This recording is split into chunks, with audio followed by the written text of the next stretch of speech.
Chapter 1. The Awakening of the Dragon Phoenix Martial Soul. Astonishing Tang San. In the Douluo continent, within the quaint confines of Holy Soul Village.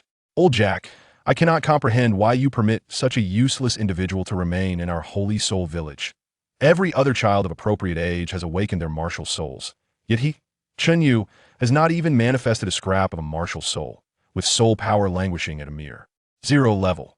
Indeed, although only Xiao San from our village has qualified for admission this time, the other children have at least awakened various agricultural martial souls, enabling them to perform farm work with greater efficiency. But Chen Yu? He doesn't even have a hint of a martial soul. Old Jack, what purpose does it serve to sustain this imbecile? Isn't it simply a waste of resources? Ha! To think he is such a waste, he even managed to suffer heat stroke this early in the morning. What a farce! Enough! Quiet down. You all know that Xiao Yu is an orphan, having wandered into our Holy Soul Village. Under the shade of a tree, Chen Yu slowly regained consciousness, a splitting headache afflicting him, compounded by the cacophony around him, which prompted an impatient roar from his lips. Silence. What is all this noise? Can't a person get some decent sleep? His youthful voice silenced the crowd, and in an instant, countless pairs of eyes turned toward the shade beneath the tree where Chen Yu lay. The atmosphere shifted palpably. Chen Yu's eyes flew open in alarm. Something is amiss. Wasn't I punished by my master to hold a horse stance for 10 hours? I collapsed into bed, and yet here I find myself in this situation. Good heavens, why are there so many people staring at me? While I am aware that I possess a modicum of charm, surely it does not warrant such an audience while I slumber. Wait, their attire is quite peculiar. Are they filming something? Chen Yu suddenly realized that even his voice sounded off far too juvenile. Lowering his gaze, he was further astonished. My hands, my chiseled abdomen, my resonant voice, how have I been transformed into a child? A jolt of realization surged through him. Could it be that I have traversed realms? Memories began to flood his mind. Continent, Holy Soul Village, martial souls, soul masters, uselessness. A spark of clarity ignited in Chen Yu's eyes. He comprehended that he had indeed crossed over into a world where strength reigns supreme and soul masters are exalted. In Blue Star, he was the heir to ancient martial arts, Chen Yu, and now this body, curiously also named Chen Yu, belonged to a destitute orphan, fortunate enough to be taken in by the village chief, Old Jack. However, this child constitution was exceedingly frail. Not only did he lack a martial soul, but he had also succumbed to heat stroke after merely standing under the sun for a brief moment, tragically losing his life. And now, Chen Yu had assumed this body, truly the archetypal beginning of a useless character. And, as a mere child? My goodness, what an absurd predicament. Ding! Suddenly a melodious notification echoed in Chen Yu's ears. Ding! Congratulations, host, on activating the astonishment system. The villagers of Holy Soul are astonished, as a waste dares to raise his voice, with an average astonishment level of 60. As this is the host's first instance of astonishment, your performance is commendable. Rewards are doubled, and you have received a super novice gift package. Ding! The gift package has been automatically opened. Congratulations, host, on acquiring the Heavenly Dragon Phoenix Martial Soul, in the ethereal realm of Chen Yu's soul, an ancient colossal dragon, adorned with fiery phoenix wings, and lacking a visible tail, nearly encompassed the entirety of his spiritual ocean. Each scale of the dragon was the size of a half-football field, and its sharp horns seemed poised to pierce through the very heavens. Suddenly, the dragon's massive form shrank dramatically, yet released a potent, primal aura that swirled around Chen Yu, revitalizing his frail body with immense vitality. Subsequently, the dragon's spirit entered the palm of his right hand, instantly flooding Chen Yu's being with overwhelming power. What? A system? Shocked? Although Chen Yu had watched several transmigration dramas, he never imagined that he would one day become the protagonist of such a tale. Before he could collect his scattered thoughts, a burly arm lifted him off the ground. You little waste, who were you shouting at just now? Chen Yu swore to the heavens that he had never encountered the rugged, dark-skinned man before him, yet a name flashed in his mind: Lin Shan. Seeing Chen Yu, who resembled a small chick in his grasp, Lin Shan surprisingly wore a faint smile. This made Lin Shan feel profoundly insulted. Chen Yu was notorious in Holy Soul Village for being a waste, even considered inferior to one normally. Chen Yu would avoid Lin Shan at all costs, terrified of him. Yet today, this boy exhibited no fear whatsoever. You little waste, are you feeling bold again? As Lin Shan's words fell, he was met with Chen Yu's cold, emotionless gaze, which sent a chill coursing through him. In Blue Star, Chun Yu was at least a formidable ancient warrior, capable of keeping ordinary groups of 30 or 50 at bay. That a strong warrior possesses their own dignity, especially now that he had undergone the cleansing of his meridians and blood with the Dragon Phoenix martial spirit. Chun Yu felt his strength rapidly returning. Who do you call a waste? Lin Shan, taken aback, instinctively loosened his grip. Ding. Lin Shan felt a sense of incredulity, as if he had seen a ghost. Shock level 99. Congratulations, host. Your soul power has increased by 1 level. Chun Yu felt a warm current surging within him, as if his bodily attributes had slightly strengthened. Is this the effect of soul power? Truly marvelous. Upon landing, instead of retreating, Chun Yu bent his legs, raised his knee, and delivered a powerful knee strike to Lin Shan's soft abdomen. This was the simplest counterattack technique in ancient martial arts, the most effective means of offense for Chun Yu's current childlike physique. The abdomen is the most tender area of a human body. Struck suddenly, Lin Shan's face turned pale, and he immediately doubled over, clutching his stomach in dry heaving. What a precise attack, and the execution technique is nothing short of perfect. Not far away, atop a small earthen slope, stood a diminutive figure whose eyes glimmered with a hint of purple light. In the palm of his right hand floated a small sprig of blue-silver grass. He was Tang San, the only individual to qualify for admission to the Soul Master Academy in this awakening of martial spirits. Cheney's consecutive, fluid attacks left Tang San momentarily astounded. The previously unassuming Cheney exhibited such remarkable prowess that even Tang San, in a moment of self-reflection, acknowledged he could not match Cheney's effortless grace. Ding. The host's exquisite martial skills have first astonished Tang San, with a shock level of 99. Tang San expresses, "You also practice martial arts?" Reward. Soul power increased by 5 levels. Cheney was momentarily taken aback. Wasn't Tang San, according to the memories of his original self, merely a child of the same age as him? Now, removed from the crowd, how could he possibly be so astonished by Cheney? Could it be that he is not ordinary? Or perhaps this Tang San possesses extraordinary insight, able to perceive events occurring miles away? In the next instant, Cheney quickly realized that the shock he had previously inflicted upon Lin Shan yielded a mere 1-level increase in soul power, while Tang San's astonishment resulted in a 5-fold enhancement. Could it be that Tang San's strength far surpasses that of Lin Shan, thus altering the rewards of the shock system? The small yet hidden talents of Holy Soul Village began to reveal themselves, and Cheney felt that the world around him was growing increasingly fascinating. You worthless wretch! How dare you strike your uncle Lin Shan, displaying such disrespect for your elders? Since when has Cheney become so formidable? I can't believe I just found that incredibly impressive. Among the villagers, there were questions, reprimands, and admiration. Ding! You have defeated Lin Shan. The villagers are left in utter disbelief, with an average shock level of 80. Reward. Soul power increased. The host has attained full innate soul power. Upon seeing the system prompt, Cheney understood that the essence of shock was merely a means to elevate his own status. Taking a deep breath, Cheney addressed the villagers who had criticized him in a high-pitched voice, exclaiming, "Lin Shan initiated the conflict. I merely responded. It is clear who is in the right. How dare you accuse me without discernment, just because you are a worthless child without a martial soul and soul power? In the Douluo continent, strength reigns supreme. No matter how skilled you are, before a soul master, you are but an ant," a villager declared loudly. Cheney's lips curled into a faint, mocking smile. "Ah, so your reasoning is that simple. The one with the mightiest fist wields the authority. Henceforth, you may all silence yourselves." Cheney raised his right hand, and from his previously empty palm emerged a slender serpent, no thicker than a chopstick. Yet upon the serpent's head and abdomen, several prominent bulges appeared, as if something was poised to emerge. A terrifying pressure emanated from the serpent, causing all present to falter, collapsing to their knees before Cheney. Ding!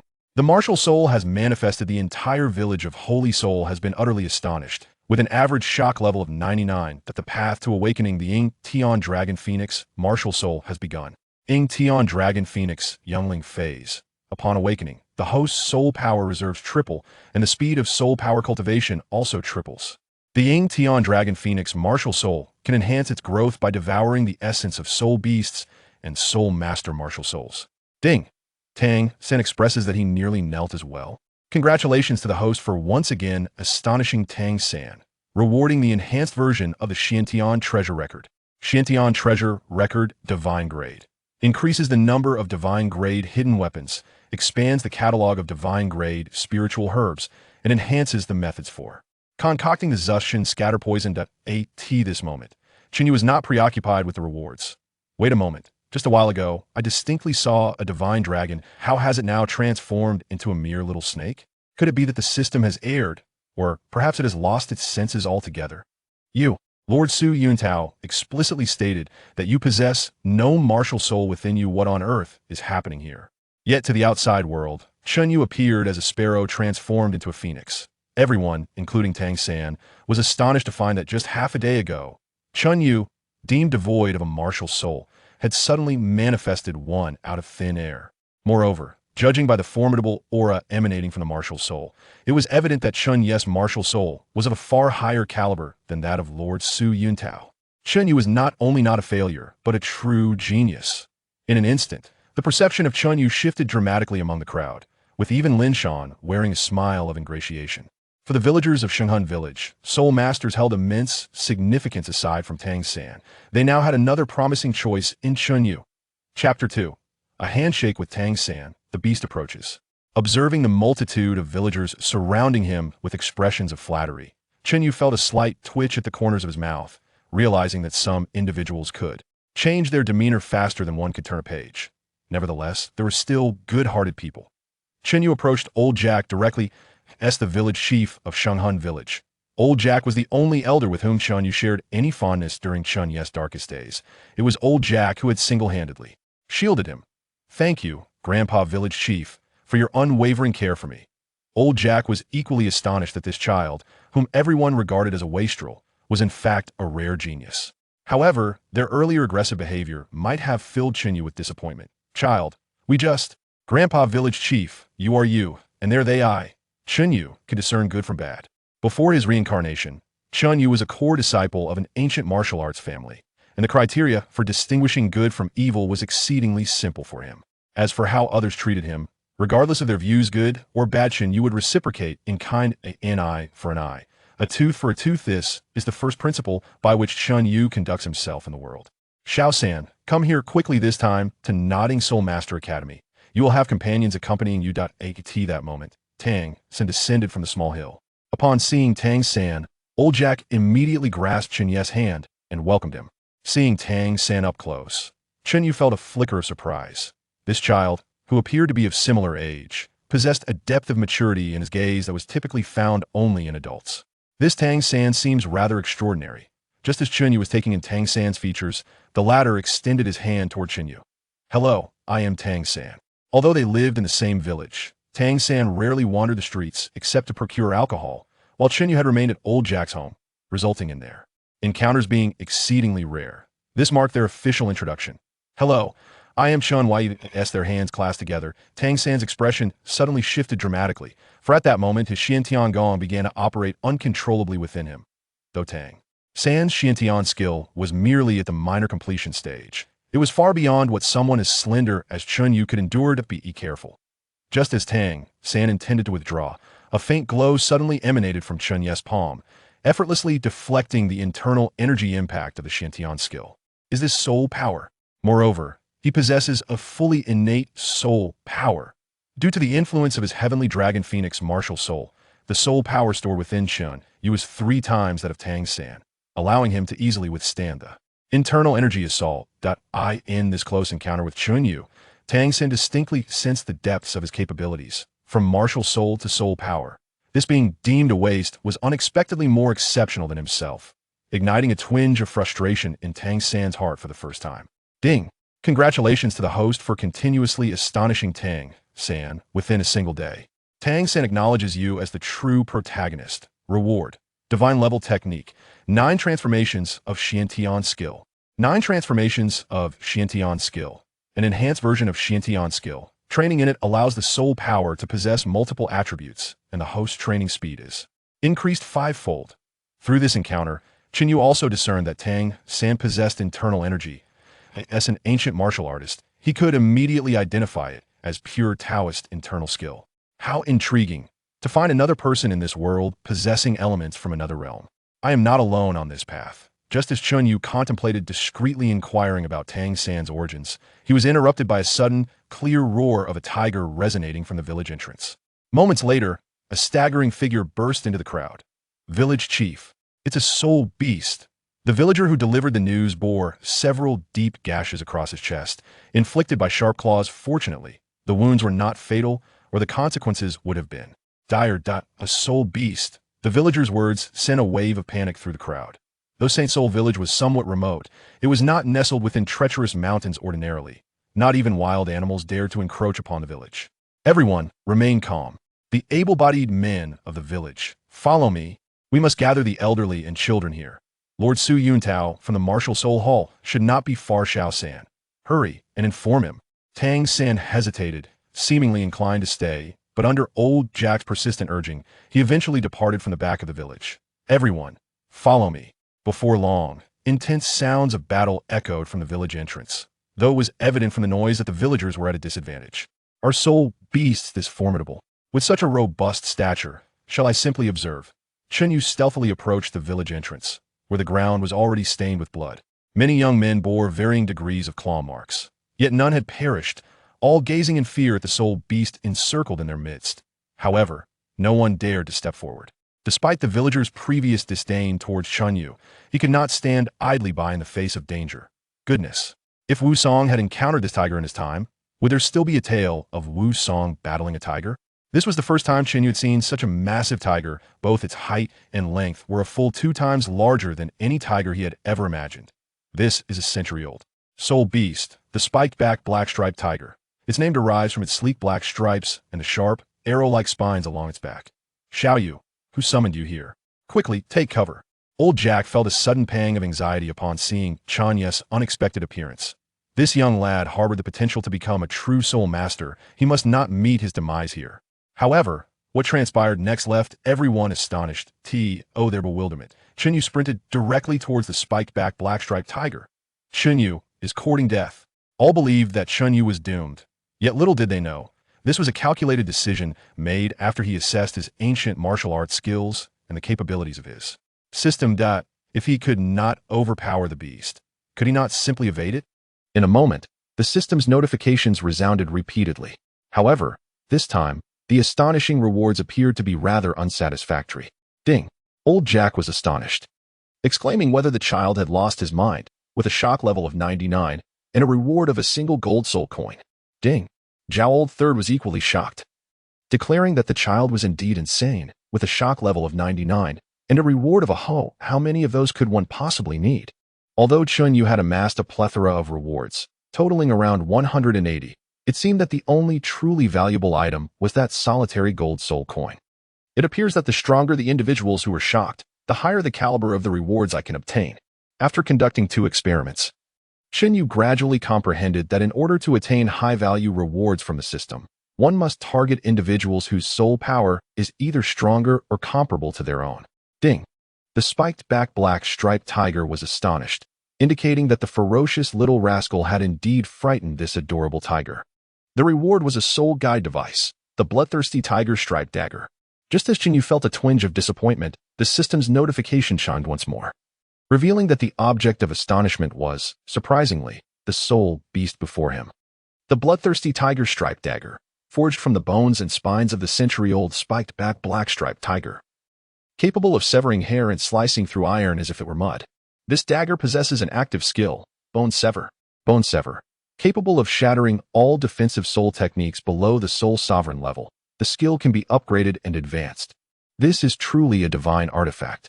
In Chen Yu's hand, a slight heaviness was felt as a dagger, measuring merely a foot in length, was firmly grasped within his palm. This exquisite dagger bore intricate carvings of 2 vividly lifelike, spined black-striped tigers on both sides. The design of the blood groove mirrored the very shape of the spines adorning the back of the tigers. Chapter 3. The 7-Star Ghost Steps. Slaying the soul beast, this dagger is truly a remarkable treasure, perfectly complementing my ancient martial skills. In his previous life, Chen Yu practiced an ancient martial art known as the Starfall technique, a formidable skill in close-quarters combat, with the dagger being the weapon he wielded most proficiently. The Starfall technique not only encompasses an exceptionally powerful method of movement, but also possesses the most potent offensive maneuvers.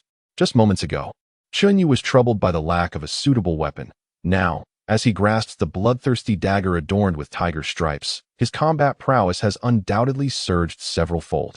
If he had been contemplating a retreat earlier, with the bloodthirsty dagger in hand, he now feels a renewed confidence. Little feline, you had better be wary from this point forward. Xinyu displayed a relaxed smile towards the ferocious spine-backed black-striped tiger, yet his gaze was laden with gravity. The first lesson for ancient martial artists is to disdain their opponents through sheer presence while respecting them in actual combat. It was the spine-backed black-striped tiger's first encounter with such a daring human child. None of the adults posed a challenge to it, let alone this little fellow. With a resounding roar that caused everyone to clutch their ears in agony, Xinyu, however, remained unfazed, having already sealed off his hearing beforehand. As an ancient martial artist, he could accurately identify every acupoint on the human body with his eyes closed, articulating the functions governed by these points. The tiger's roar not only affected hearing but could also disrupt Qinyu's offensive maneuvers during combat. Anticipating every possible factor that could impede him, Xinyu had taken appropriate precautions. Suddenly, as the spine-backed black-striped tiger bared its fangs, preparing to devour the diminutive creature before it, Qinyu's figure vanished from the tiger's line of sight. What was happening? The tiger was bewildered. Had it exhausted too much energy on those female tigers a few nights prior, leading to a hallucination? Ding! Once again. The spine-backed black-striped tiger was astonished, receiving a reward of a century-old soul ring. At this moment, Xinyu found himself utterly devoid of any energy to attend to the system rewards. Originally concealed from the gaze of the spiked-backed black-striped tiger, he suddenly reappeared at its side. This was the technique recorded in the Starfall art, known as the 7-star ghost step. The 7-star ghost step possesses no fixed pattern. It is an extraordinary method derived from the principles of Qi Min Dun Jia, and when mastered to perfection, it becomes unfathomable to both gods and spirits. Just moments ago, Xinyu had employed the 7-star ghost step to elude the tiger's line of sight. The tiger's bloodthirsty dagger glimmered ominously with a crimson light, the blade enveloped in a faint reddish aura. With a swift thrust, the resilient hide of the spiked-backed black-striped tiger proved as fragile as tofu beneath the dagger, which embedded itself deeply into the creature's flesh. A roar erupted from the tiger, a painful cry that echoed through the ages. In nearly a century, no human soul master had ever inflicted injury upon it, yet today, it found itself wounded by a mere child. Though the injury was trivial to the tiger, the humiliation was profound. Indeed, how much damage could such a small dagger possibly inflict upon the mighty spiked-backed black-striped tiger? A chime resonated in the air.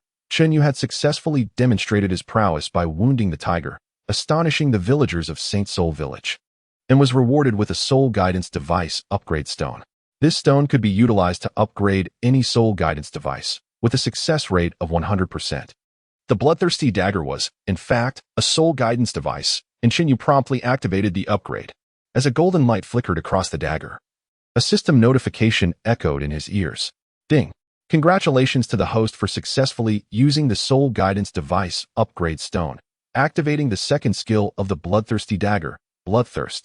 Bloodthirst. For every instance of damage inflicted by the bloodthirsty dagger upon an opponent, the user will regain 1% of their stamina. This skill cannot be upgraded.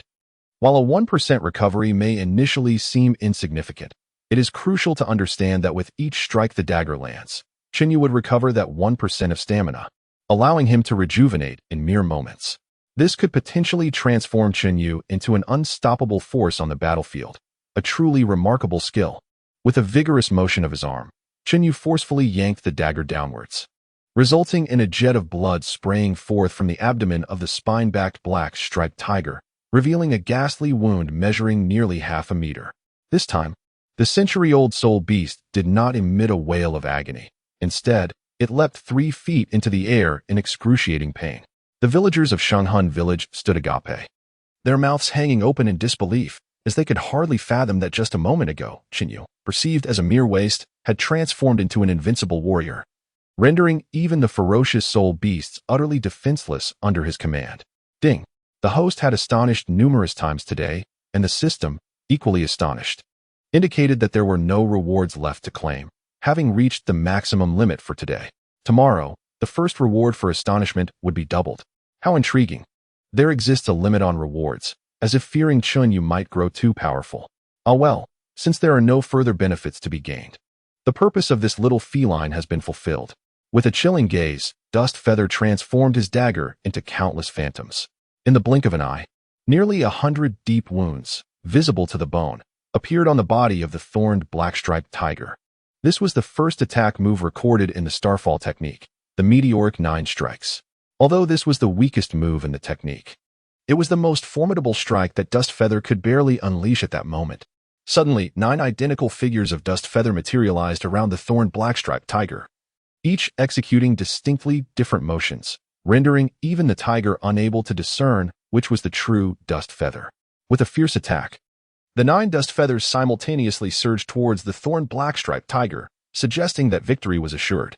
However, at that instant, the bloody tiger, barely able to stand, suddenly radiated a fierce light from its eyes. This abrupt transformation left Dust Feather with a sinking feeling of foreboding. Roar! A surge of black soul power erupted from the thorned black-striped tiger, colliding with the 9 Dust Feathers, resulting in the instantaneous vanishing of 8 of them, leaving only the true Dust Feather remaining. As the spectators gasped in unison, believing that Dust Feather would sustain severe injuries, he deftly stepped upon the air, propelling his body half a meter upwards, allowing the tiger's soul power attack to narrowly miss him. The ability of Soul Beasts to wield soul power for attacks was indeed an eye-opener for Dust Feather. Dust Feather's maneuver not only thwarted the tiger's charged strike but also meant that the thorned black-striped tiger had lost its final opportunity. With a gleaming edge, the bloodthirsty dagger emanated a remarkable brilliance as the bone-cutting skill maximized the dagger's armor-piercing capabilities. With a single strike, Chinyu pierced the most formidable skull of the spike-back black-striped tiger, causing its eyes to widen in disbelief as the brilliance within them gradually dimmed. Thud! The colossal body of the tiger crashed heavily to the ground, sending a cloud of dust swirling into the air.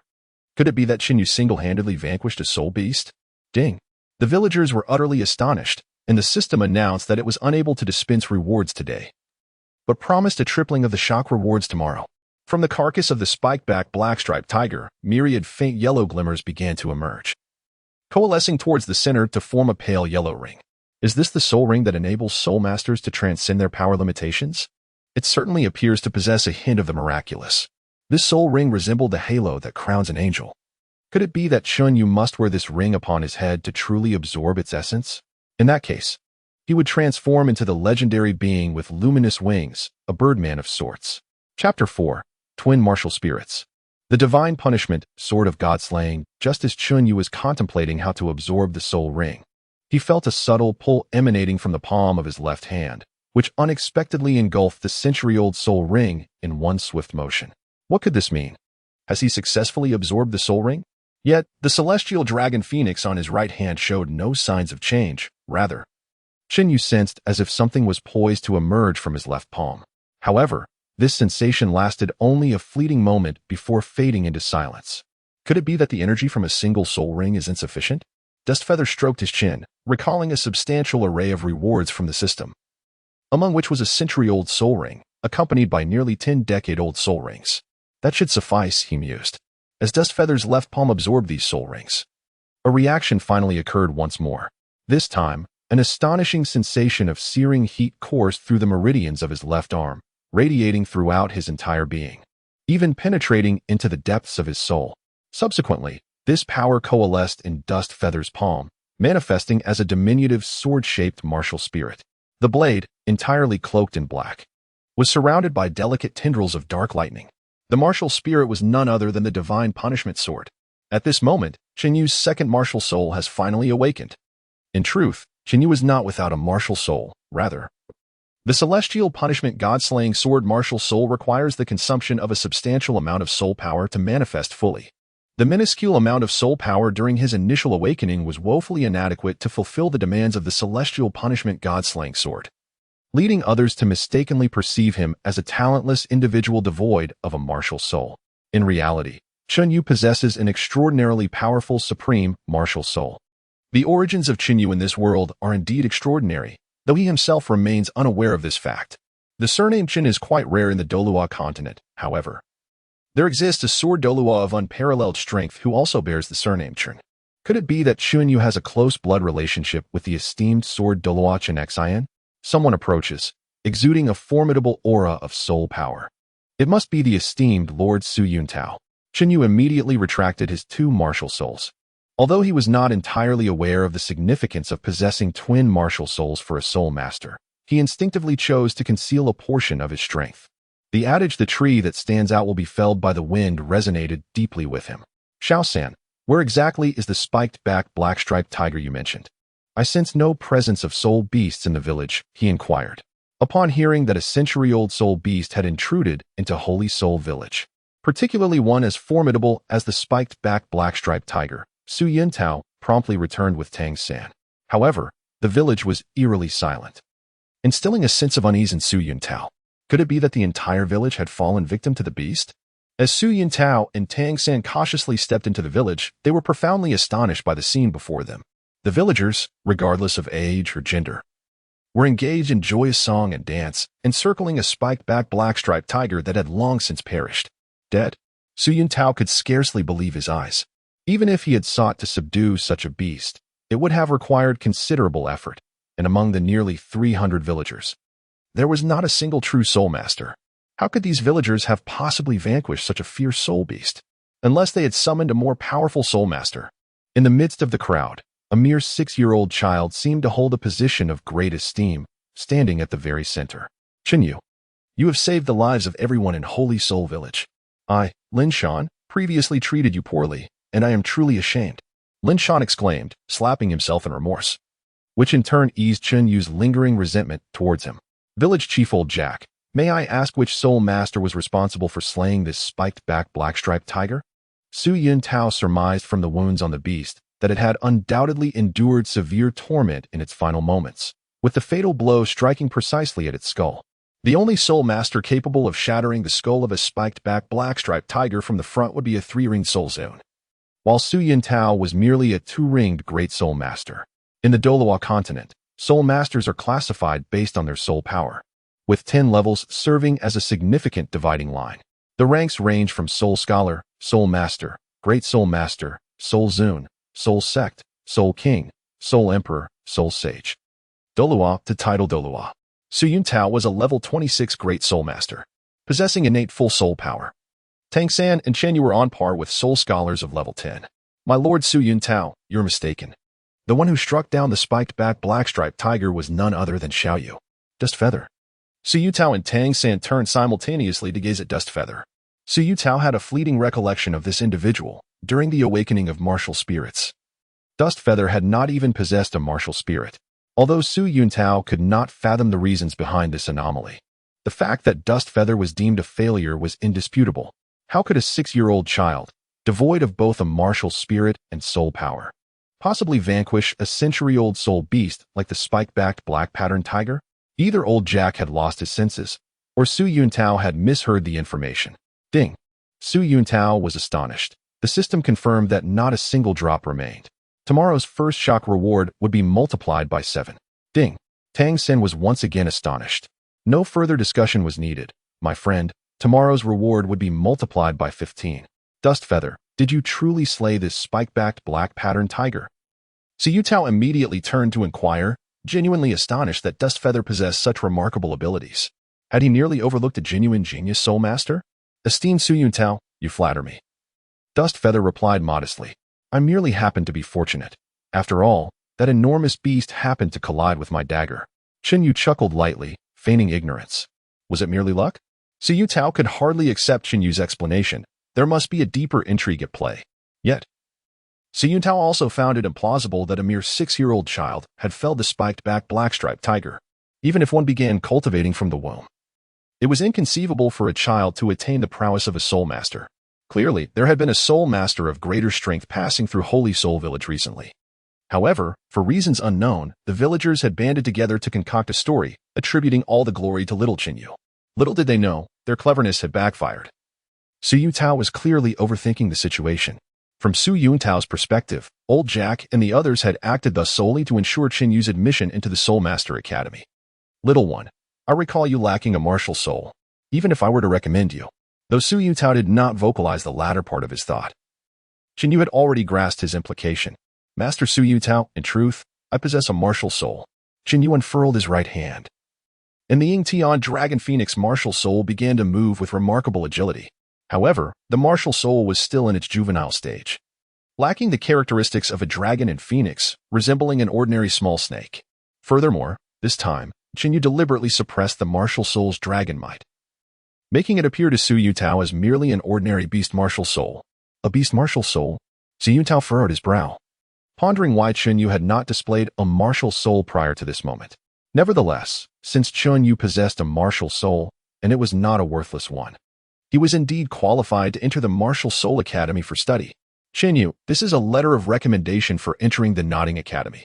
With this letter, you may pursue your studies on how to become a true soul master, Su Yu now stated, preparing to hand over a letter bearing the seal of the Nodding Academy to Qin Yu.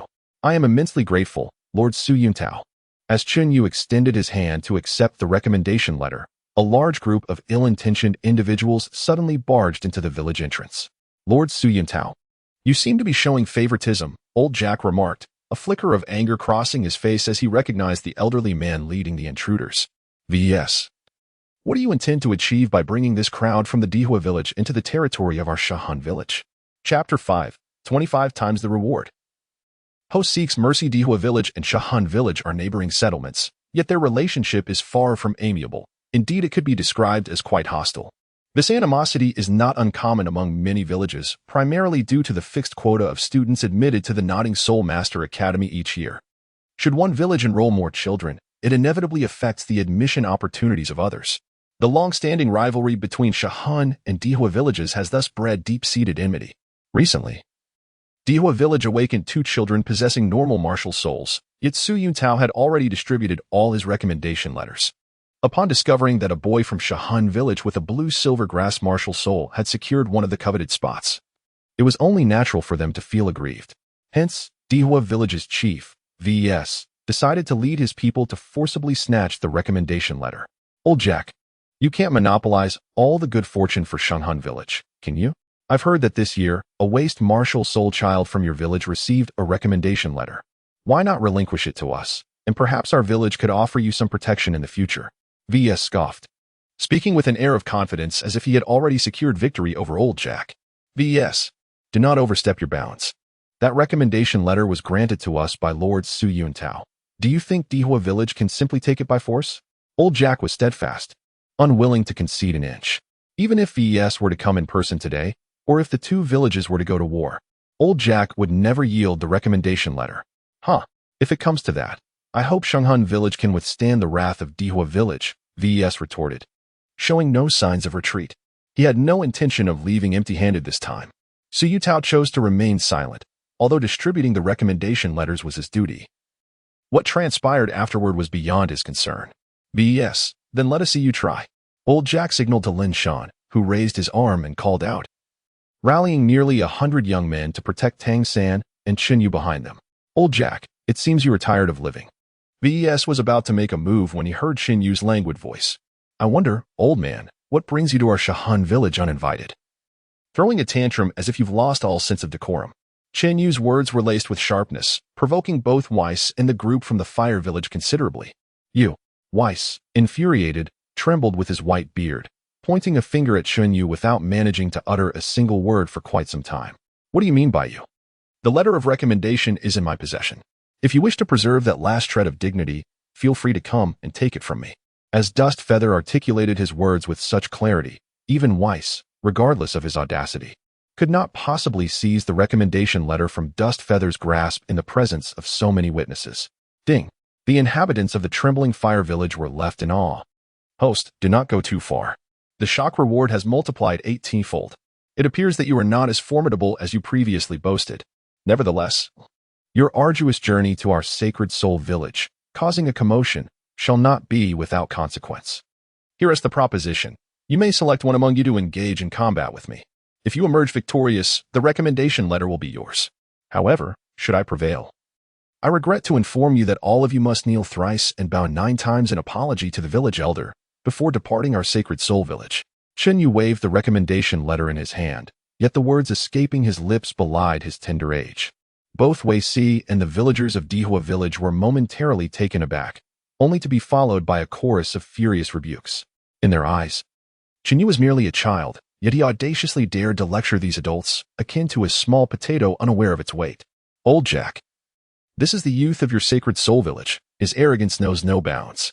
Weiss glanced once more at Qinyu, intent not only on reprimanding this young lad, but also on humiliating the entire sacred soul village. Xiaoyi, come here, Weiss beckoned.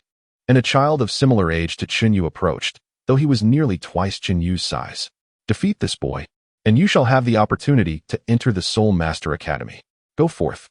The youth from Earthfire Village was named Wang Yi, who had awakened his martial soul just over half a year before Qinyu. With a powerful thump on his chest, Wang Yi summoned his martial soul, a formidable black bear, which suddenly materialized above his head. Beast Martial Soul, Ironback Black Bear, 9th level soul power. This was the entirety of Wang Yi's prowess. Alas, after sleeping all morning, I still feel quite drowsy. Have you finished your grand entrance? If this were a bodybuilding competition, you would undoubtedly triumph. Qinyu yawned several times out of sheer boredom, hardly regarding his opponent before him. This nonchalance left Wang Yi, who had been the center of attention since childhood, feeling quite exasperated. However, he was somewhat puzzled by the nature of a bodybuilding competition. Armed with the Ironback Black Bear spirit and possessing a 9th level soul power, Wang Yi indeed qualified for a recommendation letter. Yet, there was something intriguing about Qinyu. I found no trace of fear or anxiety in him whatsoever. Beside them, Su Yuntao silently observed the duel between the two youngsters, eagerly anticipating Qinyu's forthcoming performance. Suddenly, the Ironback Black Bear spirit surged to its full height, transforming Wang Yi's arms into formidable bear paws. With a swift motion, a powerful gust of wind swept through the arena. Yet, Qinyu made no attempt to evade. Instead, he simply extended a hand, effortlessly absorbing the full force of Wang Yi's attack before the astonished eyes of the onlookers. Innate full soul power. Su Yuntao could not suppress his exclamation. Aside from Tang San, Qinyu too possessed innate full soul power. Moreover, considering the inherent differences between Qinyu's beast spirit and Tang San's blue-silver grass spirit, it was evident that Qinyu's future achievements would likely surpass those of Tang San. Su Yuntao felt as though he had stumbled upon a treasure. If he could recruit such a genius into the spirit hall, it would surely be a monumental accomplishment. How could this be possible? At that moment, Wang Yi's eyes widened in disbelief. Despite his own 9th level soul power and the strength associated with the Ironback Black Bear spirit, Qinyu had managed to withstand his full force attack without even releasing his own spirit. How could they possibly compete? This was nothing short of a dimensional strike. I had mentioned before that this was not merely a bodybuilding contest. No matter how impressive the presentation, it was ultimately ineffectual if devoid of substance. With a gentle push of his arm, Qinyu unleashed a hidden force that instantly repelled Wang Yi, leaving the latter's arms tingling and weakly hanging by his sides. This was merely a consequence of Qinyu restraining his power. Had he fully unleashed his strength, Wang Yi's arms would have been shattered to splinters by now. So, dear residents of Earthfire Village, is it not time for you to honor the bet you made earlier? In his heart, Qinyu felt no shame. It was the people of the Earthfire Village who had willingly presented themselves for him to strike. When an opportunity presents itself, one must seize it without hesitation. After all, it demanded little effort on his part. Ding! The number of stunned individuals exceeded 400, resulting in a staggering 25-fold increase in the shock reward. The system lamented, "Host, please spare me. I truly cannot bear this any longer. Woe is me." Chapter 6, Worldwide Shock. Defiance against the Martial Soul Hall. Did I not see correctly? Xiaoyi has actually been defeated. Wang Yi, the pride of Earthfire Village, was renowned for his unmatched martial soul talent. Even Su Yuntao had once praised Wang Yi's abilities upon his awakening. Who could have anticipated that today? In the Holy Soul Village, their cherished prodigy would be effortlessly vanquished by an obscure individual? Moreover, Qinyu had only utilized a single move throughout the encounter. The people of Earthfire Village felt as though they had been slapped across the face, the sting painfully evident, especially for Weiss, who felt as if his entire reputation had been irretrievably lost after decades of life. I refuse to accept this. I cannot be defeated by you. Wang Yi, having just regained his breath, felt his cheeks flush crimson with shame. At that moment, disregarding their previous agreement, he once again raised his fists towards Qinyu. I have already given you a chance, but it seems you are rather unappreciative. This feather is far from being a mere soft persimmon to be easily squeezed. He had already shown restraint, yet Wang Yi clearly failed to appreciate this gesture. A subtle chill arose in the depths of Dust Feather's eyes. Xiaoyi, do not act rashly. This attempted to intervene, but Wang Yi hastily charged forward. This is disastrous. A jolt of anxiety struck Vis's heart, plunging it into despair. Setting aside the prior agreement between the two parties, Wang Yi's actions undeniably breached the established rules. Furthermore, Bis noticed that Su Yuntao's gaze towards Dustfeather had undergone a significant transformation, resembling the admiration one might bestow upon an unparalleled treasure. Wang Yi's aggression towards Dustfeather was akin to recklessly dashing into a wall. Su Yuntao might even direct his ire at the entirety of the Earthfire village due to Wang Yi's recklessness.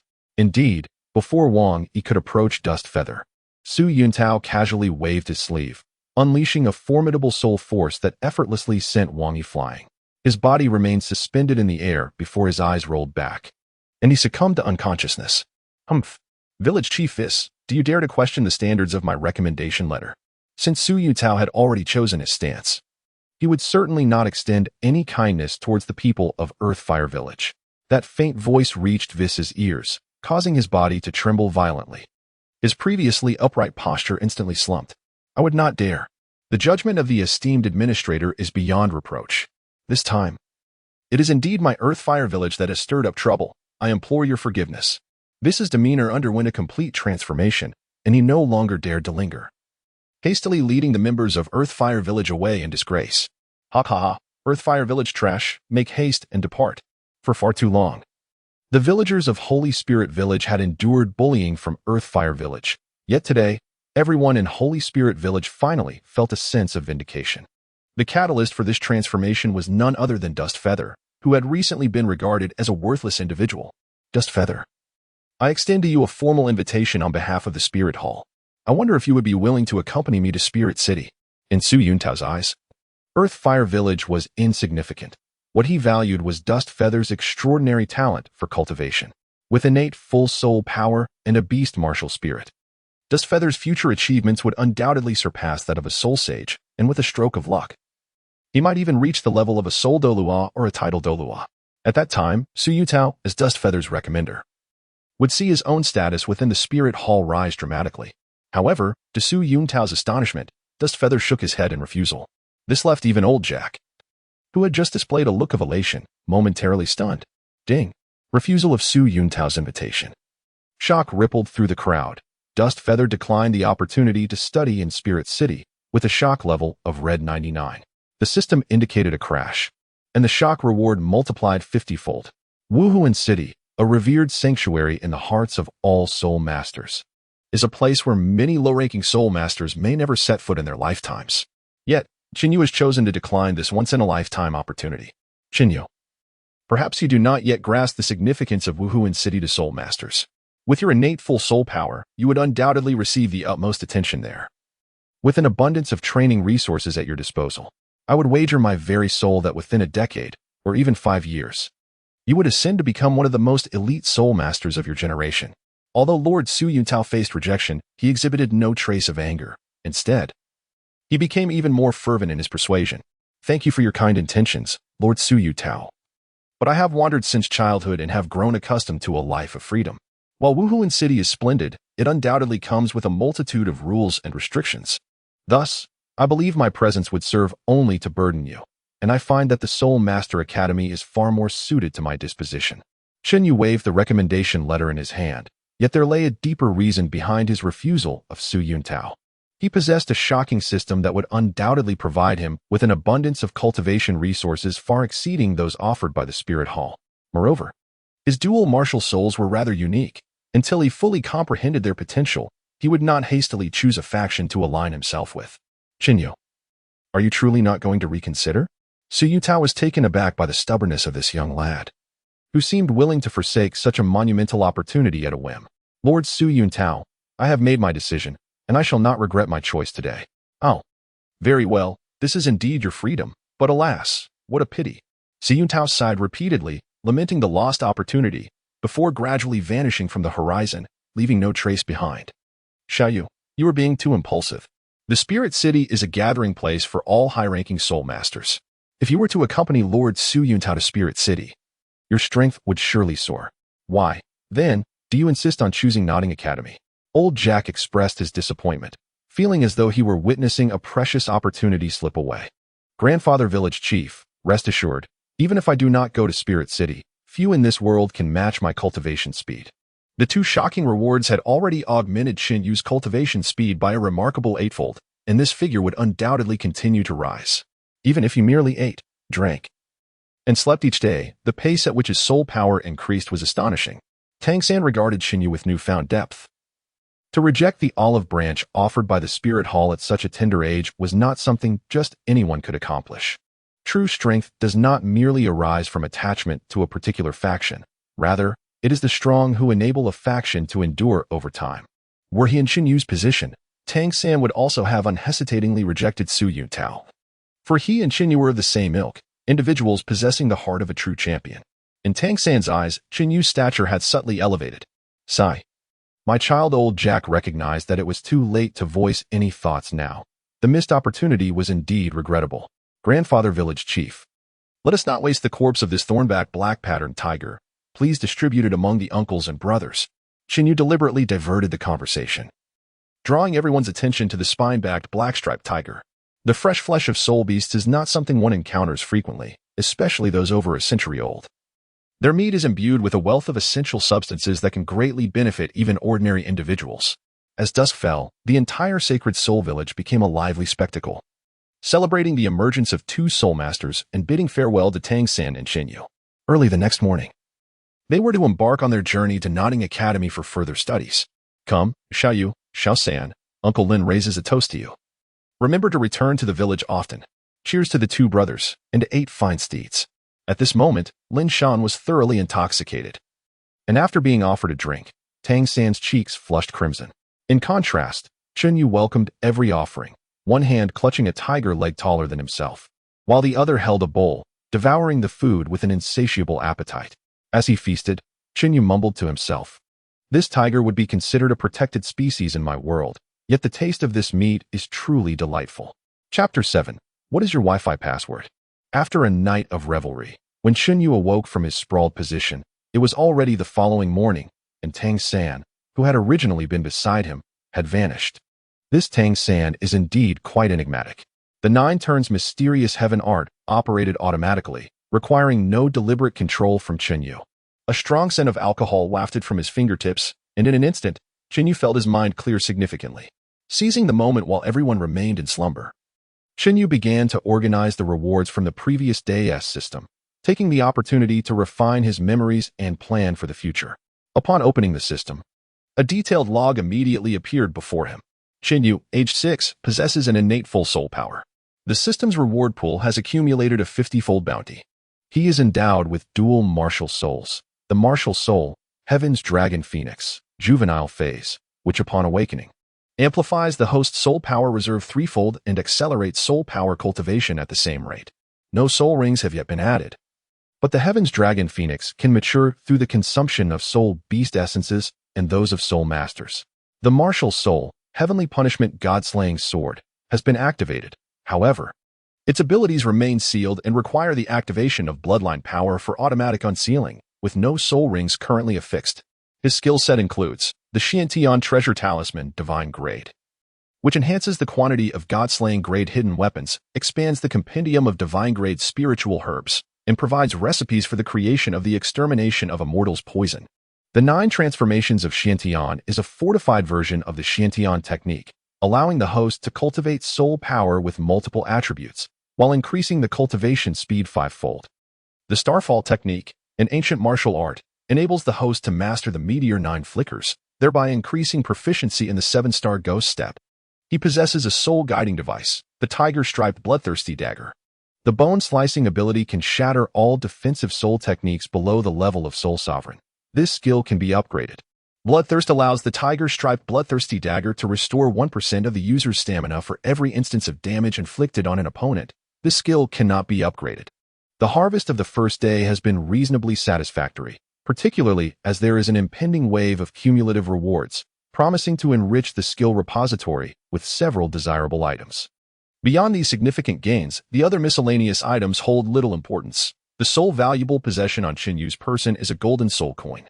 It is truly unexpected that a distinguished heir of ancient martial arts should find himself nearly destitute, as this solitary coin scarcely suffices for anything. Cheney, feeling a tinge of helplessness, let out a sigh, yet carefully tucked the golden soul coin close to him. In his previous life, he was a destitute wretch. And in this lifetime, he harbored no desire to perpetuate that title. At that moment, out of the corner of his eye, he caught sight of a peculiar purple glow emanating from the east. The purple aura rising from the east? That shouldn't be possible. Isn't that a rare phenomenon said to manifest only when one reaches the pinnacle of the three flowers gathering at the crown? Could it be that within this sacred soul village, there exists an unparalleled master of internal cultivation? With a heart full of curiosity, Chun Yu swiftly darted towards the direction of the violet light. Utilizing the seven-star ghost steps, he traversed the distance of several thousand meters in a mere half a minute. In that open space, a small figure sat cross-legged, gazing towards the east. Yet his eyes were suffused with an extraordinary purple radiance. Tang San, it is indeed you. Along the way, Chun Yu harbored suspicions that this phenomenon was likely orchestrated by Tang San, and now, witnessing it firsthand, he felt a twinge of surprise. The eye technique is among the most challenging secret arts to cultivate and is exceedingly rare. Thus, it seems imperative to engage in a serious discussion with Tang San. Both inner strength and the eye technique are not native to the Douluo continent, suggesting that Tang San, much like himself, may not be a true native of this realm. As soon as Dust Feather approached, Tang San immediately sensed it. A few cold stars shot forth from between Tang San's fingers, aiming directly at the vital points of Dust Feather's body. Hidden weapons. This further confirmed Dust Feather's judgment. Tang San, do not act yet. It is I. Dust Feather casually picked up several stones from the ground, and, using a technique akin to that of a hidden weapon, deflected the steel needles launched by Tang San. Dust Feather? How did you come to be here? Tang San, harboring a lingering wariness towards this individual who had suddenly transformed from a mere wastrel into a prodigy, found the feats performed by Dust Feather to be far beyond those of an ordinary 6-year-old child. Tang San, since we both harbor secrets, why not speak frankly? What is your Wi-Fi password? What? Tang San was utterly perplexed, pondering the meaning of Wi-Fi. No matter, do you believe in the existence of light in this world? Diga. Taro, armored warriors. Ding. Dust Feather's words led Tang San to question his very existence, prompting him to declare that Dust Feather was not in his right mind. Shock value at 99. Would you like to claim today's accumulated 50-fold reward? If not claimed, the reward multiplier will increase further. I won't claim it, he retorted, amused. The higher the reward multiplier, the greater the chance of obtaining extraordinary treasures, a life philosophy Dust Feather had derived from substantial investments in skin draws at the Goose Factory. Now it was the system that felt disheartened. Are you planning to empty me all at once, host? Ding. The shock reward increased to 60 times. Dust Feather. What exactly are you trying to convey? Tang San, interrupted during his cultivation and already in a foul mood, found Dust Feather's incomprehensible words to be a deliberate mockery. Yet, something felt amiss. If Tang San and Dust Feather hailed from the same era, he should not be so baffled by these terms. Was it possible that he had traversed from ancient times? Upon contemplating this, Chun Yu performed an awkward gesture reminiscent of a bow as depicted in the television series. Chun Yu, what on earth are you attempting to do? Tang San's patience had nearly worn thin, and his tone carried a hint of icy indifference. Is this still insufficient? Tang San truly knows how to feign. Chun Yu was determined to get to the bottom of things, directly addressing the identities of the two of them. Since they had both traversed realms, there seemed to be little point in continuing the pretense. Traversed realms? Tang San was utterly bewildered in his era. The term traversed realms did not exist. Was he out of his mind? Tang San had no desire to squander time with the foolish Chun Yu and strode purposefully towards the exit. Could it be that he truly was not someone who had traversed realms? Had he made an error in judgment? Chun Yu, feeling somewhat awkward, scratched his head and hurriedly caught up. Tang San, my apologies. I wasn't fully awake earlier and spoke a great deal of nonsense. Please do not take it to heart. No, wait. Don't run away. I assure you, I am not insane. Hey, children ought to be polite. I have already apologized. And yet you still ignore me. The two of them, one in front and the other behind, swiftly arrived at Tang San's doorstep. As Chun Yu approached, a wave of intense heat enveloped him, emanating from the hearth where only a few pieces of wood lay, yet the flames danced with extraordinary vigor. A century-old firewood. With a single glance, Chun Yu recognized the wood in the furnace as a remarkably rare type. Known for its extraordinary ability to accelerate the refining speed of fire, attribute soul power for soul masters. Yet, in this modest blacksmith shop, this century-old fire sink wood was merely being used as firewood. What a remarkable display of wealth! Yet, it was evident that Tang San was oblivious to this fact. as he continued to haul more fire syncwood from the room, incessantly tossing it into the furnace. Inside, the sound of thunderous snoring echoed, indicating that the one asleep was none other than Tang San's father, the only blacksmith in Holy Soul Village, Tang Hao. Chapter 8. The First Encounter with Tang Hao. System. I am on the verge of cracking. Tang San, are you still upset? I was merely jesting with you earlier. Look how seriously you took it. As Chun Yu stepped into the courtyard, the snoring from within the house abruptly ceased. Simultaneously, he felt a sudden tremor within his two martial spirits, causing the foot he had just lifted to retract instantly. A master. An unequivocal master. The snoring, having only paused for a brief moment, resumed once more, almost indistinguishable to the untrained ear. Yet, Chun Yu felt as if he were being scrutinized by a primordial beast, the oppressive sensation piercing deep into his very soul. Remarkably vivid. Ding. The host has been startled, resulting in a halving of the accumulated reward multiplier. Halved. Was that not akin to plummeting from paradise to the abyss? A 60-fold reward and a 30-fold reward were worlds apart. System, you are deliberately withholding the compensation owed to laborers. I shall lodge a complaint against you. As Chun Yu wrestled with his predicament, Tang San had already efficiently prepared breakfast and presented him with a steaming bowl of porridge. Hurry, eat something, soon. Grandpa Village Chief will take us to the Nodding Soul Master Academy. Though Tang San appeared cold and aloof, he possessed a kind heart. This little fellow, with a sharp tongue yet a tender heart, genuinely cared. However, just as Chun Yu finished his porridge, a voice reached his ears, one that only he could perceive. After you finish, meet me at the cliff behind Sacred Soul Village. Although Chun Yu had never encountered this voice before, its tone bore an unmistakable authority. If I do not comply, will the owner of that voice resort to lethal measures? Regardless, even if it leads me to the gates of hell, I shall venture forth. Chun Yu set down his bowl and chopsticks, exchanged a greeting with Tang San, and swiftly made his way towards the small mountain behind the village. It was rather peculiar. Although he had summoned me here, he had not arrived himself. A master of such caliber should surely uphold the virtue of punctuality, lest it tarnish their esteemed dignity. As Chun Yu leisurely strolled along, he found himself surrounded by an eerie emptiness near the cliff, prompting him to silently harbor suspicions. You must be Chun Yu, he mused. With innate full soul power and an exceptional beast martial spirit, what is your true intention in approaching Tang San at this sacred soul village? A figure materialized behind Chun Yu, enveloped in an astonishing aura of soul power, causing even the sunlight above to distort in his presence. Although Chun Yu could not discern the visitor's appearance, the subsequent utterance caused this master, who had intentionally concealed his visage, to tremble slightly.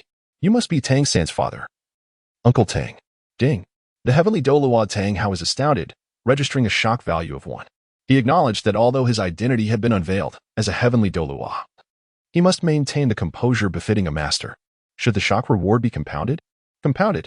After having inexplicably lost half of his reward multiplier to the system earlier, Chun Yu was determined to reclaim it.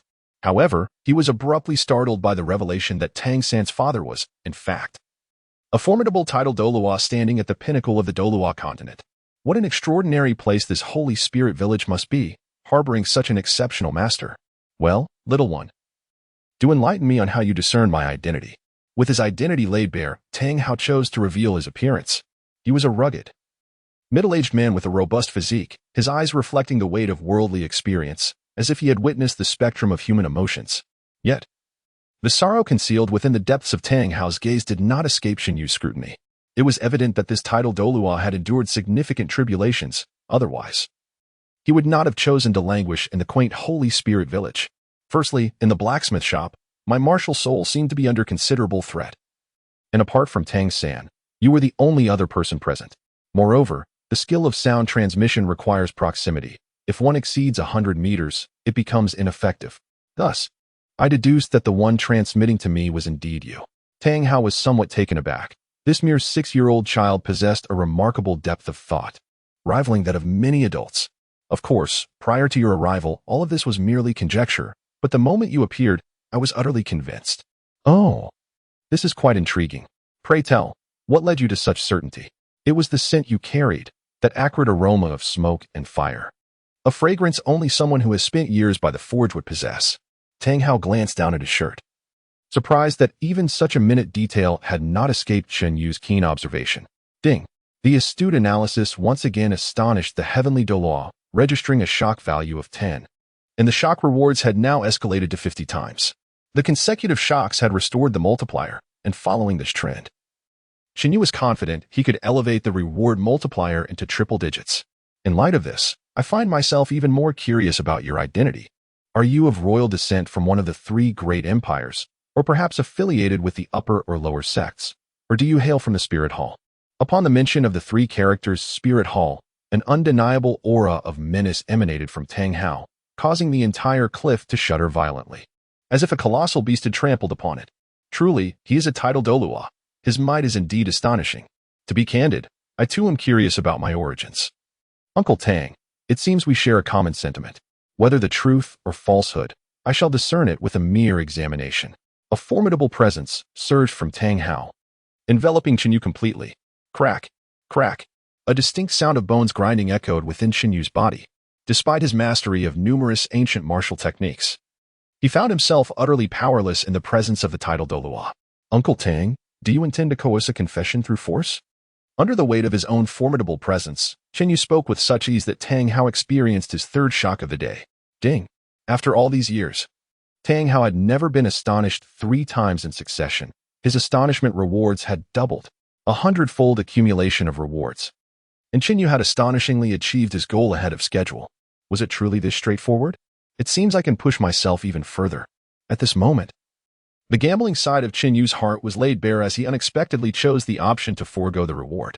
In a mere 10 seconds, his expression shifted from ease to tension as the twin martial souls within him emerged under the oppressive aura of Tang Hao. Astonishing roars of dragons and the crisp sounds of swords resonated simultaneously. Although Qinyu's martial souls were devoid of any spirit rings, they managed to disperse the formidable pressure Tang Hao exerted upon him. A mere 6-year-old child with a soul power of only level 10 had actively shattered the overwhelming aura of a titled Douluo. Had this scene not unfolded before Tang Hao, he might have doubted its authenticity. Ding! Tang Hao was utterly astonished, contemplating whether his prolonged inactivity had dulled his skills to the point where he could not even subdue a child. The reward for his astonishment doubled once more. Ding! The astonishment reward multiplied by 300. The system indicated that if he continued to exploit this situation, it would reach a breaking point. Twin martial souls. A flicker of inexplicable light flashed in Tang Hao's eyes, as he had just learned that Tang Sen also possessed twin martial souls. It was remarkable that 2 individuals with such rare gifts emerged from the humble Holy Soul village. The probability of this occurrence was, to put it mildly, a singular event in the annals of Douluo continent over hundreds of thousands of years. Moreover, Tang Hao was certain that Xinyu bore no connection to the Spirit Hall. It was inconceivable that such a prodigy would be placed in a small village merely to draw near to Tang San, for that was hardly a prudent investment. Chapter 9. Joining forces on the journey. Encountering assassination. Oh no. Could the Haotian Douluo harbor murderous intent towards me due to the existence of twin martial souls? Xinyu felt a profound sense of crisis this time. Like Tang San, he possessed dual martial souls, and in certain aspects, Qinyu's innate talent surpassed that of Tang San. Would Tang Hao, because of his connection to Tang San, strike down Xinyu here? However, at this moment, Tang Hao actively reigned in his imposing aura, which allowed Xinyu to breathe a sigh of relief. Xinyu, if you agree to do me a favor, I could assist you in return, Tang Hao said, with his hands clasped behind his back, his gaze fixed intently on Xinyu. Uncle Tang, you are being too distant. Regardless of the matter, Xiao Yu is always at your service. Xinyu had been lamenting the lack of opportunity to forge a connection with the esteemed Haotian Douluo, and now, to his delight, Tang Hao had extended a gracious olive branch. Regardless of the circumstances, Xinyu was determined to seize this rare opportunity with both hands. Observing Xinyu thump his chest resoundingly, a faint smile graced Tang Hao's face. Little one, I haven't even disclosed the matter at hand, and yet you dare to agree? Uncle Tang, you would never lead me into perilous situations. I surmise it must concern the young San. Am I correct? Qinyun's words took Tang Hao by surprise. He had not anticipated Qinyun's remarkable insight. Indeed, it pertains to the matter of the third party. Today, you shall all proceed to Nottingham Academy together. However, the third party has never been adept at socializing, and due to my own commitments, I cannot remain by his side to safeguard him. I fear he may encounter difficulties. Hence my contemplation. Tang Hao had just observed the maturity beyond his years in Qinyun, which sparked this sudden thought. Uncle Tang, I comprehend your intentions. In her heart, Xinyu mused that your son is not much less cunning than mine. It is merely that you, as a father, fail to understand your own child. I shall not allow your assistance to be in vain. You may now make a request of me, and irrespective of what it is, I shall ensure it is fulfilled. To be candid, Chinyu did not possess any particularly vexing issues. Her agreement to Tang Hao was solely motivated by a desire to foster a closer relationship with the esteemed Douluo. Then, Uncle Tang, could you assist me in uncovering the truth of my lineage? As Chinyu gazed upon the divine punishment sword of God-slaying in his hand, he realized that this martial soul remained in a sealed state, only to be awakened through the power of his bloodline. Thus, this matter stood as the sole dilemma for which Chinyu sought assistance. Very well, do not disclose today's events to Tang-san. Tang Hao coolly remarked before his form vanished into thin air. Truly, he was a titled Douluo, appearing and disappearing without a trace. Upon Chinyu's arrival at the village entrance after descending from the cliff, Tang-san and old Jack had been waiting for him. Xiaoyu, where did you just run off to? Oh, it was nothing. I just took a moment to feed Ah Huang, so I got a bit delayed. My apologies. Ah Huang was a little yellow dog from the village and had been Chinyu's only companion until now. Of course, Chinyu would not expose Tang Hao's affairs. Integrity is essential in one's character, is it not? By noon, Chinyu and his companions had traversed nearly a third of their journey. If they hastened their pace, they should reach Nodding City by evening. However, ever since departing from Shahan village, Chinyu had felt the presence of a lingering shadow behind him. Although that individual deliberately maintained a distance, the faint aura of malevolence was unmistakably palpable to Chinyu. It was not only Chinyu who sensed the anomaly. Tang-san also perceived the unsettling atmosphere. The two exchanged a glance, each recognizing the profound concern reflected in the other's eyes. Grandpa Village Chief, let us take a moment's respite beneath that shade. I shall accompany Xiao-san to gather some wild fruits for you. Before old Jack could voice any objection, Chinyu and Tang-san had already vanished into the dense foliage. These two youngsters have grown so close so suddenly. Nonetheless, this is indeed a positive development. For in Nodding City, they will need to rely on one another for support. As anticipated, the shadow that had been trailing them promptly plunged into the forest after Chinyu and Tang-san altered their course. My dear sir, having followed us for most of the day, you must be quite weary. Why not step forward and engage in conversation? In the eyes of Chinyu and Tang-san, a chilling intensity was palpable, for they had lurked in the shadows for so long, and it was evident that the approaching figure bore ill intentions. Yet, they remained unaware of the true identity of this enigmatic presence. How did you two little ones manage to uncover my whereabouts?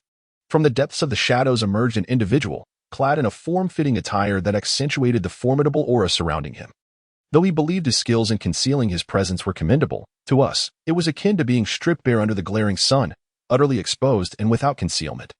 The unceremonious tone of Chinyu gradually darkened the expression of the man. Little one, has your guardian not taught you to keep a low profile when venturing outside? Chinyu promptly retorted with a sharp tongue. I beg your pardon, but this must be how you appeared in your childhood. I possess no tail.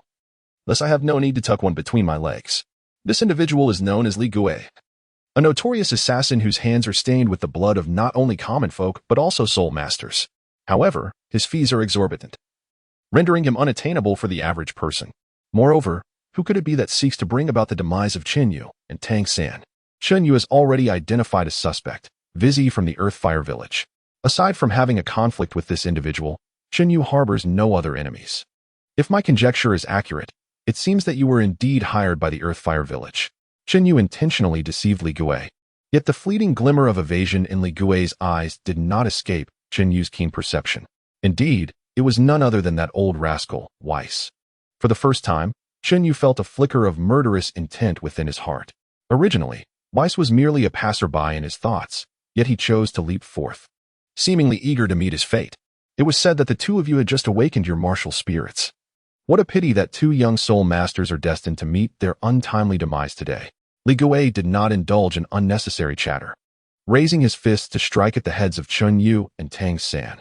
However, what Li Gui failed to realize was that before him stood not two meek lambs, but rather two young tigers emerging from the mountains. As the dust settled, Tang-san gracefully extended his arms, and simultaneously, the two of them executed a synchronized maneuver, resulting in Li Gui being sent sprawling in a most humiliating fashion. With a disdainful spitting of the weeds from his mouth, Li Gui seethed with rage. For the esteemed assassin had been bested by two mere children. You little brats, are you courting death? He bellowed. Beneath his feet, two soul rings, one white and one yellow, erupted forth, and behind him, A colossal mantis, adorned with 2 pairs of wings, raised its razor-sharp forelimbs. This was the martial spirit. The 4-winged blade mantis, a formidable soul master of the 25th level with 2 rings. Such was the source of Li Gui's confidence that propelled him to the status of a gold medal assassin, rivaling the strength of Su Yuntao. This is the first encounter for Chunyu with a soul master. The previous Wang Yi was hardly a true soul master, whereas this Li Gui possesses 2 soul rings. Chunyu, you flank him from the left while I engage him from the right. Tang San had already concealed several steel needles in his palm, indicating that Li Gui's displayed prowess had indeed imposed a slight pressure upon him. Let the battle commence. As Chunyu felt a weight in his palm, the bloodthirsty dagger adorned with tiger stripes materialized before him. The intricately carved tiger eyes suddenly gleamed with a faint red light. At this moment, the divine dagger yearned to quench its thirst with the blood of its foes. Chapter 10. A shocking full score that terrifies the assassin. Upon witnessing the formidable stance of Chunyu and Tang San, Li Gui was momentarily taken aback.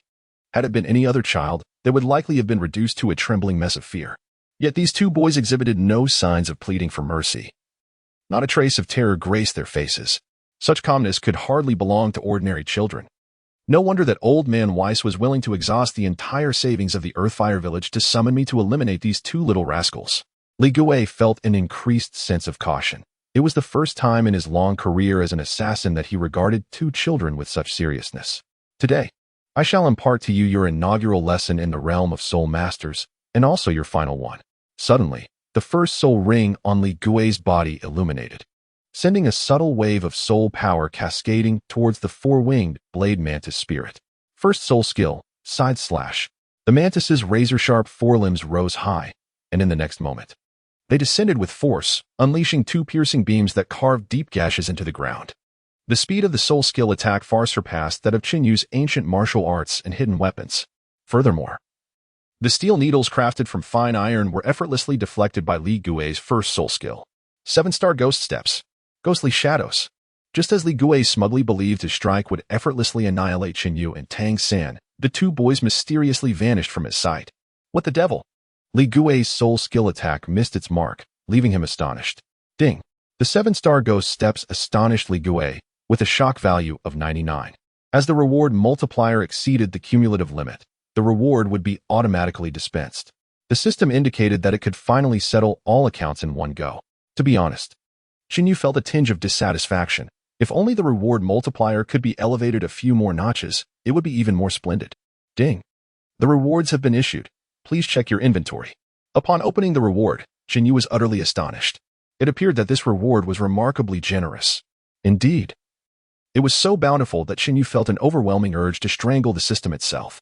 No matter how inadequate the 300-fold reward might seem, it should at least bestow upon him a divine artifact, or at the very least, grant him a 10,000-year soul ring, which would be somewhat acceptable.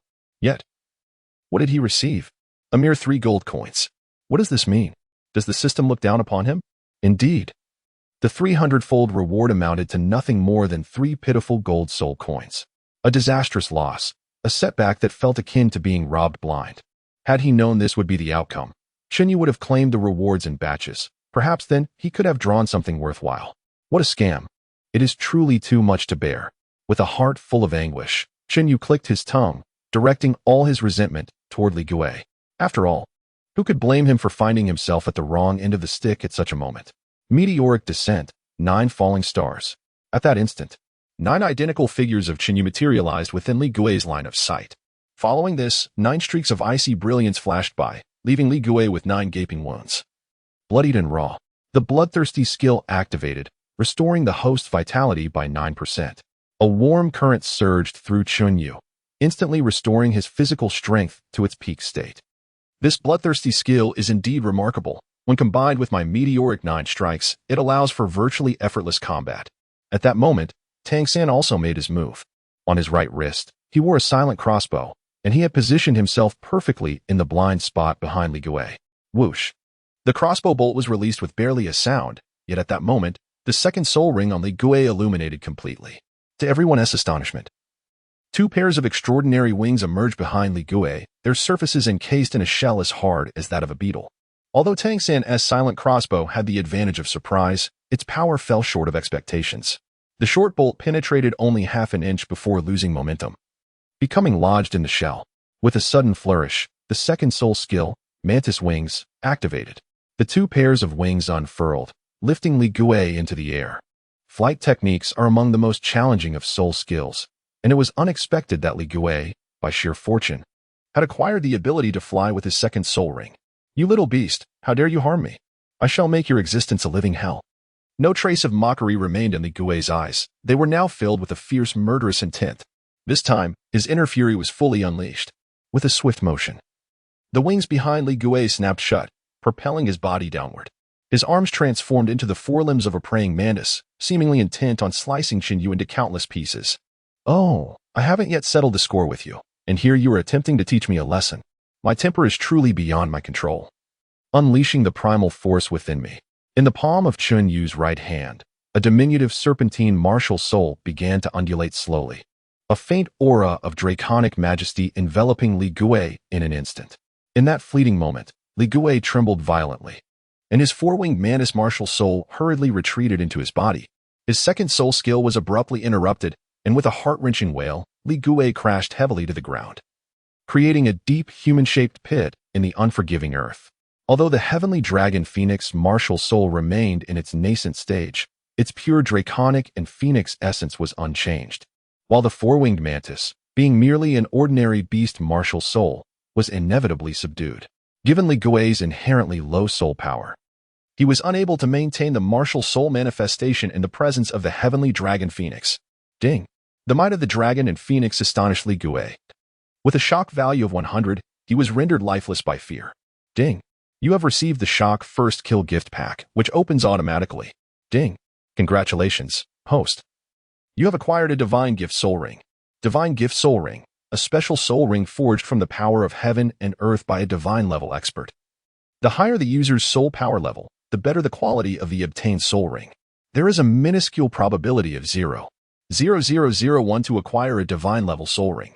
At this moment, Li Gui remained with his mouth agape, his face a mask of terror, yet his pupils had dilated to their utmost, clearly having succumbed to death. It is likely that even Li Gui himself could not have anticipated that after his prolonged reign of terror in the assassin world, he would one day be so utterly frightened to death by a mere youth. It seems the system can be utilized in such a manner, a valuable lesson learned. Chunyu was equally astonished. He had not anticipated that the assassins of Douluo continent would possess such timidity. The moment he unveiled his martial soul, the opponent fell, leaving Xinyu with the sensation that he had scarcely begun to warm up. "What exactly is your martial soul, Xinyu, to wield such terrifying might?" Tang San remarked, retracting the concealed weapon he had just drawn, his gaze reflecting a measure of disbelief. "I am at a loss as well, when it comes to knowledge of martial souls. I confess I know even less than you." With a helpless gesture, Xinyu admitted the truth. He remained oblivious to the specific capabilities of the heavenly dragon and phoenix. Upon arriving at Notting Academy, clarity would undoubtedly emerge. "The village elder awaited our return. Let us proceed." Despite Xinyu having taken a life, both he and Tang San exhibited an extraordinary calmness, as if such occurrences were familiar to them, having faced them countless times before. Tang San, without a doubt, had traversed dimensions like myself. Otherwise, how could an ordinary 6-year-old child maintain such composure in the face of such a scene? Instead of succumbing to fear, Xinyu hastily departed. Yet his thoughts lingered on the treacherous dealings of the Fire Earth Village and that old rogue, Weiss. How dare they hire assassins to eliminate me? The days of Fire Earth Village are numbered. One of my principles is, if one does not offend me, I shall not offend them, but should one provoke me, I shall return the affront 100-fold. This act from Fire Earth Village has clearly crossed the line, and upon my return from the Notting Academy, it shall be their misfortune. Xiaoyu-san, why have you been gone so long? It is getting late. Let us continue our journey, old Jack remarked, oblivious to the fact that the seemingly innocent Xinyu had just taken the life of a second-ring soul master. In silence, the trio's figures gradually faded along the mountain path. Chapter 11. Arrival at Notting. A dog-esque view of humanity as dusk fell. The three finally reached the city of Notting. However, they arrived after the Academy's admission hours had passed, necessitating a wait until the morrow to complete their enrollment. The cost of a night's stay at a hotel in Notting was quite steep, and even old Jack felt the pinch. Not to mention Tang San, who possessed but a single silver soul coin. Even if the three were to share a room, it would still require 10 silver soul coins. Reluctantly, for the sake of the two weary youngsters needing rest, old Jack gritted his teeth and led Chinyu and the others toward a modest inn. Upon reaching the hotel entrance, they were abruptly halted. "Hey, beggars should use the back door. This front entrance is no place for you wretches." The receptionist unceremoniously shoved old Jack, causing him to stumble. Chinyu and Tang San's expressions darkened simultaneously. How dare a mere gatekeeper exhibit such arrogance without reflecting on his own worth? "You are courting death," Chinyu hissed. The emotionless gaze of Chinyu caused the gatekeeper to shudder involuntarily. This seemingly youthful lad evoked a sensation akin to that of facing a fierce tiger. Yet, leaning against the tavern, the attendant managed to maintain a semblance of composure, albeit devoid of his earlier arrogance. "What? Have I misspoken? Dressed as you are, you resemble either beggars or rustic bumpkins daring to seek lodging? Do you have any notion of the cost of a night at our Hongyan hotel? Even if you were to empty your pockets entirely, it would scarcely amount to the value of a single room key. The Hongyan Hotel, though merely a mid-tier establishment in Notting City, charges 15 silver soul coins for a night's stay. In the Douluo continent, the exchange rate between gold and silver soul coins stands at 1 to 1,000. Thus, 15 silver soul coins represent the entirety of old Jack's income for 6 months. Ah, now I comprehend the origin of the phrase "a dog's eyes looking down upon others." Cheney possesses a total of 4 gold soul coins, equivalent to 4,000 silver soul coins. Previously, he felt that exchanging 3 gold soul coins for a reward of 300 times was a grievous loss, leaving him with nothing but the remnants of his dignity. However, he soon discovered that these gold soul coins held significant value in Notting City, particularly as a means to deliver a resounding slap to the face of the attendant. "Who do you dare to insult as a dog?" he scoffed. The attendant, who had once felt a sense of superiority while working at the Fortune Hotel, found himself somewhat embarrassed by Cheney's disdainful tone. "Free beggars. I shall grant you but 10 seconds to vanish from my sight. Otherwise, I will ensure you never leave this Notting City." Smack. In response, he received a resounding slap that left a clear imprint on his right cheek, delivered by none other than Cheney himself. You wretched creature, how dare you strike me? I will see to it that you pay dearly for this." Before he could finish his tirade, a second slap landed on his left cheek, this time delivered by Tang San. In the span of mere moments, he had not even grasped how Cheney and Tang San had managed to strike him. Rebellion. How dare beggars cause a disturbance in my Fortune Hotel? The attendant scrambled back into the hotel, and soon, several burly men emerged, encircling Cheney and his companions. "How audacious. It has been ages since anyone dared to cause trouble in my domain. You must possess the courage of a bear and the audacity of a leopard to disregard me." Scarlu, a name so utterly unoriginal. CHNY cast a fleeting glance at the middle-aged man who spoke. The scar that traversed his right eye was surely the origin of his moniker.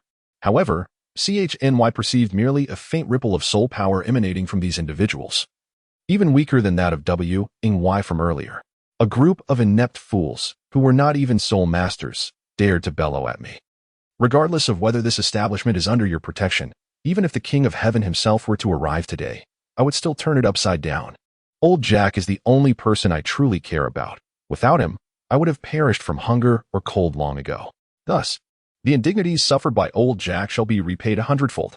Heh, young one, you are indeed a Navi calf unafraid of tigers. Today, I shall unveil to you the treachery of society.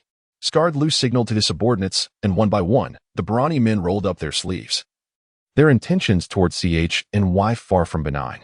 Old Jack, fearing that CHNY and TNS might come to harm, hurriedly sought to apologize, only to be intercepted by CHNY. Village Chief, today let us show these city dogs what it means to have their teeth shattered and swallowed. With a single step, Chinyu unleashed the formidable dragon might bestowed by his heavenly dragon phoenix martial soul, causing those present to falter, collapsing helplessly to the ground. This was merely a result of Chun Yu's deliberate restraint. Had he fully unleashed the pressure of his martial soul, they would likely have met the same fate as the assassin Li Gui, succumbing to sheer terror. Ding! The thugs were intimidated, achieving a shock level of 99, rewarding 3 vouchers for luxurious suites at the Elon Hotel in Notting City. The Elon Hotel is the most prestigious establishment in Notting City, with ordinary rooms costing 500 silver soul coins per night, while a luxurious suite demands a single gold soul coin. You are a soul master from Notting Academy? Scarred Luke could hardly fathom that this child, merely 6 or 7 years of age, possessed such a fearsome beast martial soul. and his soul power was far superior to his own. With such a degree of soul power, coupled with an awakened martial soul, and considering Xin Yu's tender age, the truth became abundantly clear. He was undoubtedly a fresh recruit at Notting Academy this year. The status of Notting Academy in Notting City even surpassed that of the City Lord's mansion. Scarred Lu, no matter how audacious, would not dare to challenge the Academy. I was blind and offended the esteemed Soul Master. Scarred Lu suddenly fell to his knees before Xin Yu, his head knocking against the ground with a resounding thud. Haha, Brother Scar, weren't you just planning to deal with me? I've been eagerly awaiting it. A faint, icy smile curled at the corners of Chun Yu's lips. Observing this, Scarred Lu swiftly kicked the stupefied attendant far away. Damn it. It's all your fault for deliberately leading me astray. Esteemed Soul Master, I too have been manipulated. Had I known it was you staying at our hotel, I would have certainly come out to personally greet you. Scarred Lu, quite astute, was aware of how to use the attendant to divert Chen Yu's attention. Is that so? But isn't your Hongyan hotel unwelcoming to beggars like us? Suddenly, a flurry of slaps rained down upon the attendant's face, and before long, all of his gleaming white teeth had been knocked out. I warned you to watch your words. I told you not to sow discord. I told you not to deceive me. When Scarred Lu lifted his gaze again towards Chun Yu, the trio had already vanished around the corner. Boss, do you think that kid is just putting on an act? One of Scarred Lu's subordinates whispered in doubt. Acting my foot. I've been navigating Notting City for so long. Do you think I lack discernment?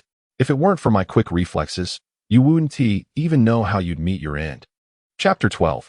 Conflict at the Academy. Encounter with Wang Yi. Meanwhile, Chen Yu casually inquired about the exact location of the Elan Hotel and, after a brief period, arrived at its entrance. In comparison, the Hongyan Hotel was like the heavens to the earth. Xiaoyu, this hotel is so grand. Staying here for a night must cost quite a fortune, old Jack remarked anxiously, fearing that a single tile here might equate to 3 thatched cottages in Shenghun Village. Don't worry, village chief, I have this. Xin Yu reached into his pocket and produced a luxurious suite voucher for the Elan Hotel. Xiaoyu, where did you acquire this voucher? If my memory serves me correctly, such vouchers are exclusively granted to soul masters whose fortunes exceed 100,000 gold soul coins. Although old Jack resided in the Holy Soul Village, he had undertaken numerous efforts to ensure that the young ones could swiftly acclimate to life in Notting City, gathering an abundance of intriguing tales and information about the city.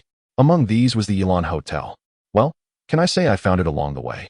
Xin Yu appeared reluctant to speak, yet Tang San surmised that this was a bounty acquired from that assassin. Grandpa Village Chief, do not concern yourself with this matter. Let us treat it as a serendipitous windfall from the heavens and relish the moment.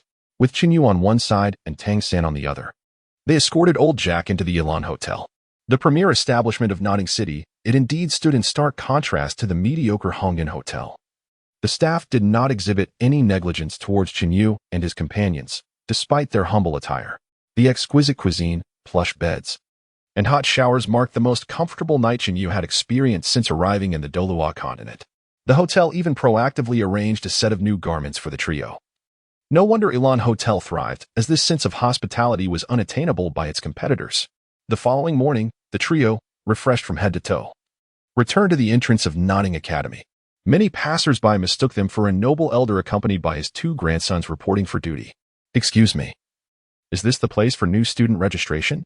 Old Jack inquired cautiously of the guard at the academy gate. The guard, discerning the quality of the garments worn by the trio, did not dare to be dismissive and promptly replied, Esteemed sir, the new student registration is at the south gate. You may enter through the campus, which will save you considerable time. Just as Xin Yu and the others prepared to step into Notting Academy, a sharp voice of derision rang out from behind them. TSK, TSK. Who would have thought that even the impoverished Holy Soul Village could afford such extravagant clothing for you 3? Have the villagers sold their coffins just to gather this sum? The voice sounded somewhat familiar. It belonged to Wang Yi from the Earthfire Village. Standing before Wang Yi was a youth adorned with a splendid crown and attire, the son of the city lord, Mo Yuan. It was unclear how Wang Yi had managed to align himself with Mo Yuan, but he seemed to be faring considerably better than before, showcasing notable improvements in his soul power. Wang Yi, if I recall correctly, you were the one who was left searching for your teeth after our last encounter. With a faint smile, Xin Yu retorted sharply, You. Humph. Had it not been for your reliance on the esteemed Su Yuntao, the outcome could have easily been reversed. Wang Yi, exposed to the painful truth, immediately grew flustered. Wang Yi, do you not recall my previous counsel? These rural bumpkins are nothing but insignificant riffraff. Engaging in debate with them only tarnishes our dignity, Mo Yuan remarked, closing his folding fan with an air of pretentiousness. Yes, young master. Wang Yi's expression turned solemn as he respectfully bowed. It became evident that Wang Yi and Mo Yuan did not share a friendship, but rather a master-servant relationship. TCH, Wang Yi. I had thought you had ascended to great heights upon your arrival in Nodding City, yet it seems you have merely become a servant. The disdain etched upon Chun Yu's face became increasingly pronounced, causing Wang Yi, who already harbored a sense of arrogance, to flush with embarrassment. Were it not for Mo Yuan's servant, Wang Yi would never have set foot in the esteemed Nordine Academy. To be a dog of Mo Yuan is far more noble than being among you commoners. Nordine Academy is not a place where just anyone can gain entry. Mo Yuan's father is none other than the current lord of Nordine City, Mo Tianxing, and even the dean of the academy must accord him a measure of respect. In fact, Mo Yuan has been granted a small privilege, allowing him to bring a servant along to study at Nordine Academy. Astonishingly, this opportunity has been seized by Wang Yi. Indeed, rather than be treated like a beast, I would much prefer to embrace a life of freedom. Chen Yu had no desire to engage in idle chatter with the two individuals and intended to proceed further into the academy. However, this time he was halted by the gatekeeper. I apologize for the inconvenience. Please understand. As Chen Yu discerned the remorse in the guard's eyes, he comprehended that all of this turmoil was instigated by Mo Yuan.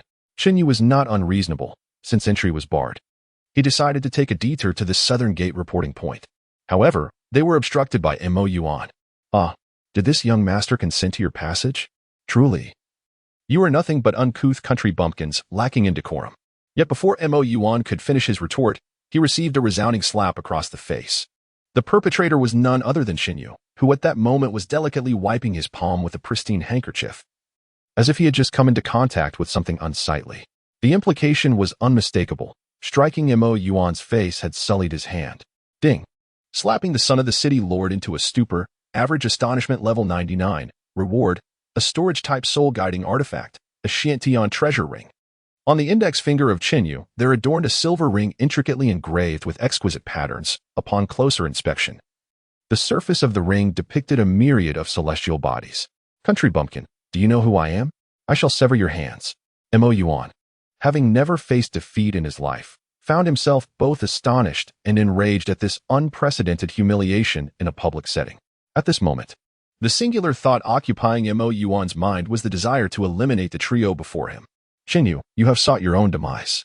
Among the gathered crowd, none was more elated than Wang Yi, whose astonishment at Chen Yu's bold slap across Mo Yuan's face was swiftly replaced by overwhelming joy. Given Mo Yuan's temperament, it was inconceivable that he would allow this incident to fade without exacting vengeance upon Chen Yu and all those associated with him. If you wish to claim my hands, you must first possess a blade swift enough.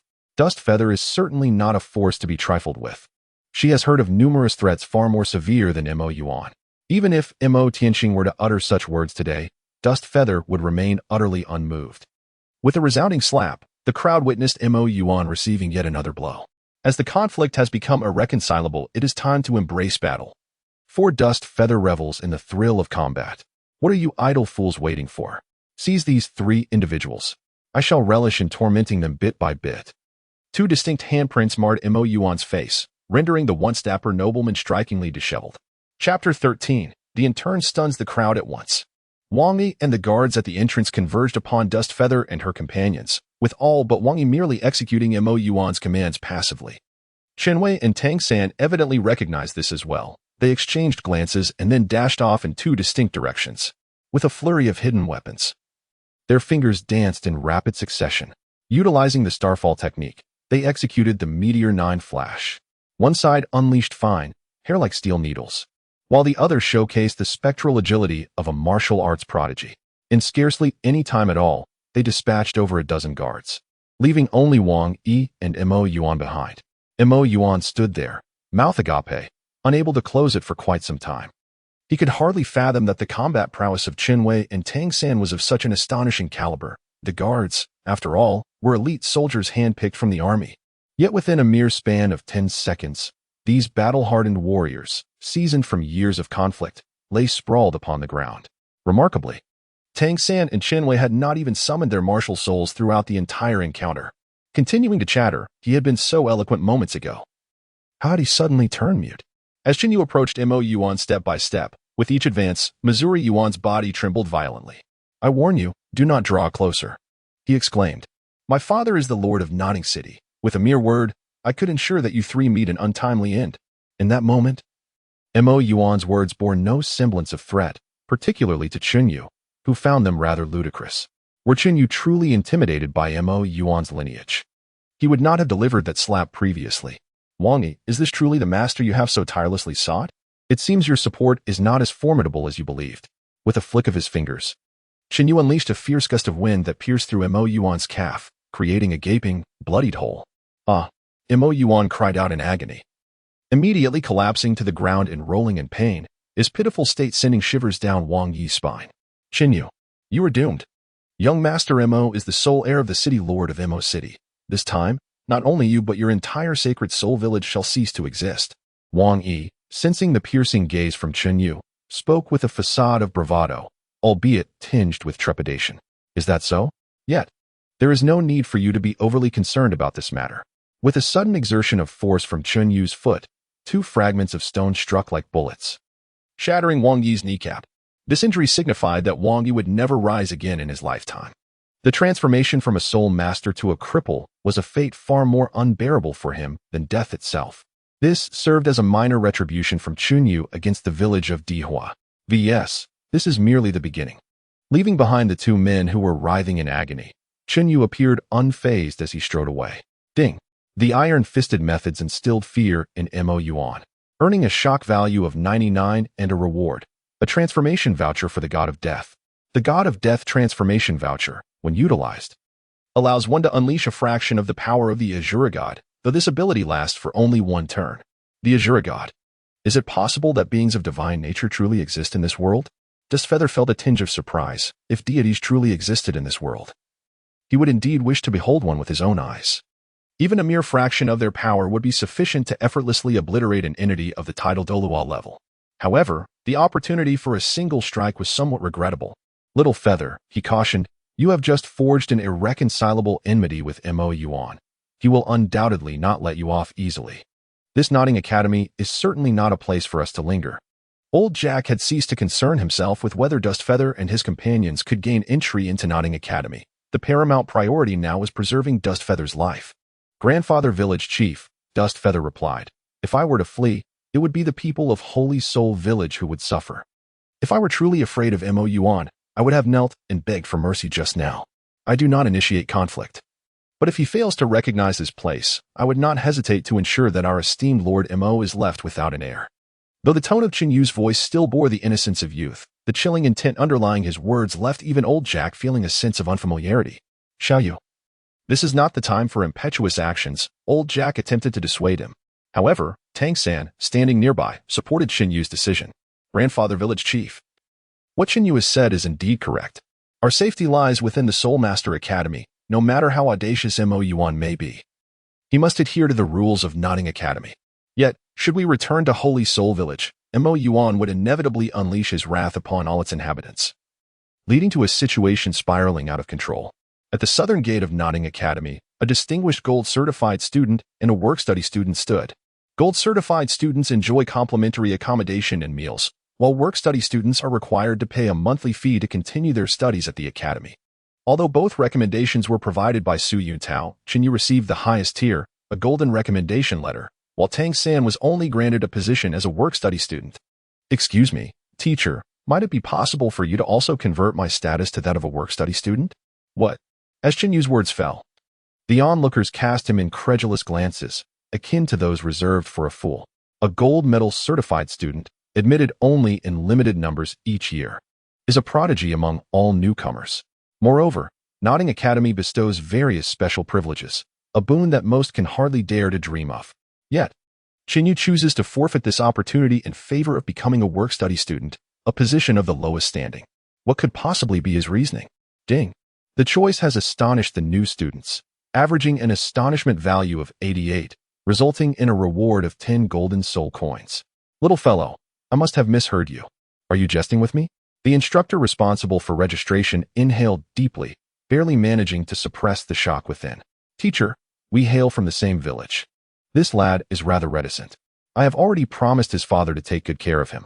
Furthermore, I prefer not to be placed in a position under the spotlight. Hence the title of work-study student suits me better. Chen Yu affectionately draped his arm over Tang San's shoulder, exuding the demeanor of an elder brother. Who needs your care? Tang San furrowed his brow, perplexed as to when his father had summoned Chen Yu, a detail he was entirely unaware of.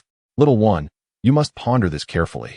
Should you have regrets in the future, there may be no opportunity to amend your choice. Without uttering a word, Chen Yu swiftly inscribed his name in the work-study student section, displaying no hint of hesitation. Even Tang San was taken aback. In an instant, Chen Yu had transformed from an exemplary gold medal student into a mere work-study apprentice. This fellow truly. At that moment, Tang San's perception of Chen Yu underwent a subtle shift. Chen Yu's actions stemmed from a concern for Tang San, fearing he might fall victim to Mo Yuan's treachery. Their companionship would ultimately provide mutual protection. However, the external perception diverged dramatically. Many believed Chen Yu had lost his faculties. Was that young man inebriated, forsaking the prestigious position of a gold student to become a work-study student? Who could say? Perhaps his admission was dubious, and he feared exposure. Nonetheless, I find this young lad remarkably audacious. What could be the reason behind it? Regardless of others' opinions, Chen Yu reveled in his exploration of Notting Academy. In his previous life, he had never set foot in a school, and today, he finally fulfilled a long-held aspiration from both of his lives.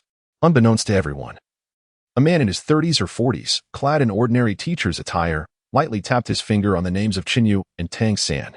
Chapter 14. Resolute Rejection. Old Jack accompanied Tang San and Chen Yu on a brief tour. Observing that the day was still young, he intended to return to Holy Soul Village. Little Yu, little San, from now on, you shall rely on yourselves. After Old Jack departed, Chen Yu and Tang San approached the dormitory designated for work-study students. Just as they were about to enter the dormitory area, an anxious voice called out from behind them. Please wait a moment. With a curious glance over his shoulder, Chen Yu beheld the mentor's attire worn by the newcomer, momentarily taken aback. Could it be that they wished for him to reclaim the status of a golden student? Esteemed teacher, may I inquire about your purpose? Tang San, displaying remarkable courtesy, offered a slight bow. You are Chen Yu and Tang San, correct? Hailing from Holy Soul Village. Having recently awakened your martial spirits, and possessing innate full soul power, both of you. Upon hearing these words, Chen Yu raised an eyebrow lightly. The secret of their innate full soul power had never been divulged to anyone outside the two of them. How, then, did this individual come to know of it? The sole person privy to this secret was none other than Su Yuntao from back then. Esteemed teacher, are you perhaps affiliated with the Spirit Hall? Chen Yu spoke softly, expressing his discomfort with having his secrets scrutinized. However, considering that this individual was a mentor at the academy, it would be unwise to oppose him so soon after enrollment. No, I am not affiliated with the Spirit Hall. However, I have indeed acquired knowledge of your identities through their information channels. Of course, you may choose not to believe me, and that is perfectly fine. I merely wish to inquire if you possess innate, full spirit power. Chen Yu nodded slightly. Since he was already aware of his origins, denying it would hold little significance. Moreover, he was curious about the true intentions of this individual. Indeed, it perfectly aligned with my theoretical framework of the 10 core competitive principles of martial spirits. The man, visibly excited, clenched his fist and continued. I apologize for my earlier outburst. You may refer to me as master from now on. However, I am not an official instructor at the Notting Academy. I merely earn my living here. Nevertheless, you two youngsters must be cautious and never reveal your secret of possessing innate full soul power, especially you, Tang San. You are the third soul master in the history of Douluo continent to possess twin martial spirits. Upon hearing these words, both Tang San and Chen Yu's expressions changed. Tang San was astonished, while Chen Yu felt a slight surprise. It turned out that Tang San also possessed twin martial spirits, which explained why his strength rivaled my own. Prior to this moment, Chen Yu was unaware of Tang San's martial soul abilities, just as Tang San was oblivious to the fact that Chen Yu possessed dual martial souls. What exactly are your intentions? At this juncture, Tang San's body subtly arched, resembling a leopard poised to pounce. Tang San, do not misunderstand me. I harbor no ill will towards you. My sole desire is to demonstrate to the world that the martial soul theory I have been researching is indeed correct. Martial soul theory? Chen Yu found himself intrigued by the situation and gestured for Tang San to refrain from acting hastily. My awareness of Tang San's dual martial souls stems from the awakening of his blue-silver grass martial soul and his innate full soul power. The strength of a soul master's innate soul power is intrinsically linked to the martial soul that is awakened. The more formidable the martial soul, the higher the innate soul power. Clearly, the blue-silver grass martial soul does not reach such heights. And the only plausible explanation is that Tang San possesses more than one martial soul within him. Upon hearing the master's elucidation, Tang San's wariness lessened, while Chen Yu's interest was piqued. This theory indeed holds a degree of fascination, yet it remains merely a hypothesis. What if Tang San's martial soul has undergone a mutation? With the multitude of soul masters and martial souls across the continent, it is inevitable that a few anomalies will arise. Mutated martial souls, so you are aware of them. The master gazed at Chen Yu with widened eyes. Few individuals possess knowledge of mutated martial souls, and Chen Yu, at merely 6 years of age, should not be privy to such secrets. In truth, Chen Yu was not entirely informed about what a mutated martial soul entailed. He merely offered his bold conjecture. Mutated martial souls indeed exist, but the direction of such mutations is beyond our control, with a probability of 6 to 7 out of 10 leaning towards a detrimental outcome, while less than half of 1% holds the potential to elevate the quality of the martial soul. For plant-based martial souls like blue-silver grass, the chances of mutation are virtually non-existent. Thus, it is impossible for Tang San to possess a mutated martial soul. He can only have a dual martial soul. The master asserted with utmost confidence. Master, your theories on martial souls are certainly unique, but what relevance do they hold for us? Surely, you do not expect us to promote these theories on your behalf. The master shook his head, and Chen Yu discerned a hint of desolation in him. No. The recognition of my theories by the world is of little consequence. What I truly wish to inquire is whether you would permit me to guide your future cultivation. What? On the first day of enrollment, someone is offering to provide guidance. This is unprecedented since the establishment of Nodding Academy. If it were anyone else, they would likely be overjoyed. Yet Chen Yu shook his head decisively, rejecting the master's offer. I apologize, but I already have a master. The master referred to by Chen Yu is the elderly gentleman who introduced him to the world of ancient martial arts.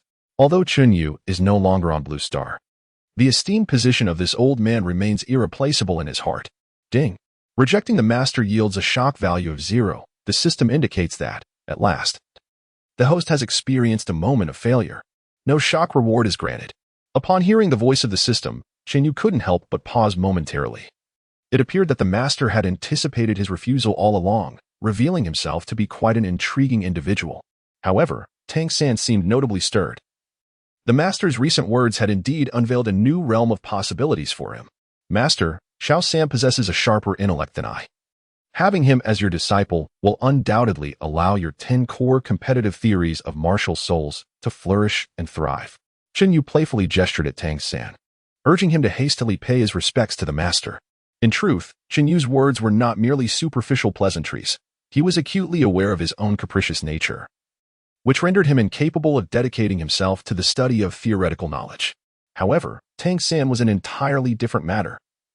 He was exceedingly well suited for the acquisition of such knowledge, and possessed a strong potential for further advancement. Master, please accept me. After the master departed with Tang San, Chen Yu found himself alone in the dormitory. At that moment, aside from a few vacant beds in the southeast corner, all the other beds had already been allocated. Wang Xing, it seems we have a newcomer, remarked a boy named Wang Xing, who appeared to be 4 or 5 years older than Chen Yu and was evidently a senior at the Nodding Academy, holding a position of authority among the group of work-study students. Hey, kid, are you also a freshman this year? Chen Yu appeared somewhat dazed, leading Wang Xing to believe he had encountered another novice. Indeed, I am Chen Yu. From now on, we shall all be friends. Should you encounter any troubles, feel free to invoke my name.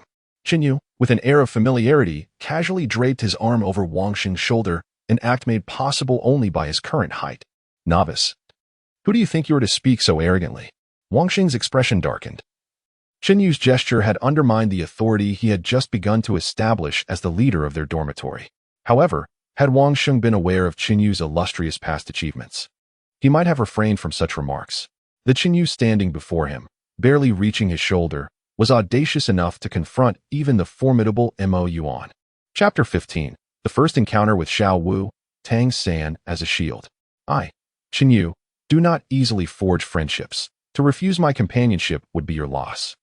Unbeknownst to Qinyu, in just a few short days, he has increasingly embodied the essence of childhood, a fleeting moment that remains a blank slate from his past life. And the sole regret he carries. At such a tender age, he possesses an audacious spirit. Wang Xing snorted coldly, revealing a hint of extraordinary soul power. As a fierce battle tiger's spirit instantaneously manifested upon him. In that moment, Wang Sheng's muscles and bones swelled dramatically, and soon, a towering figure nearly 2 meters tall stood before Qinyu. A white soul ring gracefully rotated around Wang Xing, who was, in fact, a level 17 soul master. The battle tiger spirit is considered to be of above-average caliber among beast spirits, and coupled with Wang Xing's inherent soul power, he could contend even with a level 20 grand soul master. Yet, at this moment, Qinyu merely yawned. Have you prepared yourself? I'm starting to feel a bit drowsy.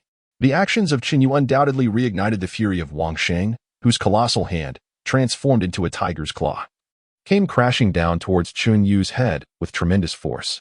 The fierce howl of the attack carried an astonishing momentum, causing the onlookers to instinctively retreat. Yet, at the epicenter of this assault, Qinyu did not even flinch. Watch as I turn you into a pulp with a single strike. Wang Xing harbored no intention of holding back. This blow was a culmination of his utmost strength. However, the ensuing spectacle left everyone in stunned silence, their mouths agape, unable to utter a single sound. Qinyu merely extended a single finger and effortlessly deflected Wang Xing's strike. Your soul power has astonishingly reached level 10. Are you truly endowed with innate full soul power? Qinyu, merely 6 years of age, has only just awakened his martial soul this year. Remarkably, he possesses a soul power of level 10 right from the start, a feat that could only be attributed to innate full soul power. Even if Qinyu were somewhat dim-witted, he would undoubtedly grasp this fundamental truth. Yet, how could a prodigy endowed with innate full soul power be relegated to a mere labor student? Is it possible that the Crown Prince is merely experiencing life among the common folk? Ding! With an impeccably stylish maneuver, he deflected Wang Xing's assault, earning a shock value of 99 and a reward of a Millennium Battle Tiger Soul Ring. A Millennium Soul Ring is rather decent, certainly superior to a Century Soul Ring. Impossible. Even if you possess innate full soul power, how could you possibly withstand my strike without even utilizing your martial soul? Wang Sheng found himself bewildered. Could it be that prodigies possess such unconventional abilities? Wang Sheng, while your strength may be somewhat acceptable, it is regrettably too scattered. You may triumph against opponents with weaker soul power, but when faced with a rival of equal standing, this becomes your Achilles heel. With a deft flick of his finger, Yu precisely struck the joint of Wang Sheng's wrist, the very point where his arm's strength was most feeble. Consequently, the onlookers were met with a pained cry from Wang Xing as his arm fell limply by his side, utterly devoid of strength. Had the formidable Wang Xing truly been vanquished so easily? Ding! The battle concluded in a straightforward and ruthless manner, yielding an astonishing average shock value of 99. And earning the essence of a millennium-old soul beast. Millennium Soul Beast Essence, a substance forged from the concentrated essence of a soul beast spirit, capable of enhancing the length of the Ying-Tian Dragon Phoenix martial soul. Qinyu promptly clicked to use it. And the Ying-Tian Dragon Phoenix martial soul opened its small mouth, swallowing the essence in one gulp, its form seemingly growing slightly larger. The Ying-Tian Dragon Phoenix martial soul juvenile stage had reached a length of 110, which meant that if Qinyu were to acquire 9 more thousand-year soul beast essences, he could elevate the Ying-Tian Dragon Phoenix martial soul to the next stage, resulting in a substantial enhancement of its abilities. One could only hope for an abundance of such rewards. Just as everyone gazed at Qinyu in admiration, a petite and exquisite figure suddenly burst through the entrance. A girl. The dormitories of Nuoding Academy are strictly segregated by gender. How could a girl unexpectedly intrude into their quarters? Who is the leader here? The young girl, no more than 6 or 7 years old, had long scorpion tail braids cascading down to her perky posterior, and her adorable rabbit ear adornments accentuated her mischievous and lively nature. Yet, despite her charming demeanor, her words were imbued with a wild and combative spirit. What a stunning little girl! Upon her first glance, Qinyu was momentarily captivated. Yet soon another enchanting figure surfaced in her mind. Even upon her arrival in the Douluo continent, the memories of that beloved one had not faded in the slightest. Instead, they had grown increasingly vivid. That alluring figure was named Ning Hanyo, the love of Qinyu's life. However, during a fateful mission, she departed from this world forever. From that day forth, Qinyu's demeanor transformed into one of unyielding ferocity, often incurring the wrath of her master. Hey, why are you lost in thought? They all say you are the new leader of this dormitory. Let us engage in a duel and see whose strength prevails. Xinyu took a deep breath, struggling to suppress the profound sadness that pierced his heart, and once again donned a nonchalant demeanor. A true gentleman should never engage in conflict with a lady, especially not with someone as frivolous as you. It would be far more fitting for the two of you to spar. At that moment, Tang San happened to enter through the door, only to be seized by Xinyu and used as a shield. He is my elder brother, possessing strength that far exceeds mine. If you can defeat him, the position of the leader shall be yours. Tang San looked at Xinyu with a bemused expression, lamenting his misfortune. He had done nothing, yet found himself entangled in a duel. Was this not a pitfall for the innocent? Very well, let us engage in combat. As soon as the words left his lips, the girl launched herself towards Tang San with an explosive kick, her body darting forward like an arrow released from its bow. Remarkably, she was enveloped in a yellow 100-year soul ring. The first soul ring was indeed a 100-year one. Had all the prodigies of this new cohort emerged simultaneously? Wang Xing had initially thought Xinyu was formidable enough, only to discover that this young lady was even more ferocious. Control the crane and capture the dragon. Xianyu hand. Tang San's eyes glimmered with a faint purple hue, his hands radiating a luster akin to jade. The collision between Xianyu hand and the girl's legs resulted in a stalemate, with Tang San retreating 3 steps, while the girl only took a single step back. The disparity in power between soul masters with and without soul rings was staggering. On the sidelines, Xinyu discerned certain truths. Although Tang San's soul power was merely one level beneath his opponent's, the latter's strength surpassed Tang San's by nearly 50%. Thus, in this clash, Tang San was, in fact, defeated. Your arms are as solid as iron, the young girl exclaimed, a hint of dissatisfaction in her voice. I am called Xiao Wu, as in dancing. What is your name? I am Tang San. In this bout, I concede defeat, he replied, retracting his Xianyu hand. From the outset, he had been thrust into the fray by Xinyu, and now that he had lost, he could simply bow out of the situation. No way. I know you haven't exerted your full strength yet. Let us have another match. Xiao Wu insisted, unwilling to relent, eager to challenge Tang San once more. Chapter 16. Encountering Mo Yuan again. Unyielding as ever we concede. If this continues, my brother's frail frame will surely be pummeled flat. From now on, you shall be our leader. Xinyu exhibited a remarkable nonchalance, boldly choosing the number of participants and calling out to Xiao Wu, addressing her as boss while placing a hand on Tang San's head. The others in the dormitory, witnessing this, followed suit, including Wang Xing without exception. How dull. I'm not playing with you anymore, Xiao Wu exclaimed, stamping her foot in frustration before hastily exiting the boys' dormitory. Phew. Thank goodness that little tyrant has finally left. Wang Xing wiped the cold sweat from his forehead, having never encountered such a fierce girl before. She truly embodied the duality of an angelic visage paired with a devilish heart. By the way, I just informed the teacher about Mo Yuan's situation, and he advised us to maintain a low profile at Nodding Academy, warning that no one dares to provoke Mo Yuan within its walls. He also mentioned that we need not fear. Even if Mo Yuan is arrogant, he wouldn't dare to act directly within the academy. Mo Yuan, to be honest. Shenwei had never regarded Mo Yuan with any seriousness. Even if his father, Mo Tianqing, were to arrive, Shenwei would feel no trepidation.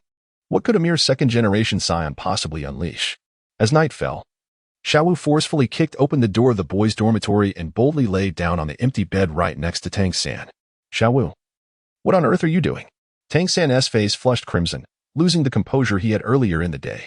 I'm going to sleep, Xiao Wu replied earnestly, tilting her head, seemingly oblivious to the fact that she was in a boys' dormitory. That night, apart from Xiao Wu and Shunyue, everyone else suffered from insomnia, arriving the next day with dark circles under their eyes, yawning incessantly as they headed to class. Young master, we have uncovered the identities of those 2 boys. One is named Tang San, and the other Chanwei. They hail from a small place called Holy Soul Village. Mo Yuan, his leg wrapped in bandages, grimaced with every slight movement, the pain in his body morphing into a deep-seated hatred for Qinyue. I don't want to hear this nonsense. Get to the point. Yes. Qinyue and Tang San leave Nodding Academy every afternoon to go to the blacksmith shop in the west of the city. Nodding Academy is situated in the east. The round trip from the blacksmith shop takes at least half an hour, which presents an excellent opportunity for him to strike. Make the arrangements. Today, I want the corpses of those 2 boys to appear at the mass grave. Flames of fury flickered in Mo Yuan's eyes. As long as he was in Nodding City, no one could escape the grasp of the illustrious young master. Through these days of interaction, The bond between Qinwei and Tang San had significantly deepened. It is not that Tang San is inherently proud, rather, it is the mature soul within him that prevents him from engaging with his peers. However, Qinyu is different. Tang San senses an inexplicable maturity emanating from him. Furthermore, Qinyu possesses a remarkable talent for crafting hidden weapons, with a significant portion of his knowledge undocumented even in the Xiantian treasure record. This compels Tang San to ponder the secrets that lie within Qinyu's mind. Xiao San, I have some thoughts regarding the Zhuge Divine Crossbow. The standard bowstring cannot withstand the immense force exerted by such a powerful weapon. Might we consider alternative materials, such as the Xianbing silkworm silk? Xianbing silkworm silk? Tang San had never encountered such a material. Could mere silk truly substitute for a resilient bowstring? This left a question mark swirling in his thoughts. Just as the two were engrossed in their discussion, they noticed an increasing number of unfamiliar faces closing in behind them. Alas, it seems that whenever they are most engaged in conversation, there are always those who intrude unwarrantedly. With a resigned sigh, Qinyu pondered the alarming number of individuals choosing to walk the path of self-destruction this year. Was it possible that such a multitude of fools had been unleashed upon the world? A staggering 20 or 30 individuals had completely sealed off both ends of the street. Observing the ominous situation, the street vendors hastily fled, abandoning their stalls in a frantic escape. They recognized the distinctive insignia of the city lord's manor upon these individuals. The most formidable power in Notting City, a force that few dared to provoke. The two young lads had attracted the attention of the city lord's men. This was surely a death sentence. Indeed. Look, even the young Lord Mo Yuan has arrived. How unfortunate these two youngsters are. These individuals were the elite guards of the city lord's manor, each possessing the prowess of at least a first or even second-tier great soul master. Mo Yuan, seated in a grand palanquin carried by 8 men, had eyes that glimmered with a frenzied intent to kill. Qinyu, Tang San, you two possess remarkable audacity. Rather than keeping a low profile at Notting Academy, you dare to strut through the streets. I am uncertain whether to commend your courage or to deem you foolish beyond measure. With a subtle gesture, Mo Yuan signaled, and the throng of 20 or 30 gradually tightened their encirclement, leaving Qinyu and Tang San seemingly trapped with no avenue for escape. Mo Yuan. It seems the lesson I imparted a few days ago was insufficiently profound. Rest assured, today I shall engrave this experience into your memory for a lifetime. Though Qinyu wore a radiant smile upon his face, Tang San, standing nearby, could discern a subtle chill in Qinyu's tone. The 7-star ghost steps. This time, Qinyu refrained from engaging in idle chatter with Mo Yuan. His figure flickered slightly in place, and when he reappeared, he was already before one of the individuals. What astonishing speed! The person instinctively sought to activate their martial spirit, but what awaited them was Qinyu's diminutive fist. The Shinkei point. A convergence of soul power within the human body is commonly referred to as the Qi Gate. With a precise strike, Qinyu's fist landed upon the vital point of this individual's abdomen, effortlessly piercing through with a trace of soul energy.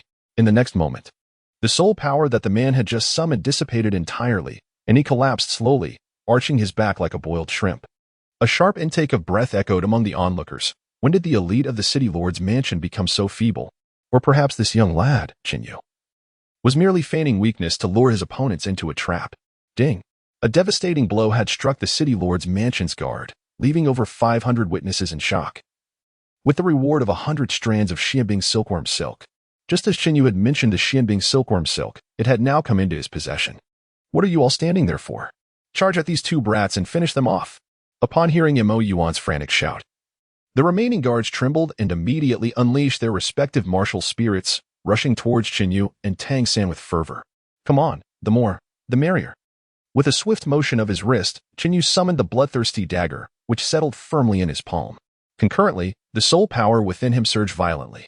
His soul power, 3 times that of his peers, made his aura comparable to that of a level 20 Grand Soul Master, despite the fact that he was merely at the 10th level.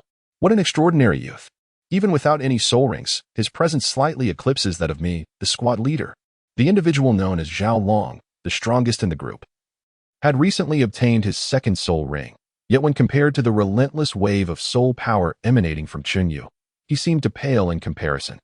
2nd soul skill, wooden armor defense. Zhao Long's 2nd soul skill was a defensive type, derived from a century-old soul ring. And even a fellow Grand Soul Master would find it challenging to penetrate this protective wooden armor. Starfall technique, Meteor Ninefold Flash. Suddenly, Chun Yu's form multiplied into 9 indistinguishable figures, leaving the hundreds of spectators bewildered as to which was the original and which were mere phantoms. With a swift thrust, Chun Yu showed no hesitation. A flash of crimson light appeared, and Zhao Long felt a chill pierce his chest before darkness enveloped him as he collapsed to the ground. He could not comprehend how, with his level 20 soul power and the defense of his second soul ring, he could not withstand the dagger wielded by Chun Yu. The dagger's skill, Bone Cutter, could ignore any defensive techniques wielded by those below the rank of Soul Sovereign. There was no way a mere Grand Soul Master could resist Chun Yu's lethal strike. Chapter 17. The young one is defeated. The old one arrives captain. The captain is dead. Dead? All movement froze as Chun Yu swiftly dispatched Zhao Long, instilling sheer terror in the remaining members of the group. Ding! The instant Zhao Long was slain, the remaining guards were left in shock, achieving a 99 level of astonishment, which rewarded Chun Yu with a 1,000-year soul beast essence. The ease with which he acquired this second essence prompted an odd glint in his gaze as he regarded the others, akin to looking at a collection of gold coins. If these individuals could bestow upon him a similar reward, his Yingtian Long Huang martial soul could ascend today. You worthless lot. A mere child has frightened you into submission. I shall demand my father sends you to guard the borders. Mo Yuan shouted in frustration. Everyone, attack together. Even if this boy is strong, no single fist can withstand the combined might of many. He cannot possibly eliminate us all in one blow. The mention of the borders sent a shiver through all. The borders were a battleground against soul beasts in the Star Luo Empire, where of 100 sent, perhaps only 2 or 3 would return. That was far more daunting than the boy before them. Together now, yet as they stepped forward, an overwhelming pressure enveloped them. Roar! The Yingtian Long Huang martial soul manifested around Chun Yu, its pure draconic might causing all other martial souls to retract in terror. A supreme beast martial soul. Only a truly extraordinary martial soul can dominate and intimidate other martial souls. To witness the emergence of such a prodigious talent in the diminutive city of Notting is indeed astonishing. Ding! The celestial dragon Phoenix martial soul, with a shock value of 99, has prompted the system to declare the host's actions of preying upon these inferior opponents for rewards as utterly disgraceful, granting a reward of a Millennium Soul Beast Essence. The Starfall Technique, Meteor Strike. Meteor Strike surpasses the Meteor 9 flickers in strength, concentrating all of Chun Yu's soul power and physical strength into a singular, simple thrust. Yet, even a soul master renowned for their defensive prowess would likely find it impossible to withstand such an assault. To the eyes of all present, there was merely a faint glimmer, reminiscent of a shooting star streaking across the night sky. In an instant, every guard bore a shallow crimson mark upon their throats. One strike, and 29 soul masters were vanquished.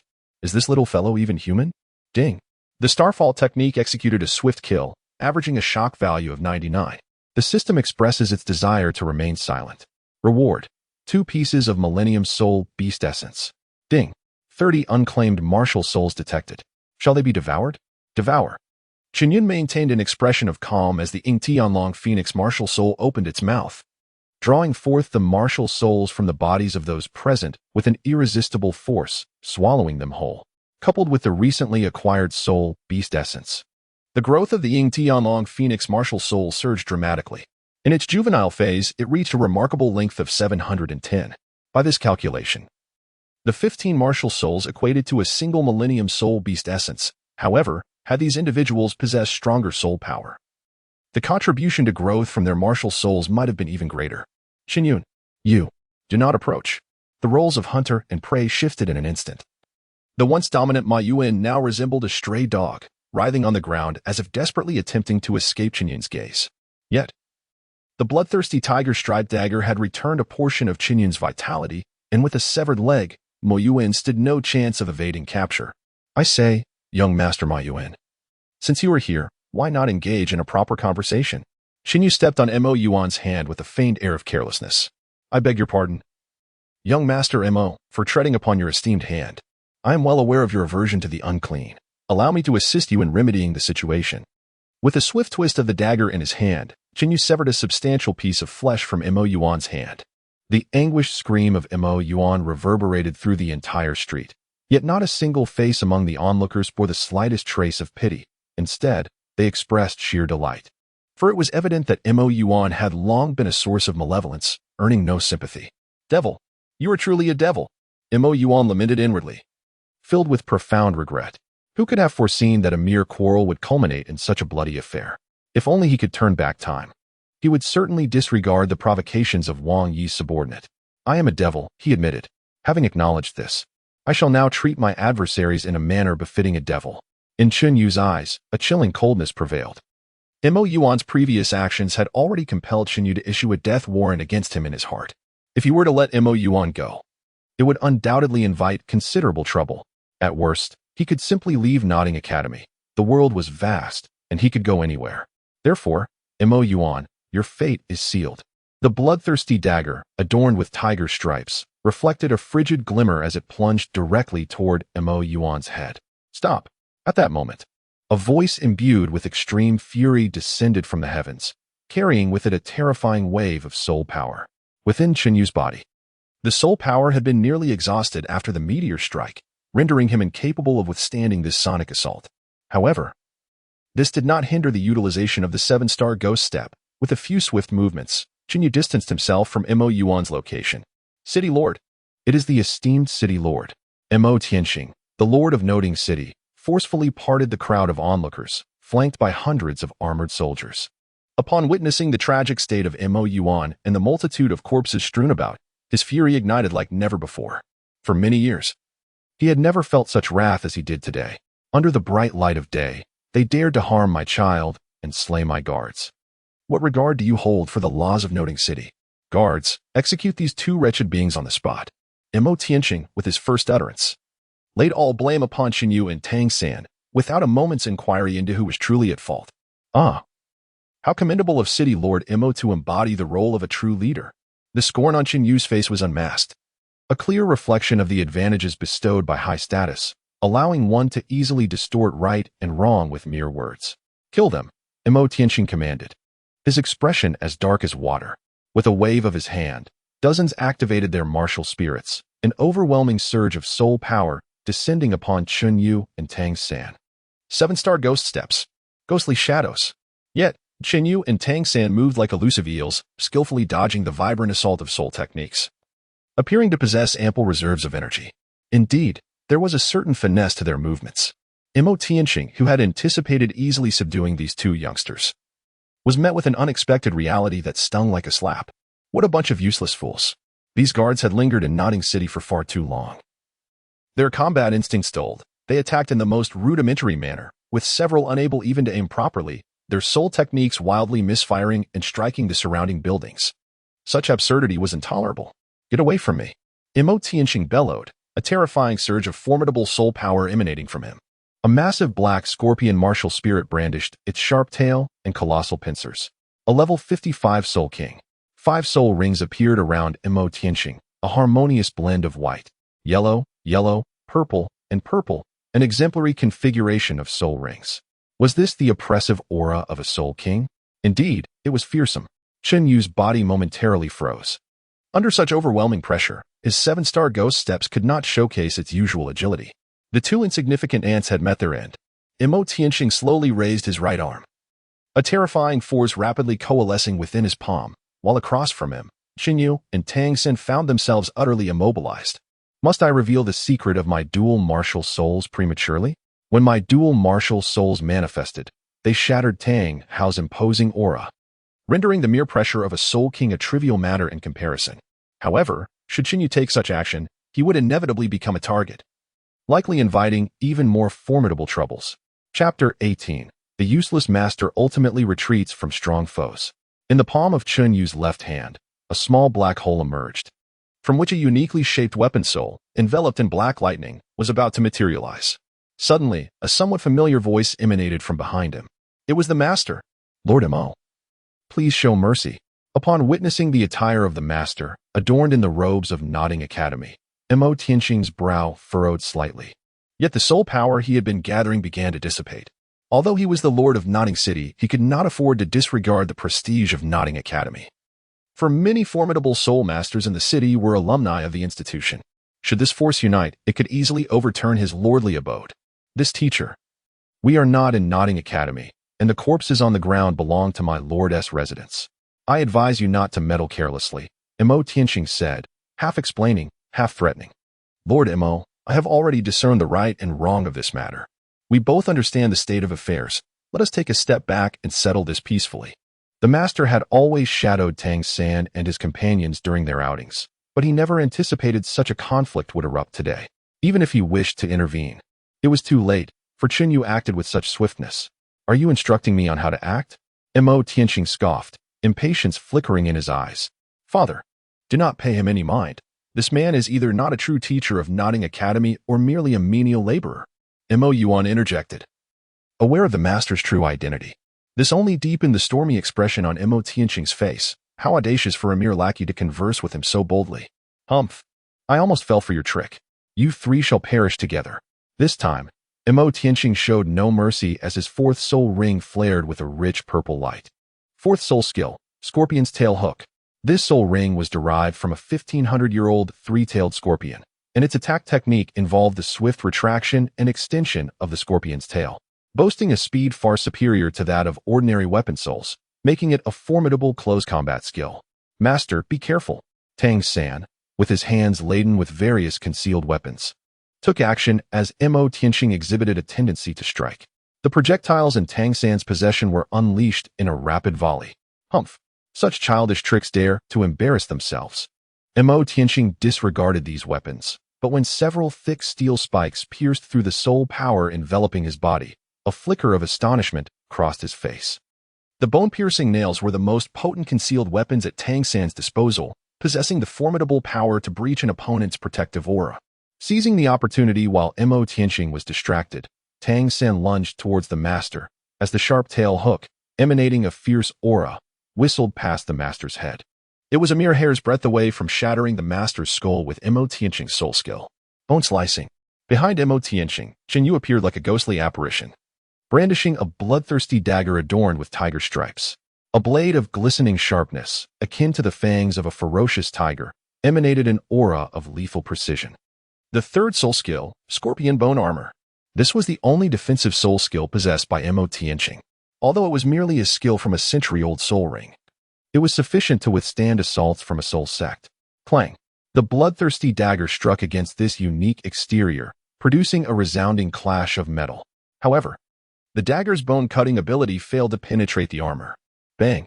Mo Tianqing retaliated with a powerful punch aimed at Qinyu's chest, the terrifying force eliciting a distinct sound of cracking bones from within.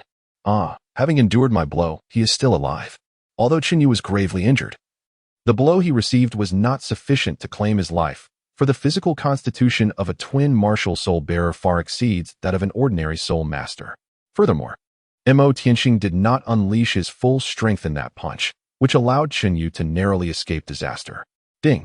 Mo Tianqing was momentarily taken aback, earning a shock value of 10 and receiving a reward, a Jade Bone Pill. The Jade Bone Pill, upon consumption, it facilitates the rapid healing of fractured bones. Qinyu discreetly consumed the pill in his hand, and a warm current surged forth from the fractured edges of his chest, mending his grievous injury in the blink of an eye. Boy, how did you recover so swiftly? Upon witnessing Qinyu spring back to his feet, like a carp leaping from water, Mo Tianqing's eyes widened, nearly popping from their sockets. It is often said that injuries to the muscles and bones require 100 days for healing, yet, within mere 3 seconds, Qinyu was lively and agile once more. Is this not a miracle? Ding! The efficacy of the Jade Bone Pill astonished Mo Tianqing, earning him a shock value of 99 and a reward of 2 Millennium Soul Master Essences. The Dragon Phoenix Martial Spirit absorbed these 2 essences, leaving only 1 more essence needed for its upgrade. I am intrigued to see just how many lives you possess. Just as Mo Tianqing was about to strike again, he heard the master's ominous warning. Mo Tianqing, should you dare to act, I shall reduce your lord's mansion to ruins overnight. A mere lackey dares to threaten me? How utterly laughable! Mo Tianqing chuckled, retracting his attacking stance, and gazed with keen interest at the dust-covered master. I am curious to see how you will fulfill your earlier proclamation. The master hesitated momentarily before producing a unique token, resembling neither jade nor wood. You may not trust me, but do you not recognize this item? Mo Tianqing's previously disdainful expression shifted dramatically as he caught sight of the token in the master's hand, his face turning an ashen hue. This is the Elder's token of the Spirit Hall. How could you possess it? Suddenly, to everyone's astonishment, Mo Tianqing knelt before the master. I was unaware of the Elder's presence. I deserve 1,000 deaths for my transgressions. The token was engraved with a black hammer, a seven-tiered tower, and a colossal lightning dragon. But above these symbols loomed an angel with 3 pairs of wings, suggesting its status surpassed the others. On the reverse side of the token, the words Spirit Hall were inscribed. This was the identity token possessed by individuals of the elder rank within the Spirit Hall. How could the seemingly inconsequential master from Nodding Academy be connected to the Spirit Hall, and even hold a notable position within it?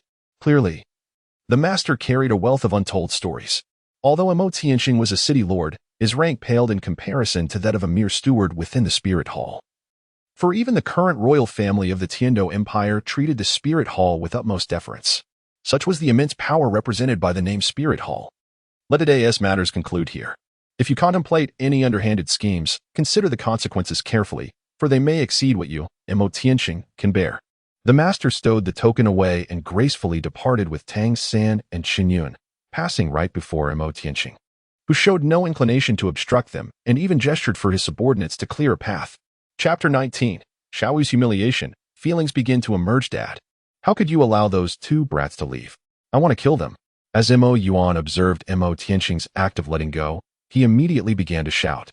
Yet the entire street remained silent, with everyone else discreetly keeping their mouths shut. With a resounding slap, Mo Tianxing struck his precious son for the very first time. Silence.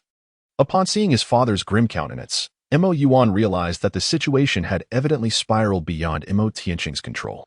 Despite his arrogant demeanor, Mo Yuan was not entirely devoid of intellect. The token that the master had presented surely held significant implications. Once Qin Yu and the others vanished at the end of the street, Mo Tianxing beckoned his subordinates to handle the aftermath, while he personally escorted Mo Yuan back to the city lord's residence. Rest assured, my son, I shall repay this grievance in due time. For now, focus on recuperating at home, and leave the rest to me. Mo Tianxing had never felt such humiliation as he did today, although the master might be incapacitated. Those 2 young men must not escape unscathed. Summon the headmaster of the Nodding Academy. A glint of cunning sparkled in Mo Tianxing's eyes. This time, he intended to ensure that Qin Yu and Tang San met their demise at the Nodding Academy, thus allowing him to extricate himself from any suspicion. Without evidence, even the master would be powerless against him. Within the confines of the Nodding Academy, the gravity of the situation was clear. Little San, little Yu. Mo Tianxing is a man who harbors grudges. You must never venture beyond the gates of the Nodding Academy without caution. In due time, I will personally escort you to the soul-hunting forest to obtain your first soul ring. Qin Yu nodded, reassured by the presence of the master, knowing that Mo Tianxing would not dare to resort to any deceitful tactics. Master, what is the extraordinary power of that token you just displayed? Why does even Mo Tianxing regard it with such trepidation? The master pondered deeply for some time before revealing his past. It turned out that he had once maintained a close relationship with the Spirit Hall, even serving as an honorary elder for a period. However, due to certain circumstances, he severed ties with the Spirit Hall and wandered to Nodding Academy. Although the master did not disclose the exact events that transpired, Qin Yu understood that anything capable of altering a person's life trajectory must be of considerable significance. Let us not dwell on this any further. You shall remain in the academy for the time being, and I will seek to uncover Mo Tianxing's recent activities. As Qin Yu and Tang San returned to their dormitory, they unexpectedly collided with Wang Xing, who bore an expression of palpable urgency as if he were grappling with a pressing dilemma. Upon spotting Qin Yu and Tang San, Wang Xing seized them as though they were a lifeline, hastily pulling them along towards the academy square. I remarked, Wang Xing, it appears you are in quite a rush. As if flames were licking at your heels. Before Qin Yu had the chance to recuperate from a fierce battle, he found himself being dragged around by Wang Xing, seemingly preparing to circle the academy thrice. Qin Yu, Tang San, where have you been all day? Our dormitory has been besieged, and with you 2 esteemed individuals absent, we could only rely on Sister Xiaowu to hold the fort. What? You say Xiaowu is engaged in a scuffle? When did this occur? Upon hearing that Xiaowu had been involved in a confrontation, Tang San immediately became somewhat anxious, which caused a flicker of inexplicable light to dance in Qin Yu's eyes. It seems you are not as wooden as I thought. As Wang Sheng continued to run, he recounted the events. Earlier that day, during lunch, some senior noble students had the audacity to harass Xiaowu, attempting to lay hands on her. Naturally, Xiaowu would not acquiesce to their wishes, and with a few well-executed shoulder throws, she left them battered and bruised. Wang Xing and the others believed the matter had settled, only to return to their dormitory and find themselves confronted by a large group at the entrance. The leader of this assembly was named Qin Shuang, the son of the vice lord of Nodding City. Once again, it was someone affiliated with the lord's manor. Dust Feather smacked his lips, having just reprimanded the son of the city lord outside, only to be confronted now by the offspring of the deputy city lord. Was it a cosmic coincidence that he seemed inherently at odds with these scions of the elite? Meanwhile, Tang San remained unfazed by the title of deputy city lord. If even a single strand of hair were to be harmed on Xiao Wu, he would ensure that his adversary paid a price tenfold or even 100-fold. Little San, he reassured, with Master by our side, fear not the repercussions from the city lord's residence.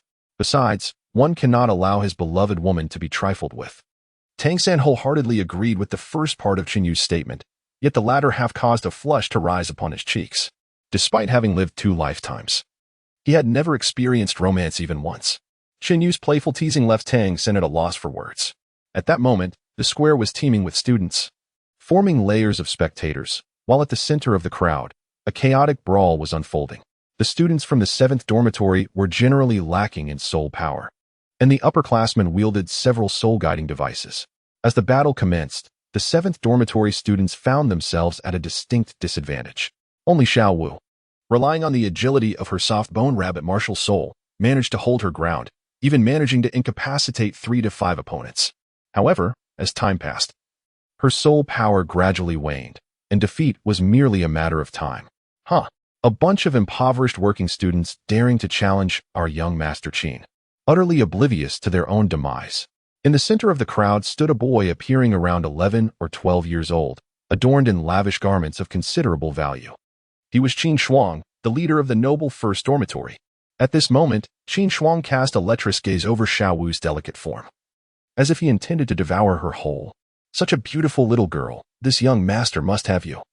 Xiao Wu felt a wave of disgust as Qin Shuang's gaze lingered on her, and in a moment of distraction, she was struck on the shoulder by a surge of soul power. Humph! Xiao Wu let out a muffled grunt, clearly having sustained some injury.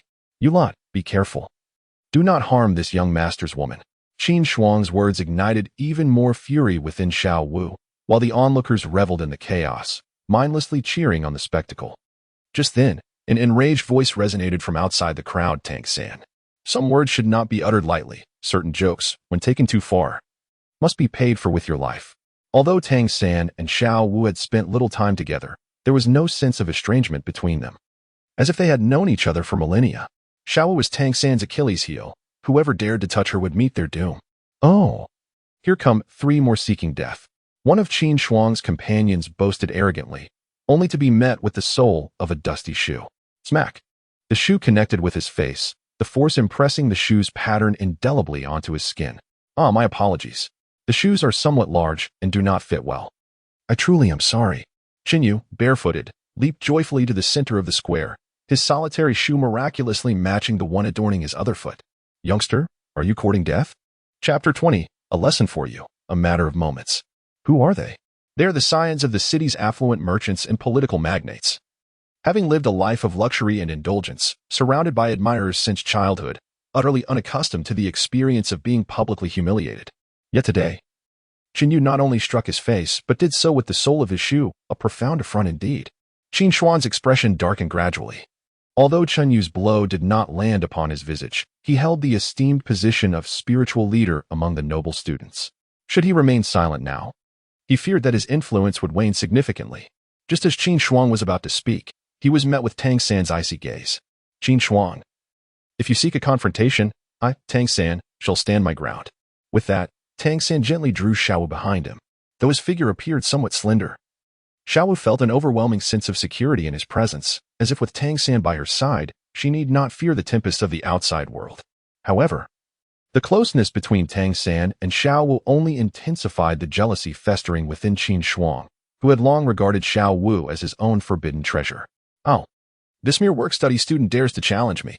The accumulation of new grievances and old resentments had driven Qin Shuang beyond the brink of reason. Everyone, attack together. Teach these rustic bumpkins a proper lesson. No mercy. Qin Shuang no longer cared about the violation of school rules. All he desired was to eradicate the troublesome Qin Yu and Tang San from existence. A bunch of rubbish, unworthy to be my adversaries. With a deft sidestep, Qin Yu skillfully evaded the attack that came from behind, and in the midst of this graceful maneuver, he even managed to don his shoes. There is no need for me to resort to my hands to deal with you. Jinyu kicked fiercely at the chest of the man behind him, the tremendous force shattering his sternum. If you are a man, then do not conceal yourself, he said. Tang San escorted Xiao Wu out of the core battlefield. And when he raised his gaze again, Qin Shuang beheld a pair of eyes gleaming with a chilling light. Ghostly shadow, mysterious steps. Tang San's figure vanished in an instant from the sight of the crowd, and immediately, a series of sharp whistling sounds pierced through the air from all directions. The air was filled with piercing cries of agony, as those who had fallen to the ground had steel needles, each approximately an inch long, deeply embedded in their bodies. Yet, at the last moment, Tang San held back. Otherwise, these hidden weapons would have pierced not merely their limbs, but also their hearts and vital throats. On the other side, Chun Yu was equally relentless, each kick sending an opponent soaring into the air before crashing heavily to the ground, resulting in broken bones and torn muscles.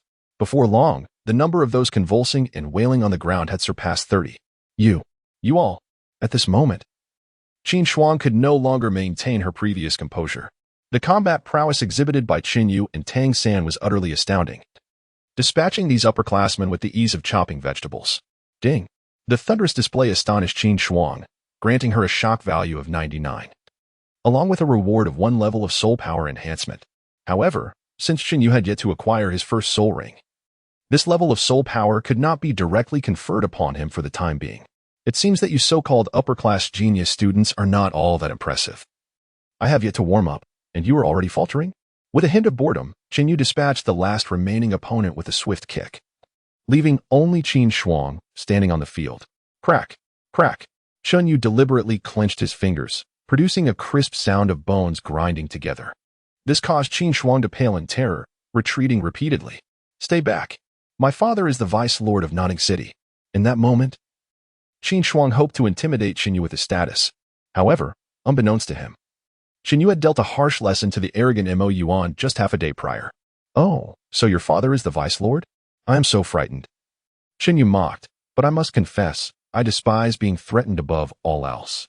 Without uttering a word, Qin Yu delivered a swift kick that sent Qin Shuang flying several dozen meters away. Qin Shuang's face flushed crimson, struggling to catch her breath for quite some time. It was rather tedious. Teaching a lesson to such worthless individuals was a matter of mere moments. At that instant, a throng of academy mentors, led by an elderly gentleman, hastily arrived at the square. However, upon witnessing the lamentations of the students sprawled across the ground, their expressions grew increasingly grave. Every individual involved was a noble student, representing the foremost aristocratic powers of Notting City. The gravity of the situation hinged on how the headmaster of Notting Academy would address it. The headmaster has arrived, someone exclaimed, and Qin Shuang, as if encountering a savior, sprang to her feet, completely shedding her earlier state of despair. Headmaster Kuolin, you must impose severe punishment on Qin Yu and Tang San, those 2 work-study students. They are not only inherently violent but also treat the Academy's regulations with utter disdain. Just look at these individuals. They have all sustained injuries at the hands of these 2. The frail old man with hair as white as snow was none other than Headmaster Kuolin of Notting Academy, a soul master of level 47. He had just returned from a meeting with Mo Tianxing when he learned of the unprecedented large-scale brawl that had erupted within the academy, an occurrence that had not transpired in decades. To be candid, Kuolin felt a twinge of displeasure. Yet, when he discovered that 2 work-study students had bested this group of upperclassmen, his initial anger morphed into astonishment. Ding! Headmaster Kuolin of Notting Academy is astonished. Astonishment value 60. Reward: soul power increased by 1 level. At that moment, Qin Yu also directed his gaze towards the elusive dean, whose presence was as fleeting as a dragon's shadow. In Kuei Lan's eyes, Qin Yu perceived a flicker of surprise. It seemed that the dean had known of his existence prior to this encounter, perhaps concealing deeper secrets beneath the surface. Qin Yu harbored a sense of wariness towards Kuolin, yet he remained uncertain about the extent of the threat Kuolin posed to him. Please tidy up this area and ensure that the injured students receive medical attention. You 3, follow me, Kuolin instructed, leading Qin Yu and Qin Shuang away. Xiao Wu attempted to follow but was subtly deterred by Tang San's gaze. Inside Kuolin's office, Qin Shuang instinctively distanced herself from Qin Yu, evidently shaken by the formidable display of power he had exhibited earlier. Qin Yu, Tang San, I have reviewed your records. You are both fresh students this year, particularly you. Qin Yu, I find it quite intriguing that you chose to relinquish your status as a gold medal student. What, may I ask, prompted such a decision? Dean, Do you truly concern yourself with such trivial matters? Furthermore, how I choose to proceed is a matter of my own volition, Chinyu retorted. The words of Chinyu were imbued with a subtle chill, which only served to heighten Kuolin's dissatisfaction. Chinyu had noticed the precious gift adorned with the emblem of the Lord's mansion on Kuolin's bookshelf, indicating a significant camaraderie between Mo Tianqing and Kuolin. An enemy's ally is, by extension, an adversary of Chinyu. Such a straightforward notion was not lost on him. Why then, have you gathered a crowd to brawl, resulting in injuries to so many students?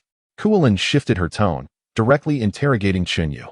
Indeed, the fox's tail had been revealed. A faint, icy smile crept upon Chinyu's lips, suggesting that their esteemed dean had already aligned himself with Mo Tianqing. The impending conflict presented Kuolin with a perfect pretext for retribution. Why do you not inquire as to who initiated the altercation? She mused. Since you have evidently predetermined my guilt, what purpose do these inquiries serve? With a subtle tone, Chinyu struck directly at Kuolin's psychological vulnerability. He had indeed just returned from Mo Tianqing and had acquiesced to one of his demands. Chapter 21. Establishing a bet and proceeding to hunt souls. This demand entailed Kuolin expelling 2 students from the academy.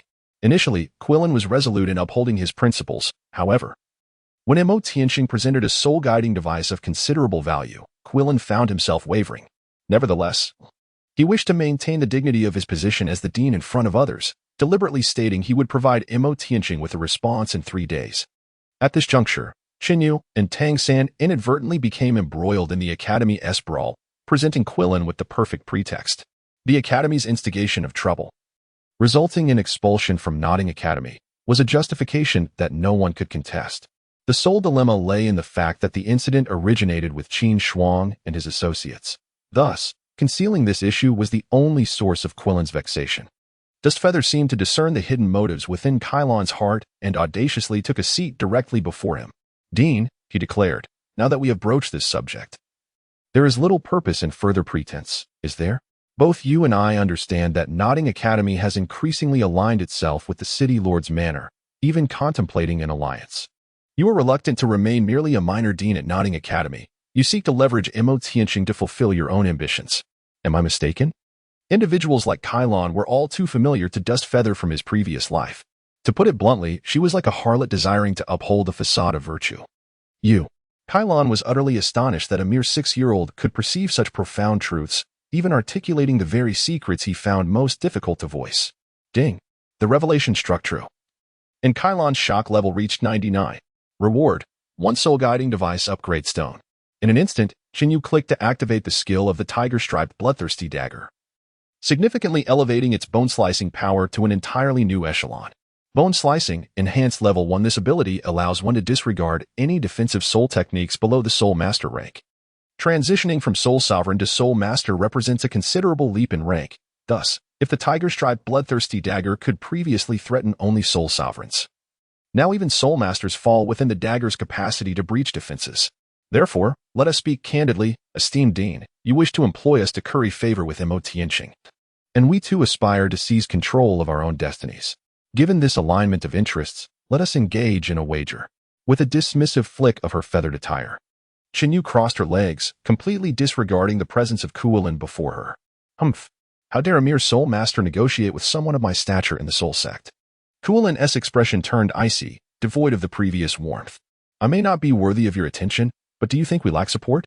Just then, the Master entered, accompanied by Xiao Wu. It became clear that Tang San had intended for Xiao Wu to seek out the Master before his departure. The Master's presence commanded respect, capable of intimidating even Mo Tianqing, and thus could easily quell a mere academy head. Master, what brings you here? Get out. Kuolin, oblivious to the Master's true identity, regarded him as nothing more than a menial worker in the academy. Upon hearing this, Tang San's gaze turned frosty. The Master was his most esteemed mentor, and Kuolin's disdain had ignited a spark of anger in the otherwise amiable Tang San. Kuolin, I have overlooked your past transgressions. But today, as you attempt to bully my student, I cannot stand idly by. The Master displayed no hint of fear, a stark contrast to his usual demeanor. Students? Huh. How absurd. A worthless individual daring to take on the role of a teacher. But very well. Let this useless master and his 2 equally useless students be expelled from my academy. Kuolin's derision was unmasked, yet in the next moment, His expression shifted dramatically. He sprang from his chair as if confronted by a ghost. In the master's hand rested the token signifying his status as an elder of the spirit hall. Upon seeing the token, Kuolin's first thought was to slap himself in disbelief. An elder of the spirit hall held a position akin to that of a prince in the Heavendo Empire, perhaps even surpassing it. Even the current Emperor Shuya would treat him with utmost courtesy. But what had he just uttered? Each word he spoke could warrant his demise 100 times over. Elder. Why are you here? Kuolin was utterly perplexed. If the master possessed such an esteemed identity, why would he choose to toil at Notting Academy? Had he revealed his true status, Kuolin would have willingly relinquished his position as headmaster. Kuolin. It appears you have forgotten your brother Kuain's dying wish to remain uninvolved with powers like the City Lord's mansion. Yet your actions over the years have strayed far from his legacy. It turned out that the master shared a deep bond with Kuolin's brother. In a time of despair, he sought refuge at Notting Academy. Of course, his choice not to become a formal mentor was his own, a secret even Kuolin was unaware of. Just now, Xiaoyu proposed a wager, but I wish to amend the terms. Kuolin, should you win, the three of us will depart from Notting Academy immediately, severing all ties with you henceforth. If you lose, you must relinquish the position of Dean, the illustrious Notting Academy. Established by your elder brother, must not be tarnished by your hands. As for the method, let us engage in a soul duel, a 2-on-2 match. The victors shall compel the vanquished to honor the wager. Kuolin had initially intended to curry favor with the master. Yet the master's words revealed to him the irreconcilable nature of their conflict. Master, are you truly driving me to my demise? Kuolin understood the gravity of this gamble. He could only emerge victorious, for a defeat would cost him everything. Alternatively, I could, under the authority of the elder of the spirit hall, strip you of your position as dean, the master stated calmly, unfazed by Kuolin's demeanor. Since the esteemed elder possesses such confidence, I find myself with little to say. Kuolin replied, his eyes darkened with malice, clearly incensed. Xiaosan, Xiaoyu, we shall depart. The master did not linger, leading the two away. Leaving behind the pale-faced Qin Shuang. Qin Shuang, return and summon your father and Lord Mo. Inform them that I have matters of great importance to discuss. From the earlier encounter between Qin Shuang and Tang San, it was evident that the ragtag group from Notting Academy was no match for Tang San. Should Kuolin wish to win this wager, he would need to rely on Mo Tianqing's strength. Humph. Even if I cannot touch you, can I not best your two students? Kuolin struck the back of his chair with force, reducing the solid wood of the dean's chair to a pile of splinters. Meanwhile, the master quickly gathered his belongings and exited Notting Academy with Tang San and Chen Yu, their destination being the soul-hunting forest outside Notting City. Xiaosan, Xiaoyu. Do not underestimate this soul duel. Knowing Kuolin's character, you will undoubtedly seek Mo Tianqing's assistance. In my estimation, your opponents will be at least great soul masters, if not soul emperors. Rest assured, master, we shall not disappoint you. Chapter 22. The Soul-Hunting Forest. The king of the underworld wolves the soul-hunting forest. While termed a forest, is essentially a designated area within each city, a specialized habitat for nurturing soul beasts. Although it is an artificially created environment, dangers abound within the soul-hunting forest. Predominantly inhabited by soul beasts of 10 and 100 years of age, there are also some resilient 1,000-year soul beasts.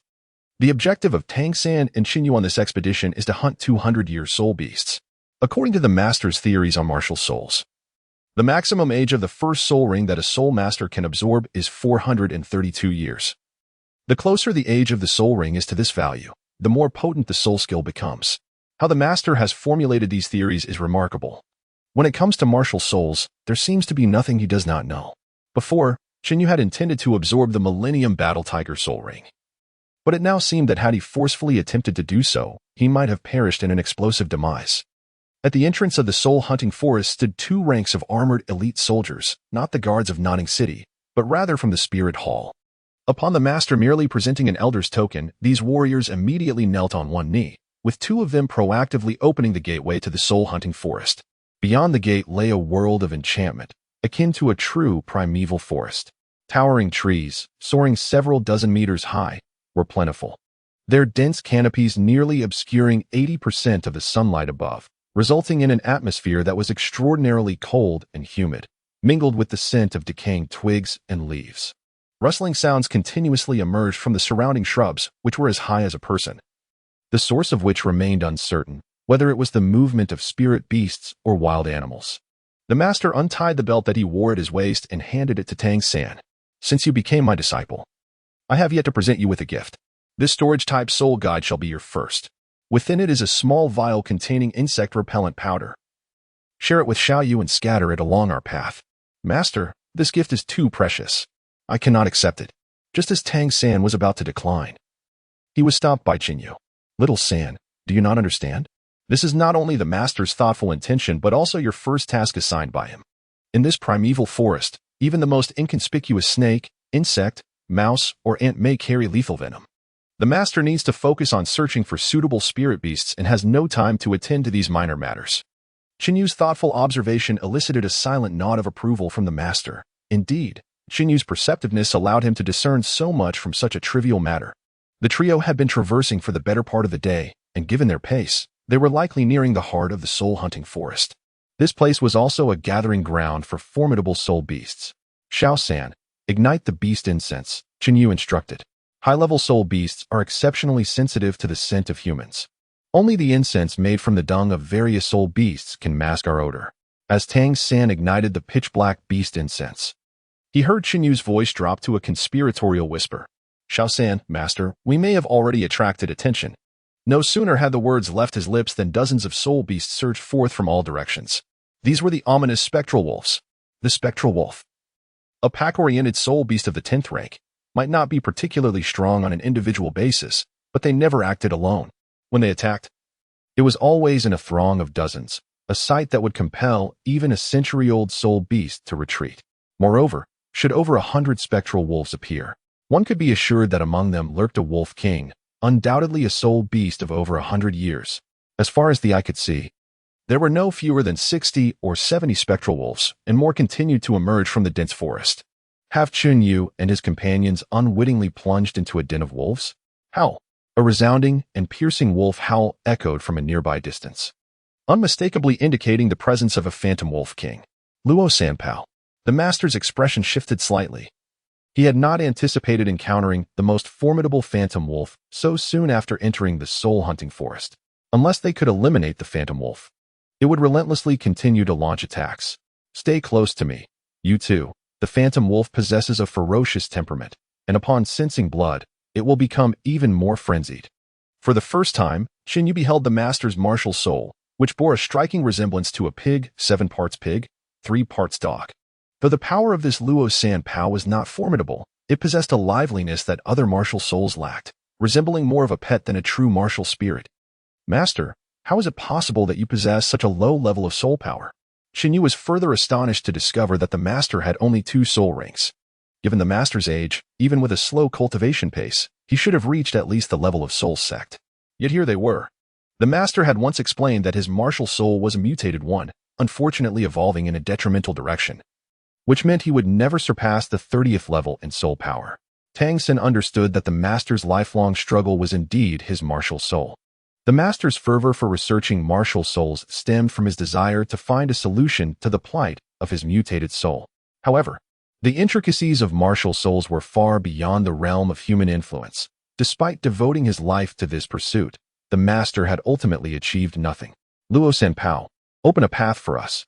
As the master's 2 soul rings simultaneously enveloped Luo Sanpao, he gestured for Qinyu and Tang San to cover their mouths and noses.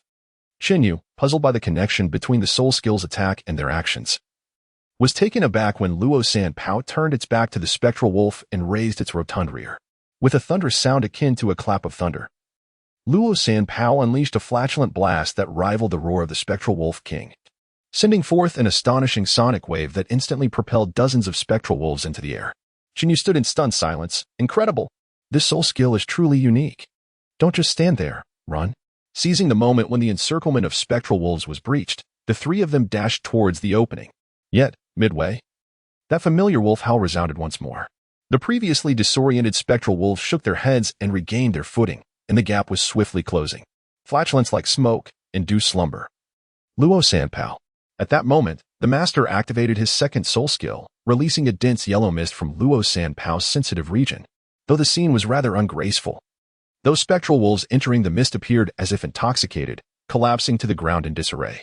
My 2nd soul skill has a narcotic effect, but its duration is limited. Stay close to me. However, before the master could take several steps, a shadow, towering at least 7 or 8 meters, leapt forth and struck Luo Sanpao, sending it flying. The master, linked to it, emitted a guttural sound, clearly sustaining some injury. The spectral Wolf King. The master's gaze sharpened as he beheld the massive Wolf King, which was tenfold the size of an ordinary spectral wolf, adorned with a distinctive tuft of purple fur on its back. This purple mane constituted a third of the Wolf King's length, signifying that it was a spectral Wolf King over 350 years old. The master meticulously examined the expanse of the violet fur enveloping the Wolf King. Should this violet extend to the tip of the Wolf King's tail, it would no longer merely be a century-old soul beast, but rather a true millennium soul beast. Chapter 23. Surrounded and in distress. Xiaoyu, your martial soul is a beast martial soul, and it is an exquisite one renowned for its formidable offensive capabilities.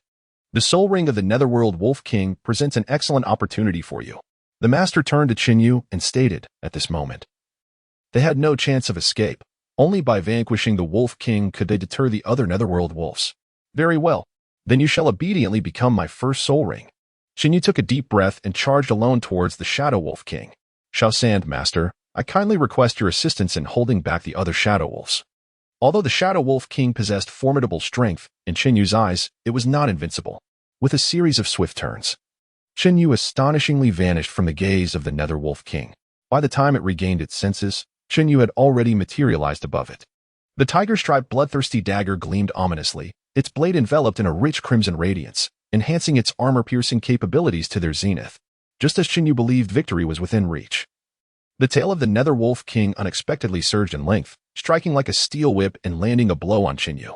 Utilizing the 7-star ghost steps, he activated the first layer known as Yao Guang, which allowed him to manipulate the refraction of surrounding light, creating a remarkably lifelike doppelganger.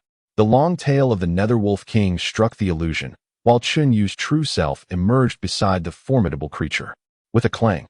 As this was the first time employing Yao Guang, the Nether Wolf King was momentarily daunted, resulting in a shock value of 99.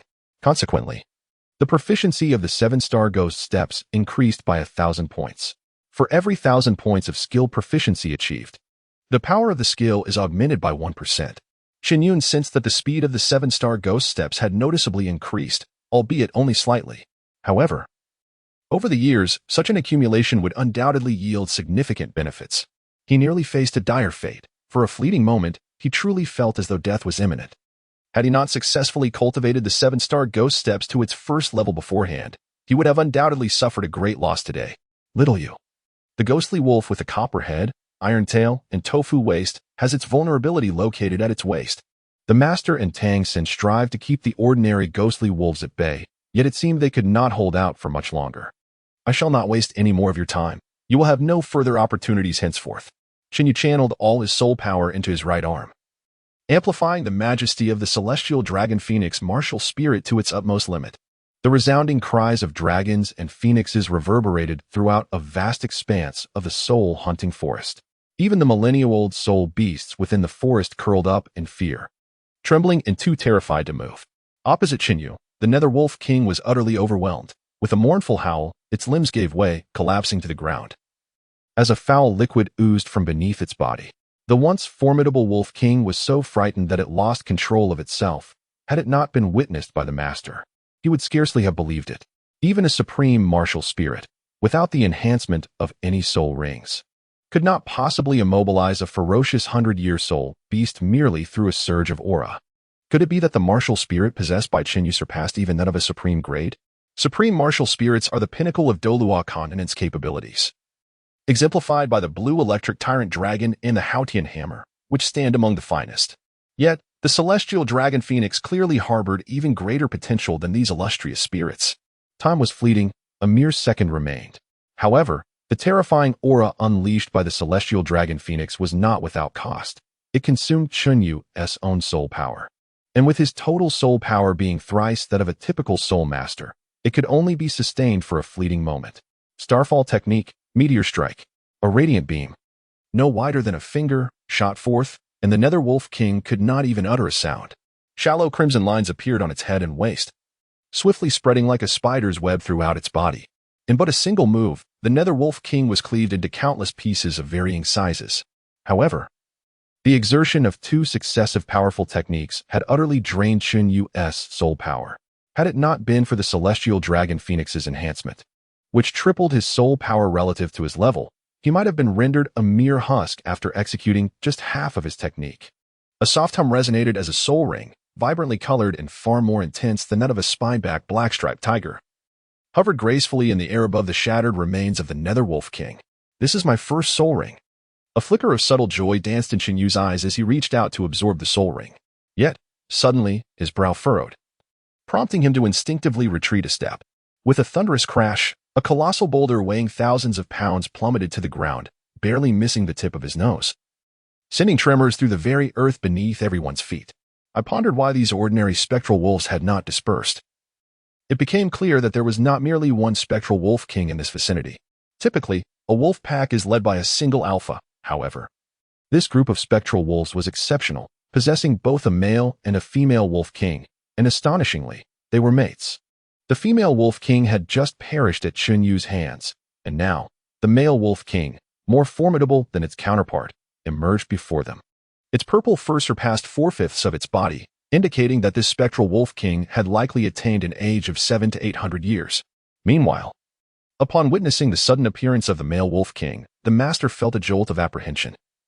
An 800-year-old spectral wolf king possessed strength comparable to a human spirit master of level 37 or higher. Such a powerful spirit beast was far beyond the capability of a mere second-ring spirit master and two fledgling souls without even a soul ring to defend themselves. The smoke of the Rao Sen Pao wafted through the air, inducing a hypnotic slumber. However, the spectral wolf king was enveloped in a shroud of grayish light, effortlessly repelling the hypnotic mist away from its body. This was dire. The spectral wolf king had awakened its intelligence, complicating any hopes of escape from its grasp. Tang San executed the ghost shadow mistral, unleashing a flurry of various concealed weapons like a torrential downpour, yet the ordinary projectiles could not penetrate the wolf king's resilient hide. A fierce roar erupted as the spectral wolf king turned its attention toward Tang San's actions, granting Chun Yu a fleeting opportunity to catch his breath. Yet, as Chun Yu sidestepped, the nearby thicket rapidly withered, ultimately crumbling to ashes. From the heart of that thicket, a vibrant serpent, nearly 4 meters long, darted forth with lightning speed, aiming to strike Chun Yu with its fangs.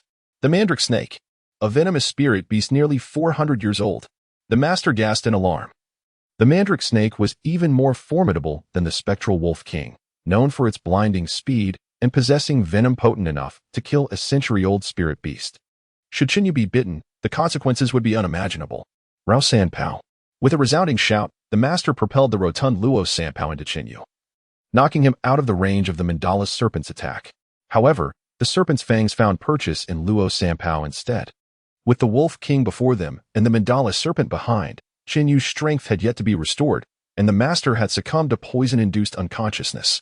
Alone, Tang San found himself unable to extricate them from their predicament. Was this truly the end? Chapter 24, The Celestial Punishment Sword of Divine Slaying. A blade that shatters the firmament, Part 1. In a moment of desperation, the soul power within Tang San surged uncontrollably into the palm of his left hand, manifesting a rugged, formidable hammer-shaped martial spirit. This hammer, though merely half a meter in length, bore a staggering weight of 800 pounds. Imagine, if you will, a 6-year-old child wielding such a colossal weapon. It was an extraordinary sight indeed. Yet, Tang San's strikes were not without precision, upon closer inspection. Each blow was perfectly timed, forming a cohesive set of martial techniques. Had the master been conscious at that moment, he would have recognized Tang San's hammer technique as the renowned chaotic cloak hammer method, the signature combat style of the formidable Haoyan sect, one of the top 3 sections. Bang! Tang San pivoted and swung the hammer backhandedly, sending the ghostly wolf king staggering back several meters. With his other hand, employing the skill of parting swallows, he hurled the few remaining hidden weapons towards the mandala serpent. Yet, these ordinary projectiles merely sparked against the serpent's scales, failing to penetrate even the slightest bit. How remarkably resilient those scales were. In truth, the mandala serpent's defensive capabilities surpassed those of the ghostly wolf king, a fact Tang San had not anticipated. However, Tang San's actions enraged the 2-century-old soul beasts, causing them to abandon their previous prey and fix their icy gazes solely upon him. This was dire. Although Tang San possessed the advanced agility of the ghostly shadow displacement, His current soul power could not sustain him for long. He could only fight while retreating towards the entrance. Confronting both century-old soul beasts head-on was beyond his capacity. If he could withdraw, the master and Xinyu would be safe. At this moment, Tang San was prepared to sacrifice himself to secure a glimmer of hope for the other two. Little San, why should the mantle of heroism rest solely upon your shoulders? Do not forget that I am here as well. Although Xinyu had only restored a small fraction of his soul power, he gradually rose from the ground. Hiss. The mandala snake spat a vivid scarlet venom. Its long tail whipping through the air like a fierce whip, aimed directly at Xinyu with a howling gust of wind. 7-star ghost steps. In the final moment, Xinyu finally moved, his agile form narrowly evading the snake's tail, while simultaneously, the bloodthirsty dagger in his hand gleamed as it effortlessly pierced through the gaps in the snake's scales. A faint purple blood gushed forth from the wound. Sensing the excruciating pain from its tail, the mandala snake unleashed its ferocity, opening its massive jaws to reveal a foot-long set of razor-sharp fangs, aiming straight for the exhausted Xinyu. However, the mandala snake's bite passed right through Xinyu, revealing it to be mere illusion. Zhuge Divine Crossbow. The true Xinyu materialized behind the mandala snake, gripping a uniquely constructed metal crossbow in his hands. This was the Zhuge Divine Crossbow, forged collaboratively by Tang San and Xinyu, which remained incomplete due to the absence of suitable bowstrings. Yet, Xinyu had obtained the exquisite Xianbing silkworm silk, an exceptional material for crafting bowstrings. Bang! In just 1 second, the Zhuge Divine Crossbow unleashed a barrage of 16 iron-forged bolts. The rotating sharp tips tearing through the mandala snake's tough scales, burying nearly 2/3 of the shafts within. Roar! Struck by this heavy blow, the colossal serpent thrashed violently, its putrid blood splattering across the ground. Ding! Counterattack in dire straits, stunning the poisonous attribute soul beast, the mandala snake, with a shock value of 99. Rewarding a Millennium Mandala Snake Soul Ring. Get away from me. Meanwhile, Tang Sen faced the king of the Nether Wolves, the situation tense yet not dire, seemingly improving bit by bit. Just then, Xinyu felt a sudden darkness enveloping him, as if he had been plunged into night, despite it being midday. The time of brightest illumination. Xinyu gazed upward at the sky, his eyes betraying a profound agitation. To his astonishment, a colossal python, nearly 100 meters in length, loomed before him. The mandala serpent paled in comparison.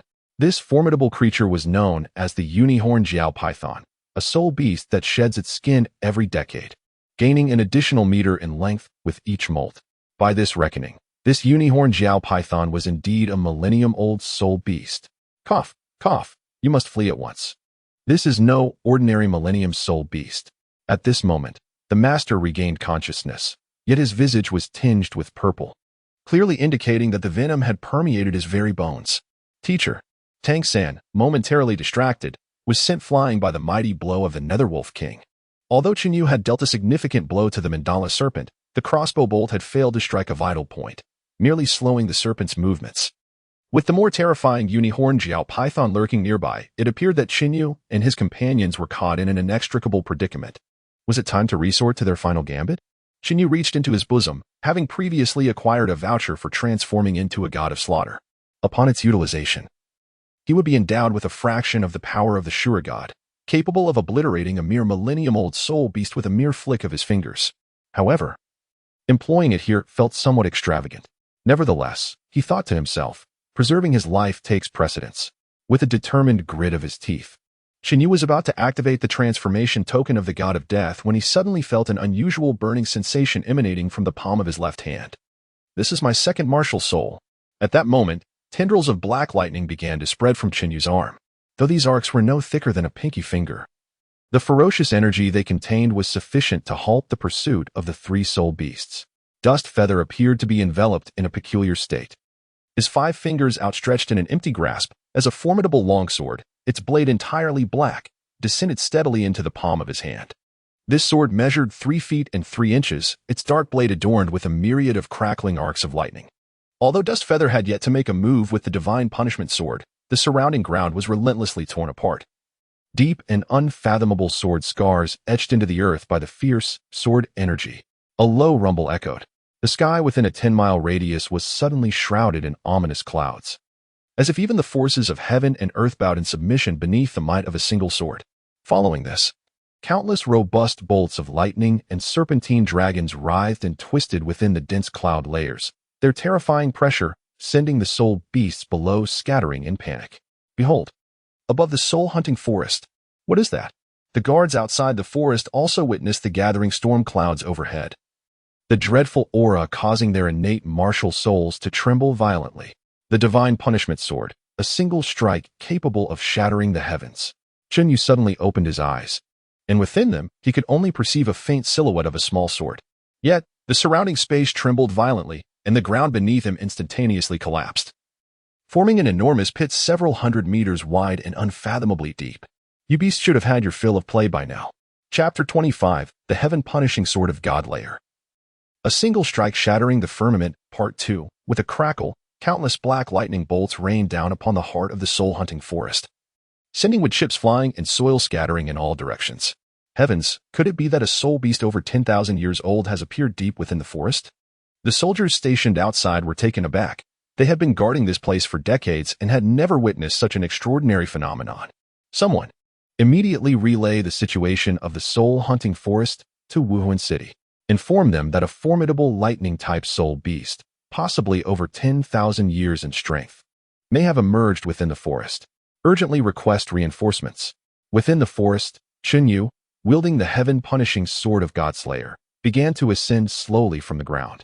It is known that only soul masters with soul power reaching the soul saint level possess the ability to fly, apart from those with flight-type soul skills or martial spirits. However, at this moment, Chen Yu had yet to obtain even the first soul ring, yet he could walk through the air. This spectacle made the master question the very theories he had spent years developing regarding martial spirits. Ding! The second martial spirit manifested, astonishing the master and rewarding him with the recompiled version of the 10 competitive theories of martial spirits. This revised edition can be seen as a supplementary version to the master's foundational research, incorporating many aspects of martial spirit knowledge that even he had not yet explored. Yet, Chen Yu had no time to peruse these revelations. The heaven-punishing sword of Godlayer he raised pointed directly at the firmament. In the next moment, countless bolts of black lightning infused into the martial spirit of the sword, revitalizing every cell in Chen Yu's body with astonishing vigor. A black dragon claw tore through the thunderclouds, instantly reducing the rocks and vegetation below to countless fragments, swept away by the wind. By the heavens! Is that a dragon claw? At this moment, not only the soldiers outside the forest, but even the residents of Notting City caught sight of the descending dragon claw, which emerged from a massive dark cloud, appearing as though it had rent the very heavens asunder. Is this to spell doom for our Notting City? The ferocious power contained within the dragon claw caused Mo Tianqing to pale. This could only be a soul beast over 50,000 years old. Yet, who could have anticipated that this was merely the manifestation conjured by Chen Yu's second martial spirit, the heaven-punishing sword of Godlayer, channeling the forces of heaven and earth? Flash! The long sword in Chen Yu's hand suddenly descended, and a colossal thunderous dragon claw abruptly extended beyond the clouds, descending directly upon the three-headed soul beast below. With a piercing sound, the divine punishment sword in Chen Yu's grasp only managed to carve out a third of its arc before coming to a halt. In that instant, Chen Yu expelled a copious amount of blood, evidently suffering from a backlash. In the next moment, the divine punishment sword trembled violently, inexplicably dissipating into thin air. Yet, the descending dragon claw showed no signs of abating. Its furious power transformed a vast expanse of the soul-hunting forest into scorched earth. Ding! The unauthorized activation of the unsealed divine punishment sword martial soul resulted in severe backlash to the host. The divine punishment sword requires the consumption of 1,000 soul rings of 1,000 years to be reactivated. 1,000 soul rings of such age, this meant Chen Yu would need to slay 1,000-year soul beasts. It remains uncertain whether Chen Yu ultimately suffered a loss or a gain from this ordeal. It seems he certainly did not profit. Boom. This time, individuals within a radius of several hundred miles felt the ground tremble violently, resembling the occurrence of a substantial earthquake. Yet, who could have imagined that all of this commotion was instigated by a mere soul master? Crack! Within the area enveloped by the dragon claw, sand and stones were melted by the intense heat, forming exquisite glass-like orbs that appeared magnificent but shattered upon the slightest touch. The three-headed soul beast was reduced to ashes by the ferocious might of the thunder, and the large pack of hellhounds was similarly affected. The most prevalent sight was the white 10-year soul rings scattered about. Cough, cough. Chen Yu struggled to control his body, barely managing to land on the ground. The forceful use of the divine punishment sword had caused his meridians to show signs of rupture. Fortunately, he had chosen to halt at the last moment. Otherwise, that strike could have cost him his life. However, the injuries to his meridians would require at least a month of recuperation to heal completely. Yet, in just a few days, the soul battle he had promised to Zilin would take place. It seemed that only Tang San would be able to take the stage. Humph. Do you think pretending to be dead could help you evade my watchful gaze? The dagger in Dust Feather's hand sliced through the air with a shimmering arc, instantly disappearing beneath the charred earth. Suddenly, a half-buried mandrake serpent erupted from the ground, its snakehead impaled by a bloodthirsty dagger adorned with tiger stripes. Alas! If I possessed even a fragment of my spiritual energy, I could effortlessly vanquish this beast.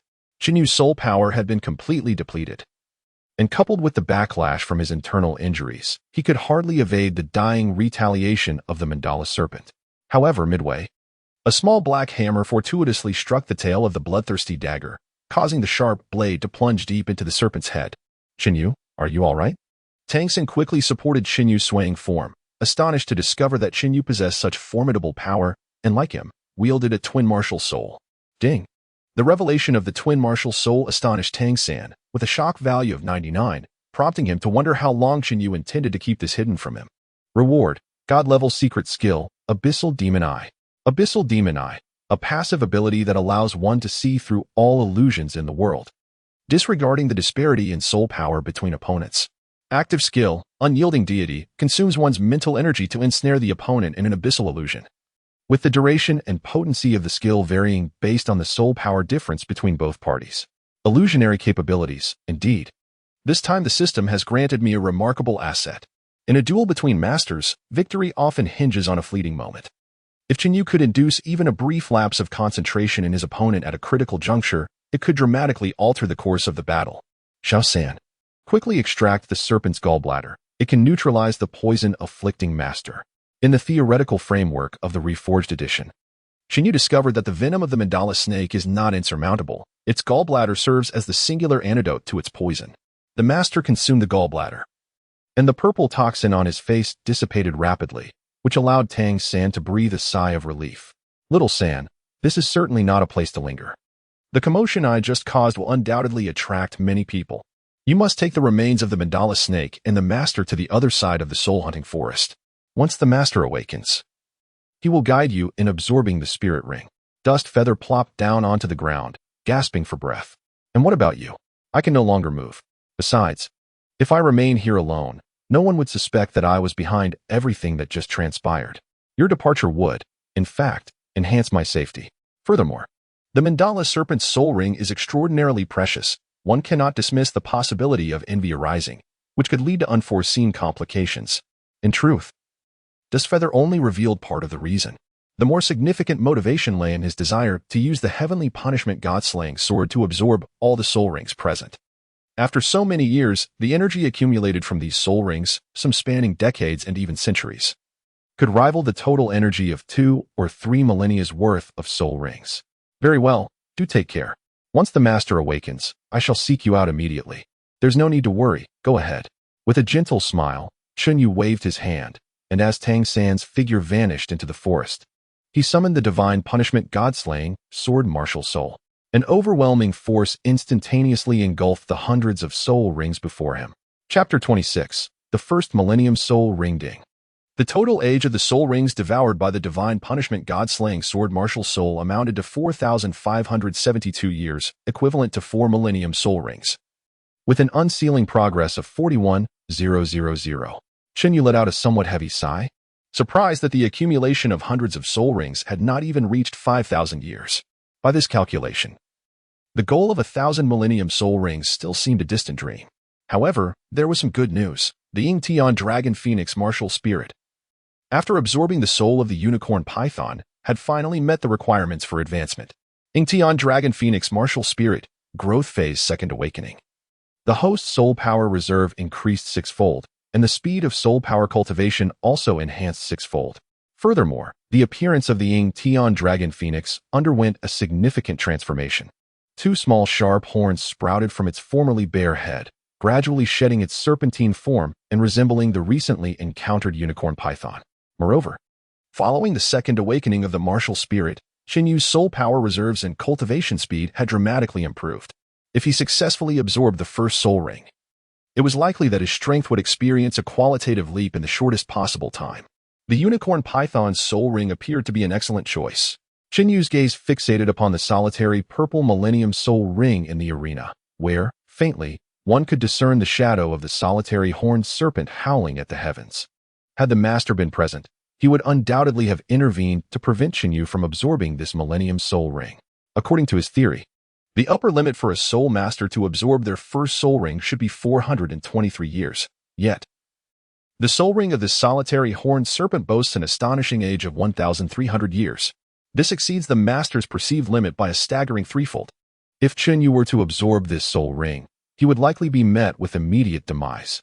Yet, he exudes a remarkable confidence, for according to the revised theory, the limit of a soul master's first soul ring can be elevated to 1,400 years. However, this is contingent upon the soul master possessing twin martial souls. Martial souls serve as vessels for soul power, and ordinary soul masters, possessing only a single martial soul, inevitably absorb soul rings of significantly lesser age compared to those with twin martial souls. Moreover, the twin martial souls that Qinyue possesses are of the highest caliber, thus making this 1,000-year soul ring well within the bounds of what he can endure. Calculating the time, the individuals outside should be arriving soon. I must act swiftly. Qinyue sat cross-legged before the soul ring, as the heavenly dragon phoenix martial soul entwined itself around the soul ring in an instant. With a resounding hum, the formidable soul power contained within the millennium soul ring erupted entirely at that moment, unleashing an overwhelming force that shattered the ground beneath Qinyue into cracks the size of fists. Is this the power of a millennium soul ring? Indeed, it is astonishingly potent, a stark contrast to the 100-year soul ring, as if separated by realms. Inside Qinyue, an overwhelming surge of soul power filled him completely, causing the previously fractured meridians to ache anew. To be candid, Qinyue ought to have prioritized recuperating from his injuries before attempting to absorb the soul ring. However, time was not on his side. Absorbing the soul ring while still wounded posed a significant risk for Qinyue. Roar. Within Qinyue's body, the power of the soul ring manifested as the form of a unicorn serpent, a result of the soul fragments of the unicorn serpent embedded within. This creature, possessing only rudimentary instincts, flailed about within Qinyue, seemingly attempting to escape from its confines. Humph. To be chosen as my first soul ring is indeed your fortune. Now that we have reached this point, it is time for you to settle down. A trace of blood lingered at the corner of Qinyue's mouth, a clear indication that the impact from the unicorn serpent had inflicted further injury upon him. Twin martial souls, grant me your suppression. Qinyue's twin martial souls exhibit a distinct divergence from Tang San's, whether it be the celestial dragon phoenix or the divine punishment god-slaying sword. Both harbor a semblance of autonomous will, significantly easing the arduous task of soul ring absorption for Qinyue. A formidable dragon phoenix extended its claws, firmly pinning the head of the uniquely horned flood dragon, while the divine punishment god-slaying sword was embedded at the creature's tail, effectively subduing it without any resistance. With the remnants of the uniquely horned flood dragon's soul no longer causing chaos, the tumultuous energies within Qinyue began to settle. The moment of harvest had arrived. The two martial souls incessantly siphoned energy from the soul ring, with the celestial dragon phoenix taking precedence and the divine punishment god-slaying sword providing support. Gradually, a nascent soul ring began to manifest around Qinyue. As time progressed, the form of this soul ring became increasingly refined, and a deep yellow glow began to shimmer with hints of faint purple. Gather. At that moment, Qinyue abruptly opened his eyes, and two streams of potent energy surged forth, shattering a massive stone weighing several hundred pounds into fragments. Concurrently, Qinyue's soul power ascended at a remarkable pace, akin to a rocket, visibly climbing. Level 11, level 12. Until it reached level 15, at which point the acceleration of Qinyue's soul power finally began to stabilize. However, it is crucial to remember that Qinyue had previously received rewards to enhance his soul power, ultimately settling at level 17. Absorbing the first soul ring, he experienced an instantaneous elevation of 7 levels in soul power, a rate of breakthrough that could be deemed extraordinary. Moreover, due to the abundant nurturing of soul power, the injuries within Qinyue's meridians were completely healed. With the soul power I possess now, combined with ancient martial techniques, I am equipped to contend even against soul masters, allowing me to barely secure my own safety. Just as Qinyue was poised to examine the abilities bestowed by his first soul ring, The sound of several figures slicing through the air drew near at an alarming speed. A soul master accompanied by 9 great soul masters was approaching with remarkable swiftness. With eyes as profound as the abyss, Qinyu, having cultivated the abyssal demon eyes, could perceive the faint traces left by ants several kilometers away.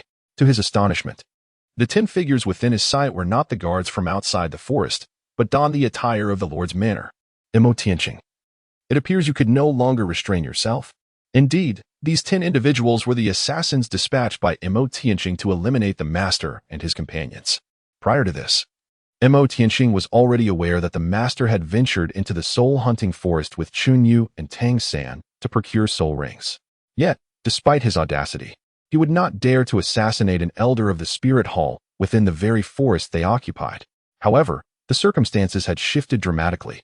Due to Chunyu's utilization of the divine punishment sword, chaos had erupted outside the soul-hunting forest, providing Imo Tianqing with an opportune moment to exploit the turmoil. Alas, your men have arrived a moment too late. It seems you shall have the privilege to test my strength.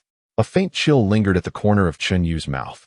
As in the soul-hunting forest, the distinction between hunter and prey remained an enigma. What manner of soul beast could so swiftly devastate the soul-hunting forest? The 9 esteemed soul masters, seasoned warriors who had hunted no less than 70 or 80 soul beasts, were taken aback. Even a millennium-old soul beast could not possess such terrifying destructive power. It must be a soul beast of at least 10,000 years. And one of considerable strength at that. The Soul Emperor within the group wore a grave expression. Though he verbally suggested that this might be the work of a 10,000-year soul beast, his heart held a different conviction. For he had once been fortunate enough to witness a soul beast of that caliber, and the destructive force it wielded was incomparable to what lay before him now. Could it be that an entity even more formidable than a 10,000-year soul beast was responsible? Such beasts were mere legends. On the continent of Douluo, the number of soul beasts reaching the 10,000-year threshold was exceedingly rare, and even the vast majority of tidal Douluo had never encountered such creatures. Thus, all that remained were the speculations of this soul emperor. Yet, apart from the 10,000-year soul beast, what other force could wreak such havoc upon the soul-hunting forest? This left everyone in a state of perplexity. Meanwhile, the true instigator of this chaos had already stealthily shifted its position. If I were to confront 10 opponents, my chances of victory would surely be slim. The path to triumph lies in dividing and conquering. Although Qinyu possessed confidence, it was not blind arrogance. Only a fool would engage in endeavors that were clearly laborious and unrewarding. My lord, observe the traces here. It appears that someone recently absorbed a soul ring. In the area where Qinyu originally cultivated, the ground bore circular imprints resembling ripples in water, a manifestation of energy shock following a breakthrough in soul power. Furthermore, amidst the charred soil, one could faintly discern remnants of serpent bones and scales. Clearly, someone had slain a soul beast here and absorbed its soul ring. Under such a formidable heavenly tribulation, the audacity to absorb a soul ring indicates that this individual is undoubtedly extraordinary. The traces left behind suggest a pursuit. Should we follow them, my lord? Yes. According to our intelligence, only our target has entered the soul-hunting forest in the past 3 days, making it highly probable that these are their marks. The failure to erase the traces was not due to Qinyu's negligence, but rather a deliberate act. Should these individuals follow the trail, they would discover that similar marks extend in all directions, each path distinctly different. If they wish to pursue further, they must divide their forces, and to enhance the credibility of this diversion, Qinyu has intentionally left only 5 clues. Soon, they will be led to tracks heading in 5 disparate directions. My lord, could it be that more than 3 individuals entered the soul-hunting forest? No. This is a cunning ruse meant to mislead us. How sly of them to attempt to deceive me in this manner. Yet, they overlook our numerical advantage. Aside from myself, the 9 of you will form 4 small teams, each pursuing a different direction. Should you encounter our target, eliminate them if possible. Understood. The 10 of us dispersed completely in this location, and all of it was observed by Qinyu from a kilometer away. The trap has finally been set. Now, if we can first deal with this soul master, the remaining 9 great soul masters will pose little threat.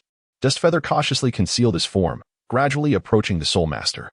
The deeper he ventured into the jungle, the more uneasy the soul master felt. A long-standing sense of danger alerted him to the possibility that he had fallen into a trap. Suddenly, a chilling glimmer flashed behind him, and the soul master was taken aback. He had not anticipated that someone had been following him all along. With an attack so swift that he could not react in time, in an instant, a gaping blood hole, 2 fingers wide, appeared in his shoulder. Yet, when he turned around, he found no trace of his assailant, as if the strike had been delivered by a phantom. With the martial spirit of the black-haired demon ape activated, the Soul Master immediately summoned his powers, with the white, yellow, and yellow soul rings illuminating in succession.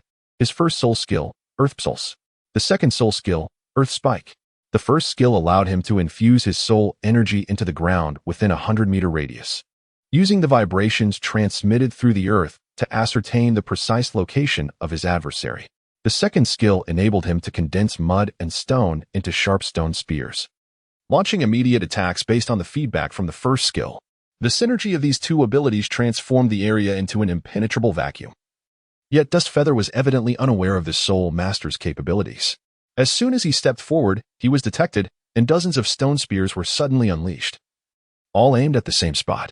Shinyu was acutely aware that his presence had been unveiled, and thus he chose not to conceal his movements any longer. Armed with a bloodthirsty dagger adorned with tiger stripes, he swiftly struck several blows, effortlessly cleaving the stone spear in two with the razor-sharp blade. "Ah, so it is you," the Soul Sovereign remarked, having clearly perused the portraits of Shinyu and his companions beforehand, instantly recognizing Shinyu's identity. "I must say, Imo-Tianxing is rather impatient. Can he not endure just a few days without sending so many to assassinate me?" Shinyu toyed with the tiger-striped, bloodthirsty dagger in his hand, seemingly perceiving the man before him not as a soul master, but rather as a defenseless child. "The actions of the city lord are not for someone of your insignificant stature to presume to judge. This soul master, known as the Lone Wolf, served as a personal guard to Imo-Tianxing, wielding the formidable power of a 34th level soul master. Behind the Lone Wolf, over 100 stone spears coalesced, indicating his intention to resolve the encounter with a single strike. Perfect, let me demonstrate the first soul skill I have just acquired." A resonant sound of dragons' roar and phoenix's cry emanated from within Shinyu, and soon, a vividly rich yellow soul ring gradually ascended from beneath his feet. It was puzzling. Had he not absorbed a 1,000-year soul ring previously? The color should have been a pure purple, yet it transformed into the hue of a 100-year soul ring. The revelation dawned that this was an auxiliary ability of the celestial dragon phoenix, which could alter the color of the soul ring according to Chinyu's will, but only to a lower tier. In other words, a purple soul ring could only morph into the appearance of a yellow 100-year soul ring, and not into the black 10,000-year variant. Ding! The emergence of the soul ring astonished the Lone Wolf, yielding a shock value of 80 and rewarding an increase of 10 years to the soul ring's age. What? The absorbed soul ring could actually be upgraded again. This filled Chunyu with elation. Did it not imply that the growth potential of his soul ring was boundless? Meanwhile, the Lone Wolf was even more taken aback. Despite possessing merely one soul ring, this young man's first soul ring was already of the 100-year caliber, a feat only achievable by a genius soul master. Ordinary soul masters would be hard-pressed to attain even a 100-year level with their first or second soul rings. The master was an exception. He had painstakingly managed to elevate his first 2 soul rings to the 100-year level, aspiring to become a true powerhouse. Yet, who would have imagined he remained stuck at the 29th level of soul power for decades without a hint of breakthrough? Even if you possess a 100-year soul ring, your soul power is still a dozen levels below mine. With your meager first soul skill, you stand no chance against my second soul skill. However, the next scene left the Lone Wolf even more astounded. First soul skill, Dragon Tooth Stab. The soul ring of the unicorn python transformed into a dragon-shaped, ethereal silhouette, enveloping Chinyu entirely. Like a streak of light, it collided directly with the sharp stone spear. Yet, encased within the dragon-shaped aura, Chinyu not only emerged unscathed but effortlessly shattered all the stone spears. The Dragon Tooth Stab concentrated soul power at a single point, enhancing both breakthrough and explosive power while rendering him immune to all control effects below the third soul skill. Moreover, during the duration of the Dragon Tooth Stab, his attack power would double, with Chinyu's soul power being 6 times greater than that of an ordinary soul master of the same level. The cumulative effect meant his current attack power was perilously close to that of the Lone Wolf. Ding! The initial use of the soul skill shocked the Lone Wolf, yielding a shock value of 99 and increasing the soul ring's age by 50 years. Though astonished, the Lone Wolf was not without his response. Third soul skill, Evil Ape Fist. Suddenly, black fur sprouted from the Lone Wolf's forearms, and his hands swelled to several times their normal size, resembling those of an ape. As he swung his fist, 2 solidified waves of energy collided head-on with Chan Yu's advancing form. Bang! A resounding thud echoed amidst the swirling dust, akin to two colossal mountains colliding with ferocity. Chapter 28. Slaying the Lone Wolf. Tang San emerges from seclusion. A tremendous impact dispersed the dust suspended in the air. And shortly after, a majestic giant dragon surged forth, crashing into the Lone Wolf. How could this be possible? The Lone Wolf's mind was consumed by a singular thought. How could his third soul skill possibly be inferior to Qinyu's first? There must be some mistake. Yet, the Lone Wolf was oblivious to the fact that, despite possessing only one soul ring, Qinyu wielded a 1,000-year-old soul ring. Even when combined, the 3 soul rings of the Lone Wolf were likely insufficient to match even half the power of Qinyu's solitary ring. Crack! The Lone Wolf's body was sent hurtling backward, crashing through dozens of towering trees before finally coming to a halt, his twisted left arm clearly rendered useless. It was unfathomable that a dignified soul master could be bested by a mere soul practitioner. Such news would surely be met with disbelief. This young man was truly a phenomenon. For the first time, the Lone Wolf experienced a profound sense of frustration. In terms of age, soul power, and sheer audacity, he was far superior to Qinyu. Yet the outcome was a resounding slap to his own face. It seemed that even a soul master had their limitations. Qinyu gently clapped his hands, having yet to unleash his full potential. However, it was evident that the Lone Wolf was no longer a match for him. You should not be too complacent, my young friend. With your mere soul power of over 10 levels, let us see how long you can endure. The Lone Wolf had resolved to employ a strategy of attrition, intending to stall until his comrades arrived. The recent clash of soul techniques had generated considerable commotion, and it was certain that the Lone Wolf's subordinates had heard the noise and were hastening their approach to this location. Qinyun was well aware of the cunning schemes devised by the Lone Wolf. Once the 9 individuals arrived at this location, even with a Millennium Spirit Ring, Qinyun would likely find it exceedingly difficult to escape. Starfall Technique, Meteoric Ninefold Flash. 9 identical figures of Qinyun materialized before the Lone Wolf, leaving him utterly astounded. For his primary spirit ability could not discern which was the true body of Qinyun. With a swift motion, the Lone Wolf was struck by 9 blades, each one piercing vital areas of his body. Ding! The Spirit Master has slain a Spirit Sovereign Expert, granting a level increase in spirit power. The Lone Wolf, until his last breath, could not fathom why he would perish at the hands of a mere Spirit Master, and he was left utterly defenseless. In a flurry, the 9 shadows descended, and upon witnessing the Lone Wolf's wide-eyed, unblinking demise, each wore an expression of profound shock. Boss, he has actually died. This was a Spirit Sovereign Expert, one who would rank among the upper echelons of power in Nodding City, yet today, he had inexplicably fallen within the soul-hunting forest. Search. The murderer cannot have fled far. The 9 dispersed in a line, meticulously searching the surroundings like a vast net. Remarkably, their vigilance prevented any chaos from ensuing. At this moment, Qinyun lay in wait behind the solitary wolf, utilizing its lifeless form to conceal her presence. No one could have anticipated that a mere 6-year-old child could possess such audacity. The first soul skill, Entangle. Just then, a familiar voice echoed through the forest. It was Tang San. It seemed that little San had also successfully absorbed his first soul ring. The time to act had come. Qinyun kicked aside the corpse of the Lone Wolf, the bloodthirsty tiger-striped dagger glimmering faintly with a crimson hue as it swiftly sliced through the neck of one of the great soul masters, severing all life force in an instant. Warm blood gushed forth between the man's fingers, and he had not even summoned his martial spirit before his throat was mercilessly slit. An ambush. The actions of Qinyun and Tang San finally alerted the remaining soul masters, yet at this moment, Qinyun had already entered a mode of slaughter. With his first soul skill, Dragon Tooth Thrust, a dragon-shaped phantom charged towards the remaining few like a tank, exuding a terrifying might that was far beyond that of an ordinary soul master. His second soul skill, Freeze, followed by Illusory Stab. However, these formidable soul masters were not merely waiting to be slaughtered. They swiftly activated their martial souls, unleashing a myriad of soul skills upon Qinyun. Nevertheless, Dragon Tooth Thrust rendered him immune to all control-type soul skills, and with a single charge, his adversaries toppled like a row of dominoes. Simultaneously, countless blue-silver grasses erupted from the ground, ensnaring these individuals tightly. Blue-silver grass. A hint of disdain flickered in the eyes of the soul masters. What could mere blue-silver grass possibly achieve? Yet, in the next moment, their faces paled dramatically.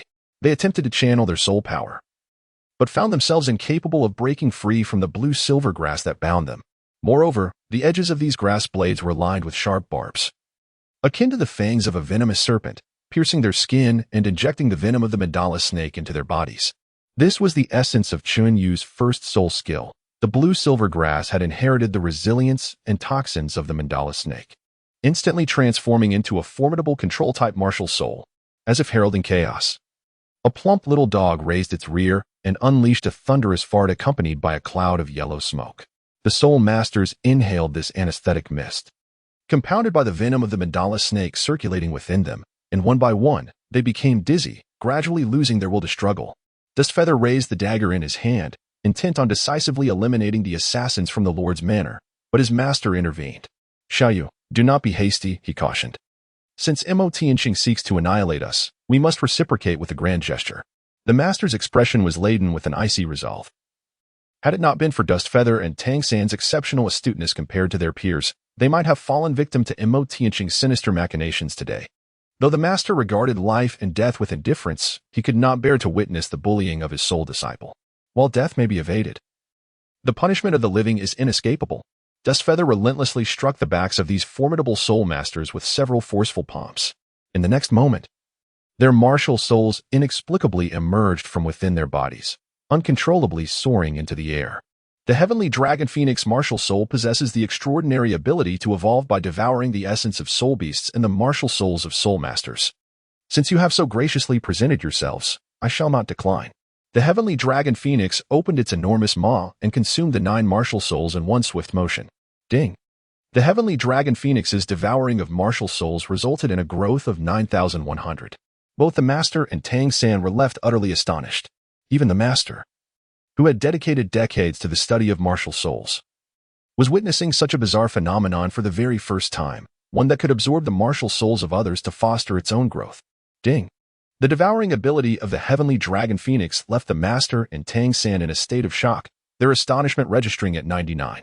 They both expressed their disbelief at the inexplicable scene they had just witnessed.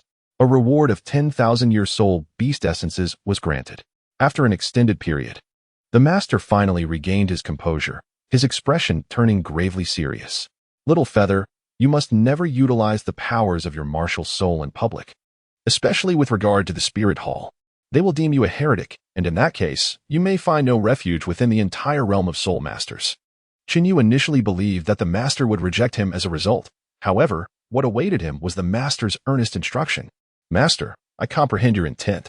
Chapter 29. Return to Nodding. Undercurrents stirring as the saying goes, a tree that stands out in the forest will inevitably be felled by the wind. The spirit hall has always been regarded as a sacred place in the hearts of all soul masters, and every action and word from the spirit hall naturally influences the trajectory of the entire soul master community. Should Qinyu's extraordinary talent be deemed an anomaly by the spirit hall, he would undoubtedly face ostracism from the entire soul master realm, or even a concerted effort to eliminate him. Moreover, devouring the soul of another is an affront to the heavens, unless one is a mortal enemy. I believe it is prudent to refrain from excessive actions. Indeed, unless someone harbors intentions to kill me, I too would not resort to such methods against them. Qin nodded slightly, adhering to the principle of non-aggression unless provoked. However, should someone wish to deliver goods to his doorstep, he would not refuse. Just like this instance. Mo Tianqing sending over these 10 individuals was indeed a means to bolster his points. Before departing, Qin casually extracted the martial soul of the lone wolf and thoroughly emptied his soul coins. In the city of Nodding, within the Lord's manor, Mo Tianqing sat across from 2 individuals. One was Kuilin, and the other was the Vice Lord of Nodding City, Qin Wu. Lord Mo, what urgent matter has compelled you to summon me in such haste? Kuilin inquired, troubled by the upcoming soul duel competition in 3 days. Yet, Mo Tianqing appeared utterly unconcerned. Leaving Kuilin perplexed, had Mo Tianqing devised a strategy to overcome their formidable adversary? Director Kuilin, perhaps we need not await that ridiculous soul duel competition, for the troublesome matter may already be resolved. Mo Tianqing mused, leisurely lifting a cup of tea to savor its flavor. What do you mean by that, Lord Mo? Kuilin asked, confusion etched on his face. Did Mo Tianqing intend to ally with the master against him? After all, the master was an elder of the martial soul hall, far more esteemed than a mere academy director. In truth, Mo Tianqing insinuated that news of the master's demise might reach them from the soul-hunting forest that very afternoon. Qin Wu had orchestrated this assassination. Assembling a team of one soul sovereign and 9 great soul masters, an overwhelming force capable of easily dealing with novice soul masters, let alone 3 elderly individuals. Moreover, following the recent tumult in the soul-hunting forest, it was unlikely anyone would concern themselves with the fate of the master and his companions. Even if their bodies were discovered, tracing the incident back to Mo Tianqing would be impossible. The most that could be said was that they perished amidst a beast uprising. Upon hearing Qin Wu's plan, Kuolin's expression shifted from astonishment to a knowing, cold smile. Haha. Lord Mo and Vice Lord Qin possess remarkable foresight to conceive such a brilliant scheme. It seems my worries were unfounded. Director Kuolin, from now on we are kin. Let there be no distinctions between us. By the way, I request 2/3 of the Academy's enrollment quota for next year, as I need to cultivate a cadre of elite soul masters to augment the strength of my lord's manor. With a clap of his hands, Mo Tianqing summoned dozens of individuals, each bearing large chests, which they entered in a procession.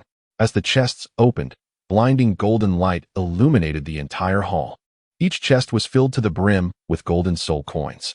The enrollment matter is easily arranged, Kuolin remarked, his gaze fixated on the golden soul coins before him. A greedy glint in his eyes that elicited a trace of disdain from Mo Tianqing. Report. My lord, urgent news. At that moment, an individual burst into the room, their frantic demeanor igniting a flicker of irritation in Mo Tianqing's eyes. Have you lost your senses? What an unseemly display. Mo Tianqing scoffed, reprimanding him. Speak. What has caused you such distress? Qin Wu inquired with a hint of detachment. The individual took a deep breath and continued. The assassination plan in the soul-hunting forest may have faltered. What? Mo Tianqing suddenly rose from his seat. How could a soul sovereign and 9 grand soul masters fail to eliminate a mere waste of a master and 2 insignificant youngsters devoid of soul rings? Is this a jest? Lord Mo, did you not just boast that this matter was as good as accomplished? A shadow of displeasure crossed Kuolin's visage. Should the master discover that this debacle was orchestrated by Mo Tianqing, the entire lord's estate would likely face catastrophic ruin. More critically, Kuolin himself could find his position precarious. Director Kuolin, please do not be hasty. Until we ascertain the situation, let us not lose our composure. Mo Tianqing turned his cold gaze towards the man below and commanded. Explain the matter to me in detail. I'm not entirely certain of the specifics, but I do know that the 3 individuals exited the forest safely under the protection of the guards. However, as of now, the leader of the Lone Wolf and his party have yet to appear, which leads me to fear that they may have. Infuriated, Mo Tianqing kicked over the table before him. At this point, it was abundantly clear to him that the Lone Wolf and his companions had likely perished within the soul-hunting forest. Yet, the question remained, who had dispatched this elite assassination team? Was it the soul master guards outside the forest, the soul beast within? Or had the master and his companions vanquished the 10? Mo Tianqing's sole concern now was whether the identities of the Lone Wolf's group had been revealed and if the master had already alerted the spirit hall. Summon the guards. Seal the city gates immediately and deploy all informants to the major thoroughfares. Should anyone from Wuhuan City be spotted, notify me at once. Understood. In an instant, the Lord's estate became a hive of activity. Within a mere quarter of an hour, over 1,000 individuals departed from the estate, heading straight for the city outskirts. Is this what you deem a flawless plan, Lord Mo? Kuolin could hardly contain his regret for having placed his faith in Mo Tianqing's frail vessel. Director Kuolin, do not be so anxious. Setting aside whether the Lone Wolf's group has been compromised, even if they have, we shall deny any association. The Spirit Hall would find themselves powerless against us. Furthermore, the Lone Wolf's team has scarcely made an appearance at the Lord's estate, and without evidence linking them to us, their demise could be advantageous. Moreover, the journey from Wuhuan City to our nodding city spans tens of thousands of miles. Even a tidal Douluo would require several days to traverse it, affording us ample time to execute our plans. Qin Wu, being Mo Tianqing's strategist, was far less incensed than his counterpart. Qin Wu, spare us the riddles. If you possess a strategy, do share it openly. At present, our sole opportunity for a turnaround lies within this soul-fighting tournament.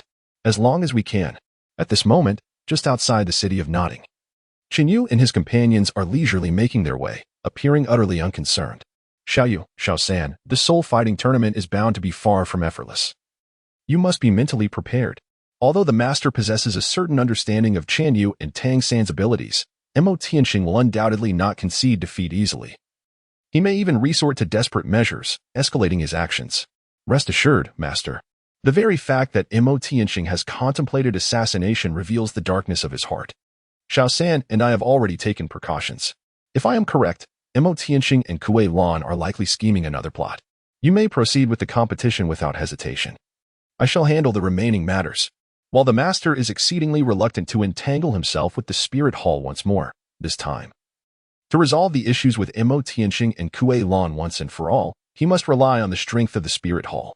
A storm is brewing, and it appears that the skies over Nodding City are about to change dramatically. With hands clasped behind his back, Jinyu spoke solemnly. Chapter 30. The Fool is Myself. The atmosphere in Nodding City has been notably tumultuous these past few days, primarily due to the impending Soul Duel tournament and the intensified patrols enforced by Mo Tianxing. It feels as though Nodding City has entered a state of war. Could a mere Soul Duel tournament wield such significant influence? Have you heard? On the surface, this tournament appears to be an internal conflict within Nodding Academy, yet the shadow of Lord Mo Tianxing looms over it.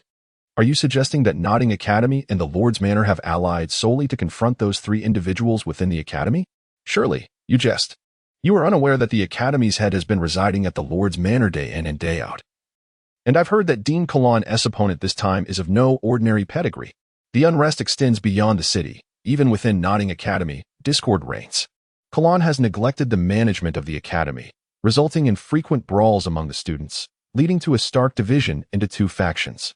One faction comprises the noble students led by Mo Yuan and Qin Shuang, while the other consists of numerous working students, with Qinyu and Tang San absent. The group has nominated Xiao Wu as their spokesperson. Xiao Wu, my brother Qin Shuang and I consider it a privilege to have your attention. If you are willing to align with us now, I shall overlook your past transgressions. Mo Yuan, despite his limbs bandaged, once again exuded his usual arrogance. As the saying goes, once the scars heal, the pain is forgotten. Yet Mo Yuan has scarcely recovered from his injuries and already seems to have forgotten the beating he endured. Humph. Mo Yuan, Qin Shuang. Do you think Nodding Academy is your personal domain? This is not the Lord's Manor, and it is not for you to dictate our fates. Xiao Wu has never held these so-called young masters in high regard, especially as Qin Shuang's bullying of the working students has escalated during this period. All while the Academy's mentors turn a blind eye. Xiao Wu understands that Nodding Academy has undergone a transformation for the worse. Qin Shuang. It seems this young lady is quite stubborn. I had intended to show her mercy, but she fails to appreciate it. Qin Shuang diligently massaged Mo Yuan's shoulders, wearing a sycophantic grin. Indeed, brother, you have extended enough courtesy. It is she who lacks discernment. Mo Yuan nodded in satisfaction at Qin Shuang's response. Very well. I shall not hold back. Everyone, attack. With a single command from Mo Yuan, hundreds of individuals surged forth, encircling the mere 100 working students.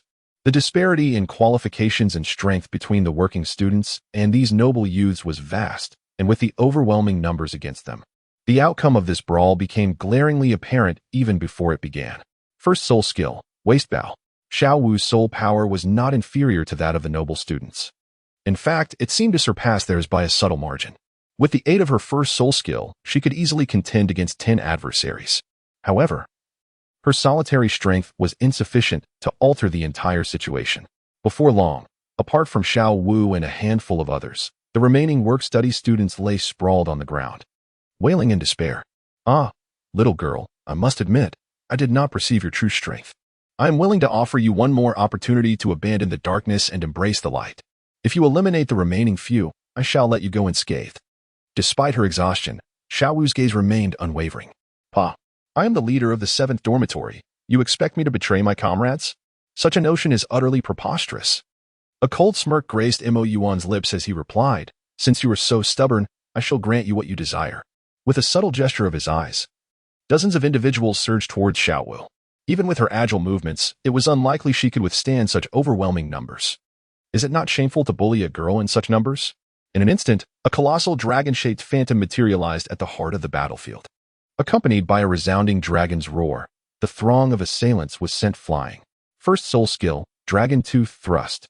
The sound of bodies colliding echoed as the assailants soared into the air, crashing heavily to the ground. Each thud resonated like a hammer striking Mo Yuan's heart. Qinyu, you are not dead. Yet, what terrified Mo Yuan even more was the figure enveloped in the soul skill. It was none other than Qinyu, the one who had shattered his leg and incapacitated his hand. The voice of Chun Yu is the very source of Mo Yuan's nightly nightmares. Death, a jest, for I shall undoubtedly outlive you. With a swift motion, Dust Feather unleashed a multitude of dragon-shaped phantoms, transforming them into dozens of piercing soul power arrows that struck down several adversaries once more. Simultaneously, a myriad of blue-silver grass erupted from beneath the feet of the crowd, ensnaring nearly 100 individuals, including Mo Yuan, like glistening rice dumplings. The sharp blades of the grass had already lacerated their skin, and the paralyzing effects of the mandala snake's venom began to permeate each person's bloodstream. Thud, thud. These individuals toppled one after another as if inebriated, and behind them, the icy-faced Tang San advanced step by step toward Mo Yuan. Was it you who continually threatened Xiaowu? Mo Yuan barely opened his mouth to plead for mercy when he was met with a merciless slap from Tang San. The force of the blow spun Mo Yuan around several times in place. Such a gratifying act of striking someone across the face could hardly be executed without my participation. Chen Yu swiftly delivered a sharp slap to the other side of Mo Yuan's face, causing him to lift off the ground entirely. At that moment, Mo Yuan was filled with a profound sense of despair, his mind echoing a singular thought after flaunting for so long. It turns out that the true jester was none other than myself. As Mo Yuan crumpled to the ground, his face swollen like that of a pig, the remaining noble students hurriedly dispersed in all directions. Ding! The formidable display of prowess astonished the noble students, with the number of onlookers exceeding 500. An average shock value of 99, resulting in a doubled reward and an elevation of soul power by 2 levels. At this juncture, Chen Yu's soul power had ascended to level 19, merely one step away from breaking through to the esteemed rank of a level 20 Grand Soul Master. Just then, a voice, brimming with fury, rang out from beyond the square. Impudent wretch! How dare you commit such a heinous act in broad daylight? Have you consumed the heart of a bear and the courage of a leopard? Without turning her head, Chen Yu allowed a faint smirk of derision to grace her lips, even placing her foot upon Mo Yuan's head. Indeed, it was I who did this, Mo Tianqing. What can you do about it? Arrogance! Utterly outrageous! In comparison to Chen Yu, Mo Yuan's earlier actions appeared utterly feeble. Chen Yu aimed to convey his indifference towards Mo Tianqing, boldly asserting that he would crush his son beneath his feet. This exemplifies Chen Yu's distinctive approach. Should you find it intolerable, then come and confront me. How audacious! Mo Tianqing's eyes flared with rage, and he was on the verge of retaliating when Qin Wu firmly restrained him. Do not act impulsively, exercise caution, for there may be a trap. Yet, in the next moment, Qin Wu succumbed to his own fervor. For Chen Yu had dragged the seemingly lifeless Qin Shuang to the ground, placing his foot upon the latter's head. You wretched creature! You court death. Chapter 31. The Demon Leopard Lu Hong, Bloodblade Yuan Rui He. I must say, the combined age of you 2 old fellows exceeds a century. And yet you remain so reckless. I warn you, my strength is unpredictable. Should you provoke me, I might inadvertently turn your precious sons' heads into a splattered mess, akin to watermelons. With a subtle exertion of strength, Chen Yu's words reverberated as Mo Yuan and Qin Shuang found their heads sinking deeper. Despite their fervent struggles, Chen Yu's legs remained steadfast, as if rooted to the ground. Stop. You must restrain your strength. In an instant, the initially menacing expressions of Mo Tianqing and Qin Wu transformed into one of utter humility, reflecting their desperation. After all, they had only the single offspring, and they dared not gamble with their son's life. A notification chimed, signaling that the bold provocation of Mo Tianqing and Qin Wu had astonished the onlookers, resulting in a reward, an enhancement of 50 years to the first soul ring's duration. Following several accumulations, Qin Yu's first soul ring now approached an astonishing 1,500 years, surpassing the majority of Soul Master's third soul rings by a significant margin. Exactly. If you had submitted sooner, I could have felt more at ease. As Chen Yu withdrew some of his strength, Mo Yuan and Qin Shuang finally seized the opportunity to lift their heads and catch their breath. This wretched creature. I shall not rest until I have skinned him alive. In Mo Tianqing's heart, Chen Yu had already been sentenced to death. Given the chance, he would personally take action, methodically carving away the flesh from Chen Yu's body to quell the hatred that consumed him. Chen Yu, this is Noting Academy. If you still consider yourself a member of this institution, release Mo Yuan and Qin Shuang. At this moment, Kuolin also arrived at the scene, and upon witnessing the scattered bodies of noble students strewn across the ground, a flicker of indignation crossed his eyes. The actions of Chun Yu and Tang San undoubtedly placed Dean Kuolin in a precarious position, should this information leak. The reputation of Notting Academy may very well be tarnished under his watch. Dean Kuelin, it seems you have suddenly recalled your role as the head of Notting Academy. Yet, where were you when we, the working students, were subjected to bullying? Why did you not rise to uphold justice then? Chen Yu retorted with unrestrained sarcasm, causing Kuelin's complexion to fluctuate between pallor and a deepening shade of green, rendering him quite uncomfortable. However, you did utter one truth just now. I, Chen Yu, remain a member of Notting Academy. You see, I possess a clearer understanding of my own identity than you, esteemed Dean. The underlying implication of Chen Yu's words is that you, Kuelin, have forgotten the founding principles of Notting Academy and have allied yourself with Mo Tianqing. Do not forget that you are the principal of Notting Academy, not merely a subordinate to Mo Tianqing. You two little dogs, return whence you came. With a swift kick, Chen Yu sent Mo Yuan and Qin Shuang tumbling to the feet of Mo Tianqing and Qin Wu. I will slay you. Qin Wu could no longer contain the fury raging within him. Suddenly, a colossal yak spirit manifested behind him, for soul rings exuding an overwhelming aura. His martial spirit was the Snow Domain Frenzied Bull, a four-ringed battle soul sect. As the deputy city lord of Notting City, Qin Wu possessed considerable strength. Yet, Chen Yu displayed no sign of trepidation. Instead, he crossed his arms, relishing the spectacle. As expected of a deputy city lord, attempting to take action against a mere soul master like me. It seems you must handle everything personally, deputy city lord. How fortunate for you all to have such a leader. At that moment, a considerable crowd had gathered outside Notting Academy, and even Mo Tianqing was perplexed by the sudden influx of onlookers. Observing the disdainful expressions on the faces of the crowd, Qin Wu instinctively retracted his martial spirit. The deputy city lord had to maintain a certain composure. Attacking Chen Yu now would undoubtedly tarnish his reputation and dignity, qualities of utmost importance to someone in his position. Qin Wu could not afford to lose face. As for the reason behind the crowds gathering outside Notting Academy, it was largely due to the work-study students within. It was not uncommon for them to take on jobs outside the academy across various industries. Previously, Tang San had instructed these students to disseminate news of the soul battle competition, and lo and behold, it had attracted such a substantial audience. Cunning lad. This complicates my ability to act. Tang San's strategy was to restrain Mo Tianqing and Qin Wu, as long as they refrained from intervening. The uncertainty surrounding the soul battle would diminish significantly. Principal Kuei Lan, let us begin. Mo Tianqing, his face darkened, was the first to stride toward the audience. This action caused Chen Yu to silently breathe a sigh of relief. Had Mo Tianqing disregarded his reputation and attacked Chen Yu, it would have forced Chen Yu to resort to his most desperate measures for survival. Thankfully, Mo Tianqing had some reservations, marking a small victory for Chen Yu and Tang San in their gamble. However, the ominous glint in Mo Tianqing's eyes served as a silent threat. This soul battle was undoubtedly more complex than it appeared. As hundreds of students were carried away, the previously chaotic square became spacious once more. Xiao San, Xiao Yu, you must be cautious. Before stepping onto the stage, Xiao Yu gestured a sign of encouragement to Chen Yu and Tang San, who responded with a smile. Though they remained unaware of what schemes Mo Tianqing and Kuei Lan were plotting, as long as their opponents did not exceed the Soul Master rank. Chen Yu and Tang San were confident in their ability to secure victory in the soul battle. Yet, at that moment, a distinct gasp arose from the crowd. Look, aren't those two the right and left arms of City Lord Mo? But why are they dressed in Notting Academy's attire? As Chen Yu gazed ahead, he realized that, unbeknownst to him, their adversaries had already taken their positions in the square.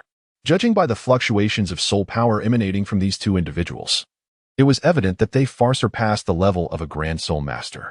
How commendable it was for these two soul respecters to hold us in such esteem.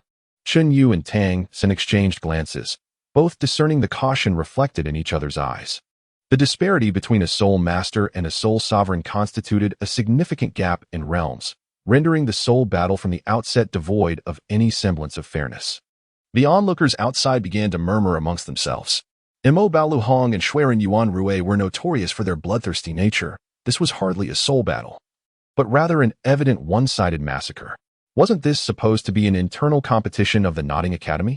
These two had no affiliation with Notting Academy whatsoever. How could they stand in for Kuei Lan? This was nothing short of bullying, an affront to fairness. Yes, an injustice.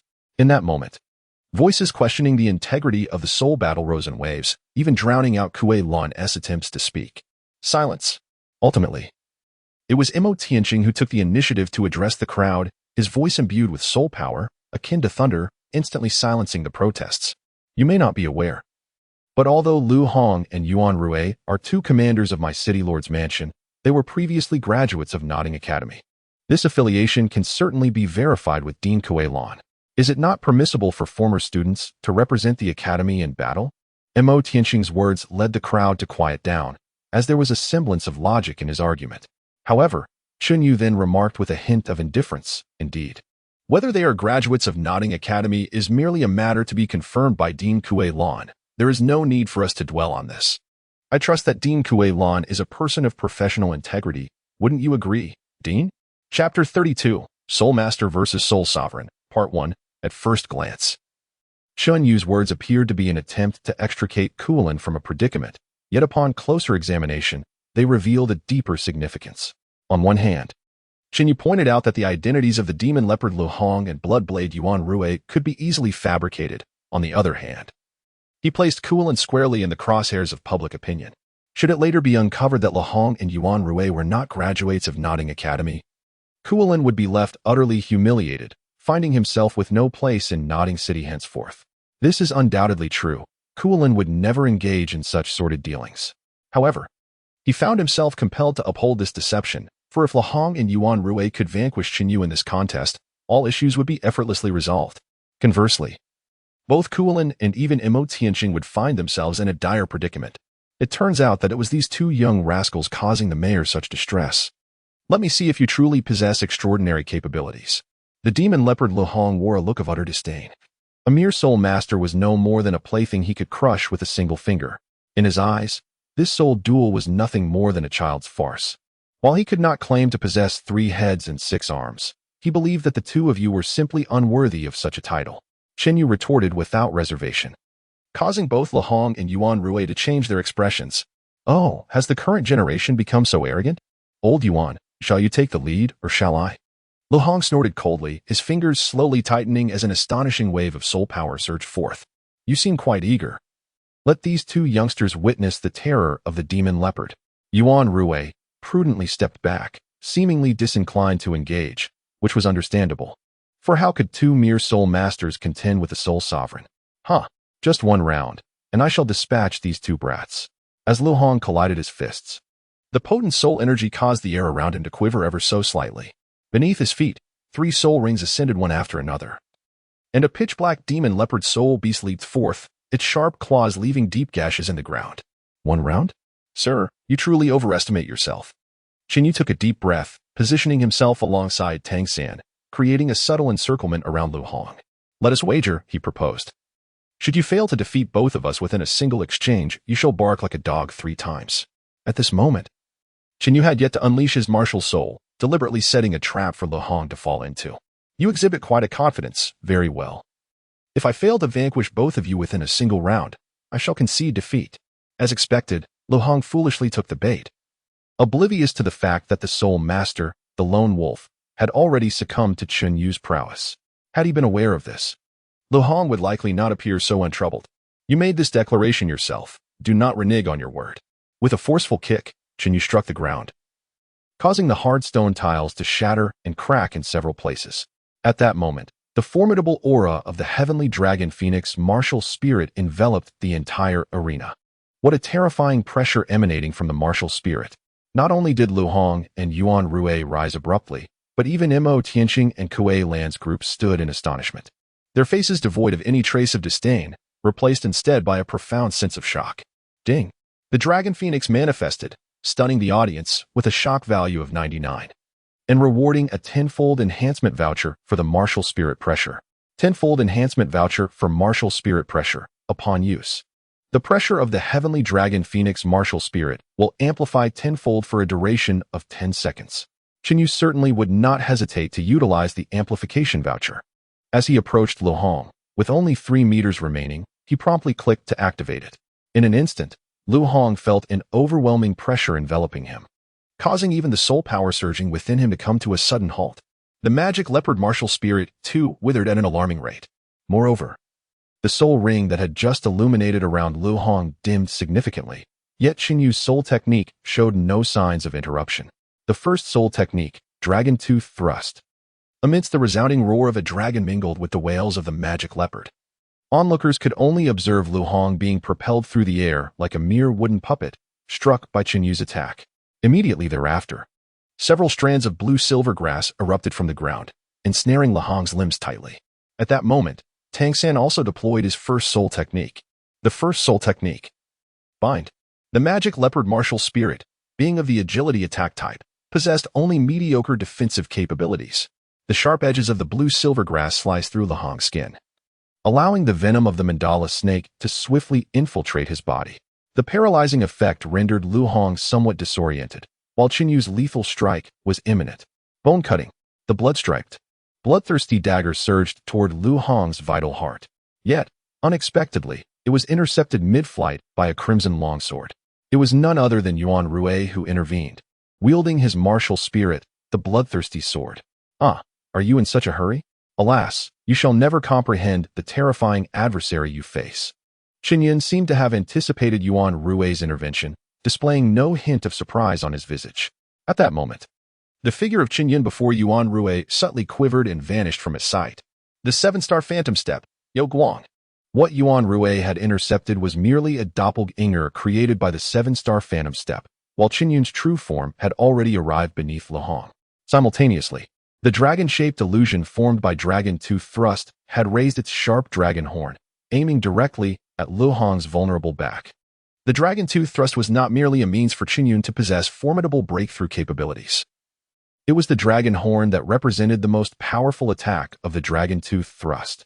This was perilous. Yuan Rui's third soul ring, a millennium soul ring, suddenly illuminated. And a striking beam of sword light, measuring nearly 10 feet in length, erupted from the bloodthirsty sword. The third soul technique, bloodthirsty sword slash. It was evident to anyone that the outcome of a clash between the third soul technique and the first was predictable. However, Yuan Rui's strike not only failed to cleave through Qin Yun's soul technique with ease, but was also gradually overwhelmed by the ascending dragon illusion. This was inconceivable. Clang. The Dragon Tooth Thrust triumphed over the bloodthirsty sword slash, with the soul technique contest yielding a staggering shock value of 99. And the age of the soul ring increasing by 100 years. The age of the soul ring surged once more by 100 years, significantly augmenting the might of the Dragon Tooth Thrust, to the point where Yuan Rui could no longer suppress Qin Yun's thrusting power. The reason was simple. Although Yuan Rui's third soul ring was also a millennium soul ring, it was derived from a sword-stabbing beast that had only recently surpassed a millennium. In comparison to Qin Yun's unicorn python soul ring, there was a disparity of a full 600 years. Do not underestimate this 600 years. It represented a 60% higher age value than Yuan Rui's soul ring. When converted into soul technique potency, it was also approximately 60% greater, despite the existing gap in soul power levels between Yuan Rui and Qin Yun. The disparity in the power of their soul rings effectively compensated for part of the difference in soul energy. Given these conditions, Qin Yun was thus capable of withstanding Yuan Rui's third soul technique without being at a disadvantage. Zhuge Divine Crossbow. Tang San did not remain a mere spectator. A uniquely crafted metal hand crossbow appeared in his grasp. Dozens of chilling rays shot forth from the crossbow, encompassing both Yuan Rui and Lu Hong within the attack range of the Zhuge Divine Crossbow. In that critical moment, Lu Hong reached into his bosom and retrieved a scarlet pill, swallowing it without a moment's hesitation.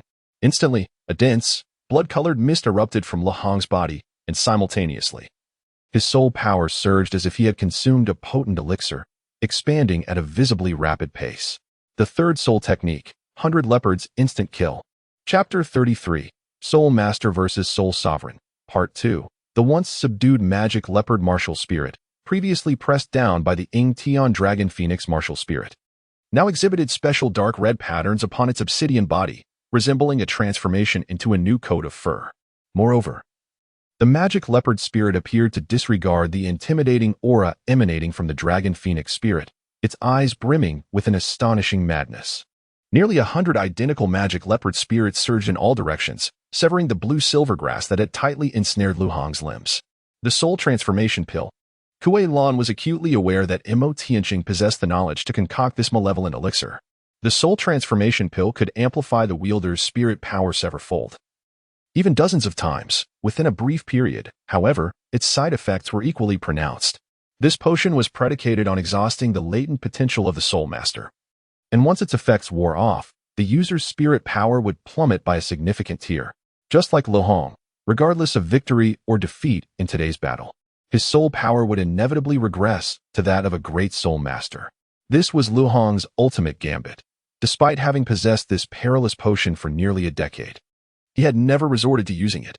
Yet today, confronted by merely two youngsters with soul powers in their teens, Lu Hong found himself compelled to ingest the soul transformation pill. Although his spirit power had reached levels comparable to that of a Soul King, he could not find joy in this achievement. Shame consumed him. He was enveloped in profound humiliation. Who could have anticipated that Qin Yu's first soul skill would surpass the might of a Soul Venerable's third skill? This was indeed extraordinary.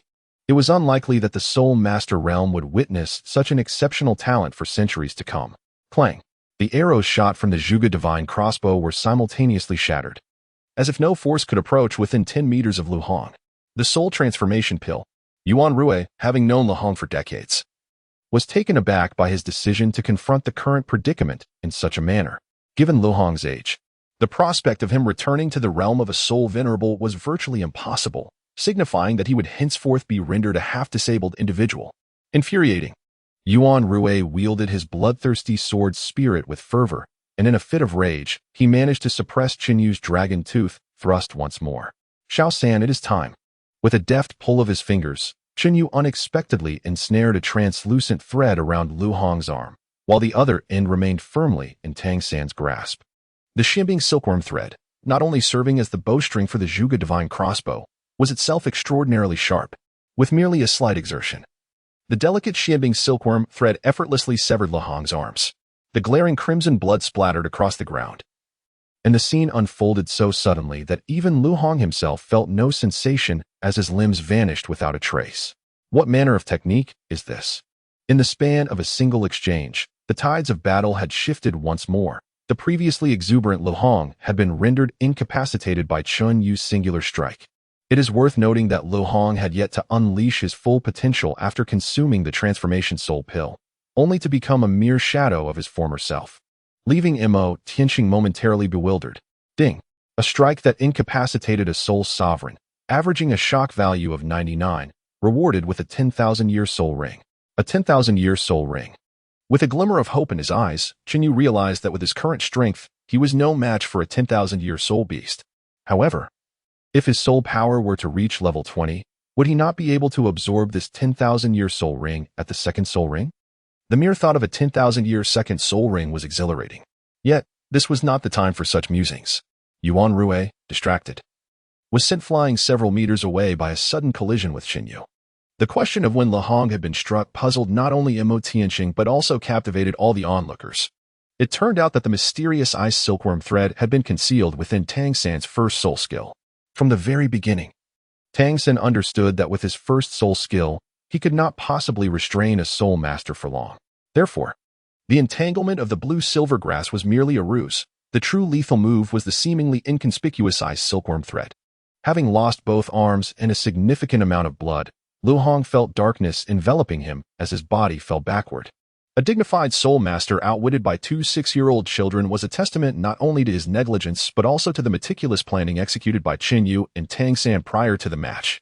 This level of cunning left even Qin Wu gasping in astonishment. At that moment, a strange thought unexpectedly blossomed in Qin Wu's mind. Perhaps Qin Yu and his companions had anticipated their participation in this soul battle as part of a larger scheme. If that were indeed the case, then all the plans he had devised earlier were likely. With his thoughts racing, Qin Wu instinctively distanced himself slightly from Mo Tianqing. It seemed prudent to prepare an escape route in advance. Meanwhile, Qin Yu cast a casual glance at Lu Hong and Yuan Rui. Once touted as formidable opponents, they now appeared far less impressive in reality. The delicate fluttering of dust and feathers nearly caused Yuan Rui to spit out a mouthful of old blood. The soul masters who had perished at their hands numbered no less than 250, a debt of blood that was not to be taken lightly. Yet, these two reckless individuals, due to their initial underestimation, found themselves in a state of one severely injured and the other lightly wounded. It could be said that from this day forth, in the city of Notting, the names of Mo Bao Lu Hong and Bloodblade Yuan Rui would be regarded as two monumental jokes. Even Mo Tianqing could no longer afford to rely on them. Together, they might as well perish. Yuan Rui had no intention of conceding. He swiftly retrieved a soul transformation pill and swallowed it without hesitation. Having learned from Lu Hong's lesson, the sharp brilliance radiating from him was accompanied by an astonishing aura that surged forth. Even the onlookers, hundreds of meters away, felt the chilling sword energy slice through their garments, leaving behind several gashes. Bloodblade Yuan Rui had truly gone mad. Everyone quickly retreat. In an instant, all began to back away, while the two at the center of the assault, Qinyu and Tang San, were forced to evade under the oppressive weight of the dreadful sword energy. Die. Die. Yuan Rui had completely lost his sanity. The intense blood light from his bloodthirsty sword continuously devouring the remnants of Lu Hong's blood on the ground. The more blood he absorbed, the stronger the power of his bloodthirsty sword spirit became. This peculiar ability to enhance his martial soul's strength by consuming blood truly marked him as an enigma. Qinyu furrowed his brow slightly, for even with the swift steps of the Seven Stars' ghostly movement, he could not entirely evade the densely packed sword energy surrounding him. Moreover, a greater multitude of sword energies continued to converge upon Qinyu and Tang San. If this persisted, both would inevitably be torn asunder. Amidst this tense atmosphere, one individual appeared distinctly out of place, Mo Tianqing. Initially devoid of hope, he now clapped joyously at Yuan Rui's reckless assaults. Seemingly delighted that all his subordinates were mere pawns ready for sacrifice, save for himself.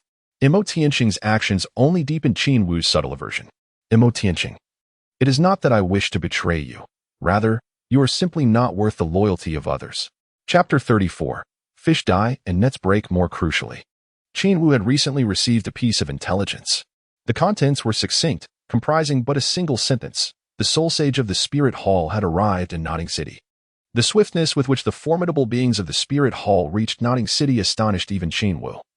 It was evident that the master was no mere pretender to fame but had likely informed the Spirit Hall long before. Otherwise, even a soul sage would require at least 10 days to traverse from Spirit City to Notting City. This soul duel was not merely the final opportunity for Mo Tianqing and Qin Wu, but rather sounded the death knell for their impending doom.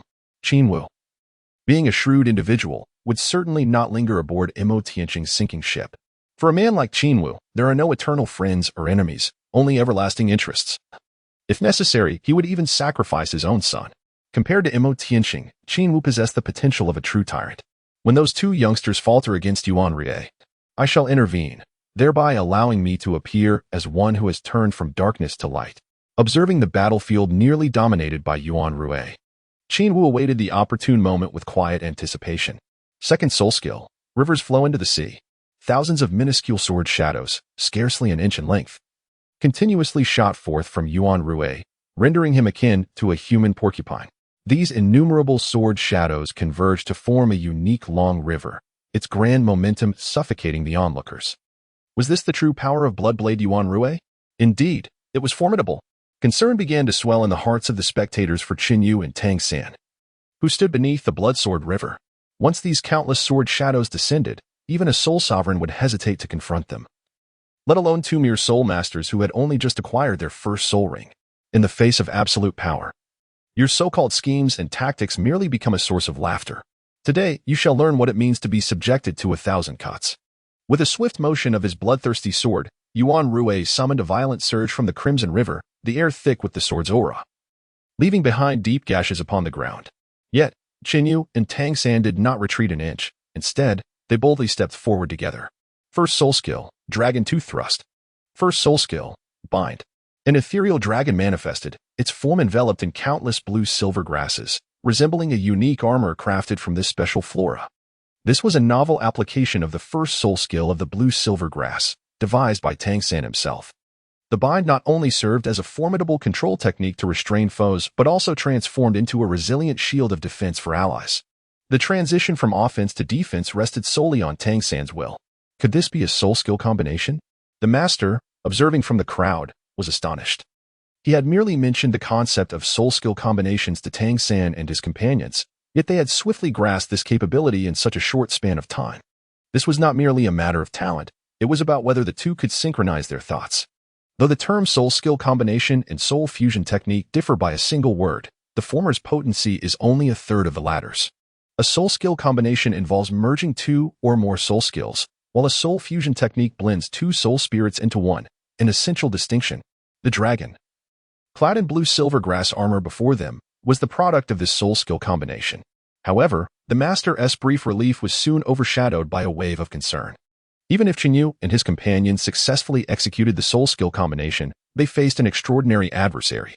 Having consumed the soul transformation pill, Yuan Rui's strength was now on par with true Soul King's, and it remained uncertain whether a mere combination of two first soul rings could withstand his onslaught. Crack! The clash of two utterly distinct energies erupted violently, the resulting shockwave threatening to obliterate the entire square. Within this chaos, Chinyu and his companions were momentarily shrouded in a thick cloud of dust. The sound of shattering rocks echoed continuously, and soon after, the somewhat disheveled figures of Chinyu and Tang Sen burst forth from the debris, bearing signs of injury, particularly Chinyu, from whose arm dripped crimson blood. Had they won? Mo Tianqing's eyes sparkled with astonishment at this sight, but that joy quickly froze on his face. Although Yuan Rui had repelled Chinyu and Tang San, he bore a grievous wound, a gaping hole in his chest, the size of a bowl, a horrifying sight. Cough, cough. Yuan Rui coughed violently, blood gushing forth from his mouth, his eyes filled with disbelief. Having consumed the soul transformation pill, he was unexpectedly defeated by two young adversaries working in tandem, and in a direct confrontation, they shattered the second soul skill of Yuan Rui. Had Chinyu and his companions concealed their true strength until now? Yet only Chinyu himself understood that, in that moment of fierce struggle, he and Tang San had actually lost. Were it not for the sudden tremor of the divine punishment sword martial soul within him at the last moment, which dispersed the soul power condensed within Yuan Rui's bloodthirsty sword martial soul, it was likely that the injuries sustained by Chinyu and Tang Sen would have been far more grievous. Ding! A significant blow to Yuan Rui warranted an increase of 50 years to the first soul ring's duration.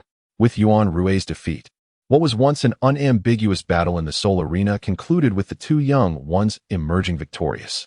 Truly, talent emerges in every generation. Mo Tianqing and Kuei Lan must have encountered an insurmountable obstacle this time. A mere soul master could triumph over two soul venerates. Today, I have witnessed what true genius looks like.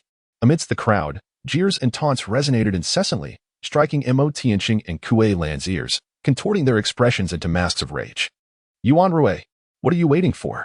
Mo Tianqing bellowed, prompting Yuan Rui to produce yet another soul transformation pill. It turned out that the commanders under Mo Tianqing had concealed two of these pills. Consuming one had already granted Yuan Rui power comparable to a Soul King. And should he ingest the second, his strength would likely escalate to a terrifying level.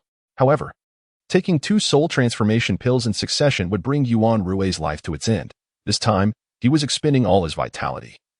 And it was evident that even if Chinyu refrained from intervening, Yuan Rui would not survive beyond half a minute. Half a minute was ample time for the dying Yuan Rui to accomplish many things.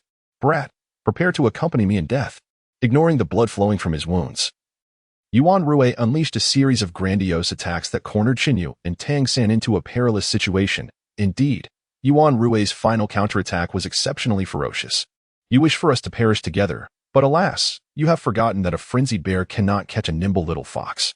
To brush against even the hem of my garment, you would need to train for another century. 7-star Ghost Steps. Chapter 35, A Fallen Path. Unsupported.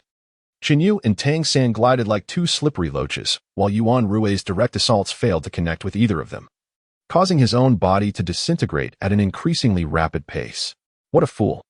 Mo Tianqing realized that Chinyu intended to wear Yuan Rui down to the point of exhaustion, yet Yuan Rui remained oblivious to this strategy. The longer the battle dragged on, the weaker Yuan Rui's vitality became. It would not be long before he succumbed to death from depleted energy. Those two damned individuals, must they compel me to intervene personally? Should Mo Tianqing take matters into his own hands, he would undoubtedly lose the support of the majority, which was his sole concern. However, if Chinyu and his companions triumphed in this soul battle, Mo Tianqing's future would also be bleak. Although few were aware of the assassination incident in the soul-hunting forest, there are no secrets that remain hidden forever should this matter be exposed. Mo Tianqing's days of ease would be over. These two youngsters, along with that master, must meet their end today. Mo Tianqing gestured discreetly to Qin, who understood and silently withdrew. While it is easy to evade a direct attack, one cannot guard against hidden arrows. I do not believe you can escape the concealed daggers. Mo Tianqing had already embedded dozens of assassins within the crowd, serving as his final safeguard to confront the current dilemma. Yet, Chinyu and Tang San remained entirely unaware of these developments. with a final invocation of his third soul skill, Bloodthirsty Sword Slash. In that last moment, Yuan Rue's flesh suddenly shriveled, and his long hair fell away, leaving him resembling a human skeleton. The final sword strike he unleashed was imbued with tremendous power, cleaving the entire square in two with a Tinjong arc of crimson light. Although Qinyu and Tang San managed to evade the frontal assault of this final blow, they could not completely escape the dispersing sword aura. In an instant, both Qinyu and Tang San were marked with nearly 100 varying wounds, before their bodies crashed heavily to the ground. Dust Feather opened his mouth and spat out a mouthful of blood, clearly indicating that his internal organs had sustained significant damage. I refuse to accept this. The last sword strike from Yuan Rue dissipated his form like sand in the wind, his final words resonating with profound unwillingness. Now, just as everyone's attention was fixated on the fallen Yuan Rue, Mo Tianqing suddenly pointed to the heavens, conjuring a unique pattern with his soul power. This design resembled a vicious scorpion, identical to Mo Tianqing's martial spirit. The signal conveyed a singular message to act immediately and eliminate the target. However, the assassins lurking within the crowd remained motionless, causing Mo Tianqing's complexion to pale in an instant. What is happening? Has Qinwu forgotten to deploy the assassins? Meanwhile, in a deserted alley, dozens of corpses lay strewn about haphazardly. These were the assassins arranged by Qinwu, all of whom had been dealt with by him personally. Mo Tianqing, if you seek your demise, do not involve me. Mo Tianqing's abrupt action naturally drew the attention of many, especially Master, who promptly emerged from the crowd to shield Dust Feather and Tang San behind him. Mo Tianqing, what on earth do you intend to do? Master inquired coldly, displaying no trace of fear despite Mo Tianqing's formidable strength and status. Since events have escalated to this point, I have nothing left to conceal. If you desire my demise, then let us all perish together. The moment Mo Tianqing realized that the assassins had failed to follow through with their plan, he understood that he had lost all control. He had approached the precipice of despair, trapped in a dilemma. Martial Spirit Manifestation. The venomous-tailed giant scorpion martial spirit immediately enveloped Mo Tianqing, transforming him in the blink of an eye. A pair of massive pincers replaced his arms, and his spine protruded, nearly doubling his height. Strangely, a 3-meter-long black scorpion tail sprouted from his back, its sharp barbs dripping with potent, corrosive venom. Soon, a half-human, half-scorpion monstrosity materialized before all, representing Mo Tianqing's most formidable attack form. Third soul skill, Venomous Scorpion Stinger. Without a moment's hesitation, Mo Tianqing unleashed his soul skill, extending the already 3-meter-long scorpion tail several times further, attacking with a speed akin to lightning, leaving the spectators only with fleeting shadows. Abyssal Demon Eye. Purple Extreme Demon Eye. Yet in the eyes of Qinyu and Tang San, the trajectory of Mo Tianqing's scorpion tail attack was effortlessly discernible. Coupled with the exquisite agility of the 7-star ghost steps, Mo Tianqing's scorpion tail assault could not graze Qinyu in the slightest. Mo Tianqing remarked, "Are you both akin to grasshoppers? How can you leap so effortlessly?" Furthermore, despite having just endured 2 fierce battles, Qinyu and Tang San appeared utterly devoid of fatigue. Is this truly the combat prowess attainable by mere soul masters? Ding! The enduring combat strength astonished Mo Tianqing, earning him a paralysis talisman. This talisman, when employed, immobilizes the opponent for 3 seconds, rendering them incapable of utilizing any soul skills, an effect that disregards any disparity in soul power. Mo Tianqing mused, "It seems the hounds you've raised lack prowess. I haven't even unleashed my full strength, and they are already doomed." As Qinyu deftly evaded the tempestuous onslaught of Mo Tianqing, he could not help but taunt, "The dog has been defeated, and now the master has taken to the field himself." Mo Tianqing, it seems your desire for our demise runs quite deep. Alas, even you shall not lay a finger on me today. If you doubt my words, let us wager once more. The incessant chatter of Qinyu filled Mo Tianqing with profound disgust. With a roar, he unleashed his 5th soul skill, Scorpion's Venomous Miasma. Mo Tianqing exhaled plumes of black toxic gas, which, upon mere contact with the shattered stones on the ground, transformed the solid fragments into dust without warning. Such a fierce poison. As Qinyu and Tang San felt a simultaneous tightening in their hearts, they realized that Mo Tianqing's scorpion venom ranked among the top 100 of the myriad poisons of the Tang sect. It was precisely this 5th soul skill that had enabled Mo Tianqing to vanquish numerous challengers and secure his position as the city lord.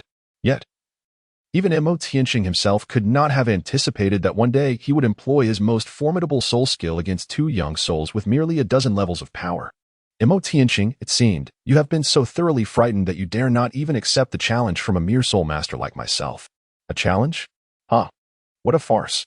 Today, my intention is not to conquer you, but to annihilate you. Such trivial challenges hold no significance for me.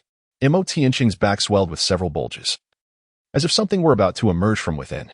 Chapter 36. When the wall falls, everyone pushes. Fourth soul skill. Demonic Scorpion 8 stings. 8 sharp. Pointed limbs suddenly extended from these bulges, resembling the abdominal appendages of a scorpion. Moreover, these 8 limbs moved with a dexterity akin to that of Imo Tianqing's own arms, forcing Qinyu and Tang San to retreat repeatedly, unable to fully evade the relentless onslaught of these 10 limbs, even with the 7-star ghost steps. First soul skill, Entanglement. Several strands of blue-silver grass suddenly entwined themselves around Imo Tianqing's arms and tail, but the blue-silver grass, enhanced by the mandala snake spirit ring, could not restrain Imo Tianqing for even half a second. Humph! An ant shaking a tree. With a mere flick of his arm, Imo Tianqing effortlessly shattered the blue-silver grass. Meanwhile, Qinyu discovered that the ground beneath his feet had transformed into a quagmire, ensnaring his legs and rendering him unable to escape. An inexplicable force within the mire continuously pulled Qinyu downwards. This was Imo Tianqing's second soul skill, Black Abyss Marsh. Once ensnared, even a soul master of the same rank would find it exceedingly difficult to extricate themselves, making it a unique restrictive soul skill. You may perish. Imo Tianqing sneered coldly, exerting force through his powerful legs to propel his massive form into the air. With his enormous pincers and sharp limbs poised as the most lethal weapons, aimed directly at Qinyu and Tang San. Simultaneously, a noxious mist emanating from Imo Tianqing was poised to envelop Qinyu and Tang San. It appeared that the two had no avenue of escape. Is that so? However, I beg to differ. With a delicate face lifted, Qinyu exhibited not a trace of panic, but rather a smile imbued with profound significance. This expression, perceived by Imo Tianqing, instilled in him an unsettling sense of foreboding. How could a mere soul master evoke such unease in a formidable soul king? It seemed utterly implausible. Yet, the reality was undeniable, for at that moment, a peculiar radiance emanated from Qinyu's hand, and Imo Tianqing found himself utterly powerless, collapsing to the ground. Perhaps due to an imbalance of weight, he fell headfirst, his feet in the air, much of his body buried in the earth. A binding talisman. Disregarding the disparity in soul power, controlled time for 3 seconds. Once again, Imo Tianqing had fallen prey to deception. At this moment, the first soul ring on Qinyu's body suddenly illuminated, accompanied by a breathtaking dragon's roar. With the surge of power, Qinyu, alongside Tang San, instantly liberated themselves from the constraints of the Black Abyss Marsh. The Dragon Tooth thrust pierced through all controlling soul techniques, rendering the formidable pull of the Black Abyss Marsh incapable of restraining Qinyu's movements any longer. Tiger-striped bloodthirsty dagger, bone-slicing. With swift steps, Dustfeather propelled himself forward like an arrow released from its bow, reaching the pinnacle of the 7-star ghost steps. In that moment, a brilliant streak of light, akin to a meteor's tail, flashed before the onlookers, followed by the brutal severing of Imo Tianqing's tendons. It was not that Dustfeather hesitated to strike at Imo Tianqing's vital points. Rather, the latter's heart, throat, and even his eyes were shielded by a thick layer of scales, leaving only the joints as his vulnerable spots. For vivid sprays of crimson erupted, and Imo Tianqing's limbs hung limply at his sides. Meanwhile, the immobilization talisman reached its final second. Shimming silkworm threads, 10 translucent strands wound around Tang San's fingers. And under the infusion of soul power, the originally delicate threads transformed into remarkably straight lines. With a slight exertion, the slender shimming silkworm threads effortlessly pierced through Imo Tianqing's body. Perhaps due to his incapacitated limbs, Imo Tianqing was unable to evade Tang San's assault this time. The 10 threads penetrated through his chest, emerging from his back. A piercing scream escaped Imo Tianqing's lips, and within a mere 3 seconds, his limbs were rendered useless and his vital organs impaled. Had it not been for the unusual positioning of his heart, which differed from the majority, Tang San's shimming silkworm threads would have surely pierced through it. Our esteemed city lord Imo, what words do you have left to utter? The dagger in Qinyu's hand hovered before Imo Tianqing, poised to pierce his skull with the slightest forward motion of his arm. Ha, ha, ha. How foolish it is that I, Imo Tianqing, a man of great intellect, should fall into the hands of a mere child like you. Truly laughable. Imo Tianqing lay half reclined on the ground, a bitter smile gracing his lips. In the face of triumph and defeat, he found himself devoid of words. Realizing that his fate was sealed, he closed his eyes, quietly awaiting the arrival of death. Yet, beneath Mo Tianxing, an almost imperceptible sound emerged. However, judging by Qin Yu's expression, he seemed utterly oblivious to it. Dean Kuolin, where on earth have your thoughts wandered? Out of the corner of his eye, Qin Yu caught sight of Kuolin stealthily slipping away into the crowd, prompting him to speak in a measured tone. Kuolin's entire being trembled. From the moment he witnessed Mo Tianxing's defeat, he felt as though he had plunged into an icy abyss. Kuolin comprehended that, from this point forward, he would no longer be the esteemed principal of the Nodding Academy. Rather, his future would be shrouded in unending despair. The Spirit Hall, the Grandmaster. And even Qin Yu and Tang San would not easily let him escape. Qin Yu, do you truly intend to eradicate me utterly? Kuolin, a formidable expert of the Soul Sect, mused. Despite Qin Yu's considerable strength, after enduring several fierce battles, he could only retain a fraction of his soul power.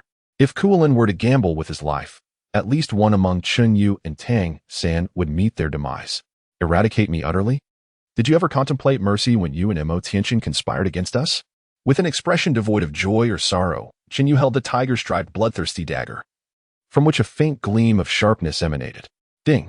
It struck terror into the Soul Sect's Kuei Lan, gravely wounding the Soul King Mo Tianxing, yielding an average shock value of 99, thereby automatically elevating the 9 transformations of the mysterious heavens to its perfected state.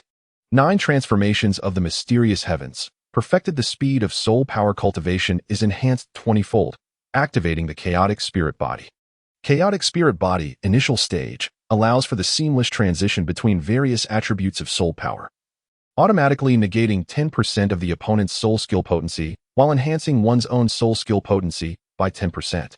Qin Yu had not anticipated that upon reaching the perfected realm of the 9 transformations of Xiantian, he would experience such a profound transformation. It is undeniable that this chaotic spirit body significantly augmented Qin Yu's strength. Dean Kuolin, might you now fulfill the wager made long ago? Kuolin's countenance darkened. It appeared that Qin Yu intended to force his hand toward a dire conclusion. Indeed, Kuolin, we have all heard the terms. The loser must depart from Nodding Academy. Are you contemplating breaking your word? Precisely. Kuolin, do not disgrace yourself entirely today. The jeers from the crowd echoed incessantly, rendering Kuolin's complexion a tumultuous shade of pale. Truly, the adage when the wall falls, everyone pushes aptly describes his current predicament. Remarkably, a mere soul master managed to effortlessly defeat Mo Tianxing, who, despite his shortcomings, was still a legitimate 5-ring soul king. Should this young prodigy be lured into the Spirit Hall, he is bound to ascend to the esteemed rank of title Douluo in the future. Among the onlookers, a frail old man observed the unfolding events within Nodding Academy. And within a 10-meter radius around him, not a soul dared to approach. Chapter 37. The Hidden Serpent. Qin Wu very well. A wager is a wager. I, Kuolin, concede defeat today. Kuolin was acutely aware that the tide had turned. For this battle, Qin Yu had boldly publicized the terms of the wager, and now all was settled.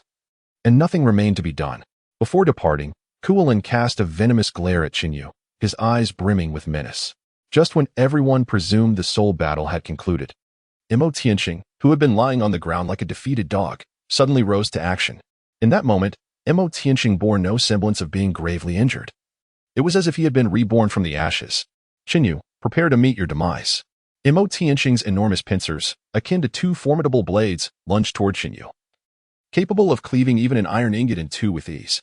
However, at that very moment, Mo Tianxing felt the surge of his soul power vanish without a trace, as if his body had become a punctured balloon, unable to retain even a modicum of soul energy. Qin Yu took a subtle step back, revealing the figure of Tang Sen behind him. At this moment, Tang Sen held 2 Zhuge divine crossbows firmly in his grasp. With a resounding thud, 34 piercing beams of cold light tore through the armor encasing Mo Tianxing, penetrating deeply into his body. Simultaneously, Qin Yu wielded his tiger-striped, bloodthirsty dagger, slicing through the lethal limbs at Mo Tianxing's back with precision. A torrent of foul blood erupted from Mo Tianxing's mouth as he struggled to comprehend why Qin Yu and Tang San reacted with such swiftness, executing the most effective counterattack in unison. Even among soul masters of the Soul King level, few possess such remarkable agility. In truth, it was not the swiftness of Qin Yu and Tang San that was extraordinary. Rather, Mo Tianxing had naively believed that his every move had evaded Qin Yu's keen sight. Unbeknownst to him, under the gaze of the abyssal demon eye, all of Mo Tianxing's subtle maneuvers were laid bare before Qin Yu. Imo Tianqing. Your first soul skill bears a resemblance to a technique akin to the golden cicada shedding its shell, does it not? The subtle tone of Chun Yu caused Imo Tianqing's pupils to constrict. The capability of his first soul skill was a mystery, even to Imo Yuan, leaving him bewildered as to how Chun Yu had come to such knowledge. It appears that the master's theory on martial souls has inspired me. Imo Tianqing. Your martial soul belongs to a type of crustacean soul beast, which suggests a certain probability of possessing the soul skill ability akin to that of the golden cicada's shedding and rebirth. Your previous silence was likely a strategy to conserve your strength. Dust Feathers gradually crouched down, speaking in a low voice. I feigned ignorance, deliberately provoking you to take the initiative, for you are, after all, the Lord of Nodding City. To slay you in this public arena, I require a valid justification. Your ambush upon me was the very flaw I intentionally presented to you. You. Imo Tianqing's eyes widened in disbelief. How could he possibly fathom that such a seemingly insignificant child possessed such profound cunning? All of this was a trap meticulously laid out by Dust Feathers in advance.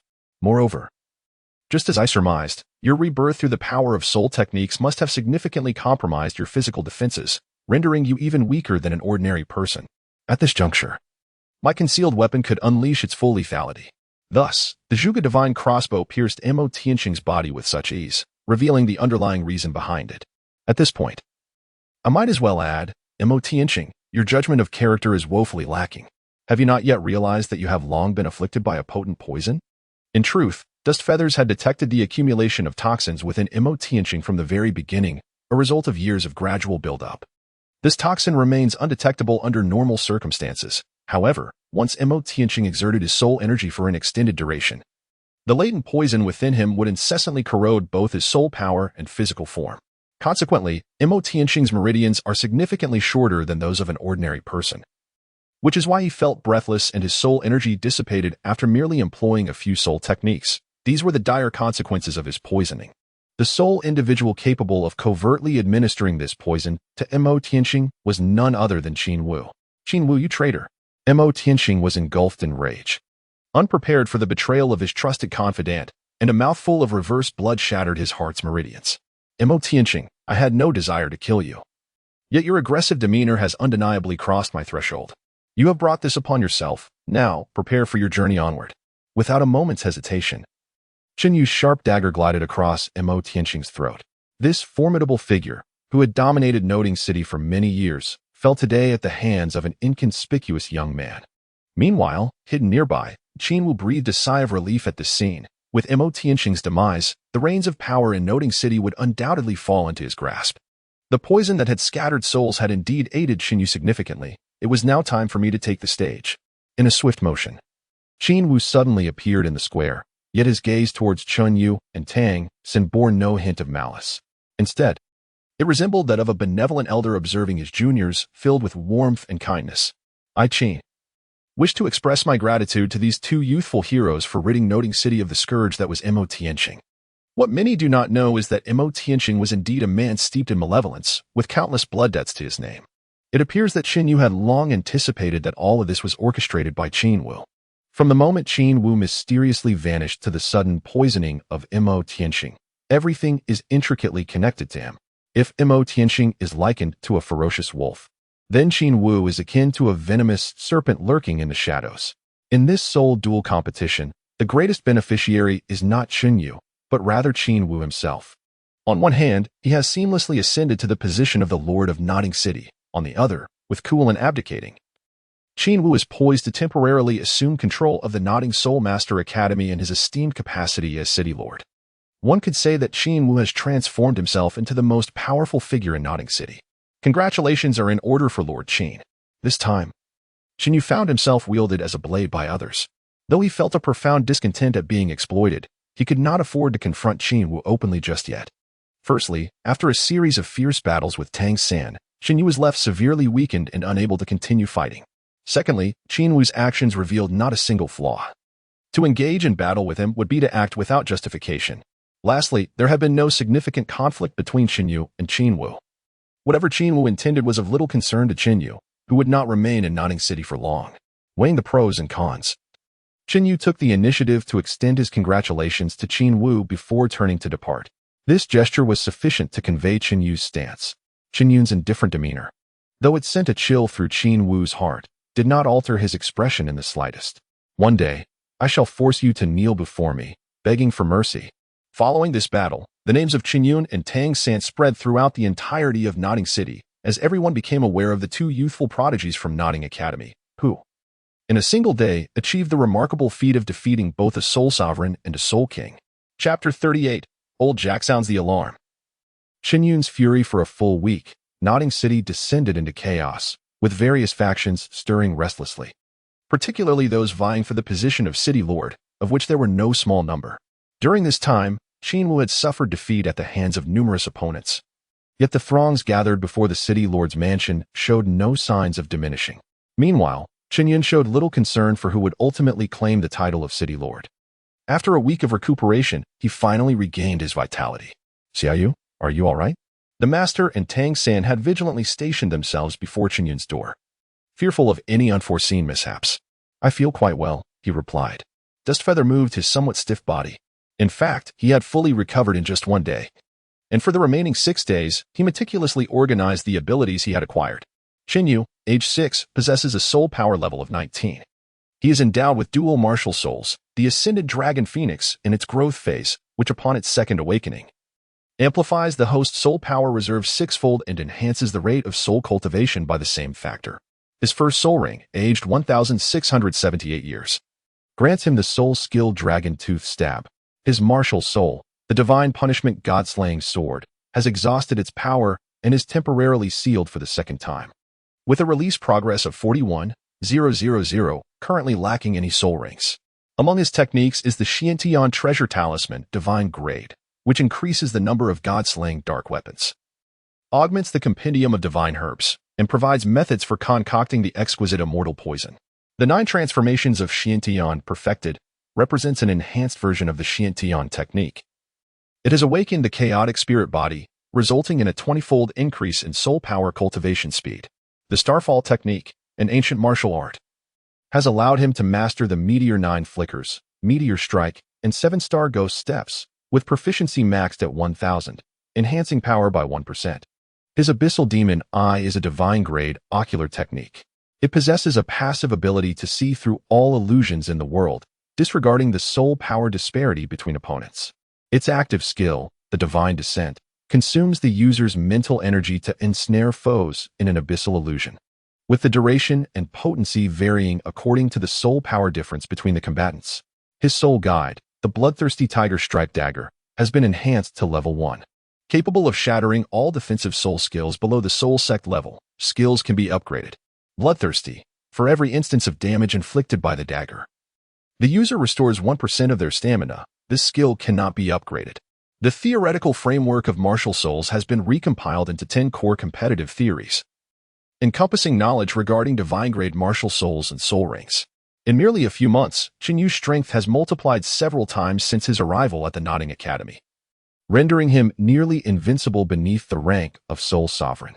Furthermore, his soul power is 6 times greater than that of his peers, making him comparable to even the 26th or 27th level Grand Soul Masters. Coupled with his formidable array of skills, ordinary Soul Sovereigns stand little chance against him. Master, it is rumored that Nodding Academy wishes for you to assume the position of principal, following the Soul Arena competition. This once obscure handyman of the Academy has suddenly captured the attention of all the faculty and students. In recent days, numerous individuals have approached him, urging him to accept the role of principal. Yet, to everyone's astonishment, the master graciously declined. Neither power nor wealth are of my desire. I prefer a life free from constraints to these hollow accolades, he stated calmly, having grown indifferent to all after years of wandering. Indeed, how could the modest position of principal at Nodding Academy befit such a distinguished figure? In Tang San's eyes, the master is the individual he admires most. Having independently formulated the 10 core competitive theories of martial souls, such dedication is not something just anyone can possess, were the master to wish it. Given his standing in the Martial Soul Hall, his name would likely have spread throughout the entire Douluo continent, yet his aspirations lie elsewhere. All right, you two, cease your flattery, he remarked. The master chuckled in silence. At that moment, Wang Xing hurriedly approached, appearing somewhat anxious. Brother Yu, third brother, you should head to the academy entrance. An old gentleman who identifies himself as Old Jack is specifically looking for you. Grandfather Village. A flicker of joy crossed the faces of Chun Yu and Tang San as they exchanged a brief word with the master before dashing towards the entrance of the academy. At the entrance of Nodding Academy, Old Jack still donned his humble cloth attire, his garments speckled with mud, as if he had traversed a long distance. Moreover, there was no trace of ease upon his visage. Instead, he appeared deeply troubled. In a matter of minutes, Old Jack had circled the entrance of Nodding Academy several times, occasionally glancing anxiously inside. Grandfather Village Head. Tang San and Chin Yu called out in unison, prompting Old Jack to lift his head abruptly. After months apart, it seemed that both Tang San and Chin Yu had grown taller and stronger. Witnessing their well-being, a long-awaited smile finally graced Old Jack's face. Little Yu, little San. Knowing that you are faring well brings me great comfort. Although Old Jack endeavored to mask his emotions, Chin Yu discerned a hint of concern beneath the surface. Grandfather Village Head, is there something you are concealing from us? Has something occurred in the village? The mere fact that Old Jack had traveled such a distance from Holy Soul Village to Nodding City indicated that something grave had transpired, and it was undoubtedly connected to them. Everything in the village is perfectly fine. There are no troubles at all. I merely came to see how you both were doing. Nothing more, Old Jack immediately refuted, yet this only heightened Chin Yu's suspicions. By the way, there is one more thing. For the next year, you must not return to Holy Soul Village under any circumstances. That old fellow from Earthfire Village, Vis, has issued threats, insisting that you must face consequences. Therefore, do not venture beyond Nodding City until you have become powerful soul masters. Old Jack's words caused Chin Yu to furrow his brow slightly. How audacious could Earthfire Village be? Was the lesson learned by Wang Yi not sufficient? No, it was clear that there were more serious issues at play. The only individuals who knew their origins and bore a grudge against them were a select few. If it was not Wang Yi, then it could only be one other person, Kuolin. Ever since that day he left Nodding Academy, it was as if he had vanished from the face of the earth. Everyone presumed Kuolin had departed Nodding City, but it now seemed that he had likely gone to Holy Soul Village. Grandfather Village Head, is Kuolin currently in Holy Soul Village? Chun Yu's words caused a profound fluctuation in Old Jack's gaze, further solidifying Chun Yu's conviction. Kylon, you are on a path to self-destruction. With a gentle clenching of his 5 fingers, Chun Yu felt that the significance of the Holy Soul Village to him was akin to that of his ancestral home. Kuei Lan's actions undoubtedly provoked Chin Yu's hidden sensitivities. Grandpa Village Chief, is my father well? Tang San inquired anxiously, for Tang Hao was known for his volatile temperament, and any conflict with Kuei Lan could lead to dire consequences. At this moment, Tang San was unaware that even a mere sneeze from his father could obliterate a multitude of soul-sect insects. Chapter 39, Old Thief Kuei Lan. Come to claim your life, do not fret, young San. Allow Grandpa Village Chief to explain. Your father has, in fact, long departed from the Holy Soul Village. Old Jack hesitated before finally articulating his words. My father has left the village. Tang San trembled at the revelation. Since he could remember, Tang Hao had never set foot beyond the confines of the Holy Soul Village. Where, then, could he have gone? Moreover, in Tang San's memory, Tang Hao exhibited no trace of soul power and had never revealed his martial soul. To Tang San, he was merely an ordinary man. Among the 3 present, only Chin Yu was aware of Tang Hao's true identity. During their conversations at the cliff's edge, Chin Yu and Tang Hao had discussed much, and Tang Hao had once hinted that he too would leave the small mountain village after Tang San departed from the Holy Soul Village. As for where Tang Hao had gone, he had remained silent, leaving Chin Yu in the dark. Young San, you must trust that Uncle Tang has his own plans, regardless of what he chooses to conceal from you. While I do not fully understand his reasons for keeping this from you, I can assure you that his actions are motivated by a desire to protect you. Moreover, the reality of Uncle Tang differs from your impressions, at the very least. He possesses the ability to safeguard himself. Chin Yu spoke with utmost certainty, which offered Tang San a modicum of reassurance. Having interacted with Chin Yu over this period, Tang San understood that Chin Yu never uttered words without conviction. Grandfather Village Chief, since we are the cause of this matter, let us resolve it ourselves. Old Jack was about to decline when Master and Xiao Wu emerged simultaneously from the academy. Greetings, I am Xiao Sen Minor. What Xiao Yu just stated is indeed correct. Kuolin is directing his ire towards the Holy Soul Village due to us, both morally and ethically. We cannot turn a blind eye to this, and I suspect Kuolin deliberately released you to convey this message to Xiao San and the others. His intention is quite simple, to lure them outside of Nodding City to execute his plans. Master had already prepared his belongings, tossing them to Qinyu and Tang San, indicating that he had anticipated old Jack's intentions. Esteemed Soul Master, Xiao San and Xiao Yu represent the greatest hope for our Holy Soul Village. Even if the entire village falls victim to malice, we must safeguard these two sparks of hope, old Jack asserted resolutely. He vowed before the villagers that neither Qinyu nor Tang San could sustain even the slightest harm. Village Chief Jack, you may not yet be aware, but Xiao Yu and Xiao San gained fame after their battle in Notting City. Even the former lord of Notting City, Mo Tianqing, was slain by their combined efforts. What? Xiao Yu and Xiao San killed the lord of Notting City. Old Jack felt as though he were dreaming. Two children of merely 6 or 7 years had single-handedly toppled the formidable Mo Tianqing. Was this some sort of jest? Mo Tianqing, after all, was one of the few soul kings in Notting City. Grandfather Village Chief, let us discuss this as we walk. After a lengthy explanation, old Jack reluctantly began to accept the astonishing revelations. Xiao Yu, Xiao San, you have indeed brought me considerable shock. Outside Holy Soul Village, they were already encircled by the people of Earthfire Village, while Wang Yi, lying on a stretcher, seethed with intense resentment. It was Qinyu who had crippled him, extinguishing his potential to become a powerful soul master. Beside Wang Yi stood an elder, who was none other than Kuilin. Director Kuilin, what are you waiting for? Those two timid turtles, Qinyu and Tang San, will undoubtedly not return upon hearing this news. Keeping these villagers serves no purpose. However, Kuilin's perspective was clearly at odds with Wang Yi's. No, if I were to kill these people, they would surely not return. But if I merely surround them without attacking, that little brat Qinyu will definitely come back. I possess that much confidence. No sooner had Kuilin finished speaking than a blurred figure darted past the crowd. Subsequently, Wang Yi, who had been lying on the stretcher, was sent flying with a resounding slap, his hefty body spinning several times in the air. Aha, Kuilin, you old wretch. Have you lived for decades only to become a coward? How dare you harm these defenseless commoners? It was none other than Qinyu who made the move. After delivering a resounding slap, he disdainfully took out a white cloth, wiping his hands as if they had been sullied. Qinyu, you little beast, you have indeed come. Kuei Lan was momentarily taken aback, but soon a cruel expression appeared on his face. Third soul skill, White Crane spreads its wings. 4 soul rings emerged around Kuei Lan, with the third soul ring radiating an astonishing brilliance. A pair of pure white wings sliced forth from his back, the sharp sound of slicing air causing those nearby to instinctively cover their ears. With a resounding crack, 2 transparent blades of air were unleashed from the wings, striking the ground and sending dust soaring, leaving behind 2 astonishing fissures stretching dozens of meters. The martial spirit, White Crane, belonging to a soul master of the 44th rank, revealed Kuei Lan's true power. However, at the moment Kuei Lan unleashed his soul skill, Qinyu vanished from his original position, employing the ethereal steps of the 7-star ghost walk.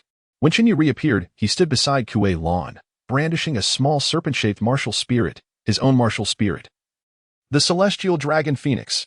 A terrifying pressure emanated from the Celestial Dragon Phoenix, causing Kuei Lan to tremble, momentarily halting the flow of soul power within him. First soul skill, Dragon Tooth Thrust. The dragon shadow from Qinyu crashed into Kuei Lan, the overwhelming force not only shattering the wings on the back of the White Crane, but also fracturing his arm and sternum. Today, all who are not from the Holy Soul Village shall pay the price.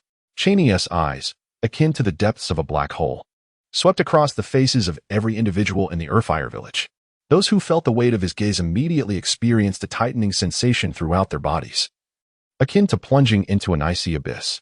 Fourth soul skill, Featherblade Slash. As Kuilin just steadied himself, he tilted his head back and swallowed several healing elixirs. A majestic white crane, towering at least 5 or 6 meters high, unfurled its wings. Dozens of sharp wind blades coalesced into a unique net of wind blades, enveloping Cheney entirely within its grasp. My fourth soul skill is an area of effect attack, capable of covering a radius of 100 meters. No matter how elusive your movement may be, escape from my soul skill is simply unattainable. Kuilin's previously twisted arm emitted crackling sounds as it visibly restored to its original state. Yet, beneath Kuilin's soul skill, Cheney displayed a faint hint of derision. Kuilin, old dog, with your unsightly appearance, your ambitions are rather grand. The scenery of Sacred Soul Village is quite pleasant. It could indeed provide you with a final resting place. With a resounding thud, Qinyu's foot struck the ground, his soul power shimmering with resplendent hues, appearing rather extraordinary. Kuilin, let us see if you can gauge the might of this chaotic spirit body. Chapter 40. Chaotic Dragon Phoenix Break. The chaotic spirit body not only possesses the ability to absorb the power of an opponent's attacks but also augments its own soul skill potency. Beyond this, the chaotic spirit body harbors an even more formidable capability. It can transmute Qinyu's internal soul power into chaotic soul power. As its name suggests, chaotic soul power encompasses all attributes within a single essence, requiring no distraction for Qinyu to control. In simpler terms, Qinyu's soul power can counter any opponent's power. Yet no soul power can subdue him. This is the essence of the dominance of chaotic soul power. A corporeal dragon form enveloped Qinyu. The fierce wind striking against its scales, igniting sparks that, though dazzling, failed to inflict any harm upon him. The combination of the chaotic spirit body and chaotic soul power elevated Qinyu's defensive capabilities to a level comparable to that of a 4-ring defensive soul skill. For the first time, Kewalin witnessed someone capable of withstanding his soul skill attacks with both martial spirit and physical form. Ding! The chaotic spirit body subdued Kewalin. With a shock value reaching an astonishing 99, Kewalin mused, "Are you even human?" And as a reward, the level of the chaotic spirit body was elevated by 1 tier. With the advancement of the chaotic spirit body, all attributes doubled. It absorbed 20 of the opponent's soul skill attack power while enhancing its own by the same percentage. In that instant, the power of the Dragon Tooth Stab nearly rivaled that of a 2,000-year soul ring. You think you can last with such meager soul power? Kewalin intensified his soul power output, causing the size of the wind blades to swell nearly tenfold. Yet, Qinyu was not foolish enough to absorb Kewalin's attacks with his physical body. He executed the 7-star Ghost Step, creating 2 identical Qinyas. Their soul power fluctuations perfectly synchronized. Kewalin found himself at a loss, unsure of which Qinyu to target. Meteor 9 Flash. The 2 Qinyas called out in unison. And in an instant, 18 more doppelgangers manifested on the battlefield. The 7-star Ghost Step, mastered to perfection, allowed even the duplicates to wield a fraction of the original's abilities, revealing the true terror of this technique.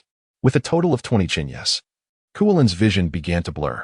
Just as Kewalin was captivated by Qinyu's distraction, numerous blue-silver grasses, akin to mandala snakes, surged from the earth, ensnaring his limbs and wings entirely. This was Tang San's first soul skill, Bind. Kewalin's heart sank as he realized, to his dismay, that he had momentarily forgotten Tang San. Starfall Technique, Meteor Strike. Qinyu stood atop the colossal dragon's head, harnessing the speed and power bestowed by the dragon's fangs. The force of the meteor strike was amplified to its utmost potential. The razor-sharp blade of the bloodthirsty tiger-striped dagger surged towards Kewalin's heart. Just when everyone believed Kewalin's fate was sealed, a resounding and melodic clash of metal rang out from the dagger's tip. Qinyu felt as though the dagger in his hand was not piercing flesh, but rather colliding with the hardest of ores. The immense recoil from the impact caused a sharp pain in his palm. Did you think that after the last soul battle, I gained nothing? Your close combat skills are indeed commendable, even capable of threatening the life of a soul sovereign. To prepare for this, I have expended my entire fortune to acquire this extraordinary treasure. Through the tattered fabric of Kewalin's attire, Qinyu glimpsed the unique gleam of a metallic object. This crocodile-scale armor is a rather rare and exquisite piece of armor. Even a soul king would require considerable effort to breach it. And you, a mere soul master, believe you can pierce through this armor? Such delusions are laughable. Kewalin tore apart her ragged garments, revealing that the crocodile-scale armor resembled a distinctive long garment, shielding her arms and torso. The surface of the armor was akin to the hide of a crocodile, rugged and uneven. Yet the spot where the bloodthirsty dagger had struck bore no marks, which compelled Qinyu to marvel at the resilience of the armor. Do you think this is the end? Huh, you are sorely mistaken. The length of the crocodile-scale armor gradually extended, enveloping Kewalin's hands, transforming her palms into a pair of fearsome beastly claws. The crocodile-scale armor not only serves as the most formidable defense, but also possesses the mightiest offensive capabilities with its claws. Little creature, today I shall rend you to pieces with these claws. Kewalin crossed her claws before her chest and then unleashed a fierce sweep, sending forth a barrage of cutting winds. The power of this attack was on par with Kewalin's fourth soul skill. Old dog, do you think your little chicken claws can contend with a true dragon? The one with delusions is undoubtedly you. Martial Soul, manifest. With a powerful thrust of his legs, Dustfeather propelled himself off the ground, causing the earth to tremble violently. Enveloped in a kaleidoscope of radiant colors, he transformed into the magnificent dragon phoenix, soaring into the sky. The chaotic soul power, embodying the essence of all soul attributes, resonated inexplicably with the celestial dragon phoenix martial soul, unleashing its formidable strength to an unprecedented degree. Even Dust Feather was taken aback by this unexpected transformation. A thunderous roar, akin to the haunting cries of dragons and phoenixes, reverberated across the heavens of the Holy Soul Village, momentarily overshadowing the presence of Kuei Lan. Impossible! You are not a soul sage. How can you manifest your martial soul's true form? Kuei Lan exclaimed, staring in disbelief at the vividly conjured celestial dragon phoenix. It is essential to note that the martial soul manifestation typically only allows a portion of the body to transform into the martial soul form. Yet Dust Feather's manifestation conjured a complete celestial dragon phoenix, resembling the true martial soul of a soul sage. No wonder Kuei Lan was so astounded. With a casual flick of its tail, the celestial dragon phoenix effortlessly obliterated all of Kuei Lan's attacks. A mere swipe of its colossal claws shattered the crocodile-scale armor enveloping Kuei Lan. Before he could even utter a cry of agony, his body was driven deep into the earth. Though Dust Feather had only executed 2 strikes, these 2 were sufficient to drain his chaotic soul power entirely, leaving him significantly depleted of vitality. Bereft of soul power, even maintaining the chaotic spiritual body became a challenge, as the vibrant colors surrounding Dust Feather gradually faded. Nevertheless, a look of astonishment graced his face. He had not anticipated that the fusion of chaotic soul power and the celestial dragon phoenix martial soul could yield such overwhelming power. Since this technique was born of the amalgamation of chaotic soul power and martial soul, Dust Feather decided to name it Chaotic Dragon Phoenix Break. The potency of this move would escalate in tandem with the enhancement of his soul power and martial soul level. However, the energy consumption would also rise proportionately. More critically, this technique permitted only 3 opportunities to strike. In essence, it was a desperate gamble for Dust Feather. He would refrain from employing this move unless absolutely necessary. As for Kuei Lan, he had drawn the short straw. Who could have foreseen that Dust Feather's seemingly casual experimentation would harbor such terrifying might? Akin to a 6-year-old inadvertently conjuring an atomic bomb and tossing it before Kuei Lan before making a hasty retreat? The virtue of caring for the elderly was a lesson Dust Feather had yet to learn. Ding! The chaotic dragon phoenix break vanquished Kuei Lan and the host, having created a unique soul technique, astonished the Douluo continent, receiving an astonishing super gift package. Upon opening the package, Dust Feather felt a searing wave of warmth surge from his spine, coursing upward until it finally subsided at the crown of his head. In an instant, Chen Yu felt the fatigue and weakness that had enveloped him dissipate entirely, akin to having undergone a thorough rejuvenating treatment. Could it be that this extraordinary gift was merely a form of bone-setting massage? While undeniably pleasant, one might question whether the system had approached this matter with sufficient seriousness. Chapter 41. Soulbone, Dragon Spine Phoenix Wing. Aside from the initial surge of warmth, Chen Yu waited for what felt like an eternity, yet no further sensations manifested. This left him, who had been brimming with anticipation, on the brink of a fit of frustration. Was this not a cruel jest? The promised world-shattering gift turned out to be merely a fleeting experience akin to a massage voucher lasting only a few seconds. Even television dramas would not dare to depict such a scenario, nor would novels venture to narrate it in such a trivial manner. Just as disappointment etched itself across Chen Yu's face, an inexplicable and excruciating pain surged from his back. The sensation was reminiscent of a sharp blade meticulously slicing through skin and muscle, reaching deep into the very bones. An agony far more horrific than any form of execution. Could it be that Chen Yu's earlier criticisms had provoked the system to unleash a form of retribution upon him? This is outrageous. The system ought not to engage in such torment. Chen Yu was drenched in cold sweat, her delicate face drained of color, devoid of any trace of blood. Xiaoyu, what has happened to you? Both the master and Tang San beheld Chen Yu's anguished expression for the first time. Just as Tang San reached out to touch her, the master abruptly seized his arm.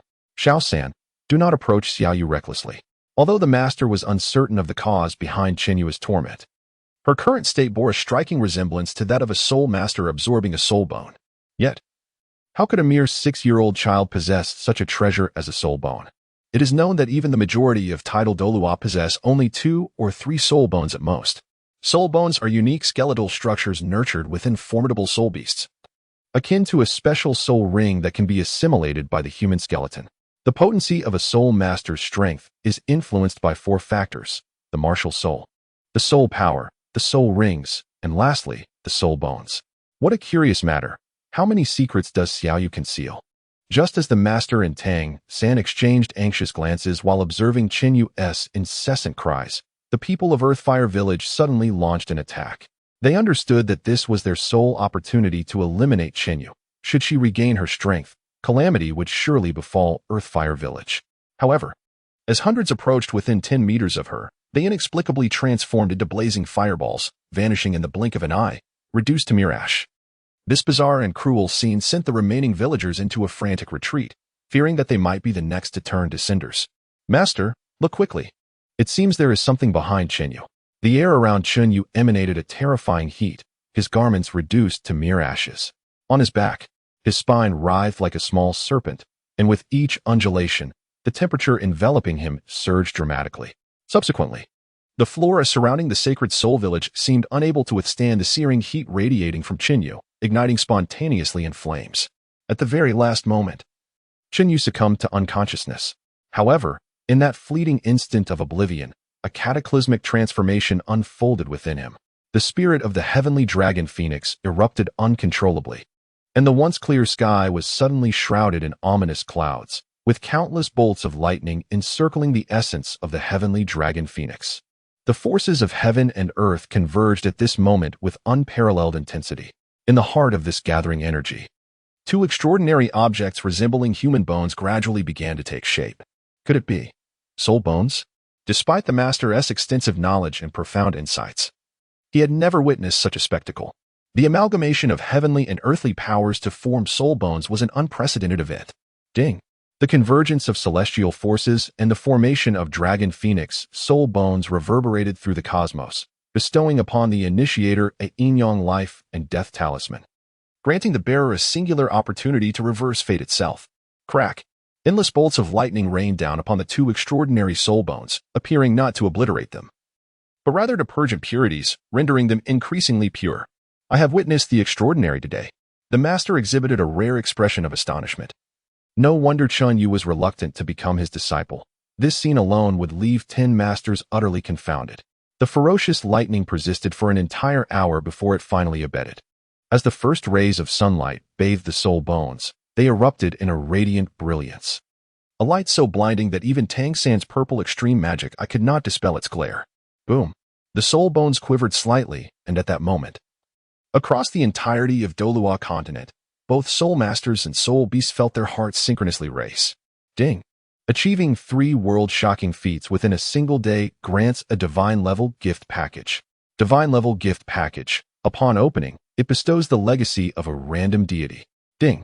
The package automatically opened, revealing the shattered legacies of the ancient dragon god and the fire phoenix god. Within the Xiantian treasure ring of Qin Yu, 2 segments of an extraordinary beast's skeletal remains emerged, inscribed with ancient glyphs. However, the inscriptions were incomplete, suggesting the existence of a fragmented legacy. The 2 soul bones, suspended above Qin Yu's head, began to descend gracefully, effortlessly merging with his corporeal form. At the moment of this fusion, Qin Yu's tightly shut eyes abruptly opened, and 2 beams of radiant light shot forth, obliterating a mountain peak 1,000 meters away. Such astonishing power! Yet, this formidable force was fleeting. Qin Yu's eyes rolled back, and he succumbed to unconsciousness once more. He remained in slumber for a full 7 days and nights. When Qin Yu finally opened his eyes again, it was the dawn of the 8th day. Goodness, I cannot believe I was unconscious for an entire week. Qin Yu pressed against her subtly throbbing temples, seemingly still not entirely recovered from the ordeal. Ah, my soul bone. Though Qin Yu was on the brink of death that day, his consciousness remained remarkably clear. The 2 soul bones forged from the celestial powers of the dragon and phoenix were supposed to be within his grasp. Yet he could sense not a trace of their essence within him. Had he truly failed to absorb the soul bones? If that were the case, Qin Yu would surely be driven to despair, for these soul bones were far more precious than soul rings. To lose 2 at once would be a burden even a titled Douluo could scarcely endure. In that moment, a familiar system notification echoed in his ears. Ding! The host has successfully absorbed the dragon and phoenix set soul bones. Soul bone collection progress. 27. Soul bones acquired. The body soul bone, azure dragon spine, external soul bone, divine phoenix wing. Qin Yu's mouth gaped wide, unable to close for an extended period. Within the depths of his soul, he had miraculously gathered the most precious trunk soul bone and the rare external soul bone all at once. Such an occurrence transcended mere fortune. Even in this foreign realm, Qin Yun was determined to become the strongest. However, his laughter did not linger for long, as it was soon met with a thunderous shock. Ding! The system detected that the host's constitution was temporarily insufficient to bear the energy of the dragon spine phoenix wing soul bone. Thus, the soul bone would be entirely sealed. What? The soul bone I toiled for, nearly sacrificing my life to obtain, is being sealed without so much as a discussion? Did the system even seek my consent? You take such liberties. Does your mother know? Hey, system, I demand a flawless explanation. Chapter 42. Soul Sage Douluo extends an invitation to Qin Yun. But regardless of the tone Qin Yun adopted, the system remained utterly silent, as if it had frozen. Very well, system, you have won this round. You are indeed ruthless. With a sense of helplessness, Qin Yun collapsed onto the bed. Obtaining the treasure only to be unable to utilize it felt worse than never having acquired it at all. At least there would have been no such profound disappointment. A gentle knock on the door interrupted Qin Yun's despondent thoughts. Upon opening the door, he found not only Tang San, but also the master and Xiao Wu waiting at the threshold. In the days that Qin Yun lay in a state of unconsciousness, the trio visited him daily. Just moments ago, Tang San detected some movement from Qin Yun's room and tentatively knocked on the door. Qin Yun, at last, you have awakened. A palpable sense of relief washed over Tang San and his companions as they beheld the concerned expressions on their faces. Qin Yun felt a warmth in his heart, and his previously troubled emotions began to ease somewhat. Master, Xiao San, I apologize for causing you worry. Suddenly, the master lowered his voice and whispered urgently into Qin Yun's ear. Little you, someone will come to see you shortly. No matter what he says, you must refuse him. A myriad of questions swirled within Qin Yun's mind as he pondered who might be seeking him. Just then, a hearty laugh echoed from afar, growing ever closer. From that laughter, Qin Yun sensed an overwhelming pressure of soul power, indicative of a soul master of at least the rank of soul emperor. When had such a formidable presence emerged in the sacred soul village? Moreover, this enigmatic soul master was making a beeline for Qin Yun. Ha ha ha, young one. You have finally awakened. I have been dreadfully bored these past few days, exclaimed the newcomer, an elderly man of advanced years with a shock of white hair. Despite his opulent robe, meticulously crafted and adorned, the old man appeared disheveled, his beard unkempt, and his hair resembling a bird's nest. He bore a striking resemblance to Zhou Badong from the tales of Jin Yong. On the robe, Qin Yun discerned a distinctive emblem, identical to the design of the elder token held by his master from the Spirit Hall. Were these individuals from the Spirit Hall? With a slight furrow of his brow, Qin Yun pondered whether the events in the soul-hunting forest had been uncovered. However, before he could fully grasp the situation, the old man regarded him with the gaze one might reserve for a rare treasure. This penetrating stare made Qin Yun feel quite uncomfortable. Such a little fellow, capable of slaying soul venerates with the strength of a soul master, standing firm against the Spirit Hall, and even able to exchange blows with a Soul King for a round or two. My. Even the so-called golden generation of the Spirit Hall may not surpass you in strength. This elder, known as Elder Gu, was a bona fide soul sage and the foremost authority of the Spirit Hall-S branch in the Ballot Kingdom. His initial purpose for arriving in Nodding City was to investigate the mysterious occurrences in the soul-hunting forest that had transpired days prior. However, the battle at Nodding Academy had drawn both Qin Yun and Tang San into Elder Ji's line of sight. Esteemed senior, I beg your pardon, but may I inquire your identity? Elder Gu smacked his forehead, realizing in his excitement he had neglected to introduce himself. Ahem. I am the primary authority of the Spirit Hall's branch in the Ballot Kingdom and also an outer elder of the Spirit Hall. You may call me Elder Gu. I have come to extend an invitation for you and Tang San to join the Spirit Hall. Upon hearing this, Qin Yun raised an eyebrow, realizing why the master had previously given such advice. Although he was not yet aware of the intricate relationship between the master and the Spirit Hall, he trusted the master completely and decisively declined Elder Ji's invitation.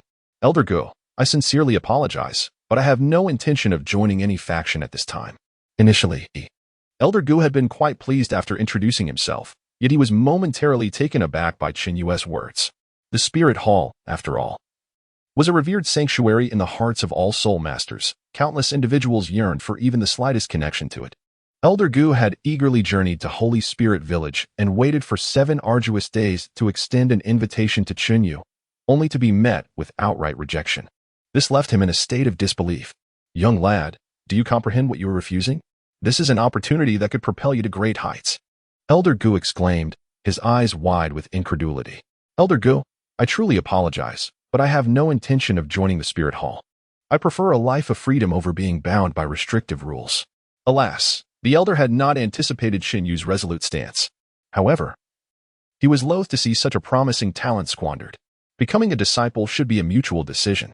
This esteemed individual from the Spirit Hall. I trust you understand this principle.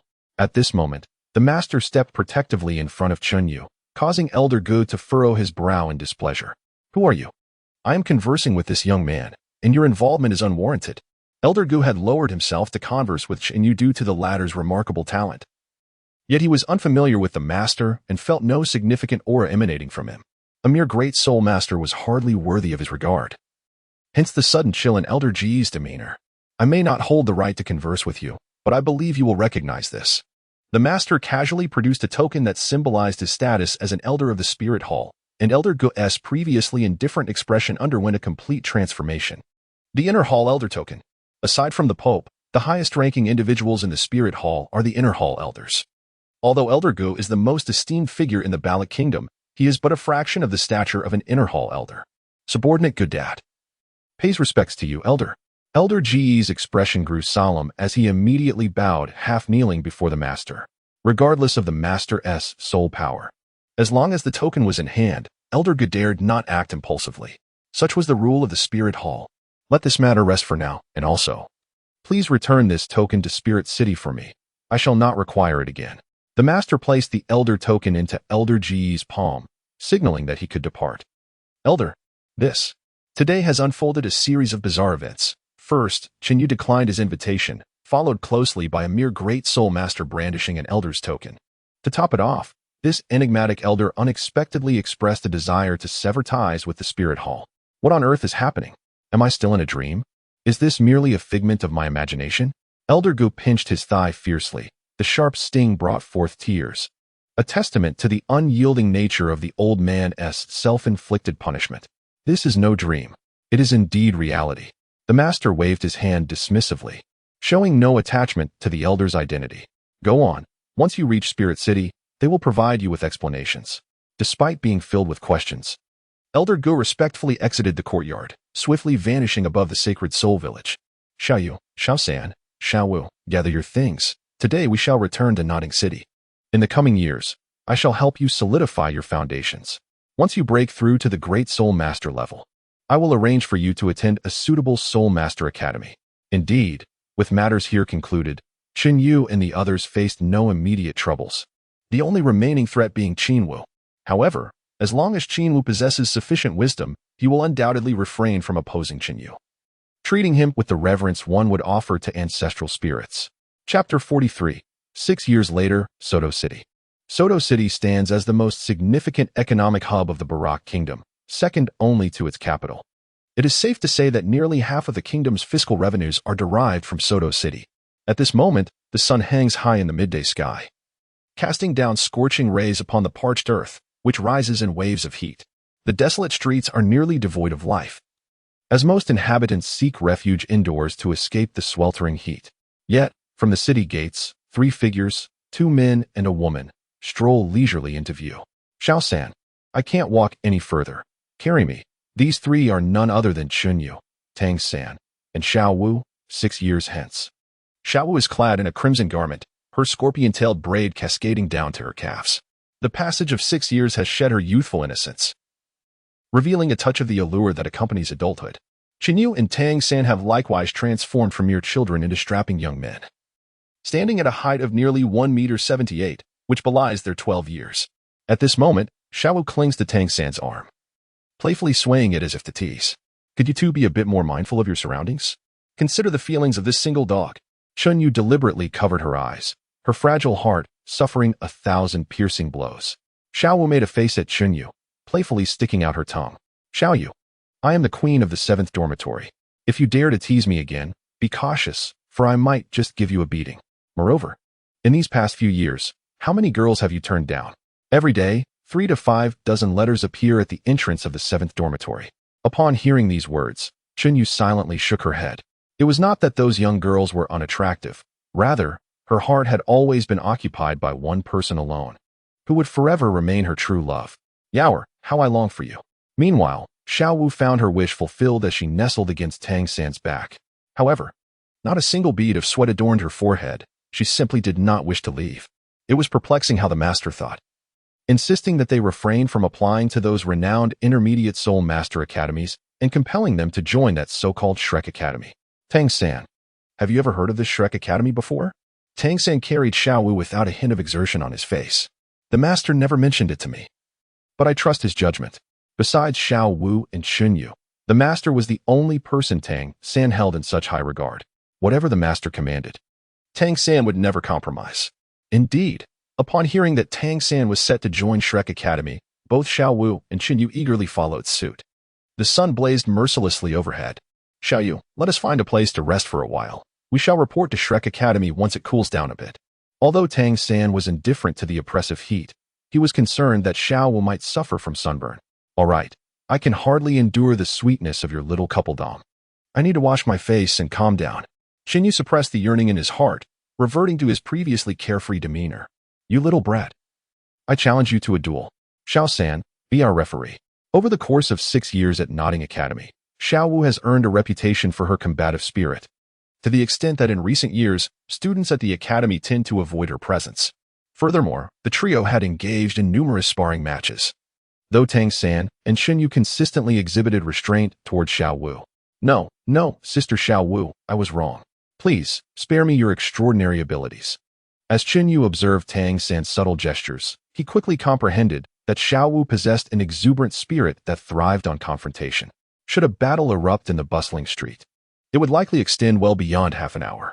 It was akin to accompanying the crown prince in his studies. He needed to ensure Xiao Wu emerged victorious while concealing any flaws in his performance. This scenario indeed tested Chun Yu's acting skills to their limits. "Aunt Xiao Yu, clear the path ahead, while Xiao San carries this burden out of the palace." Remarkably, Xiao Wu had memorized her lines with striking proficiency. Just as the trio ambled along the street, a group of inebriated ruffians suddenly barged into their path. Although Chun Yu and Tang San had attempted to sidestep the encounter, these rascals leered at Xiao Wu with unabashed, lustful gazes, scrutinizing her from head to toe. "Well, fellows, luck is on our side today. We have stumbled upon such a delightful young lady." The leader of the group, also a soul master, appeared to be accustomed to their brazen behavior in the city, clearly dismissing Chun Yu and Tang San as insignificant. At this moment, Chun Yu took a few steps aside, appearing to be startled. "Amitba, may you all seek your own fortune. Who is Xiao Wu? She is the most significant person in Tang San's heart, and the actions of these individuals have utterly crossed Tang San's bottom line." Humph. A cold glint flashed in Tang San's eyes as he supported Xiao Wu's delicate form with one hand and unleashed a flurry of icy brilliance with the other. Shortly thereafter, a horrifying chorus of screams erupted from these individuals, reminiscent of the wretched cries of pigs awaiting slaughter. Tang San was still too kind-hearted, merely administering a small punishment to strike at their vulnerable points. Had it been me, these individuals would have already lost their heads. "What have you done to me?" The excruciating pain radiating from their bodies swiftly dissolved their drunken stupor, and they finally realized that the seemingly harmless youth before them was far from a soft target. This is merely a small lesson to remind you that not everyone is someone you can provoke at will. With this parting remark, Tang San continued on his way. The painful sensations they experienced would linger for a full 3 days, serving as a unique form of torment. You seek death. Yet, these individuals appeared undeterred by their lesson, recklessly launching an attack from behind Tang San. First soul skill bind. However, as they made their move, countless strands of blue-silver grass ensnared their limbs. Once considered feeble, the blue-silver grass now resembled chains forged from fine steel, compressing their bones with ominous cracking sounds. "I have already given you one opportunity. This is your second." Without glancing back, Tang San walked forward, his calm voice jolting them back to reality. The mere blue-silver grass martial spirit possessed such formidable binding power. Could this youth possibly be a soul master? This minor incident did not dampen the spirits of Tang San and Xiao Wu. Rather, it sparked a gleam of excitement in Xiao Wu's eyes as she tightened her embrace around Tang San's neck. "Xiao San, let us rest here for the night." After walking for about 10 minutes, Chun Yu spotted an opulently decorated hotel. Particularly striking was the hotel's name, composed of countless fresh roses prominently displayed on its exterior. "Rose Hotel, Xiao San, I adore this hotel's decor. This one is perfect. Girls are naturally drawn to beautiful things, and Xiao Wu was no exception. Very well, my queen. We shall choose this hotel, Tang Sen replied affectionately, their intimacy leaving Chun Yu feeling a bit overwhelmed. I must say, you two have been showering me with love all the way. I can hardly take it anymore. Could you perhaps temper your displays of affection? Chapter 44. The Rose Hotel. The charming Dai Xiao The Rose Hotel, one of the most opulent establishments in Soto City, is also affectionately referred to as the couple's hotel. Thus, when Chun Yu and his companions entered the hotel, they were met with an array of inscrutable and playful glances from the onlookers. It was peculiar. Did we somehow adorn ourselves with flowers? What could possibly account for their curious stares? Chun Yu felt quite uncomfortable under the gaze of these individuals. Could it be that outsiders were deemed unworthy of residing in the Rose Hotel? Hello, we would like to book 3 rooms, Tang Sen announced as he approached the front desk. However, his request only served to deepen the perplexity on the attendant's face. Esteemed guest, are you certain you wish to reserve 3 rooms? Is there a problem? Tang Sen replied, puzzled. Not a problem per se, but our hotel has but 1 room remaining. 1 room? Tang Sen and Chun Yu exchanged glances, astonished that such a grand establishment as the Rose Hotel had no additional accommodations available. It appeared that business was thriving indeed. In that case, we shall seek alternative lodgings. If it were just the 2 of us, securing a single room would suffice. But it would be rather inconvenient for Xiao Wu to share a room with us. At that moment, the attendant realized that the trio of young men and women did not share the relationship he had initially presumed. Please, wait a moment. I just remembered that we have 2 additional rooms available. Perhaps you could discuss amongst yourselves and consider sharing? 2 rooms would indeed be acceptable, Tang Sen agreed. With Chun Yu and I sharing one, and Xiao Wu having her own. Very well, we shall take the rooms. Yet, just as Chun Yu prepared to settle the payment, a hand obstructed him. I say, you must be new here at the front desk. Those 2 rooms are under my exclusive reservation. And how dare you grant them to outsiders without my consent? It seems the Rose Hotel is not intent on maintaining its operations. Upon hearing the voice, Chun Yu turned his gaze to behold a strikingly handsome young man with a mane of golden hair. His attire suggested he belonged to the upper echelons of society, exuding an air of affluence. What was particularly remarkable were his eyes, which were uniquely characterized by a rare condition of heterochromia. Beside him stood a pair of exquisite individuals. Astonishingly, they were rare twin beauties. Let go. Chun Yu's hand was firmly grasped by the young man, who even resorted to using his soul power, causing a flicker of displeasure to cross Chun Yu's face. Although these 2 rooms belonged to the young man, there seemed to be no need for such aggression. Kid, our account is not settled yet. You shall not leave this Rose Hotel. The young man cast a dismissive glance at Chun Yu, showing no regard for the youth before him. I command you to release me. A chill laced the voice of Chun Yu, who, had he not just arrived in Soto City, would have preferred to avoid unnecessary complications. He had nearly resorted to violence moments ago. The raucous atmosphere was palpable. The young man with golden hair was no harmless figure. Upon being reprimanded by Chun Yu, a dangerous glint ignited in his eyes. A wave of white soul power emanated from the youth, revealing him to be a remarkably young soul master of considerable prowess. At that moment, the manager of the Rose Hotel hurriedly descended from the upper floors. Upon witnessing the unfriendly demeanor of the young man, a cold sweat broke out on the manager's brow. Young Master Dai, please do not be angered. Today's incident is a grave error on the part of the Rose Hotel and bears no relation to others. I implore you, do not let anger take hold. Ha ha, Manager Liu. This is no longer merely a matter between the Rose Hotel and myself. It has escalated to a personal affair between me and this young lad. In Soto City, it has been a long time since anyone has dared to rebuke me. You, my boy, have certainly set a new precedent. The young man, referred to as young Master Dai, concentrated his soul power, which began to coalesce around Chun Yu, seemingly intending to humiliate him publicly through sheer pressure of soul energy. Young Master Dai? In the past, my greatest pleasure was to thrash noble science. You have indeed stirred my interest, Chun Yu retorted without reservation, seemingly oblivious to the increasingly potent soul energy surrounding him. I hope your bones are as tough as your tongue, he quipped. At that moment, the pupils in Dai Xiao's eyes began to merge, a clear indication of his genuine anger known to those familiar with him. The manifestation of his martial spirit was imminent. A colossal white tiger's spirit materialized behind Dai Xiao as he grasped Chun Yu's hand, which transformed into a sharp claw covered in white fur. Concurrently, 3 soul rings, yellow, purple, and another purple, rose and fell around him, emanating the formidable aura of a soul sovereign, instantly transforming the lobby of the Rose Hotel into chaos. An exceptional beast martial spirit. To Chen Yu's astonishment, his adversary was a battle-hardened soul sovereign. Tang San's expression turned grave. The level of soul masters in Soto City indeed surpassed that of Notting City. This youth, appearing no older than 16 or 17, had already acquired 3 soul rings, the third of which was a millennium-old purple ring. Such prowess would qualify him as an instructor even at Notting Academy. Yet, Chen Yu did not even lift his eyelids. As if the imposing white tiger spirit held no significance in his eyes. Is a soul sovereign truly formidable? The indifferent expression and nonchalant tone of Chen Yu elicited a moment of astonishment from Dai Xiao. This lad was either oblivious to the formidable power of the soul sovereign or possessed strength surpassing that very realm. Only these two possibilities could account for such a demeanor from Chen Yu. How audacious this young man was, maintaining his facade even in the face of imminent danger. Another massive tiger claw, accompanied by a resounding whoosh, descended directly towards Chen Yu's head. Dai Xiao was keen to uncover what secrets this young man truly harbored. Bang! Chen Yu swiftly seized the tiger's claw, appearing remarkably at ease. However, the violent shockwave shattered every vase in the hall. Impossible.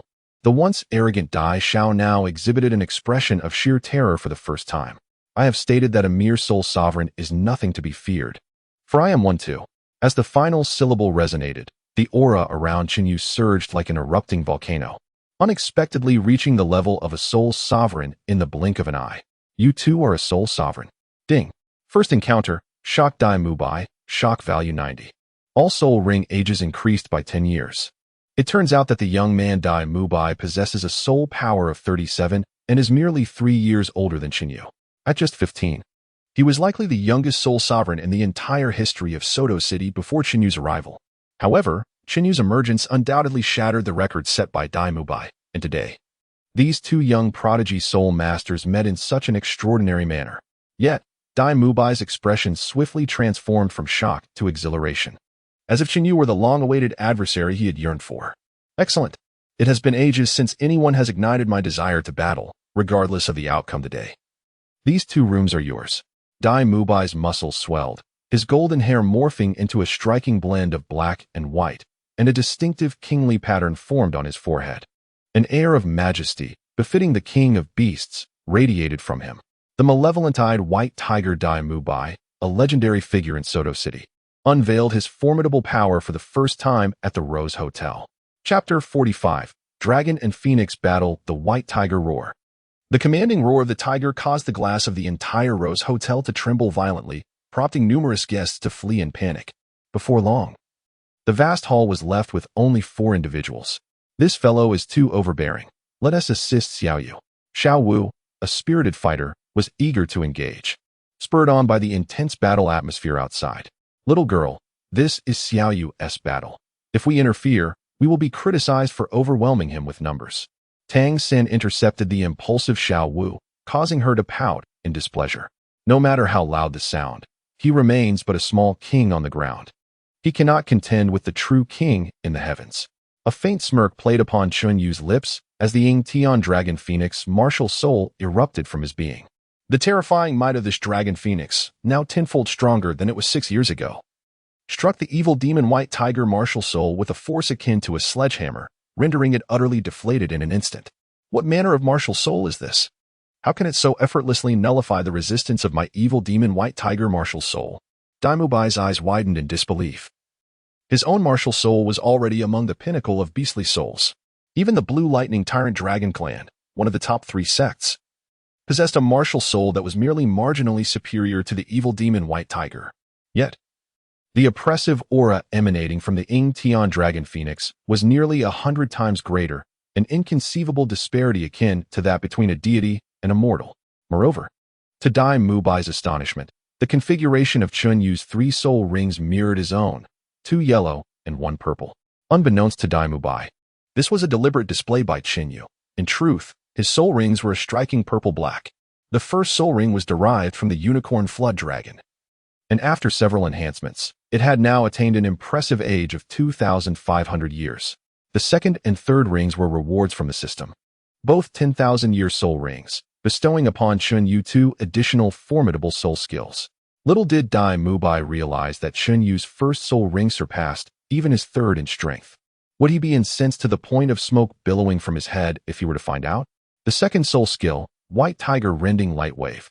Seizing the initiative was a principle Dai Mubai held dearly. With a gaping maw, the evil demon White Tiger unleashed an energy beam as thick as a thigh, hurtling towards Yu. Yet, as this ferocious soul skill approached, Yu merely raised his right palm with deliberate calmness. Is this boy truly attempting to meet my White Tiger Rending Light Wave head-on with his bare hand? Has he lost his mind? Dai Mubai could scarcely believe his eyes. He understood all too well the sheer power of the White Tiger Rending Light Wave. Even a Soul King would not dare to be so audacious as to confront a soul skill with a mere hand. However, what unfolded next left Dai Mubai astounded. As the surging White Tiger Rending Light Wave was effortlessly deflected by Chen Yu's palm, not even causing him to shift his stance. Ding! Withstood a soul skill with bare flesh, shocking the evil demon White Tiger Dai Mubai, shock value 99. And the growth of the Ying Tian Dragon Phoenix martial soul increased by 10. He truly withstood it. Dai Mubai was convinced he must be hallucinating. Could this truly be an achievement of the human flesh? This was nothing short of a monster among monsters. The reason Dust Feather was able to withstand that strike with his fleshly palm lies, on one hand, in the fact that after the manifestation of the celestial dragon Phoenix martial soul, his dragon-like hand had become as resilient as stone. On the other hand, the chaotic spirit body absorbed 20% of the White Tiger's Radiance Wave's power. Thus, the breathtaking scene that just unfolded came to be. Now, you should comprehend that my bones are as unyielding as my words. Alas, it seems your little cat martial soul is rather intimidated. In my humble opinion, it would be wise for you to retreat gracefully to avoid further humiliation. Chen Yu lightly flicked the sleeves of his attire, seemingly dismissive of Dai Mubai. I must concede that I had previously overestimated my own capabilities. You indeed deserve my utmost dedication. However, this time, rather than displaying anger, Dai Mubai's eyes ignited with fierce determination. This compelled Chen Yu to regard Dai Mubai with a newfound respect, although he was headstrong. He had not yet reached the heights of arrogance. Given time, Dai Mubai was destined to evolve into a formidable soul master. Now, you must be cautious. Third soul skill, White Tiger Diamond Transformation. Dai Mubai's robust physique, towering at nearly 2 meters, swelled once more, transforming him into a small giant of 3 to 4 meters in height. The White Tiger Diamond Transformation augments Dai Mubai's strength, soul power, and defensive capabilities, doubling them within a half hour, while significantly amplifying the potency of his soul skill. It can be said that at this moment, Dai Mubai was on par with a soul master of level 45 or above. This certainly piqued my interest. At this moment, Chen Yu revealed a hint of seriousness, realizing that Dai Mubai indeed concealed a far more formidable power. Yet, for Chen Yu, who had the capability to slay a soul master 6 years prior, the strength exhibited by Dai Mubai at this moment seemed insufficient to alter the entire course of battle. The first soul skill, Dragon's Tooth Thrust. A tangible dragon silhouette reared its enormous horn high, colliding forcefully with Dai Mubai's body. However, the latter was enveloped by a white protective aura, which instantaneously multiplied his physical defense several times. This was Dai Mubai's first soul skill, White Tiger Barrier, a potent technique designed to enhance bodily defenses. Although Dragon's Tooth Thrust propelled Dai Mubai back several dozen meters, the sharp dragon horn failed to breach the unique radiance of the White Tiger Barrier. The defense proved commendable. With a smile, Chen Yu offered his assessment, yet Dai Mubai was far from conceding defeat. He struck simultaneously with both fists upon the dragon's head, unleashing a fearsome burst of power that drove the dragon's shadow deep into the ground. Utilizing this recoil, Dai Mubai propelled himself into the air, his sharp claws transforming into a myriad of glimmering cold lights, descending upon Chen Yu. The offensive capability was commendable, and the explosive force could be deemed exceptional. However, with a subtle sway, Chen Yu vanished from Dai Mubai's line of sight. The intricacies of the 7-star ghost steps were so elusive that even Tang San's purple extreme demon eyes struggled to perceive them, let alone Dai Mubai. Yet, your speed and observational acuity fell slightly short, thus leading to your defeat. The voice of Chen Yu suddenly resonated behind Dai Mubai, who had only just registered the presence of the former. In an instant, a blood-red dagger appeared in Chen Yu's hand, poised perilously close to Dai Mubai's throat. I admit defeat, Dai Mubai acknowledged, fully aware that Chen Yu had shown him mercy, had the dagger advanced but half an inch further. he would have surely lost more than just one life. Nevertheless, Dai Mubai accepted his defeat with grace, feeling the immense pressure imposed by Chun Yu's formidable strength, which simultaneously ignited within him an inexhaustible drive. This very impetus was what had enabled Dai Mubai to transcend to the rank of spirit master at the tender age of 15. It is only through comparison with those stronger that one can truly grow. Dai Mubai's achievements today were born from a series of triumphs over his adversaries. "I am Dai Mubai," he declared, "and I hope our next encounter will be within the esteemed halls of Shrek Academy. I shall take responsibility for all losses incurred here. These 2 rooms are yours." With a nonchalant air, Dai Mubai tossed the keys to Chun Yu without inquiring about his name, embracing the pair of twins and gradually departing amidst the astonished gazes of onlookers. Indeed, Dai Mubai is a most intriguing individual. Chun Yu smiled faintly, and from his tone, it was evident that Dai Mubai was also a member of the Shrek Academy, which piqued Chun Yu's interest in the enigmatic institution. Chapter 46. The Fleeting Aura of Danger Humph. I regard him as nothing more than a playboy. Xiao Wu harbored a significant prejudice against Dai Mubai.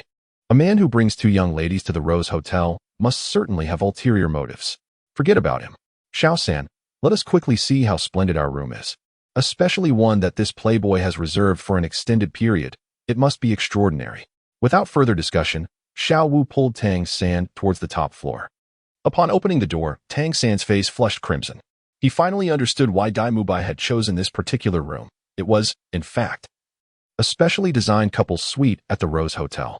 From the entrance to the inner chamber, a plush red carpet lay beneath their feet, flanked by an array of fresh flowers. The fragrant aroma of blossoms, combined with the soft yet warm lighting, created an ambience that was undeniably sweet and inviting. Xiao Wu, why don't you rest for a moment? I shall visit Xiao Yu. Tang San, feeling as though he had been stung by a scorpion, instinctively withdrew his foot as he stepped into the room.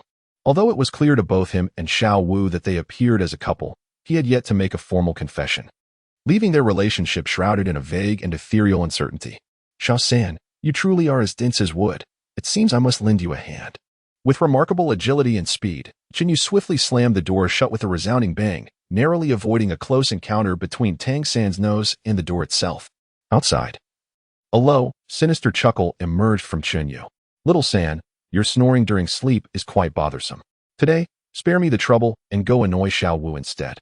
Following this, the sound of a door locking echoed from the adjacent room, effectively severing all of Tang San's escape routes.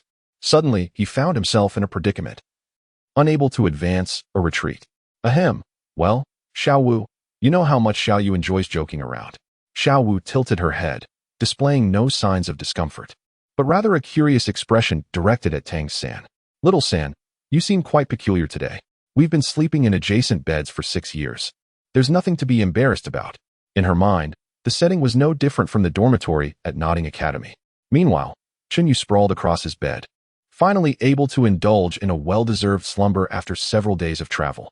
Suddenly, his ears perked up, and he sprang from the bed with the grace of a fish leaping from water, sensing a faint yet chilling aura of malice.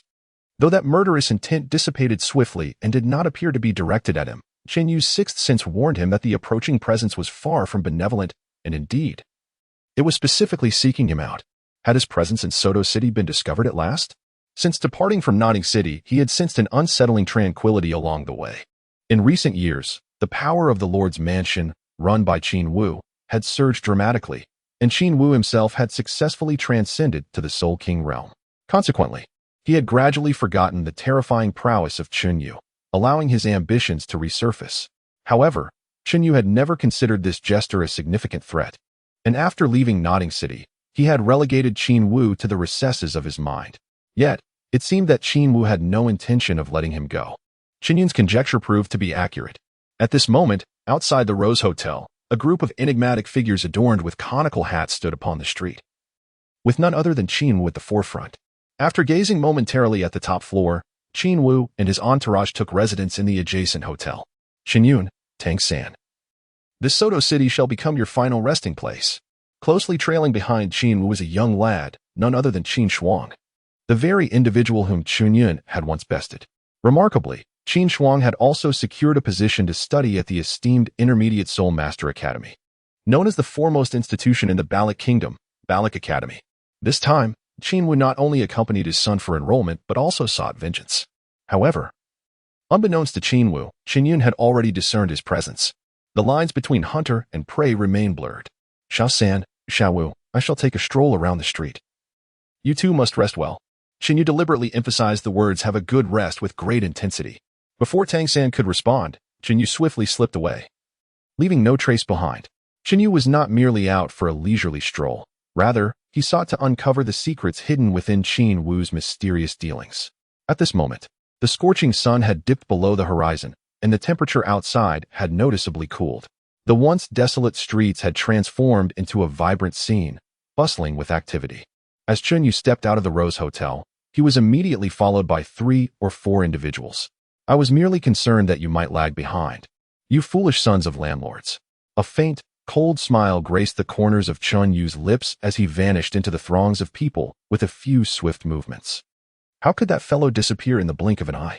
The several shadowy figures immediately fell into a state of panic, realizing that despite trailing their target for merely a few dozen meters, they had lost him entirely. How ironic that they prided themselves on being the most formidable spies in Nodding City. With skills like these, one could only describe them in 2 words, utterly inept. Hey, I say, gentlemen, are you in search of me? Suddenly, Qin Yu appeared behind these individuals, and his abrupt shout caused them to tremble with palpable fear. You. As they turned to look, a chilling sensation swept across their faces, for Qin Yu had inexplicably produced a brush, swiftly inscribing several bold characters upon them. Since you are monitoring me, you must be acutely aware of my identity. Return and inform your master. Should he wish for his demise, he may come seek me personally. Sending you mere hounds does not pique my interest in the slightest. A faint trace of the formidable might of the heavenly dragon phoenix, martial soul, emanated from Qin Yu, sending the few scouts, who possessed merely the strength of great soul masters, into a near panic, causing them to almost soil their trousers. Within 3 breaths, vanish from my sight. Otherwise, what adorns your faces shall not merely be ink. As soon as Qin Yu's voice faded, those individuals vanished around the corner like frightened pups within the blink of an eye.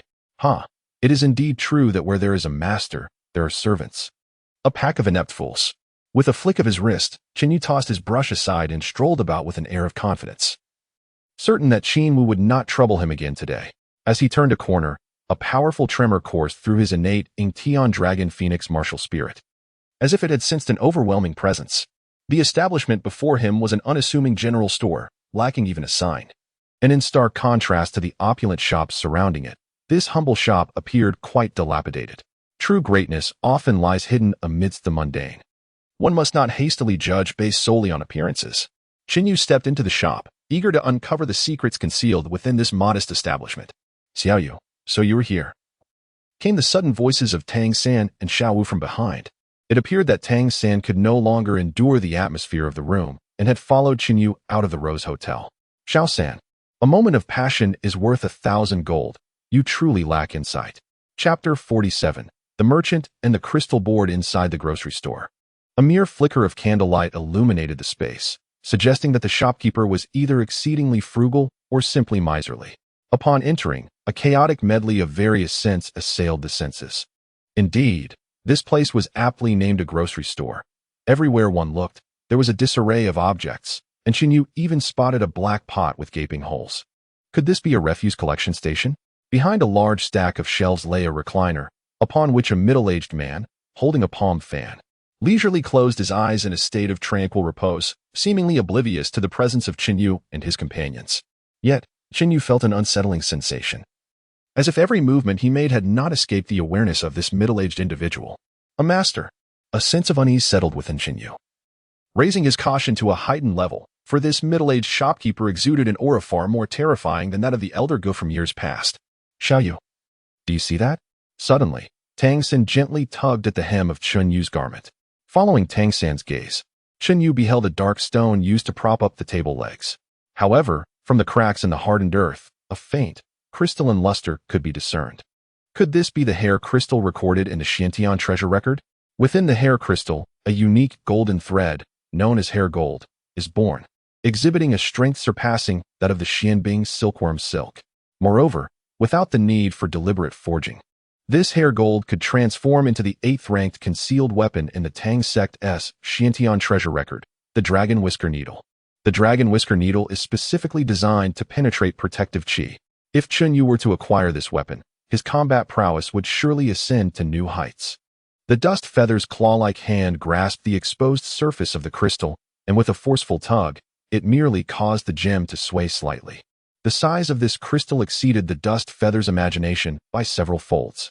While ordinary crystals are typically the size of a basin, this one was at least the size of half a bathtub. Such a magnificent scale must surely indicate a qualitative transformation. Chunyu was momentarily taken aback, but soon a look of ecstatic joy illuminated his eyes.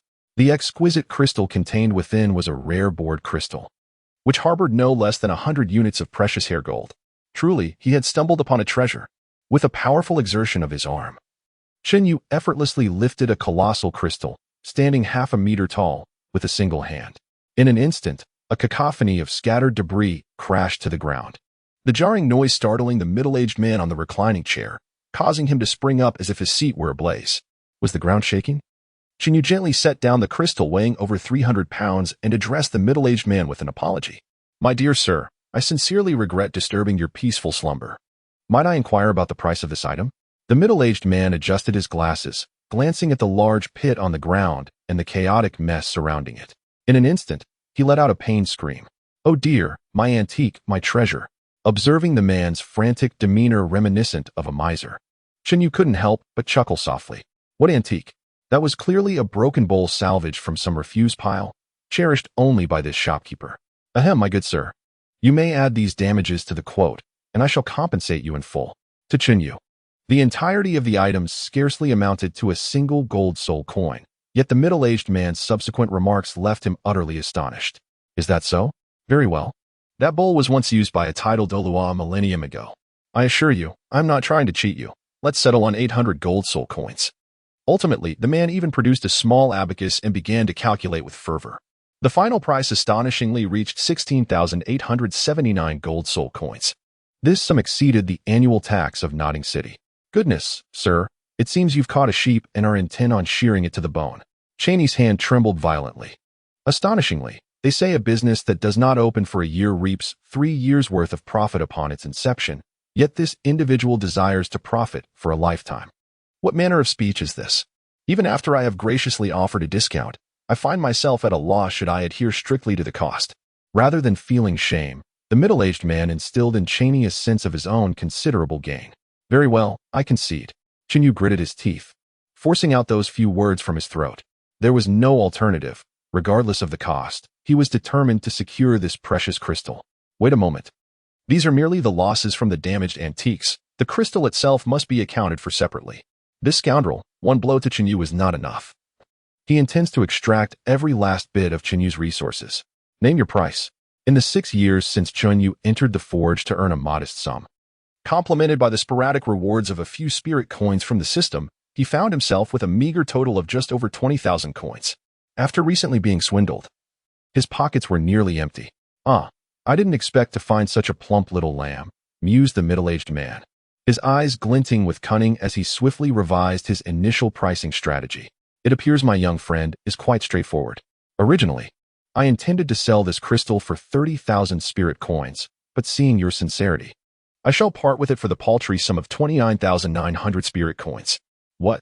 The so-called sincere price was merely a reduction of 100 spirit coins from the original, rendering it almost indistinguishable from the previous figure. It was akin to wrapping a hammer in paper, claiming protective measures were in place, thus assuring one could safely endure a blow. The distinction was negligible. It was utterly absurd. Even the usually amiable Tang San furrowed his brow. 30,000 spirit coins were insufficient even if they were to exhaust their entire savings. "Xiaoyu, let us depart." Chunyu let out a resigned sigh. To be candid, there was a fleeting moment when he truly wished to deliver a sound thrashing to the unscrupulous merchant before him, yet he feared he might not prevail. "You must purchase today, whether you wish to or not." However, the middle-aged man simply waved his hand, and a gust of wind swiftly slammed the door shut. This coercive attitude left Chunyu and his companions feeling quite disheartened. "Sir," he remarked, "business is not conducted in such a manner." The eyes of Chunyu had transformed into 2 profound abysses, ready to respond to any movement from his adversary at a moment's notice. However, When the middle-aged man caught sight of the 24 bridges bright moonlight adorning Tang San's waist, his expression abruptly shifted, revealing a complex blend of joy and astonishment. Subsequently, he unexpectedly stepped aside, refraining from discussing matters of compensation, and even generously bestowed the piece of crystal upon Tang San without charge. Since you desire this stone, take it. Consider this a test I have administered, and you have passed splendidly. With that, the middle-aged man disregarded the astonished expressions of Chun Yu and the others. Reclining once more in his rocking chair, gently swaying as he slipped back into slumber. We are most grateful, esteemed elder. Chun Yu slightly bowed, bearing the enormous crystal as he stepped forward towards the entrance. Once the three had departed, the middle-aged man suddenly opened his eyes. Xiao Gang. Shall we finally join forces once more? Chapter 48. Battle with Qin Wu, Part 1. Due to the immense size of the crystal, it was impossible to maneuver within the confines of the Rose Hotel, prompting Qin Yu and his companions to venture into the outskirts. Xiao San, Xiao Yu, why are you so invested in this obscure, dark stone? Is there something extraordinary within? Tang San affectionately ruffled Xiao Wu's hair and remarked.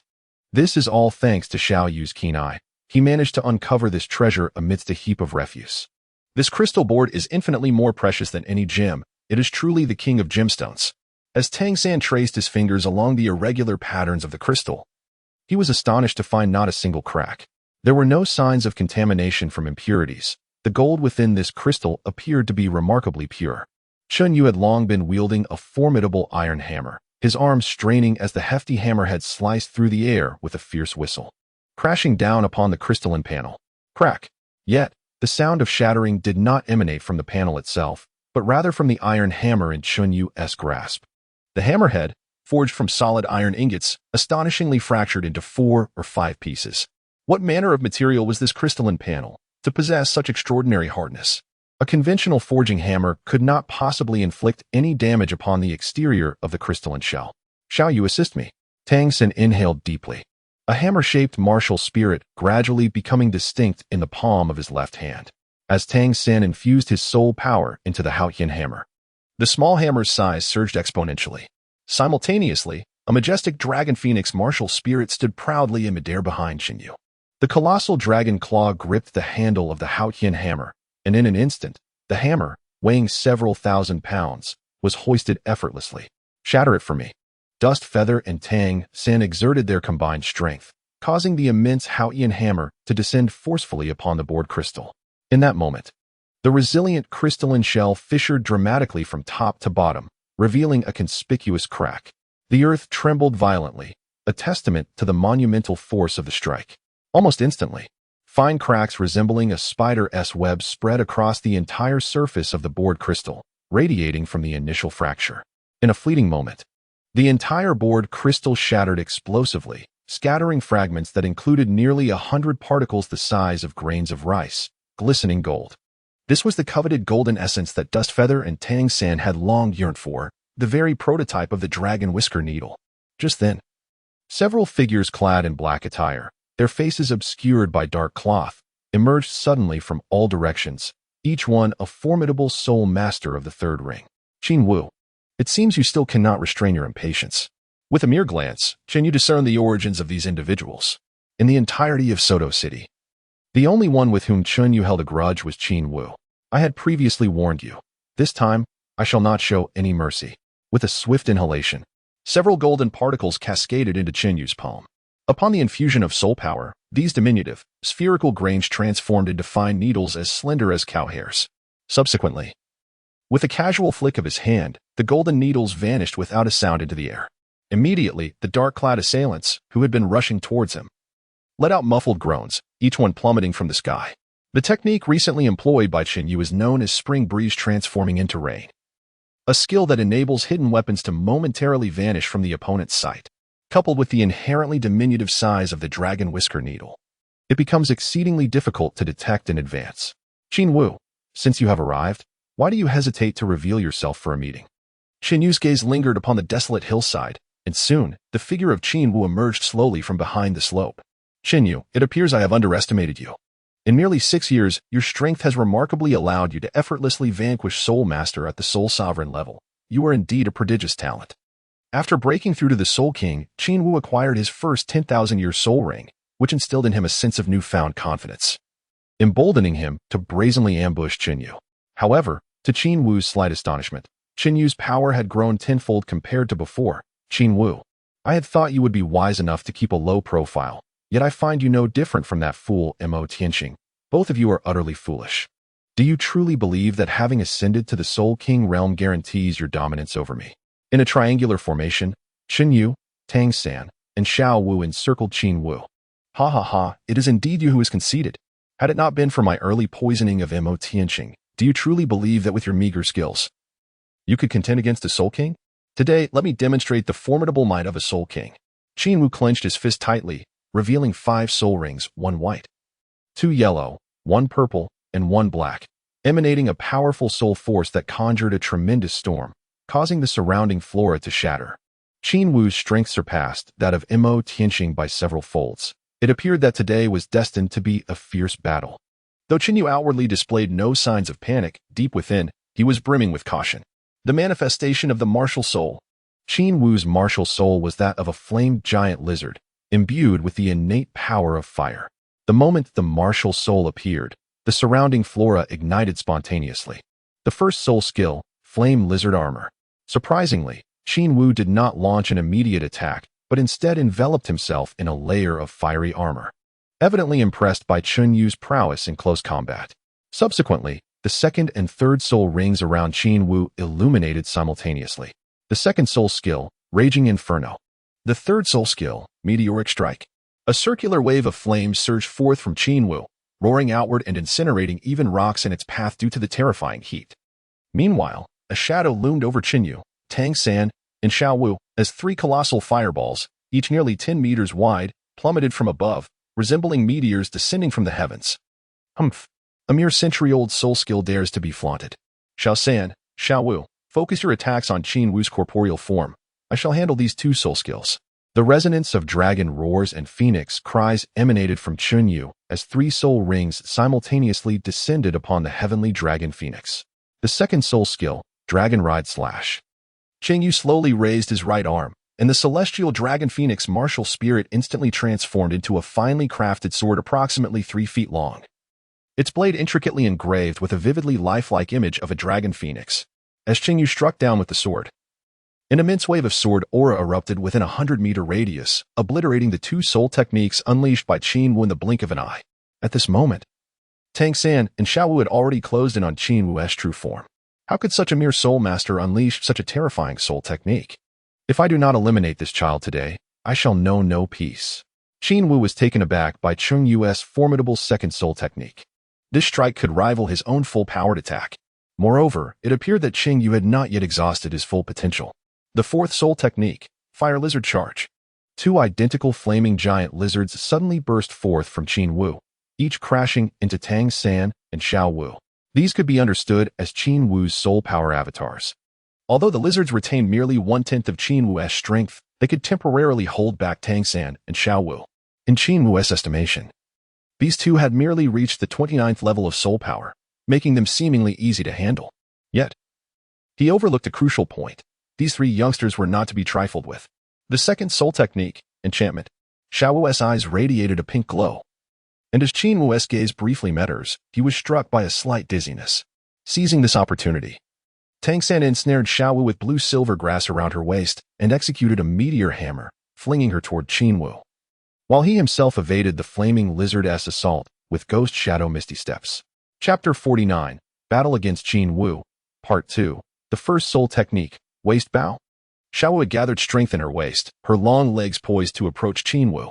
However, it must be noted that flames were currently raging around Qin Wu, and Xiao Wu lacked any fire-resistant gear. This reckless advance was not a wise decision. At that moment, countless strands of blue-silver grass sprouted from beneath Qin Wu, wrapping him up like a zongzi. Although the internal blue-silver grass was continuously incinerated, the newly sprouted grass managed to replenish it in time. This was Tang San's first soul technique, Bind. With the blue-silver grass shielding her from the flames, Xiao Wu successfully executed her first soul technique against Qin Wu. Whoosh! A massive cocoon of blue-silver grass was sent soaring into the air by Xiao Wu, who then unleashed a flurry of punches and kicks upon Qin Wu. In the end, a whip kick landed squarely on Qin Wu's head, causing him to emit a cry as his body crashed heavily to the ground. The combined might of the two great soul masters unleashed such astonishing combat power that Qin Wu was left utterly astounded. The third soul technique, Dragon Soaring Sky Strike. Suddenly, Qin Yu leapt high from behind Tang San, his right arm adorned with a multitude of densely arranged dragon scales. At the forefront of his fist, a pair of razor-sharp dragon horns emerged. As Qin Yu unleashed his punch, a magnificent golden azure dragon surged forth with an unparalleled and astonishing momentum, crashing into Qin Wu. With a resounding thud, the two dragon horns effortlessly tore through the flames of Qin Wu's armor, leaving behind two gaping, bull-sized wounds on his chest, through which fragmented remnants of his internal organs could be faintly discerned. The second and third soul rings of Qin Yu are both Millennium Soul rings awarded by the system, and the attributes of these two rings align perfectly with the celestial dragon phoenix martial soul, allowing Qin Yu to wield them with unparalleled ease. How could this be possible? Qin Wu could hardly fathom that the synergy among the trio of Qin Yu, each executing their moves with flawless precision, left no room for error. The moment Xiao Wu's charm skill succeeded, it had already sealed Qin Wu's fate. Gasped. Qin Wu coughed up another mouthful of blood. Qin Yu's fist had shattered his heart, and even the arrival of a title Douluo would not alter Qin Wu's destiny. Yet, Qin Wu still struggled to rise from the ground, and, tilting his head back, swallowed an entire vial of soul transformation pills. Let us perish together. A terrifying blood mist enveloped Qin Wu in an instant, and the power of this final strike would be the apex of his existence. Fifth soul skill, Blood Flame Explosion. At this moment, the only Millennium Soul ring on Qin Wu was shrouded in a swirling blood mist, its hue deepening ominously. Simultaneously, Qin Wu's skin and muscles were being relentlessly torn apart, even his bones fracturing inch by inch.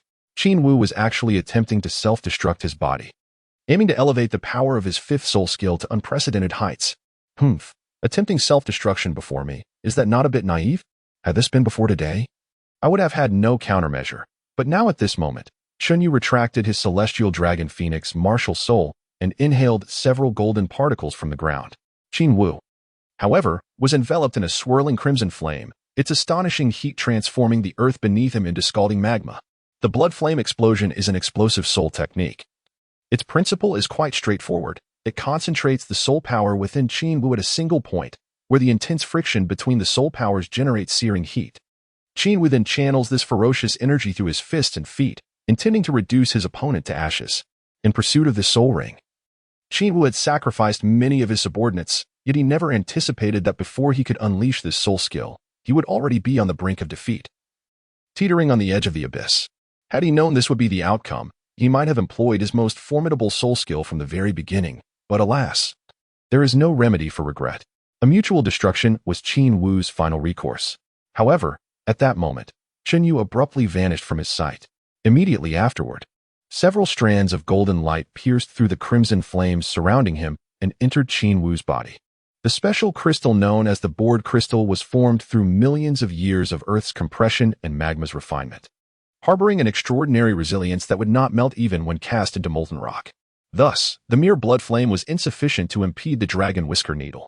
Initially, Qin Wu was oblivious to Qin Yu's intentions, but where the dragon whisker needle pierced, a massive bulge formed, with the muscles entwined by the coiled needle. Although Qin Wu could no longer feel any pain, the previously volatile energy within him was now being continuously released. Every soul master possesses a fixed path of soul power circulation within their body. Just now, I employed the dragon whisker needle to strike a critical acupoint on you, reversing the flow of your soul power. At this moment, you have lost even the qualification to self-destruct. If Qin Wu did not choose self-destruction, Qin Yu could not fully master the trajectory of the soul power within him. However, the violent soul power generated by self-destruction was concentrated in those critical acupoints on Qin Wu's body. As long as Qin Yu exerted a slight influence to disrupt these vital sources of soul power, Qin Wu's body would become akin to a punctured balloon, unable to retain even a trace of soul power. Qin Yu. Just as Qin Wu attempted to lunge towards Qin Yu, a terrifying sense of weakness surged within him, causing him to plummet directly to the ground. In Qin Yu's eyes, there was neither sorrow nor joy. He cast a fleeting glance at Qin Wu lying on the ground. I have already bestowed upon you an opportunity, yet regrettably, you failed to cherish it. A flash of crimson light swept by. and the bloodthirsty dagger with tiger stripes extinguished the last vestiges of Qin Wu's life. Both former lords of Nodding City have perished at the hands of Qin Yu. Whether this is fate's design or the result of their own folly remains uncertain. Young Master Qin, do I still need to summon you forth? Qin Yu withdrew the bloodthirsty dagger adorned with tiger stripes, speaking in a calm tone. It turned out that not only Qin Wu, but also Qin Shuang had followed him here. However, at this moment, the esteemed young Master Qin was utterly incapacitated, collapsing to the ground like a puddle of mud. His father, a formidable Soul King, had fallen before Qin Yu as if he were a mere chicken, succumbing in just a few exchanges.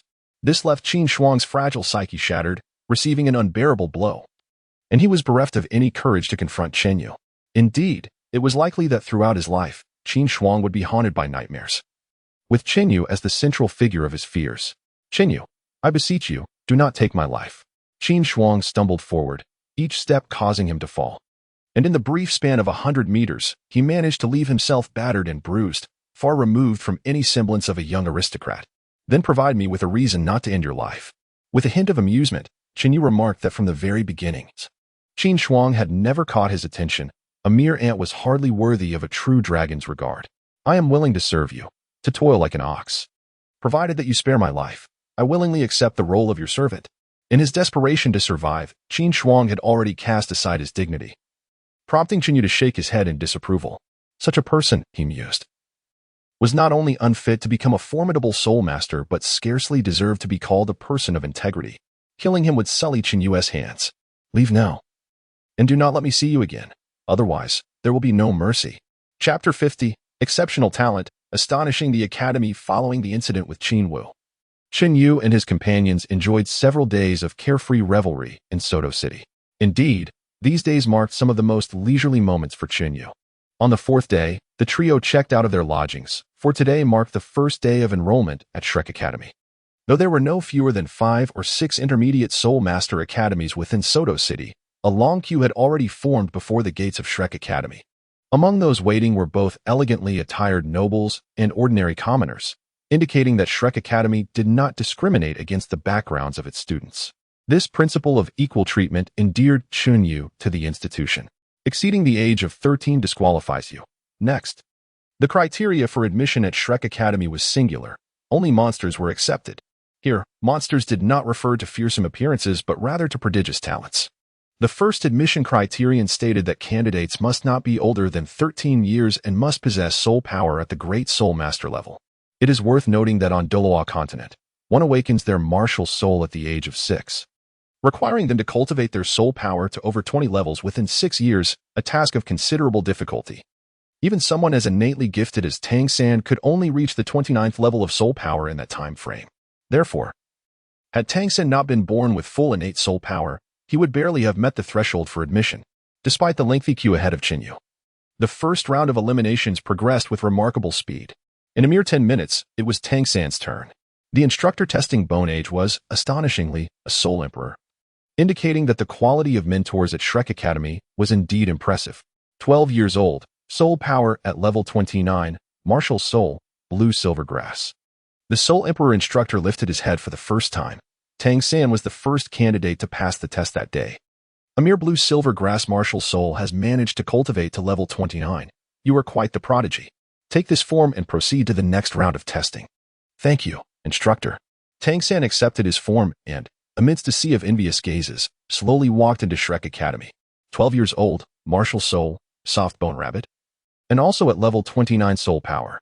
Having just bid farewell to Tang San, the arrival of Xiao Wu, of the same age and level of soul power, bestowed upon the Soul Emperor an exhilarating sense of fortune. When it was Qin Yu's turn to reveal his martial soul, the Soul Emperor appeared to be so overwhelmed by the majestic aura of the pure dragon phoenix that he plummeted from his chair to the ground.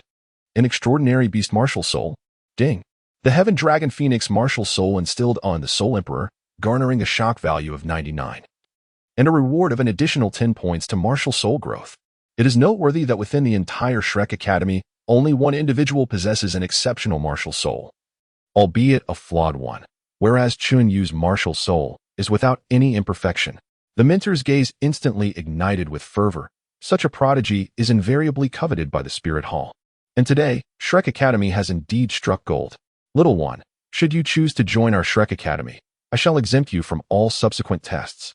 This proclamation sent ripples of astonishment throughout the crowd. Everyone longed to take Qinyu's place. Was the disparity between individuals truly so vast? While they toiled and endured numerous eliminations, Qinyu needed only to step forward to secure his place among Shrek's elite. This mentor thought it prudent to forego such privileges, as it contravenes the admission principles of Shrek Academy. Qinyu took a deep breath, and the soul rings beneath his feet illuminated one by one. A terrifying wave of soul power emanated from him, causing the little ones in line to display expressions of sheer terror. 1, 2, 3 soul rings. He had astonishingly reached the status of a soul master. The term soul master, so simple yet weighty, loomed over everyone like an insurmountable peak, akin to the majestic summit of Mount Everest. While we toil and struggle without even attaining the level of a great soul master, he, at the same age as us, has ascended to the rank of soul master. How are we to endure this? Ding! The shocking level of his soul power reverberated throughout the crowd, rewarding 100 years of experience to all his soul rings. A soul master. The gleam of astonishment in the mentor's eyes intensified, with an exceptional martial soul coupled with the prowess of a soul master. He was a prodigy among prodigies, a marvel among marvels. Ha ha ha, the dean will surely be delighted to learn that this little genius has joined us this year. Young one, please step inside. The mentor, treating him as if he were his own grandson, graciously guided Qinyu into Shrek Academy. This further incited a chorus of admiration and envy from the onlookers. Oh my, I can't bear it. The disparity between talent and mediocrity is painfully evident. How starkly real this distinction is. As Qinyu stepped into the academy, he unexpectedly encountered a familiar face, Daimubai, with whom he had a minor altercation at the Rose Hotel. Indeed, he was a student of Shrek Academy. You have arrived as expected. Allow me to formally introduce myself. My name is Daimubai, a student who enrolled in Shrek Academy 3 years ago, and I can be considered your senior. For the next few years, we shall stand united as brothers and sisters. Regarding our previous incident, I acknowledge my fault and offer my sincerest apologies. Daimubai bowed respectfully, but was promptly halted by Qinyu and Tang San. From now on, we will all be classmates. As the saying goes, one must experience conflict to truly know another. Let us put the past behind us. Qinyu and Tang San are not the type to harbor grudges. However, Xiao Wu does hold some reservations about Daimubai, as his flamboyant playboy persona can indeed be off-putting to young ladies. Just then, another individual entered through the doorway, a girl with a cold demeanor. Yet, her striking figure is certainly not typical of a girl aged 11 or 12. Upon seeing this enchanting beauty, Daimubai first exhibited surprise, followed by a hint of awkwardness and a wry smile. It was evident that the two were already acquainted, and perhaps had experienced some inexplicable entanglement. Nevertheless, the cold-faced beauty merely cast a fleeting glance at Daimubai, her gaze laden with frost and menace.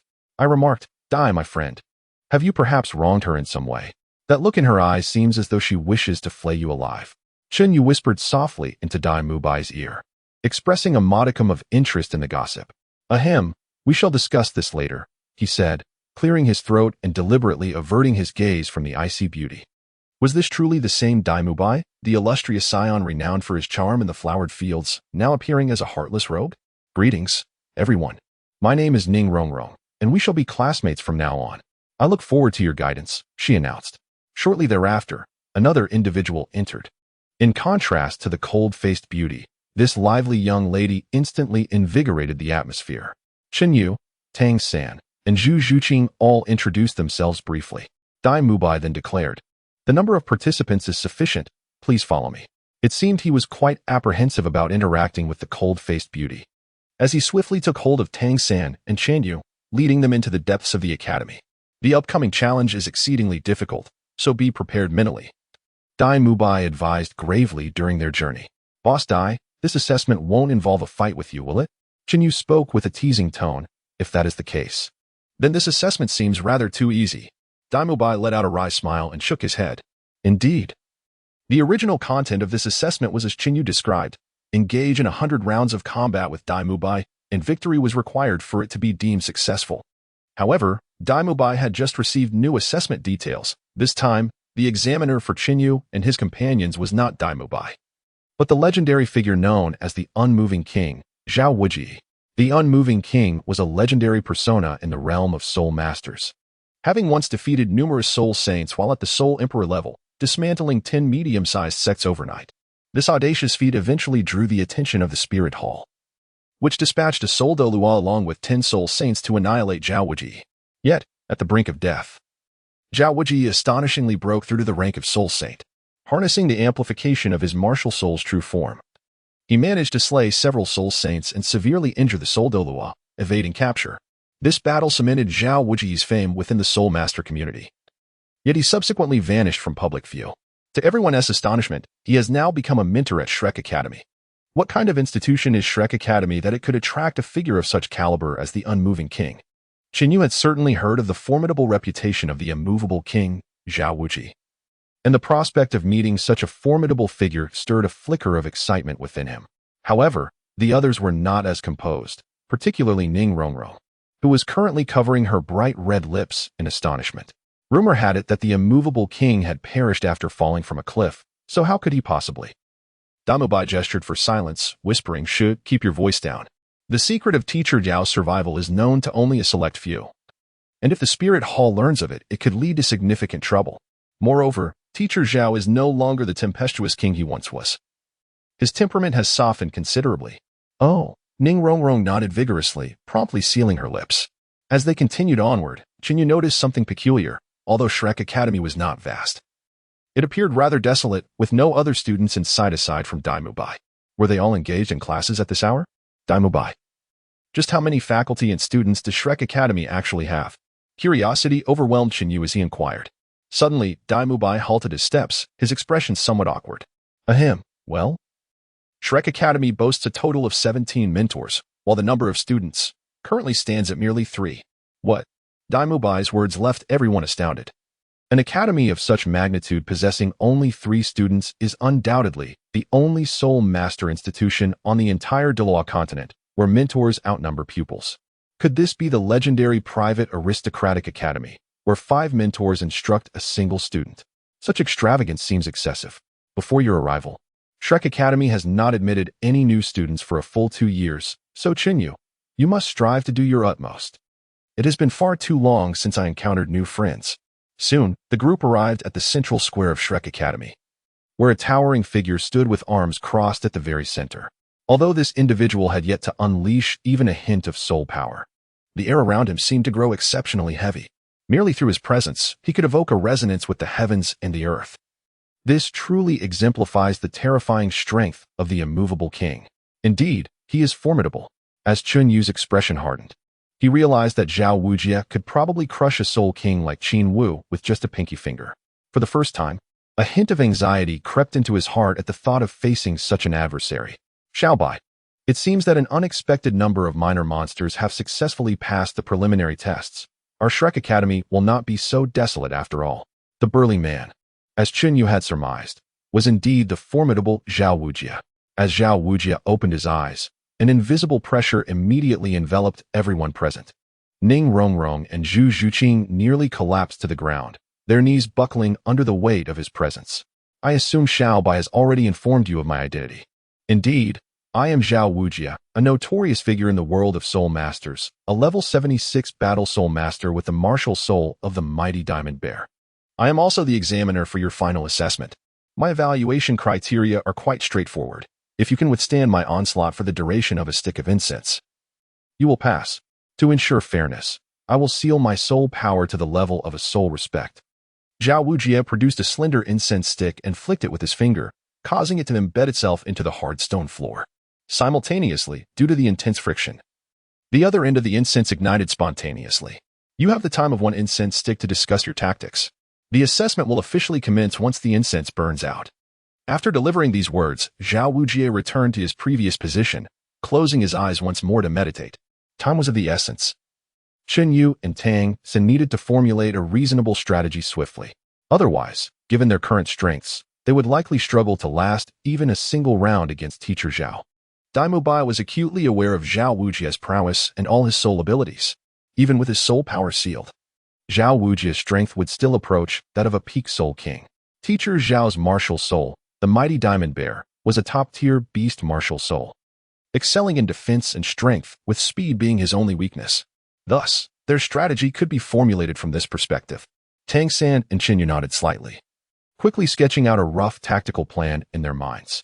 Since this is our first meeting and we are unfamiliar with each other's martial soul capabilities, allow me to introduce myself first. I am Qin Yu, and my martial soul is the celestial dragon phoenix, like Dai Mubai, a three-ring soul respect. Upon hearing Qin Yu's words, not only did Ning Rongrong and Zhu Zhuqing display expressions of shock, but even the distant Zhao Wujie was taken aback.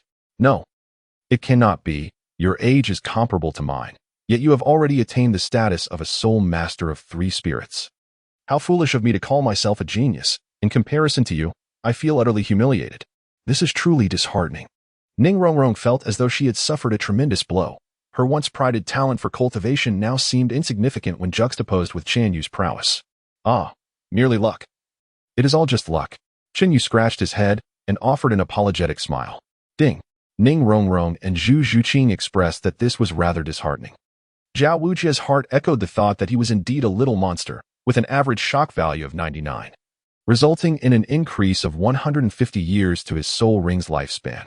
Tang San, possessing the blue-silver grass martial soul, stood as a 29th level control system soul master. Immediately following, Tang San's blue-silver grass martial soul once again astonished the crowd.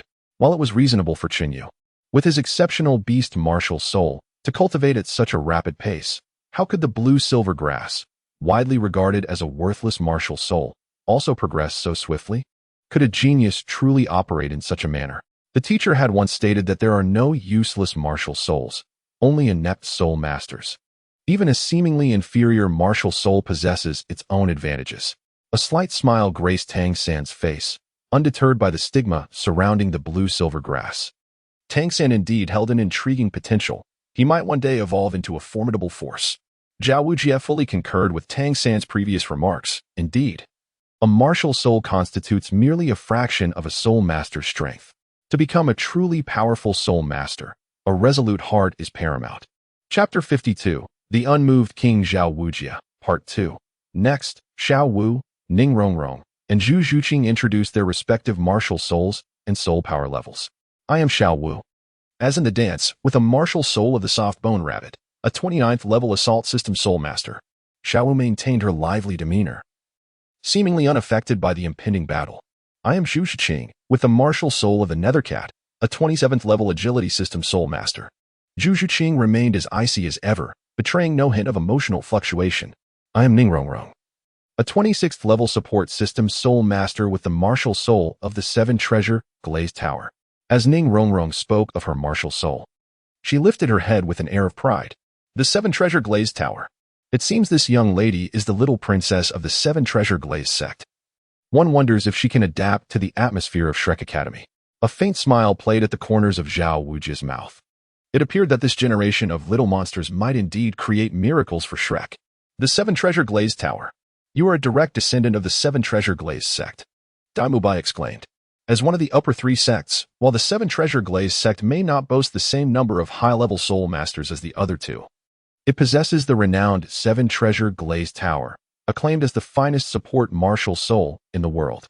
A legend circulates within the soul master community that a soul Douluo, when assisted by the Seven Treasure Glazed Tower, can contend evenly with a title Douluo of level 92. Although the distinction between a soul Douluo and a title Douluo is but a single character, their strengths differ vastly. And the Seven Treasure Glazed Tower can bridge this immense gap, showcasing the formidable power of its support capabilities. Well then, with the assistance of the Seven Treasure Glazed Tower, the disparity between you and teacher Zhao will diminish significantly.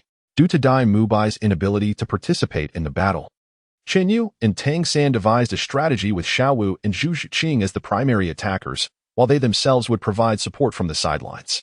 Ning Rongrong stood at the rear to enhance everyone with the effects of the Seven Treasures Glazed Tower. The rationale behind this tactic was quite straightforward. No matter how boorish Zhao Wujie might be, he would not dare to genuinely harm two seemingly fragile young women. Qin Yu and Tang San clearly recognized this, which is why they cleverly positioned Xiao Wu and Zhu Zhuqing at the forefront. However, in reality, they were merely a diversion, as the true offensive responsibilities lay with Qin Yu and Tang San. Naturally, Qin Yu would not allow Zhao Wujie to perceive this strategy until the last possible moment. In the fleeting time it takes to burn an incense stick, Zhao Wujie reopened his eyes, and this time, the small figures before him appeared markedly different from before. Within that brief interval, Qinyu and Tang San had skillfully tailored the most reasonable tactical arrangements based on each individual's strengths and weaknesses. A fact that made Zhao Wujie nod in silent approval. Little monsters, are you ready? Xiao Wu and Zhu Zhuqing stood at the forefront, with Qinyu closely behind. While Tang San positioned himself near the only support soul master in the team, Ning Rongrong. This formation of 3 in the front and 2 in the back was rather uncommon. Zhao Wujie had anticipated that these young ones would rush in together, employing various techniques. He was taken aback by their choice of a more strategic, defensive approach in anticipation of the impending battle. Teacher Zhao, please enlighten us. With a fist clasped in salute, Qinyu summoned the celestial dragon phoenix martial soul, its formidable presence radiating an overwhelming pressure that compelled Zhao Wujie to retreat a full step. Truly, it is a most exceptional beast martial soul, capable of invoking such a sensation of restraint even within me. The disparity between a soul master and a soul sage is vast, yet the mere might of a martial soul could force the formidable Zhao Wujie, at level 76, to yield. Qinyu stands as an unparalleled figure in this regard. However, such feats alone will not secure your ultimate victory. Zhao Wujie smiled faintly as a towering golden bear, enveloped in a radiant aura, rose majestically behind him. An immense and unyielding force emanated from this powerful golden titan bear. A testament to Zhao's martial soul, undeniably formidable. With a swift motion of his single hand, Qinyu conjured a shield of pure dragon phoenix energy, enveloping everyone within its protective embrace. Although the surface of the shield rippled ceaselessly, it resolutely resisted the onslaught of Zhao Wujie's formidable aura. At last, Tang San made his move, unleashing his first soul skill, Bind. Countless strands of blue-silver grass, reminiscent of the deadly man-dragon snake, swiftly ensnared Zhao Wujie's legs and waist. Initially unconcerned, Zhao Wujie's expression shifted dramatically as he exerted a slight force. The tenacity of the blue-silver grass exceeded his expectations, rivaling even those renowned for their resilience, such as thorn martial spirits. Was this truly the blue-silver grass spirit, often deemed worthless? Indeed, there was more to it than met the eye. Were it a typical soul sovereign, they would likely struggle to free themselves from Tang San's grasp. However, facing Zhao Wujie, who had voluntarily sealed his soul power yet remained far superior to the soul sovereign level, was a different matter entirely. His first soul skill, the immovable king body, emanated a blinding golden light from Zhao Wujie, causing the encroaching blue-silver grass to recoil violently. In an instant, his second soul ring illuminated.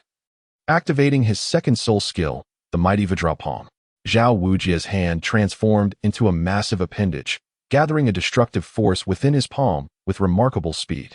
Be cautious. Everyone, take cover. This is Teacher Zhao's attack soul skill, the mighty Vajra palm. Daimobai's warning fell just as a dragon-shaped illusion flashed before them, upon which stood Xiao Wu and Zhu Zhuqing. Rather than retreating, this dragon form surged forward, charging directly at Zhao Wujie. Was this not akin to a moth to the flame? The answer was a resounding no. Zhao Wujie, unexpectedly, sprouted numerous blue-silver grass strands all over his body, engulfing him entirely in an instant. His second soul skill, parasitism, had been unleashed.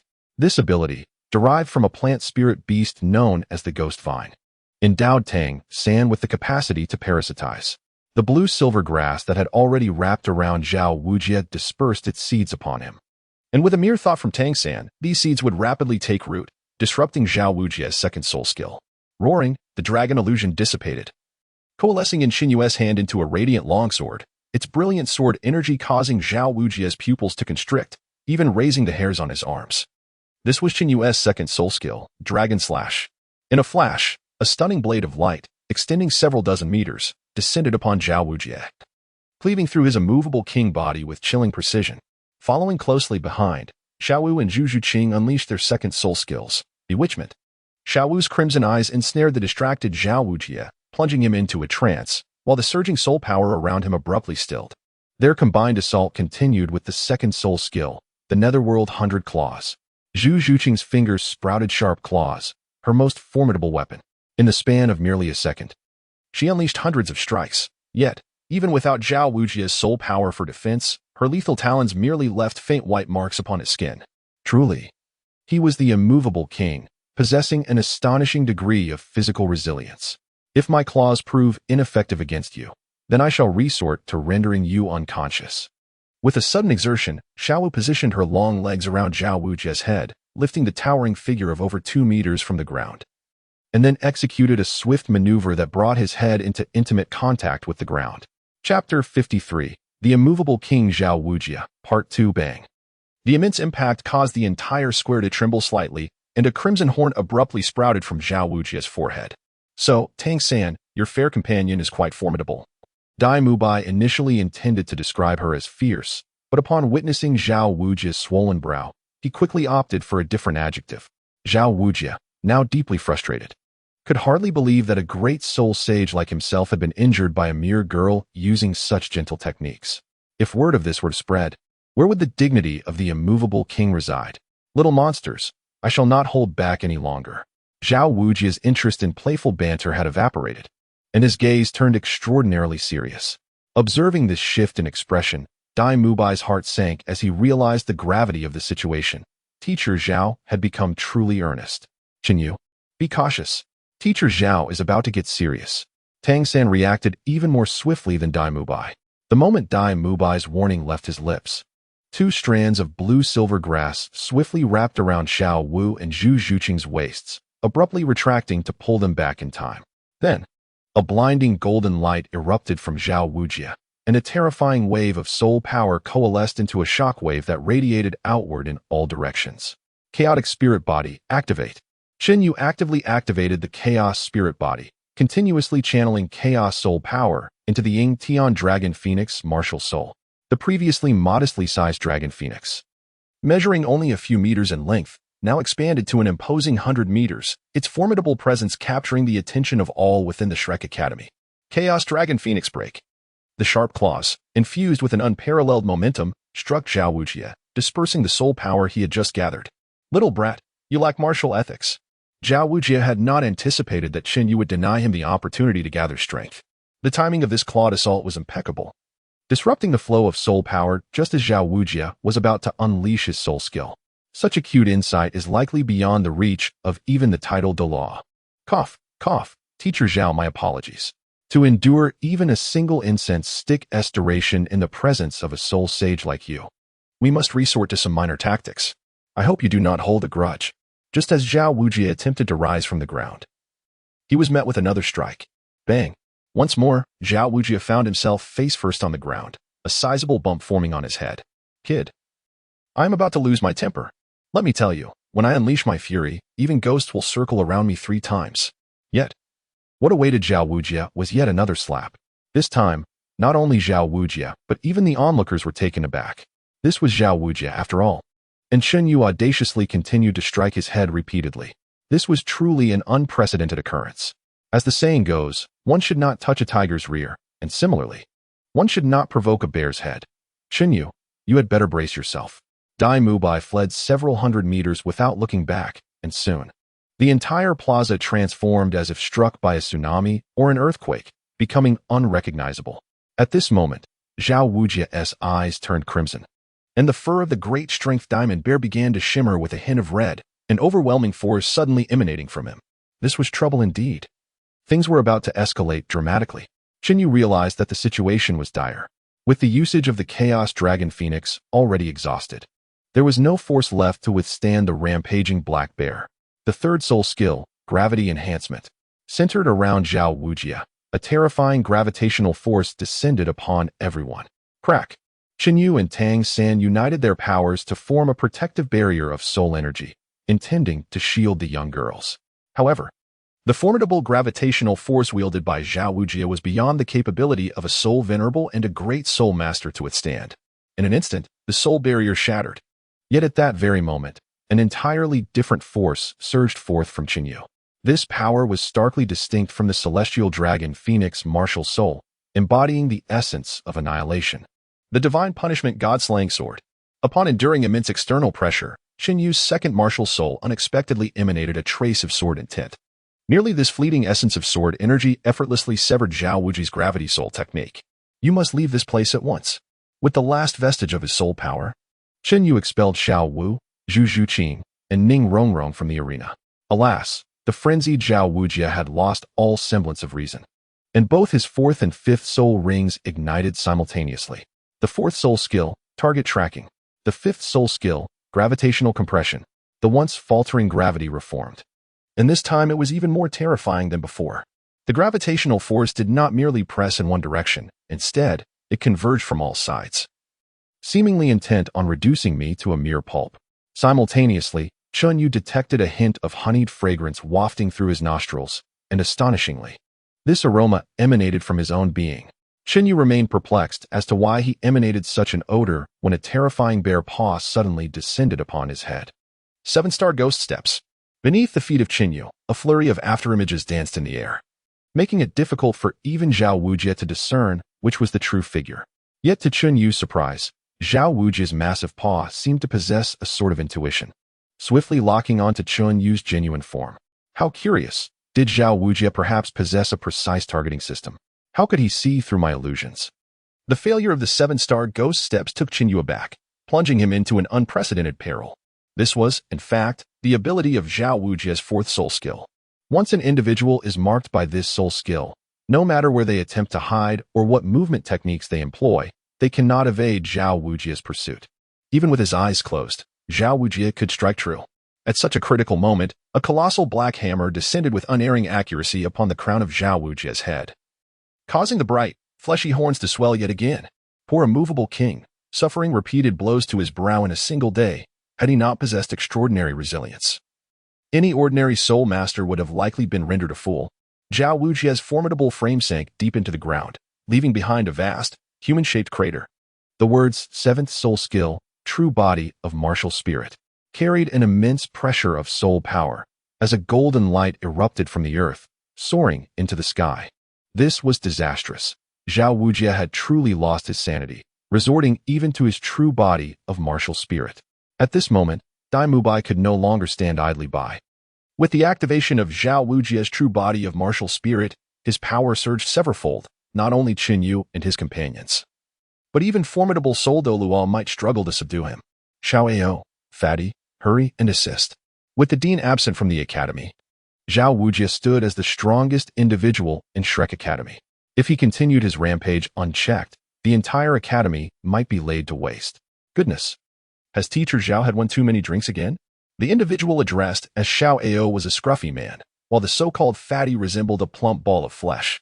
They hurriedly rushed forth to witness Zhao Wujie in his true body of martial spirit, wielding a massive stone and wreaking havoc. Surrounding Zhao Wujie were Chun Yu and his group of youngsters. Chapter 54. The impact of the meatball charge. Fatty, stop gawking. Teacher Zhao has been provoked into a frenzy by those fresh recruits. He may very well be unleashing the murderous intent buried deep within him. If we cannot hold out until the dean returns, Shrek Academy may suffer dire consequences. Meanwhile, other instructors within the academy, alerted by the commotion, began to gather as well. However, the composition of the Shrek Academy faculty was rather unique. Aside from the Soul Emperor Chun Yu had previously encountered, the other instructors were exclusively support-type soul masters, lacking significant combat prowess. You little rascals have managed to push Zhao the Mad to this extent. I am truly astonished. The martial soul of that Soul Emperor is the dragon-subduing staff, a type of weapon martial soul, which he has now summoned forth. I shall divert the attention of this ferocious bear, while you little ones flee as far as your legs can carry you. The task of obstructing a soul saint is already daunting, and the presence of an uncontrollable bear only serves to pale the complexion of this Soul Emperor. Teacher, allow me to assist you. Ultimately, this predicament was instigated by Chun Yu, and given the current circumstances, he could not possibly turn a blind eye. We shall lend our aid as well. Dai Mubai, accompanied by 2 soul masters of similar age to Chun Yu, joined the fray. You little rascals are truly reckless. In but a single exchange, the Soul Emperor was soundly defeated. Fortunately, Tang San had alleviated the impact with his blue-silver grass, or else the mentor would have suffered a second injury. Everyone, let us avoid direct confrontation with Teacher Zhao, as long as we can hold out until the dean returns. Everything will be well. Dai Mubai, seemingly possessing considerable experience in grappling with Zhao Wujie's formidable prowess, spoke swiftly. It is easier said than done. Who among us does not feel trepidation in the face of this violent bear, especially with Zhao Wujie's gravity soul skill, once ensnared? Even Chun Yu and Tang San would struggle to extricate themselves, let alone the girls like Xiao Wu. Dai, Xiao San, and I will directly engage Teacher Zhao. Xiao Wu, Zhu Zhuqing, You may use these concealed weapons to assist us from the sidelines. Ning Rongrong, you did not showcase your abilities as a support soul master earlier. I hope you will not lag behind this time. As for these two brothers, Chen Yu was uncertain about the capabilities of the stout man and the bearded uncle, leaving him momentarily at a loss regarding how to assign roles to the two. Oscar, being a support-type soul master, possessed soul skills that could replenish our soul power, while Ma Hongju and Spirit, the Phoenix, exhibited explosive strength that even surpassed my own. Dai Mubai promptly provided a succinct introduction to their abilities. This arrangement seemed even more favorable. Oscar, akin to Ning Rongrong, should remain outside the attack range of Teacher Zhao, ready to provide timely support. As for Ma Hongjun, you should bide your time. Your explosive power may very well be the key to this entangled battle. Dust Feather swiftly assigned tasks to each individual, and, exchanging a glance with Dai Mubai and Tang San, they charged towards Zhao Wujing. The 7 treasures are renowned, first for strength and second for speed. 3 streams of light accurately enveloped Dust Feather and his companions, and in an instant, Dust Feather felt a surge in both his strength and speed, approximately a 20% enhancement. Such is the formidable auxiliary effect of the 7 treasure glazed tile martial soul. Indeed powerful. At that moment, a rather lewd soul spell escaped the lips of the bearded elder. I possess a grand sausage. Such a blatant incantation is rather crass, especially with 3 young ladies present, particularly Ning Rongrong, who blushed a deep crimson from the proximity. Moreover, Oscar indeed produced a grand sausage in his hand. Catch it. Young man. Oscar tossed it with vigor, the sausage hurtling directly towards Dust Feather. Oscar, being a food-type soul master, utilized his first soul skill to create a restorative sausage that rapidly replenishes soul power. However, the phrasing of his incantation was undeniably awkward. Dai Mubai remarked with a hint of embarrassment. Though Chun Yu's expression revealed some turmoil, he was determined to continue the battle, relying solely on Oscar's restorative sausages. Perhaps it could serve as a comparison between the sausages of the Douluo continent and those of Blue Star, highlighting their differences. Dust Feather swiftly consumed the restorative sausage, not out of desire to savor its flavor, but rather due to the nauseating recollections of Oscar's somewhat lewd demeanor. Nevertheless, Oscar's sausage proved remarkably effective, as within moments, Dust Feather regained 1/6 of his soul power. Astonishingly, this surpassed even the efficacy of the Great Strength Pill. Had Dust Feather's soul power not been 6-fold that of an equivalent soul master, this single restorative sausage would have sufficed to completely replenish the soul power of a soul sage. With a fierce shout, Dust Feather unleashed his 3rd soul skill, Dragon Soaring Sky Strike. A magnificent golden dragon erupted from his right arm, its sharp horns piercing into Zhao Wujie's chest. Even in his martial soul manifest form, Zhao Wujie was forced back several paces by this formidable blow. What incredible offensive power! Beside him, Dai Mubai gained a newfound respect for Dust Feather's prowess. Realizing that during their earlier confrontation at the Rose Hotel, Dust Feather had not exerted his full strength. With a roar, Zhao Wujie clashed his muscular arms together, shattering the golden dragon into a cascade of energy. Yet, the chaos unleashed by the explosion left not a single mark upon him.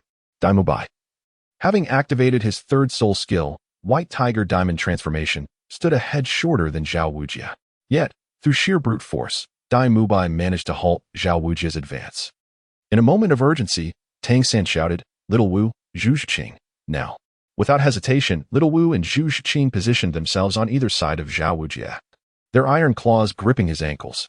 Utilizing the sky-soaring claws, initially designed for scaling walls and cliffs, they proved exceedingly effective in restraining Zhao Wujie. The sky-soaring claws could withstand a pulling force of 800 pounds, and despite Zhao Wujie's immense strength, he found himself momentarily hindered by the multiple bindings. Fatty, it's your turn to shine. Dai Mubai, under tremendous pressure, could endure for only 3 more seconds. Ma Hongjun had been eagerly waiting on the sidelines. And upon hearing Dai Mubai's words, he was enveloped by a swirl of rose-colored phoenix flames. With his 2nd soul skill, Phoenix and Flames, Ma Hongjun curled into a ball, resembling a hefty meatball. Yet this very meatball, bolstered by Tang San's blue-silver grass, soared into the air and then plummeted down like a meteor, crashing directly onto Zhao Wujie's already battered head. With a resounding thud, the collision between the meatball and Zhao Wujie's bear-like head ended in victory for the meatball. What a remarkable display of the meatball impact! Zhao Wujie's massive form lay supine on the ground, his hair singed to a charred black by the tenacious flames of the phoenix. Beside him, the Soul Emperor stood in stunned silence. The temporary team composed of Soul Lords and Soul Masters displayed an astonishing level of synergy, as if they had rehearsed their performance countless times before this encounter. Who would dare believe that this was their first meeting if they had not witnessed it with their own eyes? Chapter 55. The power of Soul Bone subdues Wuji. Zhao Wuji truly embodied the most tragic role on the field, today marking a moment when he could lose face entirely. Although the attacks from Chun Yu and his companions did not inflict any substantial harm upon Zhao Wuji, the humiliation was profoundly intense. One can only imagine how splendid Chun Yu and his companions' lives at Shrek Academy would be in the future. Yet, in the present moment, Chun Yu could not afford to dwell on such thoughts. Harnessing the power augmentation bestowed by the celestial dragon Phoenix martial soul, he lifted a massive boulder weighing several hundred pounds and struck it down upon Zhao Wuji's head once more. The stone shattered instantly, but Zhao Wuji exhibited no reaction whatsoever. Not even a hint of dizziness. Moreover, his eyes transformed into a pure, singular hue. This was troubling. It indicated that Teacher Zhao had unleashed his sixth soul skill. The Wrath of the King. The Wrath of the King amplified all of Zhao Wuji's attributes tenfold for 3 minutes, while simultaneously reducing his speed by 90%, rendering the area within a foot of his body an absolute no-go zone. Regardless of whether they were soul masters or soul beasts, all would be utterly obliterated by Zhao Wuji's furious punches. Coupled with the gravitational soul technique Zhao Wuji had unleashed, it seemed unlikely that anyone could evade his impending onslaught. Ding! Detection of the host being in an extreme state of danger. Temporary release of the soul bone seal initiated. Suddenly, an extraordinary surge of power emanated from the spine of Chun Yu. Concurrently, onlookers beheld what appeared to be a pair of colossal wings, ablaze with flames, sprouting from his back. Though this was merely an illusion, it felt astonishingly authentic. With a thunderous shout, Chun Yu unleashed a punch of his own. Did he truly intend to match Zhao Wuji blow for blow? Was he out of his mind? No. Tang San was acutely aware of Zhao Wuji's terrifying prowess. Even if he exerted every ounce of his strength through the Xiantian art, he would still fall short of a mere tenth of the might contained in Zhao Wuji's fist. While Chun Yu reigned supreme among soul masters, a significant disparity remained when compared to Zhao Wuji. The arm of Chun Yu appears to be irrevocably damaged. Bang! The resounding thud reverberated through the hearts of the onlookers, and in an instant, the ground of the plaza caved in, creating a massive pit nearly 100 meters long and 40 to 50 meters deep. Yet, both Chun Yu and Zhao Wuji remained steadfast, locked in a stance of fists against fists, utterly unmoving. In the next moment, a clear sound akin to the roar of a dragon and the cry of a phoenix echoed from within Chun Yu, followed by an even greater surge of power coursing through his arm and into Zhao Wuji's. Boom! A deep rumble akin to thunder filled the air, as Zhao Wuji staggered back several paces before finally halting, a muffled groan escaping his throat, and a faint trickle of blood staining the corner of his mouth. The unyielding king, known for its defensive prowess, was wounded, and by a mere 12-year-old spirit master no less. Had this scene not unfolded before the eyes of the crowd, who would dare believe it? Ding! The initial manifestation of the dragon spine and phoenix wing has astonished the world. All spirit rings receive a 1,000-year enhancement. Although the ordeal was perilous, the reward was immensely gratifying. A full 1,000 years of enhancement brought Chun Yu's first spirit ring to an astonishing near 4,000 years. A 4,000-year first spirit ring is truly remarkable, surpassing even the 4th or 5th spirit rings of typical spirit masters by a considerable margin. Xiao Yu, are you all right? Tang San rushed to Chun Yu's side, who was still poised to strike, yet every pore of his body was seeping blood. Clearly, that last punch had imposed a significant burden on him. Xiao San, we have triumphed. After Chun Yu uttered these words, his eyes rolled back, and he collapsed unconscious. Although the system had temporarily unsealed 2 soul bones within him, Chun Yu's current level of cultivation was insufficient to bear the immense power they possessed. It is noteworthy that he had only utilized 1% of his strength to successfully repel the fully unleashed Zhao Wuji. This demonstrates the sheer magnitude of energy contained within those soul bones. Had the system not promptly resealed the power of the soul bones at the last moment, Chun Yu would have surely perished from the overwhelming force. As Zhao Wuji recovered from the blow, he emerged from his previous state of fury, surveying the chaotic surroundings. He could not help but berate himself for his recklessness, realizing that he had been too harsh, especially against a group of children. Oh no! I hope those little monsters weren't harmed by my actions. Just as Zhao Wuji lifted his foot, a brilliant bolt of lightning suddenly struck from the sky. sending him crashing into the ground. Simultaneously, a thick plume of black smoke rose from the earth, indicating that the mighty golden titan bear had been thoroughly roasted. The lightning strike was, in fact, one of the abilities derived from the soul bones within Xinyu. These soul bones were forged from the very essence of the world and had undergone purification through lightning, inherently possessing the power of thunder. The earlier clash had already summoned the latent lightning energy, which had merely awaited its moment to descend. Tragically, no one attended to Zhao Wujie at that moment. All the others were gathered around Xinyu, anxious that he might never awaken. If Zhao Wujie were fully conscious, he would surely cry out in exasperation, questioning why no one was concerned for him, the true victim in this scenario. He had endured so much punishment merely to test the abilities of those little monsters. Was it easy for him? Moreover, the stingy principal had not issued any wages for over 6 months, leaving the esteemed Zhao Wujie unable even to afford a bottle of medicinal alcohol. Surely, he was the most unfortunate soul sage in history. Wu Bai, take this little fellow to Old Hua. No one in the entire Shrek Academy understands medicine better than him. The rest of you little monsters, follow me. You have successfully passed Teacher Zhao's assessment. From this moment forth, you are official members of Shrek Academy. Once everyone had departed, a dark hand grasped the edge of the pit, gradually pulling itself up. Zhao Wujie, charred and blackened, would occasionally twitch, a clear sign of the after-effects of being struck by lightning. At that moment, the last voice he wished to hear echoed in his ears. Old Zhao, the repair cost for the square and surrounding buildings will be deducted from your salary, and you must fill in this pit promptly. Otherwise, tonight you will accompany me to the back mountain for a spar. It has been far too long since I've had the chance to unleash my frustrations on someone. Had Dustfeather been present, he would have instantly recognized the visage of the speaker. This was none other than the unscrupulous proprietor from that humble grocery store, who turned out to be none other than the esteemed dean of Shrek Academy, the legendary four-eyed cat eagle, Flander. Oh, Flander, I am wronged.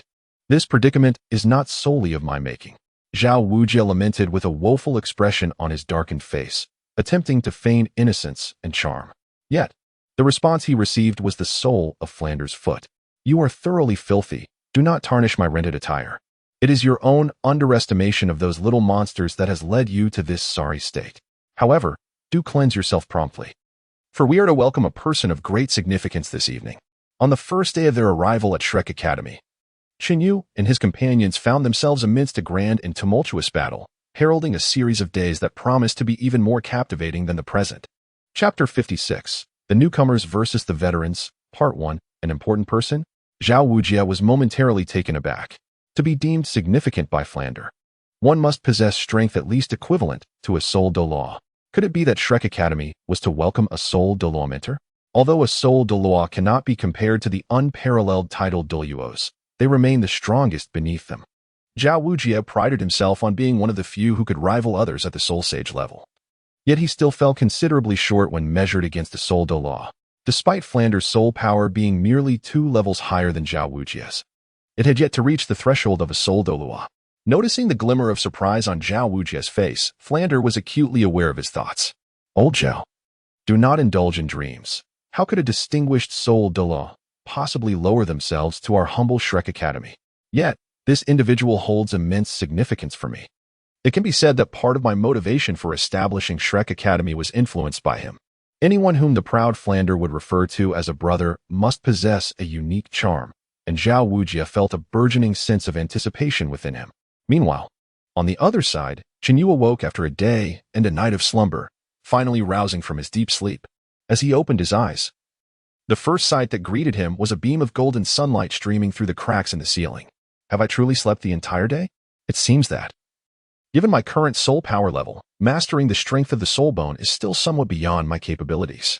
Xinyu took a deep breath, allowing the 9 turns mystical heaven technique to operate autonomously. The pure essence of Taoist internal energy swiftly dispelled the lingering fatigue within him.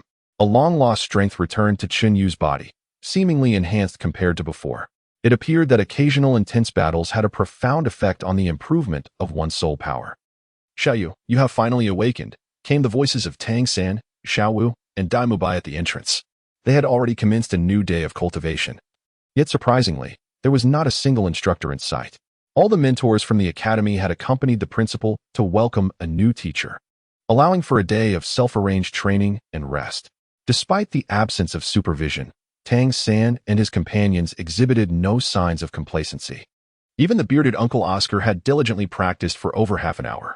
However, Chinyu noticed the absence of Ning Rongrong from the Seven Treasure Glazed Tile School. It seemed that her sheltered life within the sect had led her to mistakenly perceive Shrek Academy as a leisurely retreat. Previously, they had merely exchanged brief introductions, but now, with ample time at hand, he called out, "Fatty, Xiao Ao, let us introduce ourselves to our new companion." Though Ma Hongjun had not been at Shrek Academy as long as Dai Mubai, he had still spent nearly 2 years there. Oscar, on the other hand, was particularly special. He had been raised by Flinder and had witnessed the gradual establishment of Shrek Academy. Like Chinyu and Tang San, Oscar was also a rare innate full soul power user. However, unlike the others, Oscar's ambition lay not in becoming a formidable soul master, but rather in living a bohemian life as an artistic youth. In Flinder's words, if Oscar were to dedicate half of his efforts to cultivating his soul power, he might have the potential to become the first food-type title Douluo in the Douluo continent.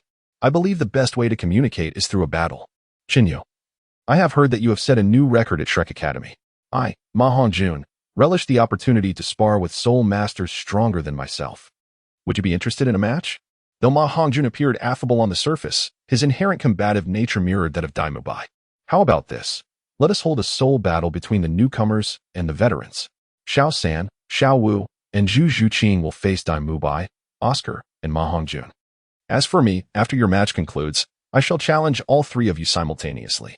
With a subtle smile, Chinyu observed that the numbers were not in favor of Dai Mubai and his companions. Should he join the fray? It would seem that victory was utterly unattainable for them. Ha ha ha, Chinyu, do not underestimate us, Dai Mubai proclaimed. Aware of Chinyu's formidable strength and eager to witness his defeat firsthand. Tang San, if there are no objections, let us commence. Dai Mubai and Ma Hongjun simultaneously summoned their martial souls. The ominous-eyed white tiger and the infernal phoenix unleashed an overwhelming aura, causing Tang San's garments to flutter wildly.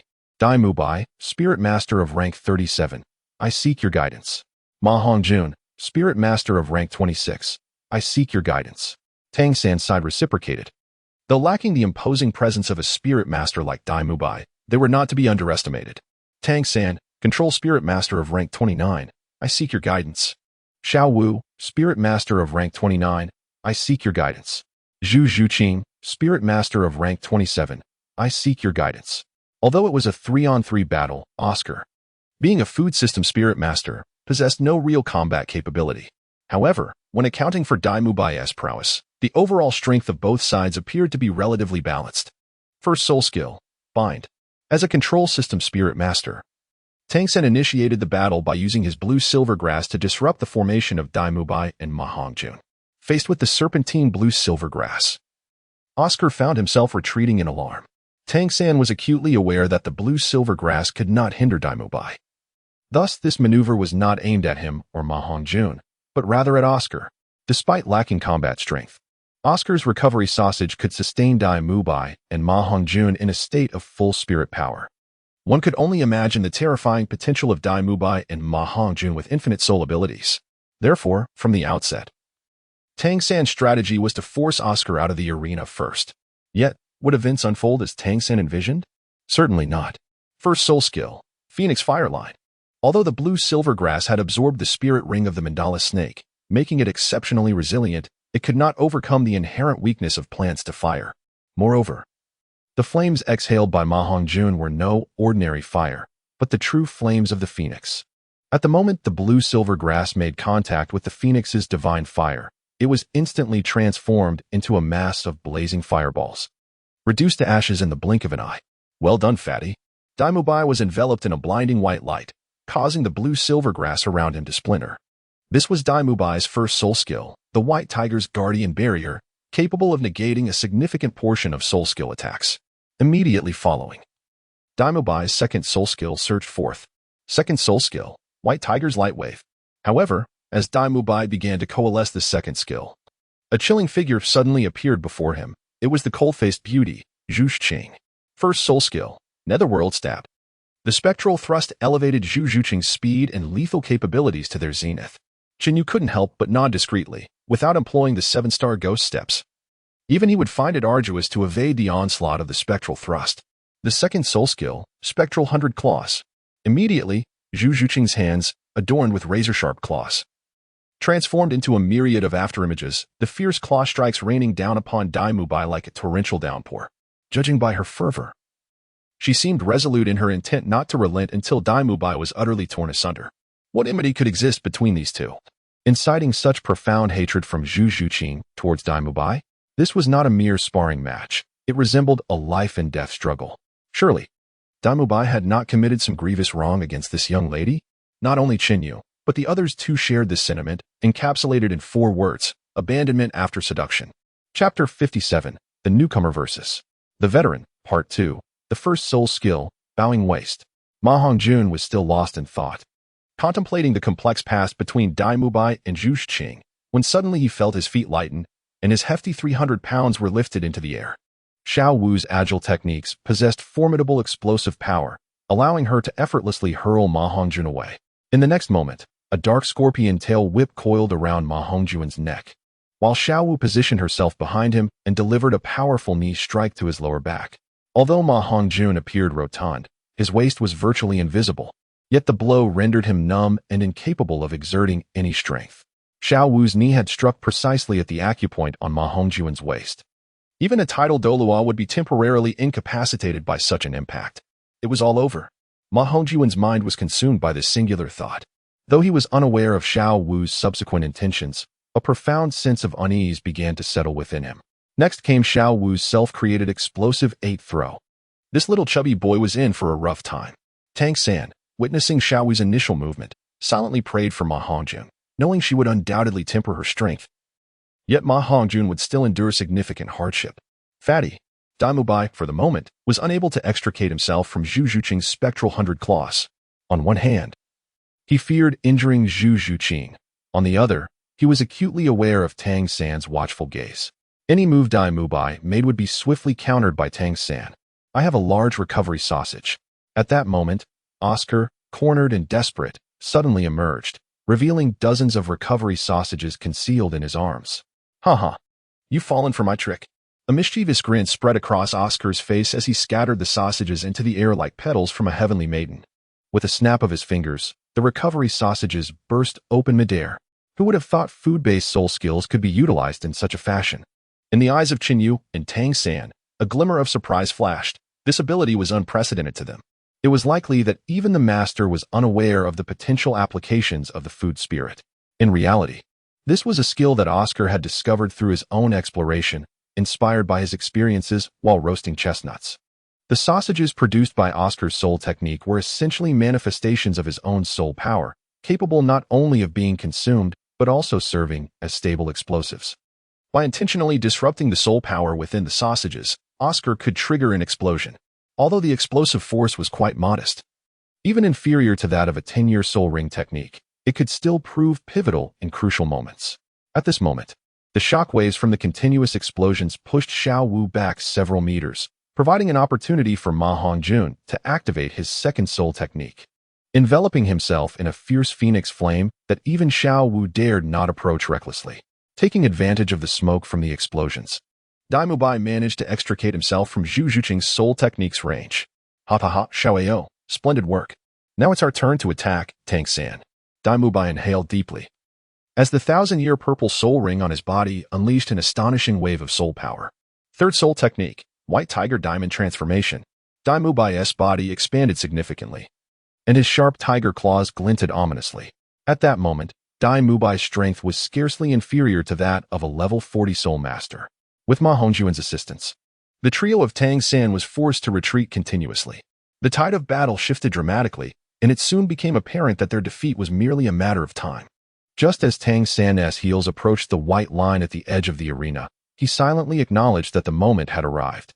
Suddenly, Dai Mubai saw Tang San spring into the air, soaring 12 or 13 meters high, with his hands gripping 2 strands of blue-silver grass. The other ends tied around Xiao Wu and Zhu Zhuqing's waists. Liftoff, light as air. Tang San employed the crane control and dragon capture technique from the Hidden Weapons Manual, which bore similarities to the principle of using minimal force to create significant impact, akin to the Tai Chi principle of using 4 ounces to deflect 1,000 pounds. However, thanks to generations of refinement by the Tang sect's ancestors.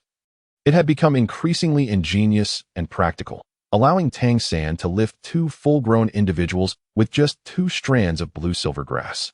The reason Tang San soared into the sky was due to the cloud ascension technique from the Ghost Shadow Misty Steps, which granted him temporary levitation capabilities, an effect that Dai Mubai had just witnessed. As Tang San leaped over Dai Mubai's head with Xiao Wu and Zhu Zhuqing in tow, the blue-silver grass around their waists loosened, and in the instant of their descent, both unleashed their soul techniques simultaneously. Second soul technique, Bewitch. Xiao Wu's crimson eyes instantly ensnared Dai Mubai in an illusion, while Zhu Zhuqing's netherworld puncture struck decisively at Dai Mubai's chest. Boom. Still in a daze, Dai Mubai was forcefully knocked out of the white circle by Zhu Zhuqing's claw. "Little fatty, you should join him," Tang San remarked. Xiao Wu's long legs kicked against Ma Hongjuan's backside, sending a large, round figure tumbling into the pool. In the blink of an eye, only Oscar remained on the field. The bearded uncle seemingly oblivious to the sudden turn of events. Just moments ago, Dai Mubai had held the advantage. How had both Dai Mubai and Ma Hongjun been expelled from the arena in an instant? What had transpired in that fleeting moment? "Uncle Big Sausage, will you descend on your own, or shall I assist you?" Tang San's blue-silver grass morphed continuously, resembling a venomous serpent poised to strike. Oscar felt a shiver run down his spine. Tang San's blue-silver grass was laced with the poison of the mandrake snake, potent enough to incapacitate him, if not lethally. Cough, cough, a true man must possess fortitude. I shall exit the arena on my own. Oscar initially attempted to maintain a facade of toughness, but upon witnessing the encroaching blue-silver grass from all directions, his complexion paled, and he voluntarily leapt beyond the white circle. Ha, that's the spirit. Sometimes, knowing when to yield can be more advantageous. Merely 3 minutes had passed from start to finish, and yet Dai Mubai's side had suffered such a swift defeat. "Xiao Gang, you have indeed trained an exceptional disciple." Unbeknownst to Tang San and his companions, their soul battle had been closely observed by Master and Flender. Xiao San was adept at assessing the overall situation. The moment Oscar appeared, he had already devised a new combat strategy. Dai Mubai and his team had not been vanquished by sheer strength, but rather by tactical missteps. Master regarded Tang San with a hint of satisfaction. As a control-type soul master, possessing superior observational skills and judgment was paramount. Without such acumen, the control-type soul master, as the core of the team, would become its greatest vulnerability. This capability was one of the many talents Master had nurtured in Tang San over the past 6 years. Chapter 58. The Willful Ning Rongrong Dai Lauda. We have lost. Ma Hongjun emerged from the pool, flames flickering across his body, swiftly drying his drenched garments. However, he appeared somewhat dejected, a stark contrast to his previous demeanor. Dai Mubai wore a grave expression. In terms of strength, it would take the combined efforts of Tang San and his companions to match him, yet he had still lost this contest. What had gone awry in this sequence of events? Xiao San, perhaps you should elucidate the situation to Dai Lauda. From the very beginning, Shin Yu discerned Tang San's comprehensive strategy. He initiated the assault by utilizing blue-silver grass to simultaneously target Dai Mubai and his 2 companions, effectively isolating them, a classic tactic of divide and conquer. While it may not have been particularly sophisticated, it proved to be remarkably practical, as Oscar found himself left vulnerable. Although the Phoenix Flame of Ma Hongjun countered the blue-silver grass, indirectly rescuing Oscar, Dai Mubai and Ma Hongjun became entirely engrossed in their offensive, neglecting the fact that as Tang San was relentlessly pressed back, they too were gradually encroaching upon the white circle. Ultimately, Tang San employed the techniques of Ghost Shadow Perplexing and controlling the crane catching the dragon to swiftly maneuver 2 of his opponents behind Dai Mubai. Consequently, Dai Mubai, Ma Hongjun, and Oscar became the individuals closest to the white line. At this juncture, there was no need for particularly potent soul skills. A mere half-step retreat from Dai Mubai would suffice to push them beyond the white line. This encapsulated Tang San's overarching scheme. Upon hearing Tang San's elucidation, Dai Mubai could only manage a wry smile and shake his head. He had previously simplified his understanding of the soul battles, believing that sheer strength was sufficient to dominate any adversary. However, Tang San had imparted a vivid lesson today. "Thank you, Tang San, for guiding me out of my misconceptions." Dai Mubai's expression turned serious as he clasped his fist in gratitude. It was fortunate that this was merely a friendly spar within the academy. Had it been a life-or-death struggle, Dai Mubai could have faced significant losses. Big brother Dai, we are family now. There's no need for such formality between us. Tang Xin chuckled, helping Dai Mubai to his feet. Following this contest, the bonds among all participants seemed to have strengthened considerably. Ah, everyone is here. Was there a fight just now? Ning Rongrong emerged from her room, leisurely holding a rather valuable purple cloud fruit. Observing her nonchalant demeanor, Dai Mubai furrowed his brow slightly. Despite it being their first day at Shrek Academy, Ning Rongrong appeared wholly unconcerned with the academy's regulations. The rules stipulated that all Shrek students must rise at the first light of dawn to commence their daily training and studies. Presently, with the sun already high in the sky, Ning Rongrong had only just awakened, a state of laziness wholly unsuited for life at Shrek Academy. Ning Rongrong, you are late, Dai Mubai remarked coolly, his indifferent tone instantly displeasing her. You only joined Shrek a few days before me. You're not one of the instructors. So what right do you have to lecture me? Oscar quickly interjected, positioning himself between Ning Rongrong and Dai Mubai. Ahem, big brother Dai, please calm down. Rongrong has only just joined us at Shrek. She is still unfamiliar with many of the rules. Please forgive her this once. Rongrong. Big brother Dai is looking out for you. The admission standards at Shrek Academy are stringent, and the rules are equally rigorous. This place is not as lenient as the Seven Treasure Glazed Tile School. Ning Rongrong shoved Oscar aside with a huff, retorting, Are we that familiar? You have no right to call me Rongrong. I possess a certain obsession with cleanliness, so I kindly ask you not to sully my garments with your unkempt beard. Ning Rongrong's acerbic remarks cast a pall over the countenances of all present. Oscar was, after all, attempting to extricate you from an awkward situation. Yet you chose to disdain him and utter such uncouth words. To be candid, had Ning Rongrong not been a lady, Shinyu would have promptly delivered a few slaps to instill in her a recognition of the harsh realities of society. Ning Rongrong, I grant you a singular opportunity to apologize to young Oscar. Otherwise, do not blame me for withholding further chances. Although Dai Mubai refrains from voicing it, he shares a profound bond with Oscar and Ma Hongjun. Despite Oscar's usual carefree demeanor, he possesses an unparalleled sense of pride. Ning Rongrong's recent utterances undoubtedly struck at the very core of Oscar's vulnerabilities, which explains Dai Mubai's mounting fury.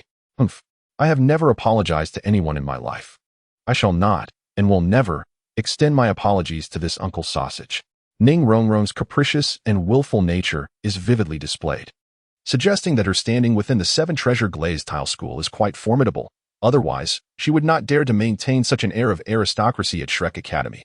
The veins on Dai Mubai's forehead bulged, clearly on the verge of unleashing his pent-up rage. Dai Mubai, when it comes to dealing with such spoiled young ladies, I am most experienced. Leave this matter to me. Chen Yu gently patted Dai Mubai's shoulder and exchanged a knowing glance with him. Dai Mubai took a deep breath, forcibly suppressing the anger that simmered within him, and stepped back. Miss Ning, I have heard that the Seven Treasure Glazed Tile School is indeed one of the top 3 sects on the Douluo continent. Is that true? Cheney did not broach the previous topic and immediately mentioned the Seven Treasure Glazed Tile School. Upon hearing this, Ning Rongrong appeared even prouder. Indeed, the Seven Treasure Glazed Tile Pagoda of our sect is renowned as the preeminent auxiliary martial soul in the world. The sect is home to countless formidable warriors, and its wealth is rivaled only by nations. Even the imperial family of the current Heaven Do Empire pales in comparison to our riches. However, if the Seven Treasure Glazed Tile School is so remarkable and affluent, why have you chosen to attend the relatively obscure Shrek Academy? Are you not concerned that the instructors here may not impart knowledge as superior as that of your esteemed sect? The question posed by Chun Yu left Ning Rongrong momentarily speechless. In truth, she had sneaked out secretly, and it was likely that the entire Seven Treasure Glazed Tile School was in disarray in search of her. Observing the fluctuating expressions on Ning Rongrong's face, a subtle smile graced Chun Yu's lips. If I am not mistaken, you have indeed slipped away unnoticed. It is said that the current leader of the Seven Treasure Glazed Tile School has but one daughter, Ning Rongrong. Surely, you are the young mistress of the school. As the young mistress, prioritizing personal whims over the duties of your sect is your first folly. Abandoning your father and leaving home alone signifies a lack of filial piety. Which is your second transgression? To insult your fellow disciples and remain unambitious. Do you presume that the world revolves around your father? Outside these walls, no one will indulge you. Had it not been for this Shrek Academy, and had it been anyone else standing before you, consider the potential consequences of your actions. Shinyu suddenly approached Ning Rongrong, and the searing aura caused her to instinctively retreat. The consequences of this encounter are beyond what a young lady like you can bear. Therefore, heed my advice. Either temper your haughty disposition here at Shrek Academy, or return to the Seven Treasure Glazed Tile School. Shin Yu understood that unless Ning Rongrong genuinely wished to join this family, she would remain the greatest weakness of Shrek, and a formidable team can ill afford any shortcomings. Chapter 59. Ning Rongrong in Tears. Xiao San, I never realized how eloquent Xiao Yu could be, Xiao Wu whispered to Tang San, even as an outsider. She found those words exceedingly harsh, let alone for the person directly involved, Ning Rongrong, particularly since Shin Yu had previously elevated Ning Rongrong to such heights, only to later launch unreserved mockery. This stark contrast would undoubtedly provoke a fierce outburst from the proud Ning Rongrong. Indeed, no sooner had Shin Yu finished speaking than Ning Rongrong erupted in hysteria. Who do you think you are to speak to me like that? I'll have my father kill you. With a faint smile, Shin Yu aimed to utterly shatter Ning Rongrong's pride, seeking her complete collapse. Only through such means could he liberate her from the foul temper of the esteemed young lady of the Seven Treasure Glazed Tile School. Is that so? Then by all means, summon him forth. I fear that the moment you step beyond the gates of Shrek Academy, you may find yourself abducted. Douluo da. I recall that recent proclamations in Soto City have warned of a series of flower-picking thieves, and those unfortunate victims. What a tragedy indeed. Upon hearing this, Ning Rongrong's complexion paled. She was well aware of the nature of such brigands. The thought of falling into their clutches was terrifying. Don't frighten me. I am not one to be easily scared, she retorted, though Shin Yu discerned that his words had successfully extinguished her desire to depart from the academy. I merely spoke in jest. Believe it or not, it is entirely your choice. Should fear grip you, you may readily compose a letter, and I shall personally deliver it to the Seven Treasure Glazed Tile School. Who knows? I might even be rewarded handsomely. No, absolutely not. Ning Rongrong immediately rejected the notion. She had clandestinely slipped away, wishing to evade a return to the Seven Treasure Glazed Tile School. If her father were to discover her absence, all her previous efforts would be rendered futile. Yet, Shrek Academy does not nurture the inept. At your current level, you hold yourself in undue esteem. In my estimation, within 7 days, you shall be persuaded to withdraw. Shin Yu intensified his assault on the already fragile psyche of Ning Rongrong. You may consider me lazy, but you cannot belittle my innate talent. I am the youngest Grand Soul Master of the Seven Treasure Glazed Tile School. Ning Rongrong appeared to be unconvinced. Having awakened her martial soul at the tender age of 6 and surpassing a soul power of 20 by the age of 10. Indeed, her talent stood out among her peers. However, within the hallowed halls of Shrek Academy, her accomplishments seemed rather unremarkable.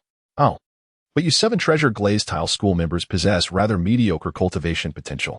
Let us not speak of myself. Take Xiao San, who became a Grand Soul Master at 9, and Xiao Wu, who also achieved this at the same age. And then there is me. Dai Mubai, Ma Hongjun, and even Zhu Zhuqing all stepped forward, revealing that each of them had surpassed Ning Rongrong's age of breakthrough.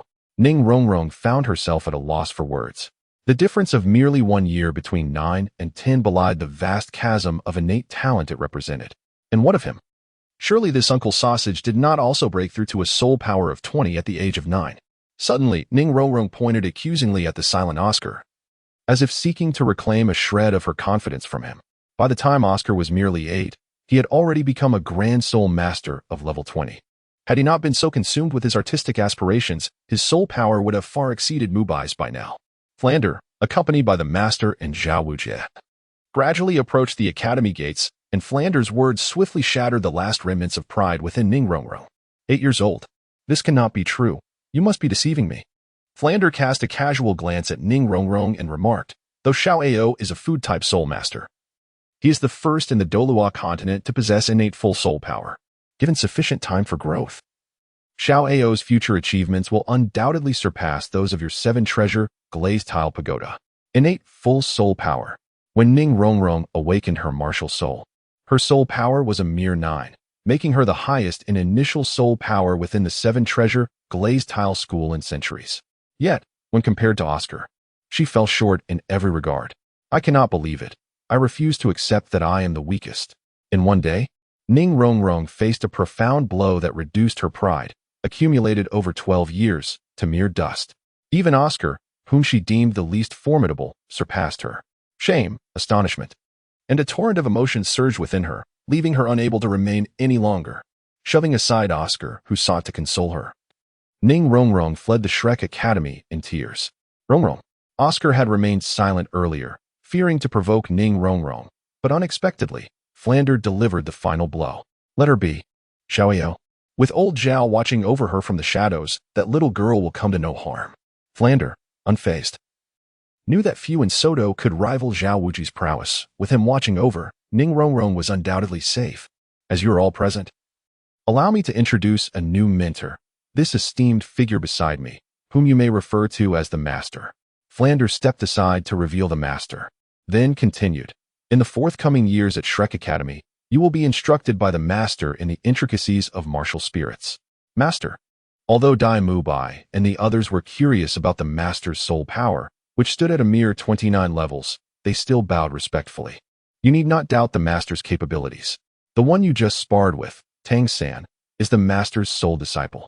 Now, you should comprehend the Master's caliber.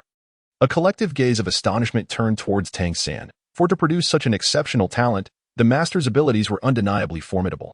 However, why was Chun Yu not the Master's direct disciple, given that his potential seemed to surpass Tang San's? Did Chun Yu perhaps have an even more formidable mentor behind him? Sensing the confusion in Dai Mubai's eyes, Chun Yu smiled faintly and remarked, though the Master is not my teacher, he has imparted much wisdom to me. However, due to certain personal reasons, I did not formally take him as my master. Chun Yu extended a finger, tracing a circle on the ground beneath his feet. This circle was modest in size, appearing to have a diameter of merely 1 meter. Previously, we had agreed that after your contest with the third member concluded, I would challenge the three of you. However, I propose a modification to the rules. If you three can jointly force me outside of this circle, I shall concede defeat.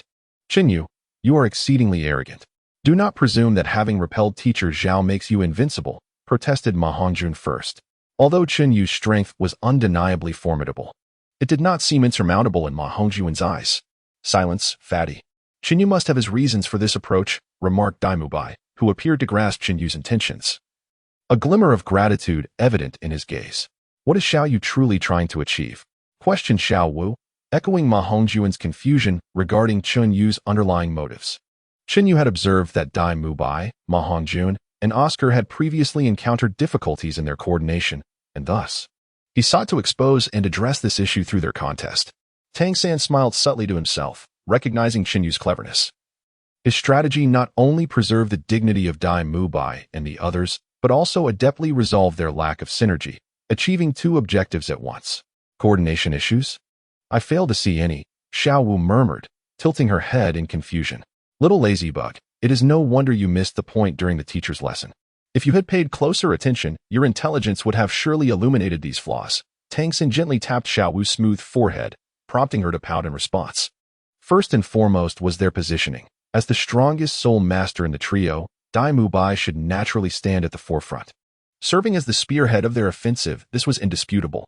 However, Ma Hongjun must not stand beside Dai Mubai but rather draw closer to Oscar.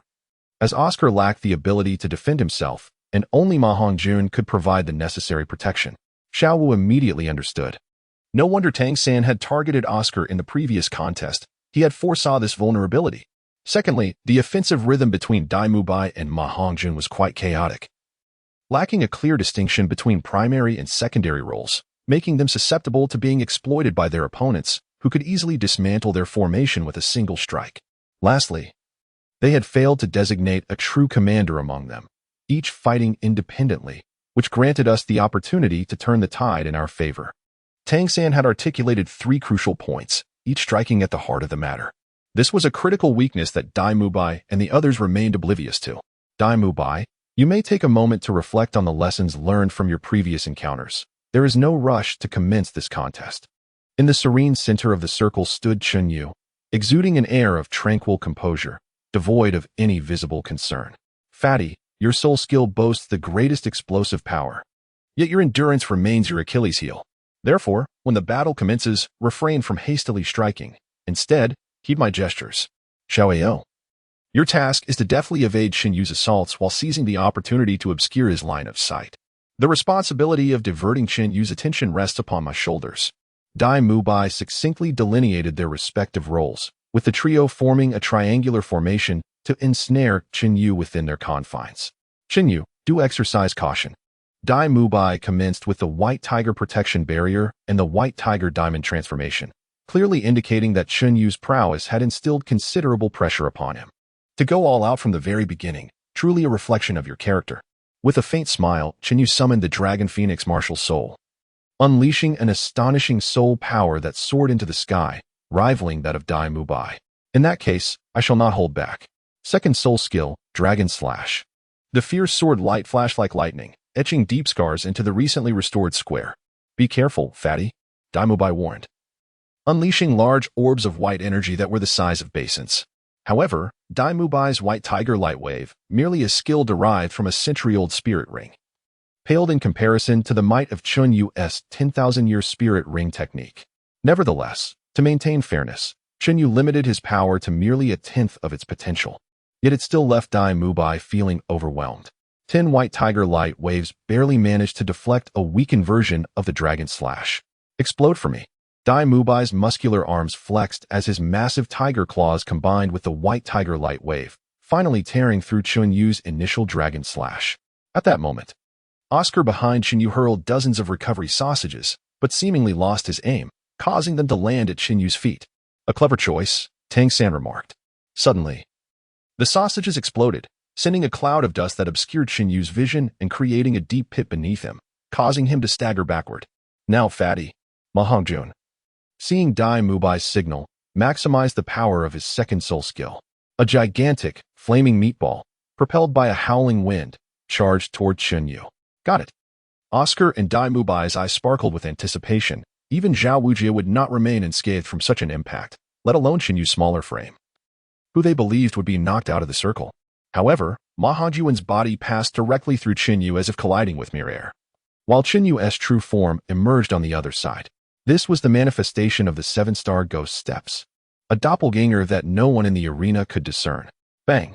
Ma Hongjuan's powerful strike landed heavily on a statue in the square, one of Flanders' favorites, which melted into a pool of magma under the searing flames of the phoenix. Ma Hongjun. Flanders roared in anger, jolting the dazed Ma Hongjun back to reality. It's over. I'm in deep trouble now. As he gazed at his handiwork, Ma Hongjuan's mouth twitched. It seemed he would soon be facing a dish of stir-fried bamboo shoots with meat. You three coordinated well this time. But there is still an issue with the rhythm of your attacks. Dai Mubai, since you are in charge of the main assault, you must guide the rhythm of the other 2's attacks. Chun Yu continued, although Oscar and Ma Hongjuan's previous assaults were unsuccessful. They compelled me to retreat to the edge of the circle. Had anyone launched another attack at that moment, I would have surely faced defeat. Yet, both you and Oscar chose to abandon your offensive strategies, diverting your attention instead to Ma Hongjun. Fortunately, this was merely a sparring session. Had the opponent been anyone other than myself, and instead your adversaries, the three of you would likely have met with dire consequences. Dai Mubai and his companions exhibited expressions of shame, for they had mistakenly believed victory was theirs, thus neglecting to consider Chun Yu's predicament. It was only when they finally grasped the situation that Chun Yu's dragon slashing strike came to a halt before their eyes. Chun Yu gradually retracted his soul power and stepped out of the uneven circle. Oscar, your sausage soul skill possesses the potential for explosive impact, serving as an exceptionally effective means of ambush. I have devised a training direction for you. Consider the idea of inserting several smaller sausages within a single sausage. This approach would enable a dual attack. Just now, Ma Hongjuan's ambush failed. Had I concealed some smaller sausages beneath my feet, the outcome would have been different. Ma Hongjun. Your second soul skill grants you formidable close combat capabilities while rendering your opponent unable to strike back. This ability is indeed powerful.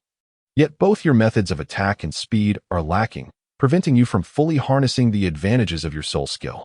During your battle against Teacher Zhao, had it not been for the assistance of Xiao San's blue-silver grass, would you have been able to approach Teacher Zhao at all? Chun Yu incisively pointed out the issues that plagued Ma Hongjun, plunging the previously unconvinced Ma Hongjun into deep contemplation. The spirit battle is not akin to a street brawl. Your previously crude techniques have become obsolete. Chapter 61. Master, you are quite ruthless goodness, remarkable indeed. This young lad has witnessed more at his tender age than I. An old man, ever have. Xiao Gang, I now comprehend why he is reluctant to take you as his mentor. The theoretical depth encapsulated in his recent remarks surpasses even yours.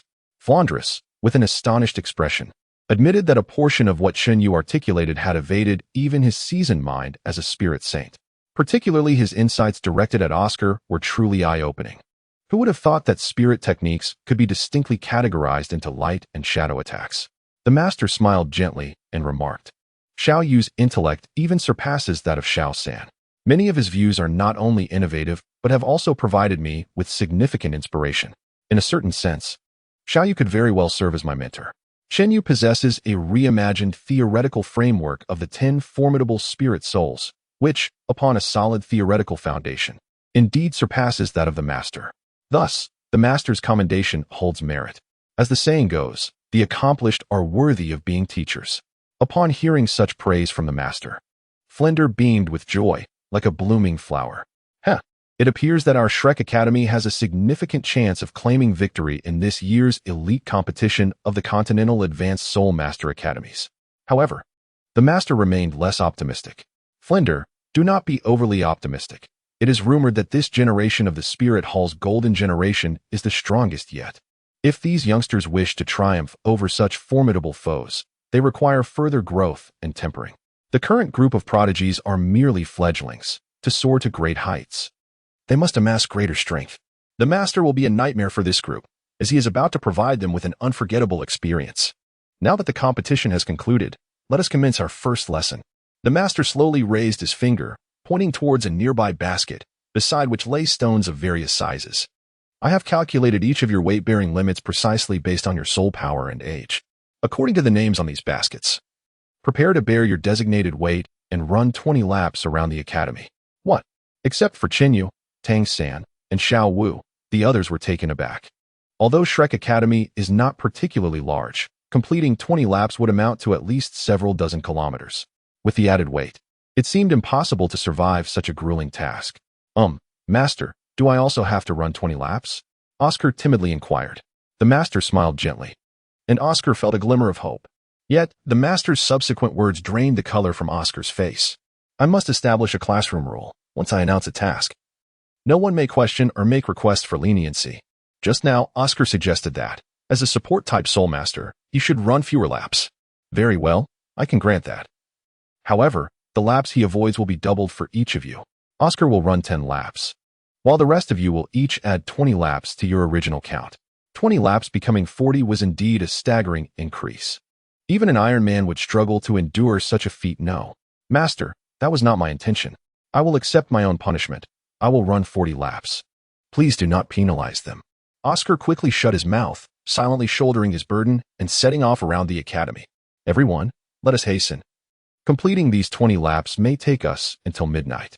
Dai Mubai and Tang Sen bore the same weight, followed closely by Ma Hongjun, Xiao Wu, Zhu Zhuqing, Oscar, and Ning Rongrong. Although Ning Rongrong had left the academy, the master had still prepared a portion for her, anticipating that she would eventually return. However, it appeared that one basket was missing. Indeed, there was no basket for Chinyu. Had the master forgotten?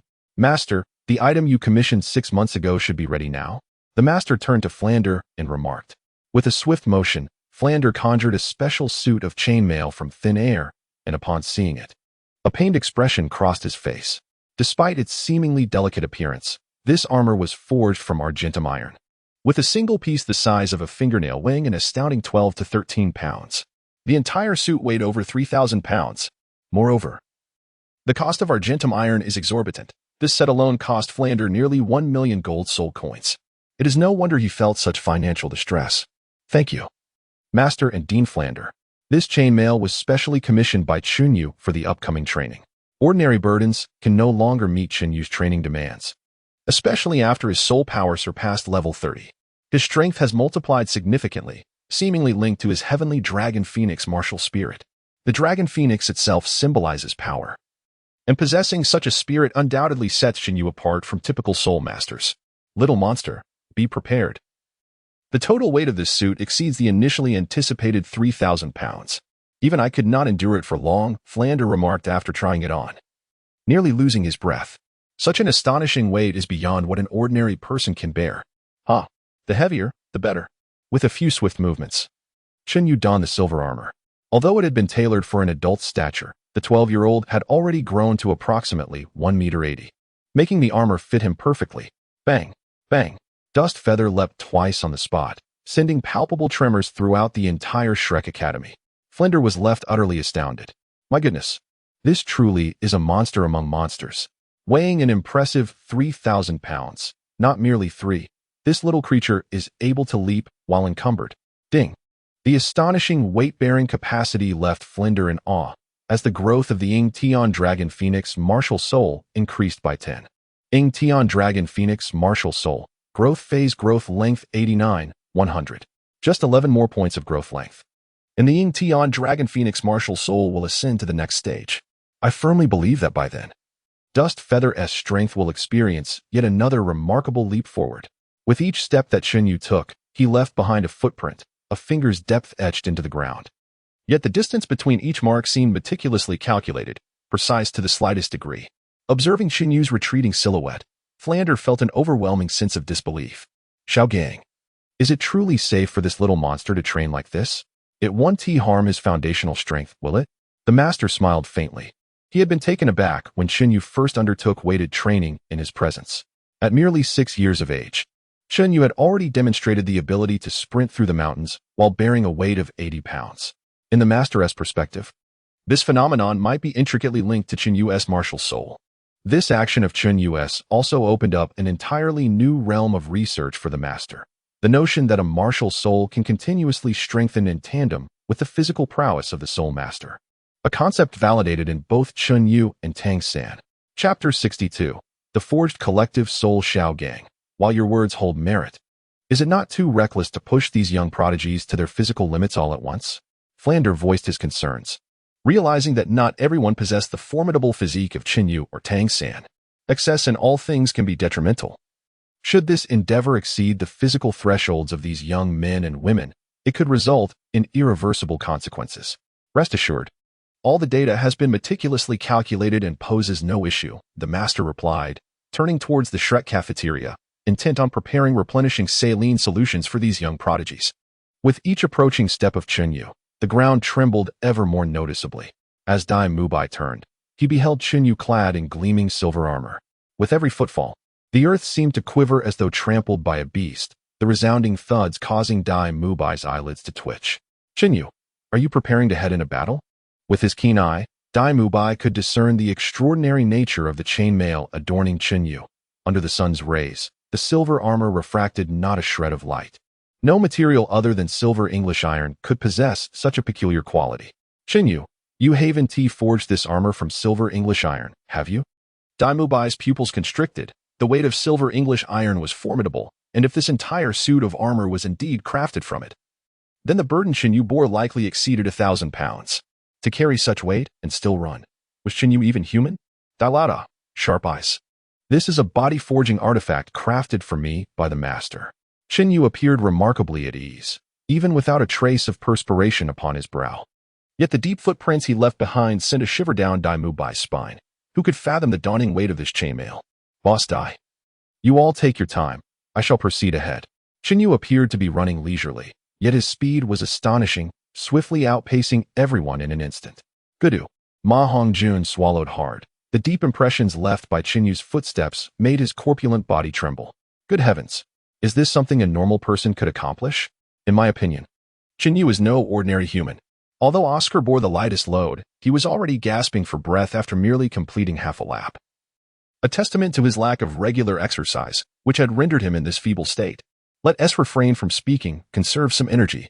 This is just the beginning. The remaining distance will be even more grueling. Tang San recognized that the challenges would only intensify as they progressed, especially during the final laps, which would likely test not only their physical endurance, but also their mental fortitude. In the first lap, Dai Mubai and his companions completed it in just over 10 minutes, which was relatively easy overall. However, Chinyu had already finished his second lap. By the second lap, Oscar was panting heavily, clearly exhausted. Yet he still endeavored to keep pace with the group. Meanwhile, Chinyu had embarked on his fifth lap. Puff. Chinyu, could you possibly slow down? You don't seem tired. And I'm already feeling worn out just watching you. Oscar nearly choked on his own frustration. Chinyu seemed to be a force of intimidation, and remarkably, he placed each footstep precisely in the same imprints, showing not the slightest deviation after 5 laps. Yu has transcended the realm of ordinary running. He is now honing a different capability, lifting with effortless grace. This represents the pinnacle of mastering strength, once achieved. Even a towering peak appears as light as a feather in Yu's grasp. Yet, it must be noted that Yu has merely just begun to tread the threshold of this effortless lifting, having barely scratched the surface of its depths. As the sun gradually descends in the west, the labored breaths echoing within the Shrek Academy remain unabated. At this moment, Daimubai and his companions have completed 15 laps. While Oscar struggles to finish his 10th, I cannot go on any longer. Oscar's pallid visage betrays his exhaustion, devoid of any color. His vacant gaze lacking any spark of vitality, and his trembling legs have succumbed to numbness. Nevertheless, Oscar presses on, albeit at a pace akin to an elderly lady's leisurely stroll. Oscar, you may stop, Master interjects, halting Oscar's relentless pursuit. Although he had set a target of 20 laps for Oscar, in his heart, he deemed 10 laps to be sufficient. No, my brothers are still striving. I cannot cease. Speaking has become a Herculean task for Oscar, yet he persists, inching closer to the main group. Well done, Xiaoao. Daimubai's eyes have merged into a singular focus, a sign that his endurance is nearing its limit. Oscar, hand over the stones to me, or you won't even manage to finish this lap. Without further ado, Tang Xin seized the stones from Oscar's backpack, while Daimubai also confiscated Zhu Zhuqing's stones. Though she attempted to protest, she lacked the strength to voice her objections. It was then that everyone realized the seemingly ordinary master harbored a ruthless streak. Even on the first day, he had instilled a sense of trepidation in all regarding this new mentor. And what of Yu? He had completed his 50th lap an hour ago, and was now progressing toward the ambitious goal of 100 laps. Xiaoyu appeared to have reached his limits. Yet he had only one final lap remaining to achieve his target. Pa. Upon hearing this, Ma Hongjun stumbled, collapsing in a heap. After laboring for the better part of the day, he found himself unable to match even a fraction of Yu's prowess. How painfully true that was. Goodness, is this fellow even human? Not human. He is a monster, just like us. Daimubai, with one hand gripping Oscar and the other grasping Ma Hongjun, hoisted the two, now slumped like puddles of mud. Thus, we cannot give up. If Yu can achieve this, so can we. In the 16th lap, everyone was drenched in sweat. Even Tang San's legs quivered. At this juncture, nearly all the stones had been transferred to Tang San, while Daimubai cradled Zhu Zhuqing, securing 2 straps around his shoulders, which were tethered to Ma Hongjun and Oscar at their waists. Only 4 more laps remain, and we shall triumph. Tang San delicately sipped the warm salt water, feeling a faint resurgence of strength within him. With one arm wrapped around Xiao Wu's slender waist, countless strands of blue-silver grass tightly entwined their bodies. Xiao San, I can still endure. You must put me down, she urged. While this action provided Xiao Wu with some relief, it added an additional weight for Tang San to bear, demanding twice the effort with each step he took. Xiao Wu, as long as I remain standing, I shall never relinquish you. The blue-silver grass continued to entwine around Daimubai, Ma Hongjun, and Oscar, forming a tight-knit group of 6, swaying as they moved forward. Xiao San, follow the footprints I left behind. The bones of Yu emitted a series of crisp, crackling sounds with each step he took, yet with every movement. A dark substance seeped from his pores, an accumulation of impurities dwelling deep within his being. No gentler methods could possibly achieve the desired effects of body refinement that Yu sought. Only this excruciating approach would suffice. Dusty led the way, resembling a guiding beacon, illuminating the path for the others trailing behind. Moreover, Tang San and his companions sensed an immediate acceleration in their speed, though Dusty remained silent.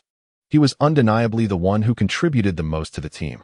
At that moment, Flinder hovered in the air, observing how with each of Dusty's footfalls, the ground within a 10-meter radius inclined slightly forward, allowing Tang San and the others to run downhill. Such mastery of force control was unmatched by anyone else but Dusty.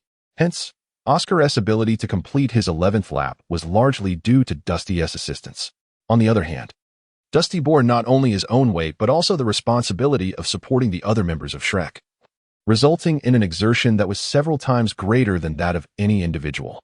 After a full hour, as Tang San and the others approached their final lap, Oscar and Ma Hongjun had already succumbed to exhaustion. Xiao San, let me down. I wish to run this last lap with you. Observing the unsteady figures of the children, even Flinder couldn't help but express a flicker of admiration and compassion. It was remarkable that these children, merely 11 or 12 years old, could endure such trials, something even adults might struggle to achieve. Their tenacity surpassed my expectations. I had initially set their limit at 15 laps. The master nodded in satisfaction, recognizing that this training was not solely about physical endurance and willpower, but also aimed at instilling the significance of teamwork.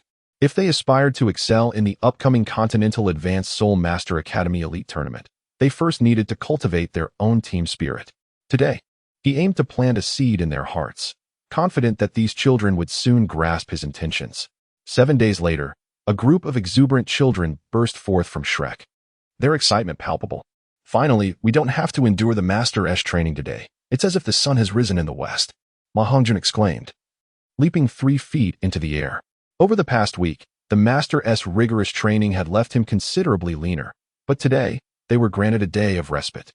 This freedom unleashed Ma Hongjun, who sprinted joyfully from the academy. Throughout these 7 days, the bonds among the group had deepened significantly. They had come to resemble siblings. This was precisely the team spirit the master sought to cultivate within Shrek. As the saying goes, there is a time for tension and a time for relaxation.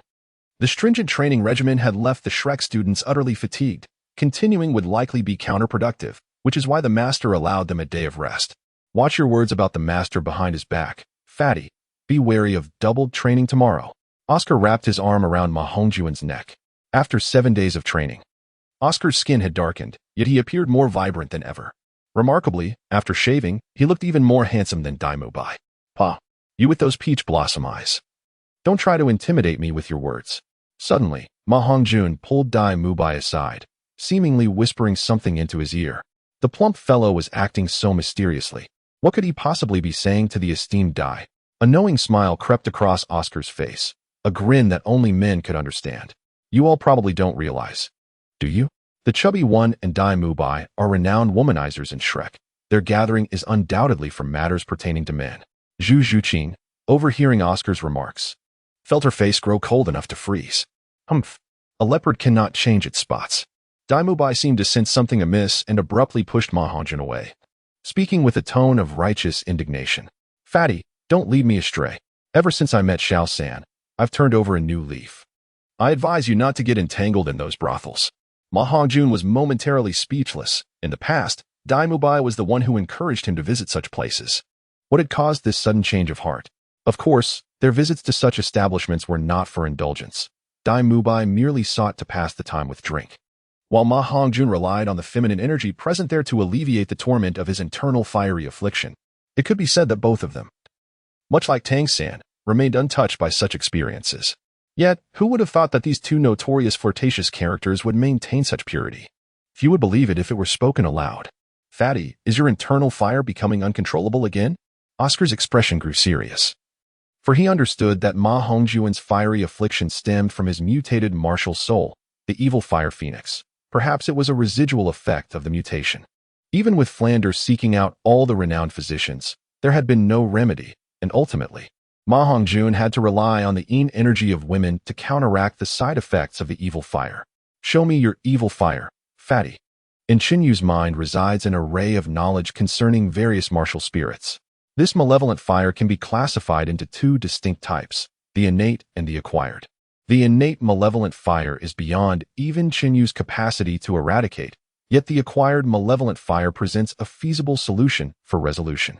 Dustfeather infused his soul power into Ma Hongjun's body, witnessing a black phoenix enveloped in dark flames. This black fire was the source of the sinister flames within Ma Hongjun. I have come to understand that your martial spirit is not originally a phoenix, but rather a pheasant with a trace of the phoenix's bloodline. Due to certain fortuitous circumstances, your martial spirit underwent a mutation, reverting to its ancestral form, transforming into a phoenix martial spirit. However, this also resulted in an overwhelming surge of yang energy within you that had no outlet, giving rise to the sinister flames. Brother, you must help me. I do not wish to remain in such a place for all eternity. Ma Hongjun nearly fell to his knees before Dustfeather.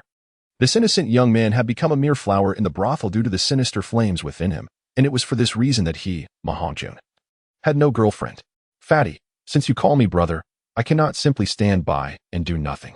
However, I will require a specific medicinal herb to completely eradicate the sinister flames within you. For now, I can only suppress them temporarily. Qin Yu extended his hand and brushed it over Ma Hongjuan's head. A diminutive Qinglong phoenix opened its mouth and inhaled deeply, astonishingly swallowing the black flames of the evil fire phoenix. Instantly, the unbearable heat enveloping Ma Hongjun vanished without a trace. Brother Yu, you are truly remarkable. I never imagined today would be so effortless. The Qinglong phoenix, embodying the dual powers of the true dragon and divine phoenix, naturally countered Ma Hongjuan's evil fire phoenix spirit with ease. Such trifling evil fire is of no concern. Xiaoio, is that Ning Rongrong over there? It was evident to all that Oscar harbored genuine affection for Ning Rongrong. Although he rarely voiced it, during moments of respite, he would often lapse into a daze, occasionally murmuring her name in his dreams. Yet, until Ning Rongrong came to terms with her own feelings, no one could assist her. Today, however, they unexpectedly encountered the young princess of the Seven Treasures glazed sect on the streets. Yet, Ning Rongrong appeared somewhat haggard and disheveled, as if she had not groomed herself in days. It turned out that she had little money and had been evicted from her hotel the previous day. She hesitated over whether to return to Shrek Academy, only to be surrounded by a group of men. Ha ha ha, what a beautiful young lady. Are you without a place to stay tonight? How about I take you to see some goldfish? No, no, I spotted her first. Don't you dare snatch her from me. Who made the rule that the first to see her claims her? I am your elder brother. Do you dare to rebel? Ning Rongrong felt tears welling up. She never expected to encounter a horde of lecherous men, especially in this unfamiliar city of Soto. Regrettably, she lamented her earlier childishness in leaving Shrek Academy alone. If given a choice, she would never have run away. Look, you've frightened the little beauty to tears. Don't be afraid, Uncle will give you a hug. As that man opened his arms to forcibly embrace Ning Rongrong, a stone suddenly struck him squarely on the head. Ouch! Who dares to sneak attack me? Come out. Chapter 64. The one I'm going to beat is you, useless brother-grandson. It was I who threw that stone at you. What? Are you not convinced? Seeing Ning Rongrong being bullied in public ignited a furious flame within Oscar. He swiftly picked up a stone from the roadside and hurled it with force, unexpectedly hitting the target. Kid, it seems you're looking for trouble. The man, clutching his bloodied forehead, glared at Oscar with murderous intent. A formidable soul power erupted from him, revealing that he was indeed a soul sovereign. It appears you are the one seeking death. Qin Yu and Daimubai stepped forward simultaneously, their formidable soul master auras causing the man's expression to shift dramatically. Such youthful soul masters undoubtedly possess significant backgrounds. They might even be direct descendants of some superpower, far beyond the reach of mere street thugs like themselves. Very well, I shall remember this incident. If the mountain does not move, the water shall flow. We shall meet again. With a menacing remark, the ruffian attempted to turn and depart.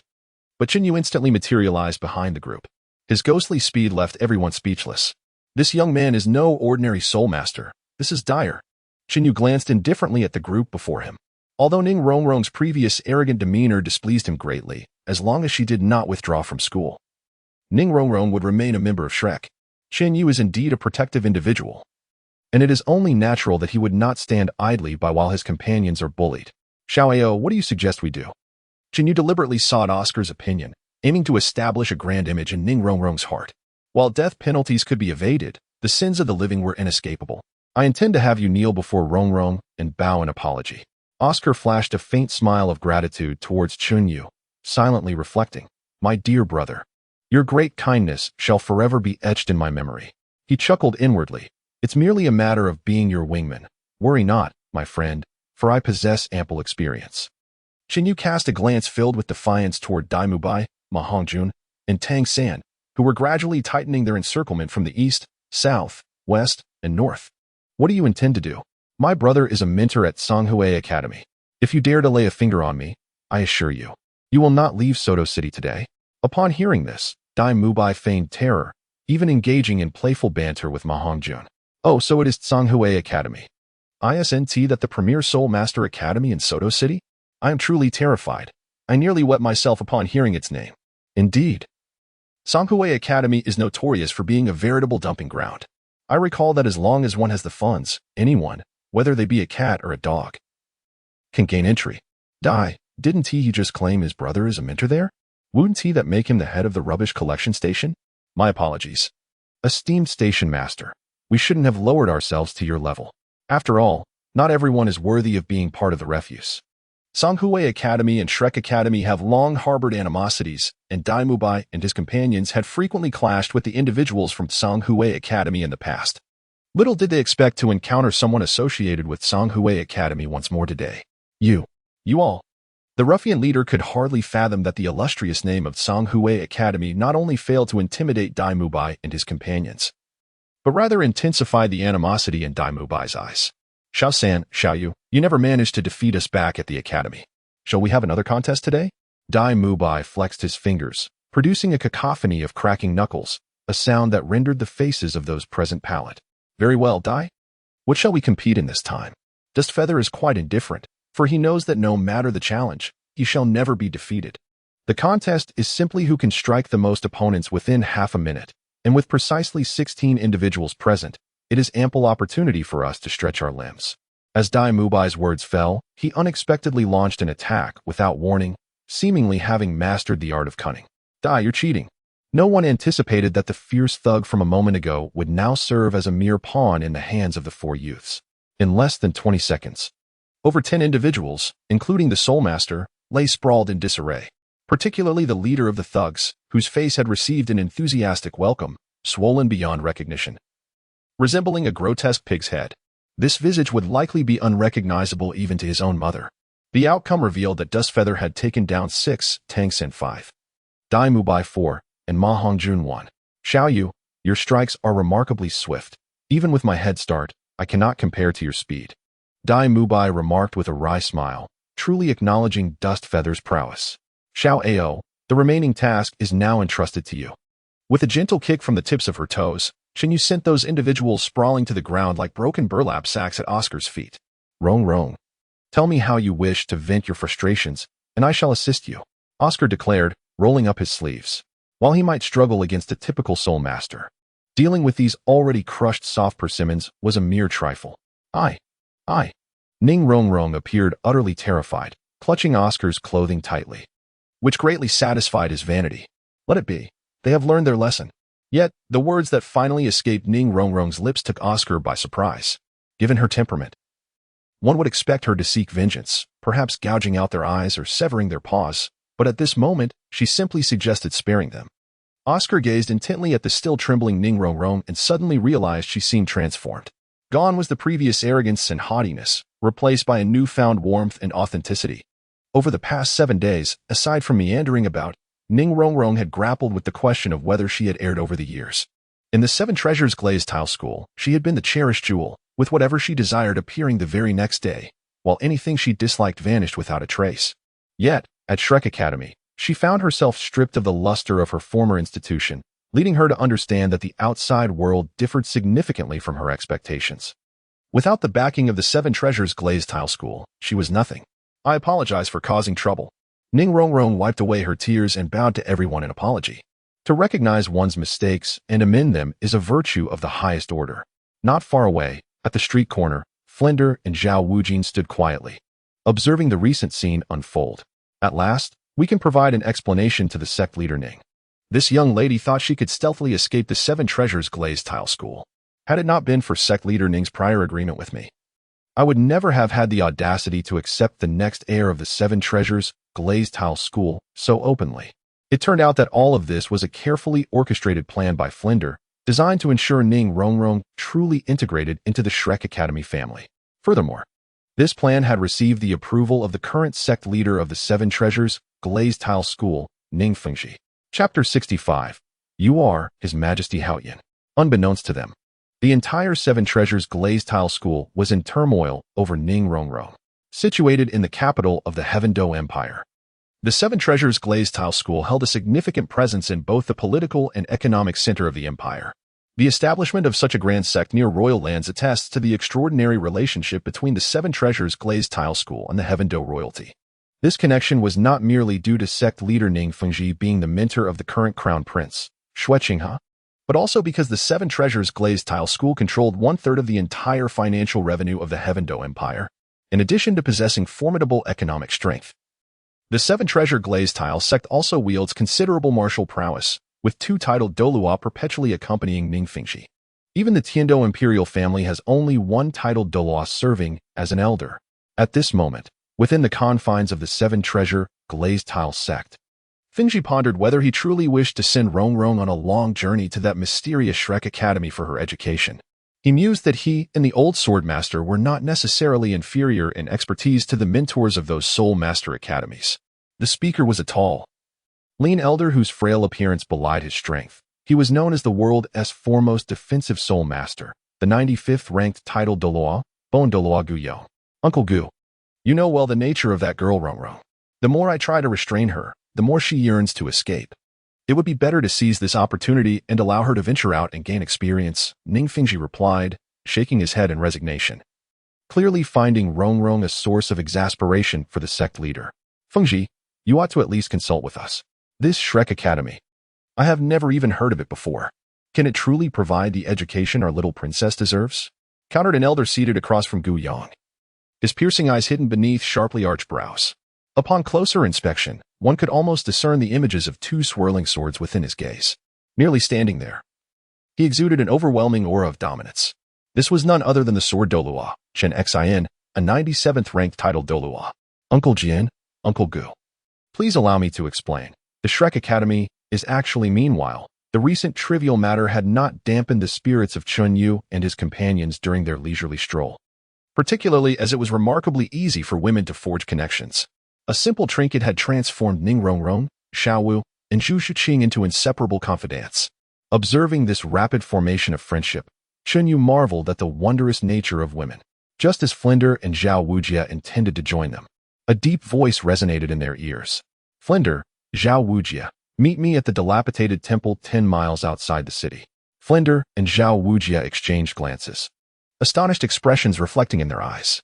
The ability to convey sound with such precision using soul power, without drawing the attention of passersby, indicated a level of control that only a legendary titled Douluo could possess. A mysterious titled Douluo had summoned them. The implications of this encounter were uncertain, bringing both apprehension and curiosity.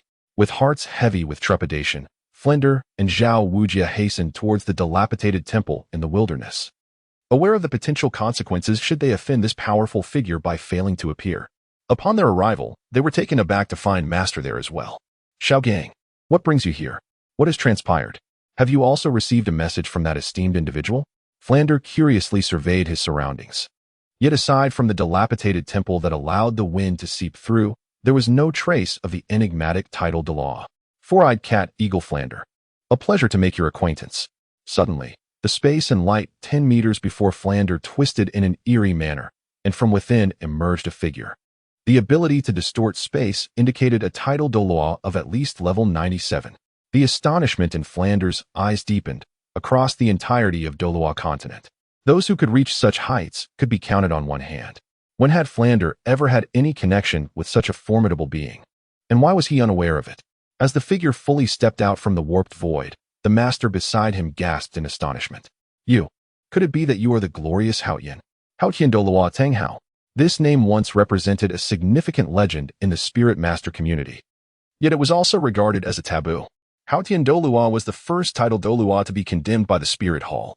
For the previous pope of the Spirit Hall had perished at the hands of Haotian Douluo Tanghao. This blood feud placed Haotian Douluo in direct opposition to the Spirit Hall, and indeed the entire Spirit Master realm. Master, for the past 6 years, I am grateful for your diligent guidance of Xiao San.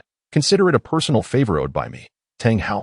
Although Tang Hao was shrouded in a massive black cloak, it did not diminish the imposing resonance of his voice, as if in his eyes, this world could not suppress his indomitable spirit. Your Excellency Haotian, you are too courteous. In truth, from the moment I learned that Xiao San's second spirit is the Haotian hammer, I had surmised his identity. Possessing the Haotian hammer while also having the blue silver grass spirit, yet hailing from the humble Holy Soul village. There is no one else in the world who meets this criterion, save for the missing Haotian Douluo and his soul offspring. Truly, the Master's deductive prowess is remarkable. However, I hope you will not disclose my identity to Xiao San. He is currently too weak to confront the Spirit Hall's pursuit. Tang Hao suddenly coughed lightly, evidently suffering from internal injuries that had likely festered within him for over a decade. Wouldn't that be too unfair to Xiao San? The Master felt a pang of sympathy. Xiao San valued deep connections, and although he remained silent, the Master knew that throughout these 6 years, Xiao San's concern for Tang Hao had never waned. Let it be regarded as my debt to Xiao-san. Today, I have summoned you three not only for this matter, but also to request your assistance in caring for another individual. The fact that Hao-Ian Douluo would convey a message on behalf of this person hinted at their significant status. Please, Your Excellency Hao-Ian, do enlighten us. Flander responded respectfully. That person is Qin Yu. Xiao Yu. Flander and the others exchanged glances. While they were aware of Qin Yu's extraordinary talent, even Qin Yu himself was unaware of his origins. Did Tang Hao possess knowledge of something deeper? A flicker of confusion and astonishment danced in the eyes of the masters as Tang Hao continued. Initially, I was unaware of the origins of that little fellow. However, from the very moment I departed from the Holy Soul Village, someone sought me out, requesting my assistance in looking after Qin Yu. At this juncture, I cannot divulge more. All I ask is that you remain vigilant and attentive. Tang Hao, clearly cautious, only hinted at matters without revealing excessive details about the individual in question. Yet, Flandra and the others had already grasped the significance. Someone who commanded Tang Hao's respect must undoubtedly possess an extraordinary background and strength. In the Douluo continent, countless formidable forces lurk in the shadows. The so-called upper and lower sects are merely the visible manifestations of supreme powers. The depths beneath the Douluo continent are indeed profound. Chapter 66. The Dragon Phoenix Body Refining Fruit. In merely half a day, Qin Yu and his companions meandered from the western district of Soto City to the eastern district. The boys, including Dai Mubai, were utterly exhausted and yearned for rest. This excursion was far more taxing than running laps around Shrek Academy. In contrast, Xiao Wu and her companions remained exuberant, showcasing the remarkable prowess bestowed upon women for shopping. However, having ventured out with great effort, Tang San and the others were reluctant to dampen the spirits. I see there's another marketplace over there, Xiao Wu. Why don't you and the others explore that while we find a tea house nearby to sit tea and wait for you? Even Tang San felt fatigued after a half day of wandering, remarking that this was perhaps 100 times more challenging than cultivating one's soul power to the title Douluo level. Very well. Since you fellows wouldn't be buying anything anyway. In a blink, Xiao Wu and her two friends disappeared into the bustling crowd. Phew. Brother San, your suggestion was indeed wise. If we had continued, I would have surely met my end here, Ma Hongjun exclaimed, draining half a pot of tea before finally catching his breath. Little San, do you think those three will be all right? Dai Mubai expressed his concerns, noting that Zhu Zhuqing was not one for conversation and Ning Rongrong was a quintessential princess, unfamiliar with such lively and chaotic locales. Should any mishap occur, they might not have time to intervene. Indeed, Dai Mubai, your worries are not unfounded. Let us appoint a representative. As everyone exchanged glances, it became evident that apprehension regarding the shopping expedition had gripped them. With no one volunteering, they decided to draw lots. Dai Mubai plucked a handful of leaves and announced, I have 5 leaves, but only one has been bitten by an insect. Whoever draws the damaged leaf shall be our representative. Ma Hongjun was the first to grasp Dai Mubai's hand, muttering a chant, heavenly spirits, earthly spirits, anyone but me. Following him were Oscar, Tang San, and finally Qin Yu. When it was Qin Yu's turn to draw, a sly smile crept onto Dai Mubai's face, indicating he had likely tampered with the outcome. As expected, when Qin Yu opened his palm, a small insect hole marred the leaf resting within. Cheney found himself at a loss, for in both his past life and this present one, he had never acquired the skill of gambling. By contrast, Dai Mubai excelled in this art, and thus, Cheney tragically became the designated laborer. After Cheney departed, the other four simultaneously revealed their palms, only to discover that the leaves they held had all been nibbled by insects. Had Cheney witnessed this scene, he might have been driven to exasperation, striking his head against the ground in frustration. I have treated you all with sincerity, yet you regard me as a fool. Is there no sense of justice, no moral order? At this moment, our unfortunate fellow had scampered off to the marketplace, trailing behind Xiao Wu and the others. Although he had agreed to act as their bodyguard, he had no intention of becoming a mere porter. After all, his sole responsibility was to ensure their safety. The rest was not his concern. With his hands tucked leisurely into his pockets, Qin Yu strolled about with a carefree demeanor. Suddenly, from the corner of his eye, he caught sight of an object displayed at a nearby stall and immediately halted in his tracks. Could it be the legendary Dragon Phoenix Body Refining Fruit, as chronicled in the Xiantian treasure record? The Dragon Phoenix Body Refining Fruit, a celestial treasure among celestial treasures, is said to be a divine elixir. According to the Xiantian treasure record, this fruit is nurtured by the essence of true dragons and vibrant phoenixes cultivated over a millennium, and takes 10,000 years to fully mature. Upon ripening, it emits a unique fragrance that compels all beasts to kneel in reverence. Xinyu had always believed that the dragon phoenix body refining fruit recorded in the Xiantian treasure record was merely a legend. However, to his astonishment, he unexpectedly encountered it today in this modest market. "Excuse me, esteemed shopkeeper, how much does this item cost?" Xinyu pretentiously picked up a rusted sword lying beside the dragon phoenix body tempering fruit and inquired deliberately, "This is an antique I discovered in the starry forest. It undoubtedly belonged to a powerful titled Douluo from a millennium ago. As for the price, I shall grant you a discount. It is merely 1,000 gold soul coins." Upon hearing this, Xinyu's lips twitched uncontrollably. Good gracious, after the discount, it still costs 1,000 golden soul coins. Do you truly take me for a fool? Believe me, I can break you in an instant. Yet, for the sake of that dragon phoenix body refining fruit, Xinyu restrained himself. "Excuse me, dear proprietor. Are you intentionally trying to swindle me? Is this wretched sword truly worth 1,000 golden soul coins?" Xinyu feigned innocence, naively retorting. Upon witnessing Chunyu's demeanor, the stall owner felt an overwhelming joy, sensing that today might be his lucky day. "Ahem, young brother. Do I not possess an honest and straightforward visage that suggests I would deceive you? To speak candidly, this rust is merely a ruse to mislead the eye. Once you return home and wash it with water, this sword will transform into a divine weapon." The stall owner's earnest facade elicited a suppressed chuckle from Xinyu. With such a sharp, monkey-like countenance, how could he claim to be honest? Had all the genuine men in the world been deceived by him, leading him to don such a title? Well, I still find it too expensive. It seems somewhat unworthy. Xinyu deliberately placed the iron sword down and turned to leave. The stall owner, upon noticing this, immediately seized Xinyu's arm. This was indeed a prime opportunity, and he could not allow Xinyu to depart so easily. "How about this? I sense a connection between us.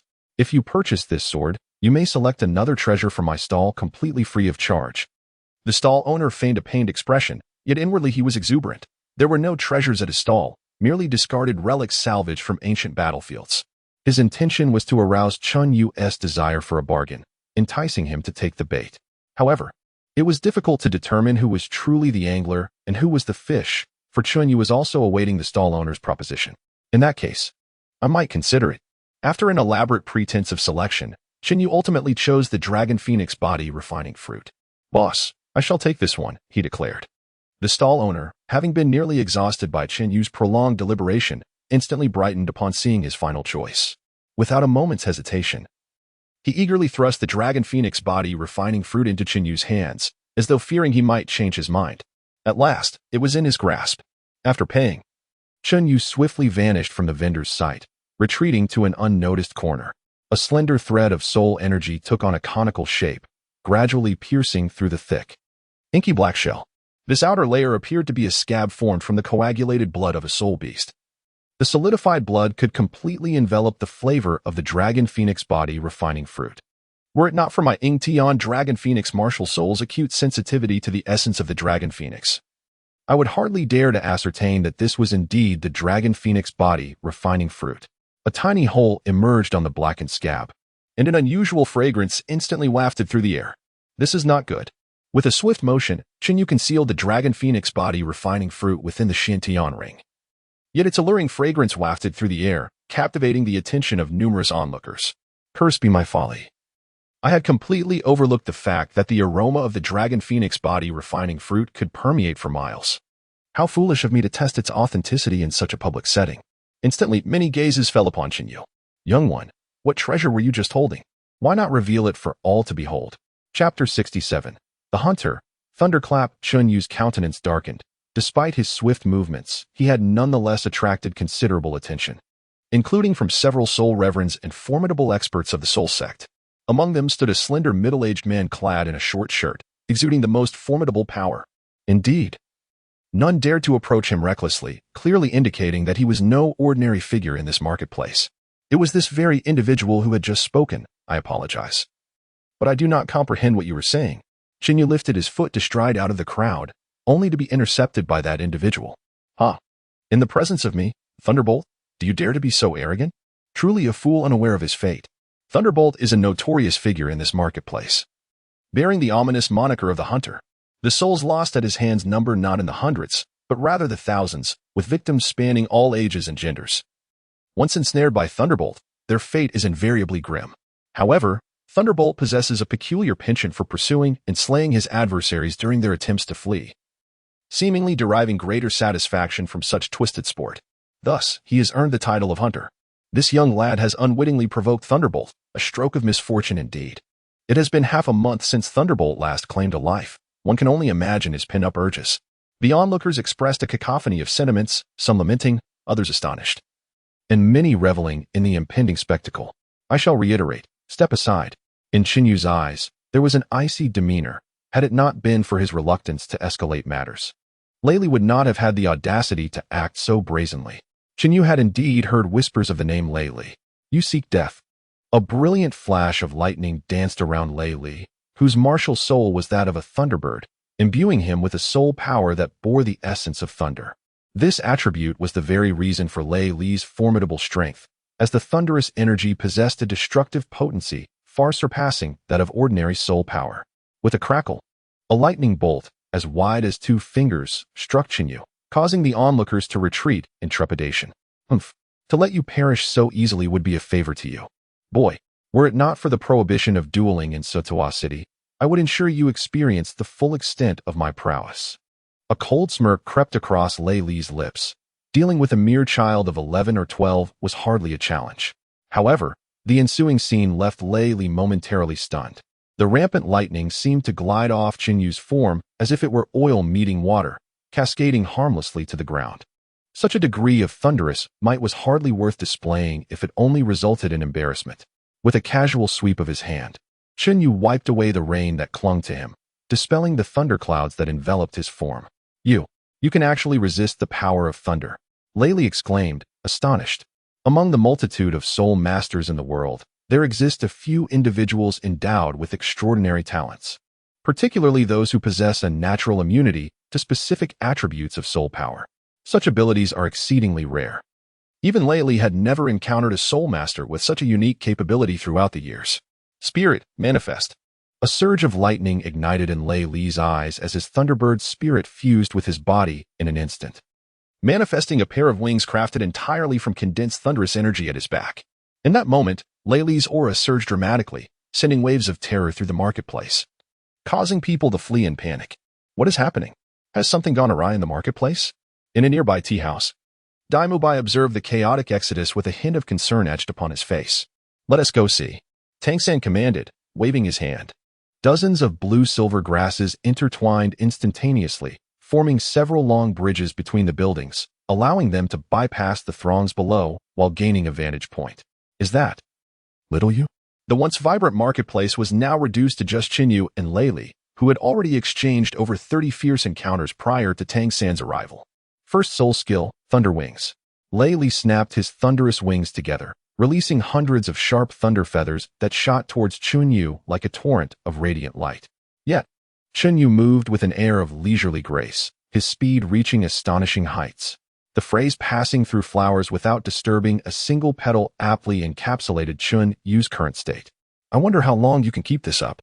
Lei Li's third soul ring suddenly illuminated. Third soul skill, Thunder Sea Surge. A torrent of dense thunder, akin to a surging sea, erupted from beneath Lei Li's feet, causing the very moisture in the air to shimmer with arcs of lightning. This third soul skill allowed Lei Li to convert the moisture within his body into pure, thunderous energy, and as water conducts electricity. This skill could spread infinitely wherever moisture was present. Tick-tock. The dust-laden fingertips received a droplet of thunderous liquid. The latent power within capable of inflicting severe harm upon a grand soul master. It seems that this thunder has managed to linger in the city of Soto for such an extended period, possessing a certain degree of its own prowess. Very well. Today shall reveal to you the true meaning of reaping what one sows. A surge of extraordinarily potent soul energy emanated from Qinyu, and in the following moment, the previously attribute-less soul energy surprisingly shimmered with a silvery white luster. You too cultivate the lightning attribute soul energy. Qinyu remained silent. Ever since he unlocked the chaotic spirit body, he had the ability to switch his soul power to any attribute, rendering the mere lightning attribute trivial. Moreover, The heavenly dragon phoenix martial soul that manifested from him transformed into a colossal dragon enveloped in crackling thunder. This dragon-shaped martial soul, which cultivated lightning attribute soul power, was unparalleled in the Douluo continent, save for the blue electric Tyrannosaurus family, one of the top 3 sections. Blue electric Tyrannosaurus. You are a direct descendant of the blue electric Tyrannosaurus. Although Lei Li was arrogant, even 1,000 Lei Li combined would pale in comparison to the strength of a branch of the blue electric Tyrannosaurus family. Cursed be it. Why had I not thought of this before? Who else could disregard an opponent's thunderous power? If not a soul master possessing such a supreme martial soul as the blue electric Tyrannosaurus? Regret filled Lei Li's heart. It was akin to an old man contemplating suicide out of a desire for longevity. Roar. The heavenly dragon phoenix martial soul opened its mouth and voraciously inhaled, swallowing a vast expanse of lightning in an instant. It seemed insatiable as the force of its pull suddenly shifted towards Lei Li. It was attempting to devour the power within my martial soul. Pale-faced, Lei Li realized that the heavenly dragon phoenix intended to consume his Thunderbird martial soul as well. This deliberate act ignited a primal fear within him, a killer renowned for his mercilessness. This was a newly activated ability of the heavenly dragon phoenix upon entering its growth phase, allowing it to directly devour the opponent's martial soul. However, Chen Yu had refrained from employing such a ruthless capability, believing it to be against the harmony of nature. Yet, with Lei Li stained by the blood of countless innocents, Chen Yu felt no moral qualm in unleashing the devouring power of the heavenly dragon phoenix upon him. I warned you previously, but alas, good counsel often falls on deaf ears. The arrogant one is not I, but you. As Chen Yu's thoughts stirred, the Thunderbird soul within Lei Li was forcibly extracted. In the next moment, the majestic heavenly dragon phoenix opened its formidable beak, its sharp dragon teeth crushing and devouring the Thunderbird soul. The heavenly dragon phoenix soul growth stage had reached a remarkable growth level of 90 out of 100. However, having lost its soul, Lei Li appeared to age instantaneously by 3 to 4 decades. The protective lightning aura that once surrounded him now turned against him, relentlessly tearing at his flesh. Chapter 68, Enlightenment Ding. The first use of the heavenly dragon phoenix's active devouring power has created a novel ability within the Douluo continent, completing a globally astonishing task and earning a divine-level gift pack. Ding. The divine-level gift pack automatically opens, enveloping the host in divine light, enhancing soul power cultivation speed tenfold and comprehension ability tenfold, along with a divine bestowed soul ring and 100,000-year soul bone. Wealth has arrived. Wealth has arrived. A flicker of ecstatic joy flashed through Chen Yu's eyes, and his mind became remarkably clearer, unraveling questions that had previously eluded him in an instant. Is this the benefit of enhanced comprehension? It is akin to the distinction between an ordinary computer and a supercomputer. Moreover, with the divine soul ring and the 100,000-year soul bone, this reward is indeed bountiful. Notably, the soul bone is from the left arm, perfectly complementing the soul bone already possessed by Chen Yu without any conflict. I beg you, spare my life. Under the relentless bombardment of thunderous power, Lei Li's body was charred, devoid of any trace of healthy flesh. Had it not been for the consumption of most of Lei Li's soul power by the Yingtian Dragon Phoenix martial soul, he would have surely been reduced to cinders by the backlash of the thunder's might. Yet, at this moment, Lei Li was barely clinging to life, appearing utterly desolate. Lei Li, even if I were to grant you mercy, the families of the soul masters you have harmed would not spare you. Furthermore, I have always adhered to a principle: eradicate evil without exception. With a snap of his fingers, Chen Yu summoned a colossal bolt of lightning, half a meter wide, that descended from the heavens like a gigantic sword cleaving through the sky. In the blink of an eye, it traversed countless miles before striking Lei Li. This time, Lei Li emitted not even a whisper of anguish, instantly reduced to ashes. Chen Yu's decisive and ruthless action instilled fear in those lurking in the shadows, harboring nefarious intentions towards him, a mere assembly of cowardly miscreants. With a disdainful cold laugh, Chen Yu strode alone towards the outskirts of the market. Just as he turned, a series of piercing sounds sliced through the air, aimed directly at the vital point on his back. However, at the moment those identical short swords were about to strike him, countless bolts of thunder descended from the heavens. Amidst the dazzling yet furious tempest of lightning, the short swords forged from fine iron were instantaneously reduced to nothingness. Chen Yu then placed a foot upon the head of the Yingtian Dragon Phoenix, gradually lifting himself off the ground. It appears that among you lurking mice in the shadows, there are a few with a semblance of courage. However, From the moment you chose to attack, your fate was already sealed.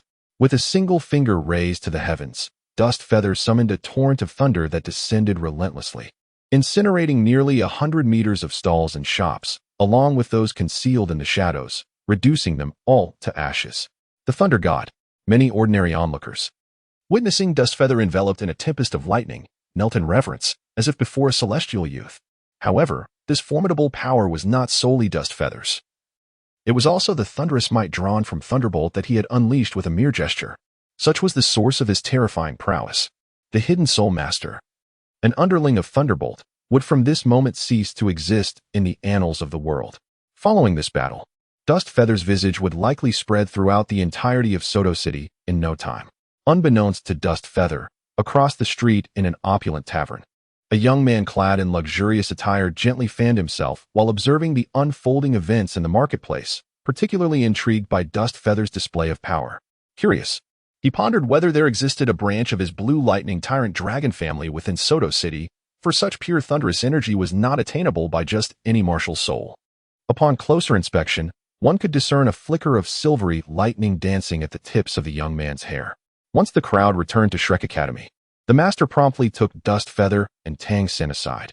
Surely, the master isn't aware of Brother Yu's ruckus in the marketplace and intends to punish him, speculated Ma Hongjun. Dai Mu Bai, however, shook his head, asserting that if it were merely about the marketplace incident, he would not have summoned Tang San as well. The master likely had matters of greater significance to address, particularly concerning both Dust Feather and Tang San, which necessitated his swift action. Little Yu and Little San will be fine. Everyone else should return to rest, he concluded.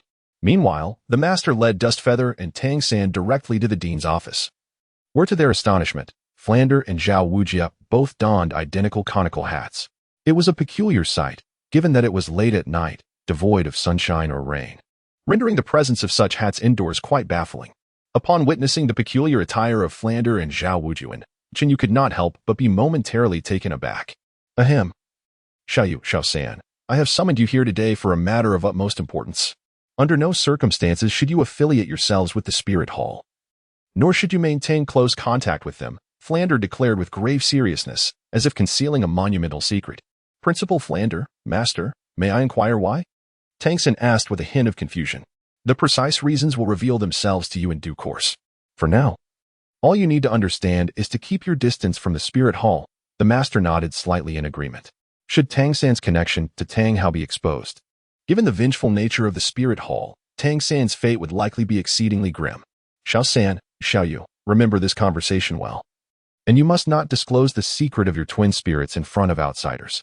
The events that transpired in the marketplace today have already drawn the attention of various factions, but Flander has managed to suppress it, the master continued, devoid of reproach. A mere unaligned thunderbolt could hardly stir significant influence. However, Chen Yu must take heed. Until he truly matures, both he and Tang San must remain quietly in the shadows, amassing their strength.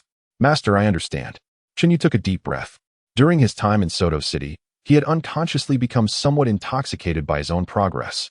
It seemed that his rapid enhancement of strength brought both advantages and disadvantages. Particularly with today's events, he had likely attracted the attention of many. Alas, as his master once said, power is merely a facet of true strength. A genuine warrior does not flaunt their brilliance, but rather understands the essence of returning to simplicity. Chen Yu understood that his upcoming period of cultivation would not focus on enhancing his soul power, but rather on refining his heart. You all should return to rest. Tomorrow morning, Teacher Zhao will lead you to the Star Dough Forest to assist Xiao Ao in obtaining his third spirit ring. Take this opportunity to gain some experience.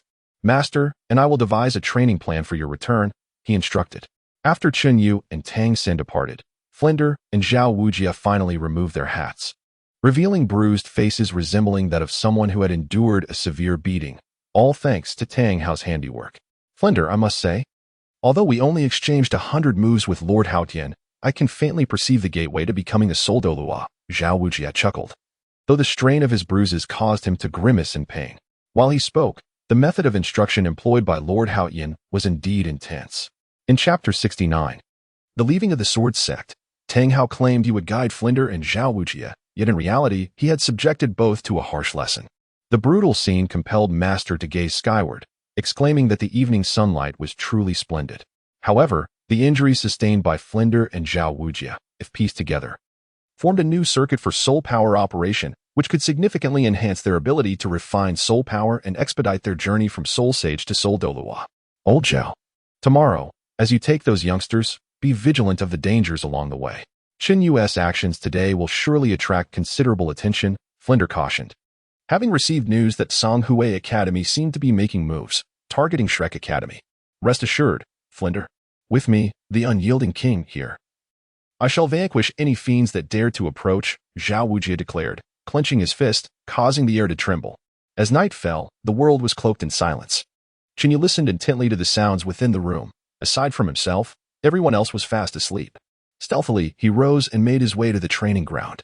There, he found Flanders, who had been waiting with his hands clasped behind his back for quite some time. Xiaoyu, you have arrived, he greeted.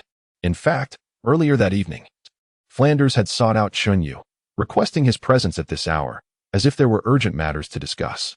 Director Flanders, what brings you to summon me at such a late hour? With a hint of curiosity, Qin Yu inquired whether Flander intended to settle accounts due to the events that transpired in the marketplace earlier that day. Xiaoyu, are you aware of your origins? Do you possess any accessories or items that might attest to your lineage?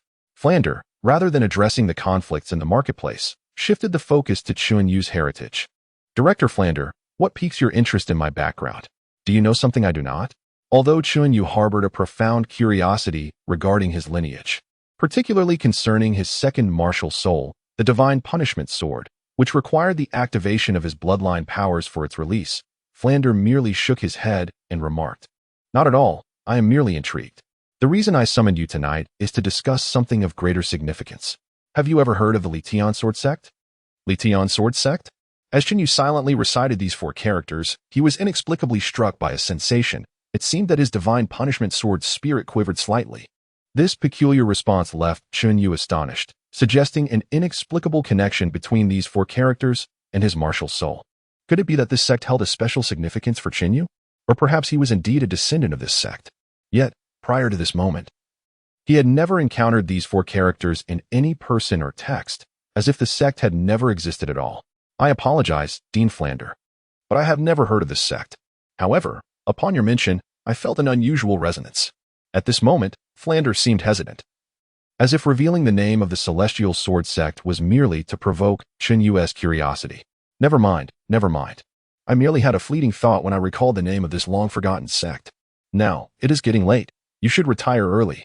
Tomorrow morning, you must set out for the Stardow Forest. Qin Yu felt somewhat bewildered. What had come over Flander today? His speech was hesitant and devoid of any logical coherence, rendering his demeanor rather peculiar. Well, Director, you should rest early. I shall take my leave now. After Qin Yu departed, Master and Zhao Wujia emerged from behind Flander. Xiao Gang, do you think Xiaoyu comprehended my earlier words? Master smiled faintly and replied, Flander, you underestimate this young lad. His intellect surpasses that of Xiao San. He has fully grasped what you just conveyed. Henceforth, let him forge his own path. But how could Xiaoyu possibly be connected to the ancient sect of the Lition Sword Sect? Were it not for the direct words of the Haoyan Douluo, I would scarcely believe it.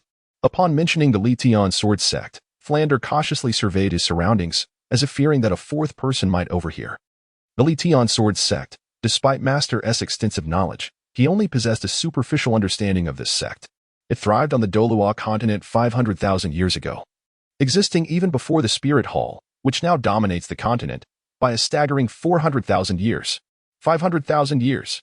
The world had transformed countless times, and even the Spirit Hall could not guarantee its longevity. Yet, the Lition Sword Sect still persisted. What manner of terrifying force could the Lition Sword Sect be? If I combine what I know with the fragments of information previously divulged by the Haoyan Douluo, I can only conclude that the Lition Sword Sect is perhaps the true ruler of the entire Douluo continent, and Xiaoyu's standing within the sect is undoubtedly extraordinary. Potentially a pivotal figure capable of influencing its higher echelons. As for the events that transpired therein, Tang Hao had sternly warned that this matter was not one that could meddle with at will. Merely nudging Qin Yu would suffice. Alas, this young lad's future seems fraught with challenges. Upon returning to his room, Qin Yu continued to ponder Flander's recent words. Could my origins truly be linked to the Lition Sword Sect? Especially my second martial soul, which appears distinct from ordinary martial souls. Perhaps this is indeed connected to that enigmatic sect. Qinyu has, in fact, concealed a certain truth. He possesses an artifact that can attest to his lineage. A seemingly ordinary jade pendant. One side of the pendant bears his name, while the other is inscribed with enigmatic symbols that even Qinyu cannot decipher, resembling ancient secret scripts. It is not that Qinyu harbors distrust towards Flander and the Master. Rather, he harbors a subtle apprehension that the mystery surrounding his origins may be a cataclysmic vortex, one that could endanger the lives of anyone ensnared within it. The words imparted to me today by Dean Flander have illuminated a possible path if I wish to unravel these enshrouded mysteries. It may indeed be prudent to start my inquiries from the Tianjin sect. Qinyu slowly exhaled a breath of stagnant air from his chest. At present, his strength remains quite feeble. In the coming decade, his foremost task is to enhance his abilities to the greatest extent possible. The road ahead is long and arduous. The world of Douluo continent is far more expansive than I had ever imagined. Qinyu once again departed from the room, selecting a plot of land approximately 10 meters in length and width within the dense forest behind the academy. Armed with a branch, he began to etch intricate designs into the earth. Within a mere quarter of an hour, the ground bore a formation that, at first glance, appeared deceptively simple, yet upon closer inspection revealed itself to be remarkably profound and complex. Upon completing this task, Qinyu retrieved the dragon phoenix body refining fruit from the Xiantian ring. Astonishingly, the formation he had inscribed on the ground mirrored the intricate patterns adorning the surface of the dragon phoenix body refining fruit. It seemed that the array he had just depicted was a meticulous imitation of the fruit's markings. Chapter 70. One man shocks the many-soul masters. The dragon phoenix body, refining fruit, is not merely a fruit imbued with astonishing energy. Its paramount significance lies in its ability to summon the forces of heaven and earth, refining the physique of the consumer. To harness the full potential of the dragon phoenix body refining fruit, one must inscribe the spirit-conducing array patterns found on the fruit surface upon the ground. This knowledge, apart from Qinyu, remains unknown even to Tang San across the entire Douluo continent. This is the additional insight bestowed by the divine Xiantian treasure record, surpassing what Tang San holds within his mind. Dragon phoenix body refining fruit. I hope you will grant me an even greater surprise. Dusty Feathers knelt gracefully at the center of the spirit summoning array, placing the dragon phoenix fruit upon the heart's core. The dragon phoenix fruit was not meant to be consumed directly. Rather, it was to be absorbed through the heart, drawing forth the energy it contained. Let the process commence. Qinyu slowly closed his eyes, his breathing gradually becoming more tranquil. As his breath deepened, the unique patterns on the dragon phoenix body refining fruit began to emit a soft golden radiance. Concurrently, the spirit summoning array beside Qinyu released a gentle glow, with a subtle yet persistent pull emanating from the intricate array of symbols. Humming. As the patterns on the dragon phoenix body refining fruit illuminated entirely, a low, melodic sound resonated through the air. Simultaneously, a peculiar fragrance enveloped the entirety of Shrek Academy. This aroma was neither as pungent as musk nor as commonplace as ordinary floral scents. Rather, it resembled a harmonious blend of various essences. Furthermore, this fragrance possessed a remarkably calming effect, as all those within Shrek who inhaled it succumbed to a profound slumber, with the exception of Qinyu. At that moment, the surface of the dragon phoenix body refining fruit began to rhythmically expand and contract, synchronizing perfectly with the cadence of Qinyu's heartbeat. Thump, thump. Upon the 100th pulsation of the dragon phoenix body refining fruit, two beams of golden light burst forth from its skin, forming the likeness of a diminutive divine dragon and a genuine phoenix. The sounds of the dragon's roar and the phoenix's cry simultaneously echoed above Shrek Academy, and then, the golden light of the dragon and phoenix merged into Qinyu's heart, while the dragon phoenix body refining fruit transformed into dust, dissipating into nothingness. Crack, crack. The bones of Qinyu emitted a series of intense sounds, signaling the onset of the transformative power of the dragon phoenix body refining fruit upon his physique. In the mere span of a breath, every inch of his skeletal structure and every cell within him underwent countless enhancements. If one were to draw a comparison, Qinyu's current physical strength could rival that of a soul king possessing a defensive beast martial soul. Furthermore, this process of augmentation showed no signs of abating. However, the more significant transformation lay within his body, the Ying Tian Dragon Phoenix martial soul. 90% of the fruit's potency had fused into the Ying Tian Dragon Phoenix. causing its development to soar as if propelled by a rocket. In the blink of an eye, the Yingtian Dragon Phoenix had surpassed its growth phase and entered the next stage of maturity. At this stage, the matured Yingtian Dragon Phoenix had sprouted 2 delicate dragon horns atop its head, and 4 dragon claws had emerged on its abdomen. The martial soul had evolved from its previous serpentine form into a true dragon shape. Yet, maturity was not the final stage for the Yingtian Dragon Phoenix martial soul. The growth progress left Qinyu somewhat speechless. Mature Yingtian Dragon Phoenix martial soul. 3 awakenings. Host soul power reserves increased 12-fold. Soul power cultivation speed enhanced 12-fold. Yingtian Dragon Phoenix martial soul growth progress. 100, 100, 0000. Remarkably, a mere 100 growth points sufficed for the growth phase, but to reach maturity, the required growth points had skyrocketed by a staggering 100-fold. Moreover, this time, to enhance its growth value, the Yingtian Dragon Phoenix faced certain restrictions. The soul beasts must be over 5,000 years old, and the soul masters must be at least of soul king rank. With a bitter smile, Qinyu realized that the system had no intention of allowing him to level up in peace. The difficulty of upgrading his martial soul had increased 10-fold, thanks solely to the potency of the Dragon Phoenix body refining fruit. The growth value of the Yingtian Dragon Phoenix continued to rise. Numbers surged from 200 to 300 to 400, eventually surpassing the remarkable threshold of 5,000. At which point the rate of increase began to slow. The dragon and phoenix might emanating from the Yingtian Dragon Phoenix's martial soul became increasingly pure, resembling not merely a martial soul, but rather a tangible divine beast of dragon and phoenix. This formidable aura resonated throughout the Douluo continent, alerting all tidal Douluo-level powerhouses. Just how many secrets does Qinyu still harbor? Outside Soto City, Tang Hao, clad in a black robe, gazed towards the direction of Shrek Academy.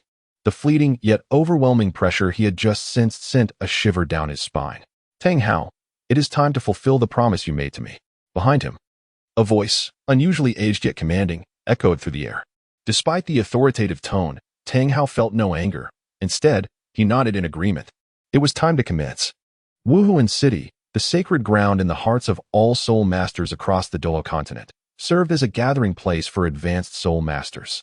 The core main hall of the Wuhuan Temple, also known as the Wuhuan Holy Hall, was situated at the heart of Wuhuan City. At this moment, the Wuhuan Holy Hall appeared tumultuous, influenced by the presence of the Yingtian Dragon Phoenix martial soul. All elders at the tidal Douluo level were roused from their slumber, congregating within the grand hall. Seated upon the throne that symbolized the authority of the Wuhuan Temple was a stunning young woman, approximately 30 years of age. Despite her youth compared to the elders beneath her, their gazes towards her were filled with profound reverence. This woman was none other than the current pope of the Wuhuan Temple, Bibi Dong. Silence. Bibi Dong lightly tapped her pope's scepter against the floor, the crisp sound rendering the previously raucous hall eerily quiet. Yu Guan, you and Gue Mei must investigate the precise origin of that recent aura. From my spiritual perception, it appears to emanate from the Barak kingdom within the Tiando Empire, but you must ascertain the exact location yourselves. Whatever it is, I demand its complete and unblemished return to me. The other elders resumed their duties, advised not to be overly astonished. After Bibi Dong concluded her orders, she mysteriously vanished from the throne, while 2 figures swiftly departed the Wuhuan Holy Hall, heading straight for the Barak kingdom. Ding! The might of the Dragon Phoenix reverberates throughout Douluo, earning a divine-level shock reward, with all soul ring lifespans increased by 10,000 years. And the reward of the heavenly punishment god-slaying sword martial soul automatically unsealed, along with the ability to comprehend ancient texts from the Douluo continent. Ding! The skill level of the tiger pattern bloodthirsty dagger has been elevated, capable of shattering all defensive soul techniques below the rank of Soul Emperor. Buzz. The air trembled once more, for the spirit conjuring array beneath Qinyu finally fulfilled its purpose. A rich influx of natural energy continuously converged upon Qinyu. This marked the true commencement of his absorption of the power from the Dragon Phoenix body refining fruit. The fruit itself merely served as a catalyst. The genuinely formidable strength emanated from the surrounding celestial forces. Grant me the breakthrough. Chapter 71, Blood-Colored Catastrophic Thunder. A colossal vortex, stretching 1,000 meters in width, formed in the air, with Qinyu seated cross-legged at its center. The body of Qinyu became uncontrollable, lifting off the ground as a rich stream of energy surged in through every pore. Under the nurturing embrace of this abundant energy, Chen Yu radiated a luminous glow akin to that of exquisite jade. The tumultuous flow of energy generated a formidable tempest in the surroundings. However, this tremendous commotion failed to capture the attention of anyone within the confines of Sitoa City, save for the titled Douluo stationed outside its walls. Could it be that a rare treasure of heaven and earth has truly emerged? What Chinyu remains unaware of is that the commotion stirred by his consumption of the dragon phoenix body refining fruit has captured the attention of several titled Douluos, prompting many to hasten their journey to the Barak kingdom. On the surface of the dust feather's skin, special layers of keratin continuously emerge, resembling the nascent forms of scales. These scales bear the intricate patterns of phoenix feathers, appearing quite extraordinary. The dragon phoenix body refining fruit, cultivated from the essence of true dragons and phoenixes, naturally harbors a trace of residual bloodline power. The dragon scales and phoenix armor on dust feather are manifestations of the unique transformation resulting from the absorption of this potent blood essence. This layer of armor significantly enhances dust feather's physical defense. However, before the elation could linger, a sudden change overtook dust feather's expression. It became apparent that, unbeknownst to him, a dense mass of heavy clouds had gathered in the sky, and these were no ordinary storm clouds, but the harbingers of true calamity. Chinyu pondered to himself, I have not committed any heinous acts that would provoke the wrath of heaven or incite public ire. At most, I have merely put on airs and displayed a modicum of arrogance. Is this truly sufficient to warrant a divine retribution? Crackle. Countless bolts of silver lightning surged within the ominous clouds, their formidable presence causing Chinyu's countenance to shift dramatically. This was no jest. The power of the tribulation lightning far exceeded his expectations. If he were to let his guard down, he might very well be reduced to ashes by its merciless strike. Snap! Snap! Dust feather rose into the air, a cacophony of intense skeletal friction resonating from his form, as if his very being had ascended slightly in stature. Furthermore, his soul power had reached an impressive 36th level. Third soul skill, Dragon Soaring Sky Shatter. With his right hand clenched into a fist, Chenyu struck fiercely above his head, unleashing a vividly animated golden dragon that soared forth from his knuckles. The majestic dragon, with its head held high, opened its maw to unleash a torrent of golden light, which surged directly into the ominous clouds. However, despite Chenyu's formidable third soul ring, honed over the span of 30,000 years, his full force attack merely stirred the dark clouds momentarily before they settled back into tranquility. Dust Feather was taken aback. The power of his soul skill was, without a doubt, comparable to the self-detonation of a Soul King, and perhaps even on par with the full-force strikes of certain Soul Emperors. However, to have no reaction at all seemed implausible. Could it be that the heavens truly wished to obliterate him? This was utterly frustrating. Ding! The Dragon Phoenix ascends, and the Calamity Thunder emerges. If successful, the Heavenly Dragon Phoenix martial spirit will attain the divine level. If it fails, the host will be reduced to ashes. What? Chenyu was on the verge of unleashing a torrent of curses. Did I ever request you to upgrade? Did you consult me, the victim, for my opinion? Was there even the slightest hint provided? I merely indulged in a small fruit. Is it truly necessary to strike me down with thunder? This is utterly absurd. It was for the first time that Chenyu learned that upon reaching maturity, his martial soul would be confronted by a tribulation of thunder. And with every ascension in rank thereafter, the might of the heavenly tribulation would only intensify. The once envied heavenly dragon Phoenix martial soul now revealed its vulnerabilities. Yet, Chenyu exhibited not a hint of retreat. Instead, he raised his voice to the heavens, proclaiming that even if the heavens sought his demise, it would depend on his own will to endure. He understood that the heavens would rage, but he also recognized that the heavens could tremble in fear and shed tears. Behind Chenyu, the celestial dragon Phoenix martial soul soared into the heavens, enveloping him in a space devoid of any celestial might, while the sword of divine retribution, the god-slaying sword, pulsating with black lightning, seamlessly fell into the palm of his hand. In that instant, the colossal storm clouds, stretching 1,000 meters wide, inexplicably swelled several times in size. Not only was the celestial dragon Phoenix a martial soul of unparalleled power, but the god-slaying sword also bore the mark of divine envy. Chenyu, seemingly unaware of this fact, felt the aura of the sword invigorate the calamity thunder, transforming the silver lightning into a ferocious crimson hue. This blood-red calamity thunder, legendary as the annihilating thunder, cast a rich crimson light that elongated Chenyu's shadow dramatically. Was the apocalypse upon them? The terrifying roar of thunder in the air awakened all within the city of Soto. Witnessing the blood-red calamity thunder, the crowd was gripped by fear, their legs trembling as they collapsed to the ground. Everything beneath the sanguine glow appeared desolate, as if the end of days had truly arrived.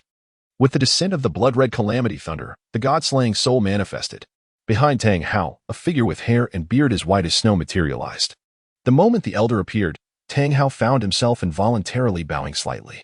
The elder's gaze, however, was fixed intently upon the storm clouds above Soto, his eyes brimming with excitement and trepidation. Within the heart of the storm clouds, Qinyu bore the immense pressure on both his body and soul, every breath accompanied by the crisp sound of bones grinding against one another.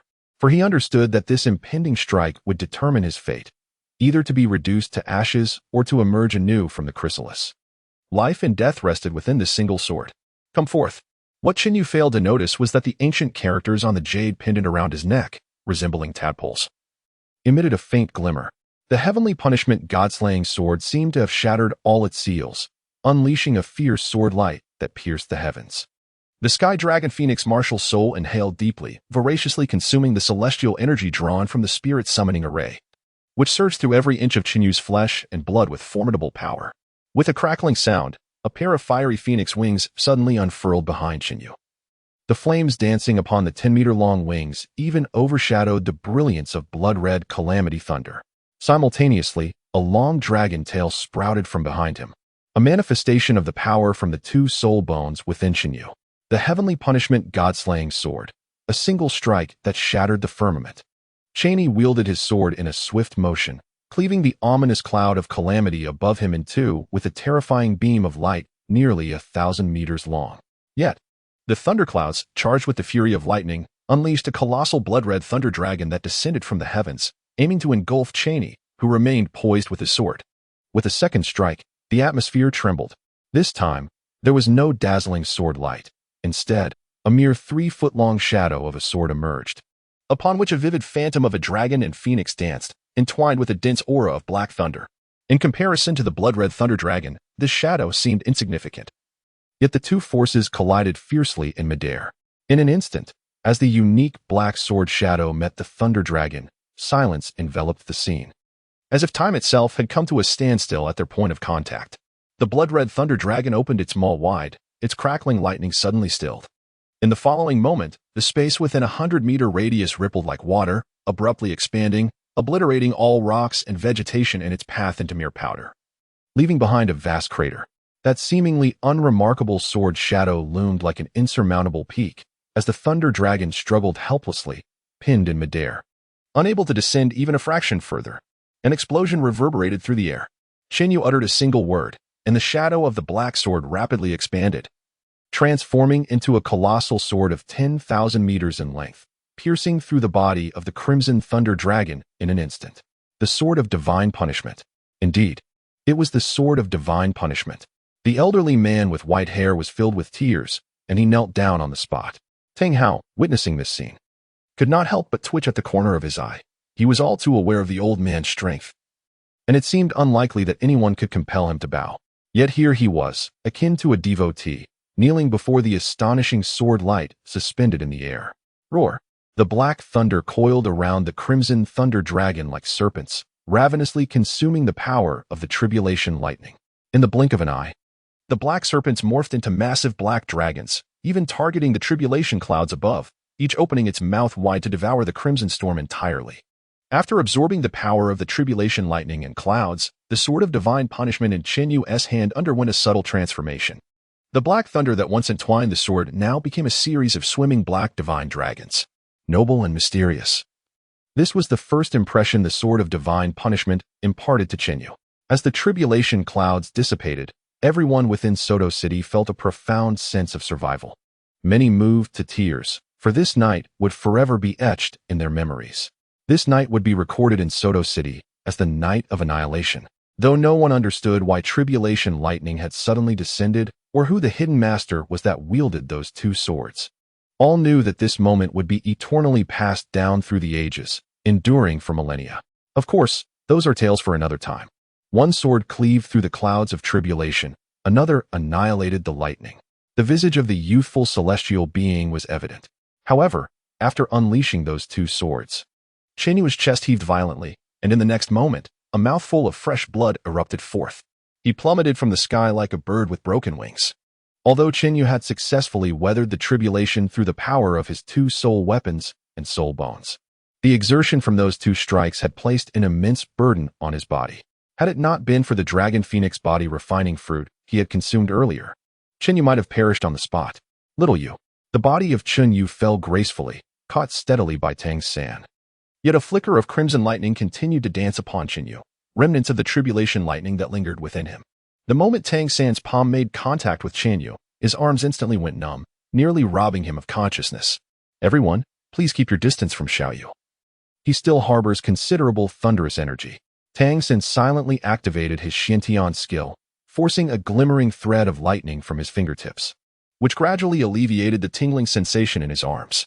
Master and Flender hurriedly arrived, their gazes drawn to the scorched craters surrounding them and the unconscious Qinyu, both gasping in shock. However, before Flender could utter a word, a figure appeared mysteriously before them. This matter tonight must not leave this courtyard, whatever commotion arises. Do not heed it. Take good care of this little one. I shall handle the rest. Upon finishing his words, the figure formed a sword with his fingers, pointing towards the void, unleashing a terrifying sword shadow that soared skyward.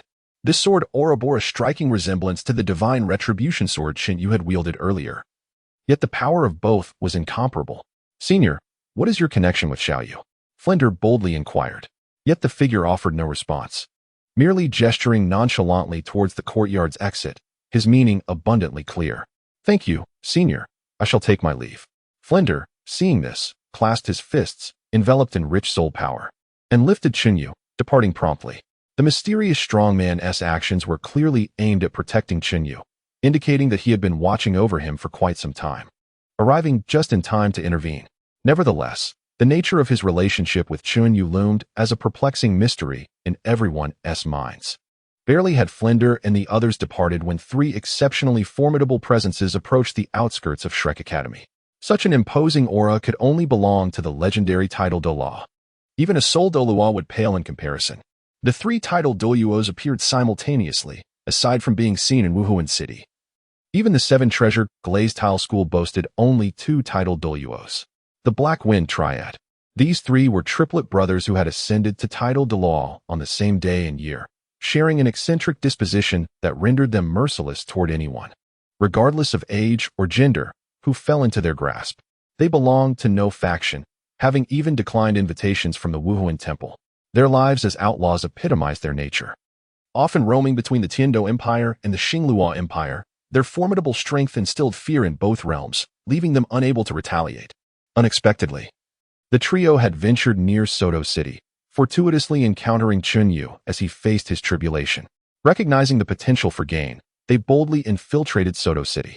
Eldest brother, that individual has bravely faced the tribulation lightning.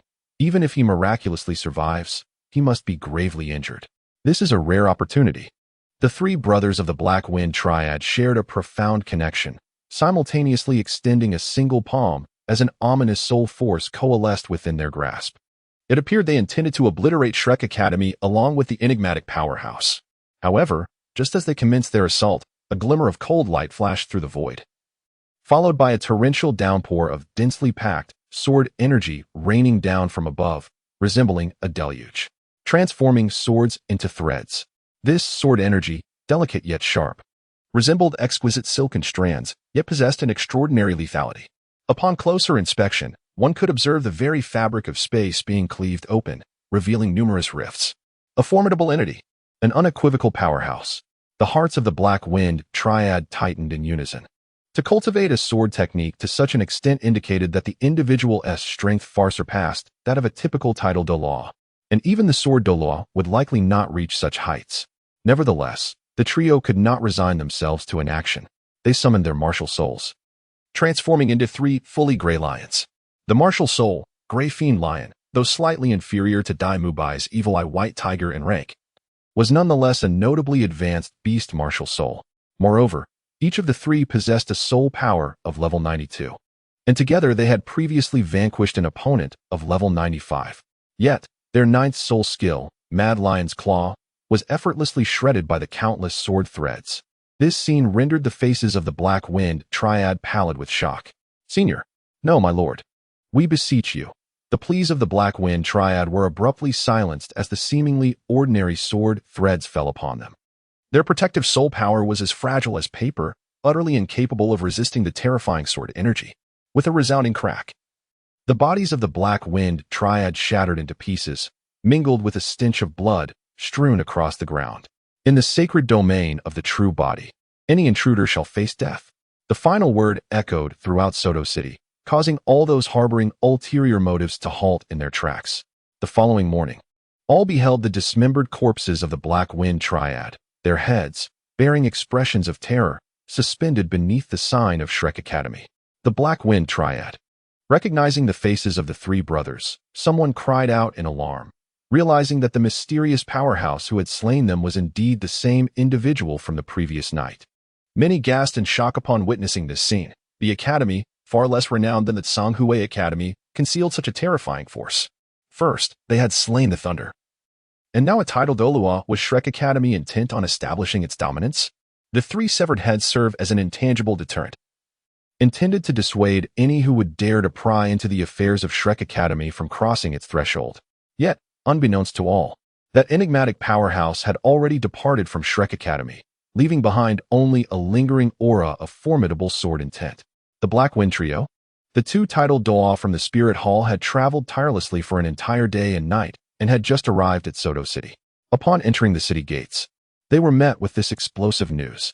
Even the most inept titled Douluo would not easily fall, let alone three at once. Who could possess such extraordinary strength? Even Yueguan and Gue Mei would not claim the ability to slay three individuals in a single stroke. Shrek Academy. Why had we not heard of this Soul Master Academy before? Yueguan, well versed in the renowned Soul Master Academies of the Douluo continent, found this Shrek Academy to be previously obscure. A mere visit would suffice to unveil the truth. Gue Mei, true to his name, glided through the crowd like a phantom. As the two beheld the three heads displayed before Shrek's entrance, they inhaled sharply. For their keen eyes recognized that these individuals had been dispatched with a single strike. Masters. Yueguan and Gue Mei exchanged glances, each reflecting the shock in the other's eyes. This individual must be at least a level 98 titled Douluo, and judging by the wounds on the Black Wind Trio, they had been inflicted by sword energy. Besides that old Codrichan Xin, could there truly be another swordsman of such caliber on the Douluo continent? This might present an opportunity for us. Yueguan's mind began to entertain thoughts of recruitment. How could a mere Soul Master Academy rival the allure of the Spirit Hall? However, just as Yueguan's foot crossed the threshold of Shrek Academy, the sword intent from the rear courtyard erupted suddenly. A somewhat ethereal sword energy pierced through Yueguan's shoulder with blinding speed, leaving him no time to react. Old Chrysanthemum, Gue Mei transformed into a shadow, conjuring countless black claws that reached for the sword energy, yet against the ferocity of the sword light, his efforts crumbled like dust. Swish! The sword light split, unleashing hundreds of minuscule sword energies that whistled through the air and descended upon the two.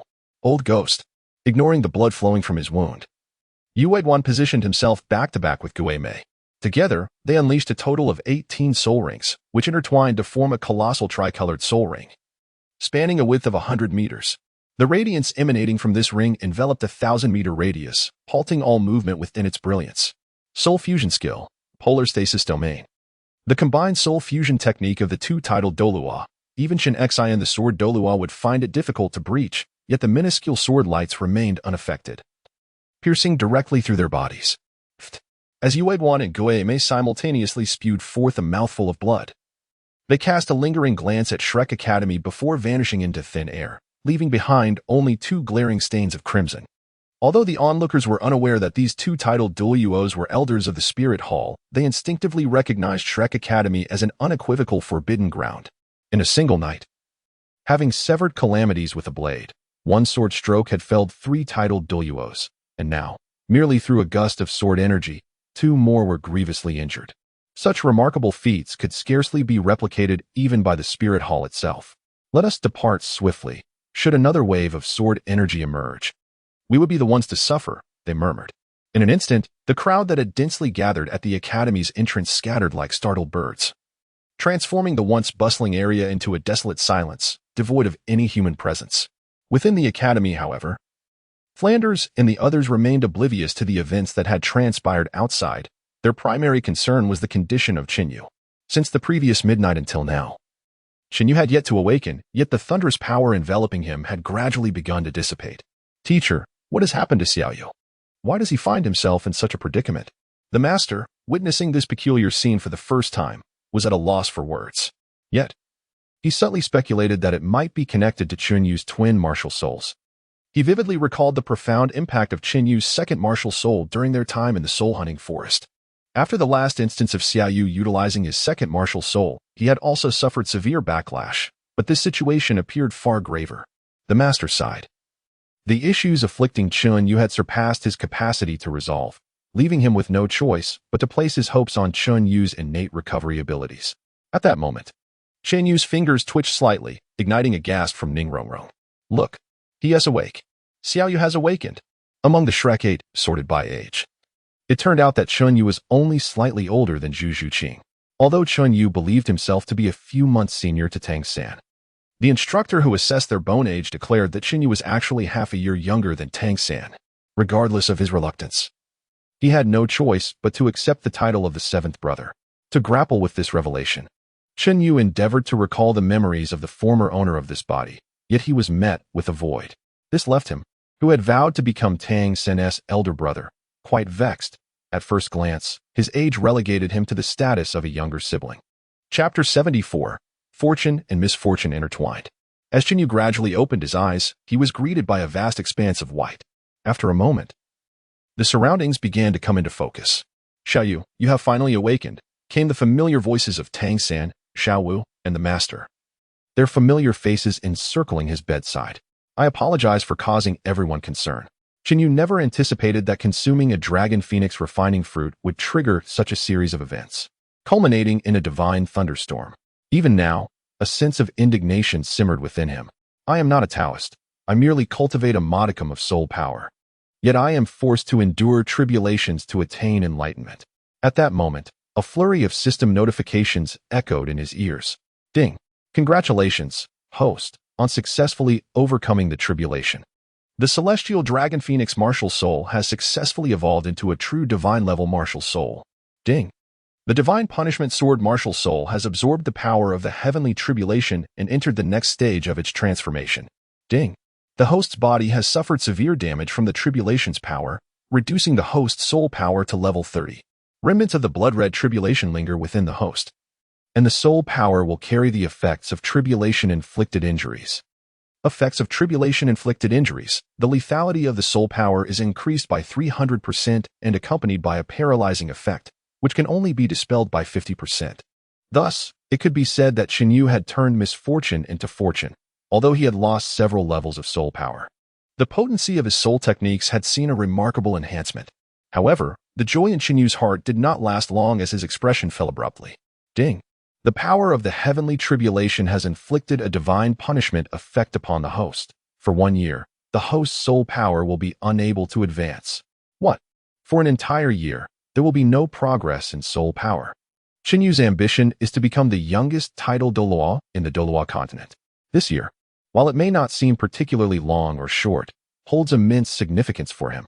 With the aid of the shock system and an astonishingly accelerated soul power cultivation rate, he is certain to reach the soul master level. However, the current effects of the heavenly punishment have rendered his strength stagnant. Alas!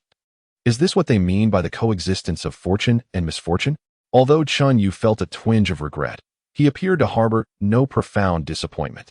For he had already resolved that, in the coming half-year, his focus would not lie in the enhancement of his soul power, but rather in solidifying his foundational training, what is known as cultivating the heart. This is a specialized method within the realm of ancient martial arts, which, to put it simply, involves temporarily sealing one's own realm to a certain degree. Only when his strength reaches the pinnacle of that realm would he then choose to break through his current limitations. While cultivating the heart may delay the pace of advancement, it undoubtedly fortifies a practitioner's foundation, increasing the likelihood of reaching the zenith of cultivation in the future. Furthermore, the effect of heavenly punishment has inadvertently spared Qinyu the trouble of sealing a portion of his soul power. The heavens have bestowed upon him an unshakable seal. Xiaoyu, how has your soul power regressed to the 30th level? Dai Mu Bai exclaimed, having noticed a significant decline in Chun Yu's soul power. Could it be that the thunder calamity from last night inflicted a dreadful backlash upon him? If that were indeed the case, what chances for recovery would remain for Qin Yu? Xiaoyu, unleash your martial spirit. I must ascertain whether it has been affected. While soul power can be regained through cultivation, if the martial spirit were to sustain damage, Qin Yu's entire future would be irrevocably altered. Master, I am fine. I have merely lost some soul power. Moreover, it is likely that for the duration of this year, my soul power will remain at the 30th level. As Qin Yu extended his 5 fingers, a vivid and lively Ingtian dragon phoenix began to gracefully dance within the palm of his hand, exhibiting an ethereal vibrancy beyond that of ordinary martial spirits. Fortunately, the martial spirit remained unharmed. Little Yu, it seems that the residual power of thunder within you has impeded your ability to cultivate your soul force to its original level. However, a mere year's time is still quite acceptable. At merely 12 years of age, Qin Yu surpasses the majority in terms of soul power, even after a year's delay. The master has discerned that Qin Yu's rapid cultivation in the early stages may harbor the potential for instability in his foundation. Remarkably, the master's thoughts align seamlessly with Qin Yu's own. It is fortunate that no lasting repercussions have arisen. Yet, dear Yu, what transpired last night that elicited such a terrifying celestial phenomenon? As Flander recalls the blood-red firmament and the raging thunder, a chill still lingers down his spine. Perhaps it relates to my second martial soul, though I find myself at a loss to comprehend the secrets it conceals. In truth, Qin Yu's words are not entirely fabricated. He remains unaware of the origins of the divine punishment sword martial soul, which can withstand heavenly tribulations and possesses such formidable power. Qin Yu harbors an unsettling intuition that the divine punishment sword martial soul is even more formidable than the celestial dragon phoenix martial soul awarded by the system. Little Yu, heed this counsel. Until your soul power reaches the level of a soul Douluo, never reveal your second martial soul before outsiders. The same applies to you all. You must not divulge anything regarding last night's events. The encounter with that enigmatic powerhouse, coupled with Tang Hao's repeated admonitions, has led the master to suspect that Qin Yu shares intricate ties with the mysterious Lishensort sect. Thus, Qin Yu's identity must remain concealed from those outside this room. Otherwise, not only Qin Yu, but every individual from Shrek faces catastrophic peril. Master, we understand. After a period of 3 days' rest, Qin Yu finally regained his vitality. Following this thunder tribulation, he sensed an unprecedented transformation within his body. Particularly remarkable was the layer of dragon scale and phoenix armor concealed beneath his skin, which exhibited astonishing defensive capabilities. Qin Yu specifically requested Zhao Wujie to test its resilience, discovering that this armor could absorb approximately 30 to 40% of the attack power from a soul saint. Furthermore, when in the state of the chaotic spirit body, this damage reduction could enhance by an additional 10 to 20%. It seemed that he had acquired an indomitable resilience, suggesting that his future role within the team would be that of a damage-absorbing bulwark.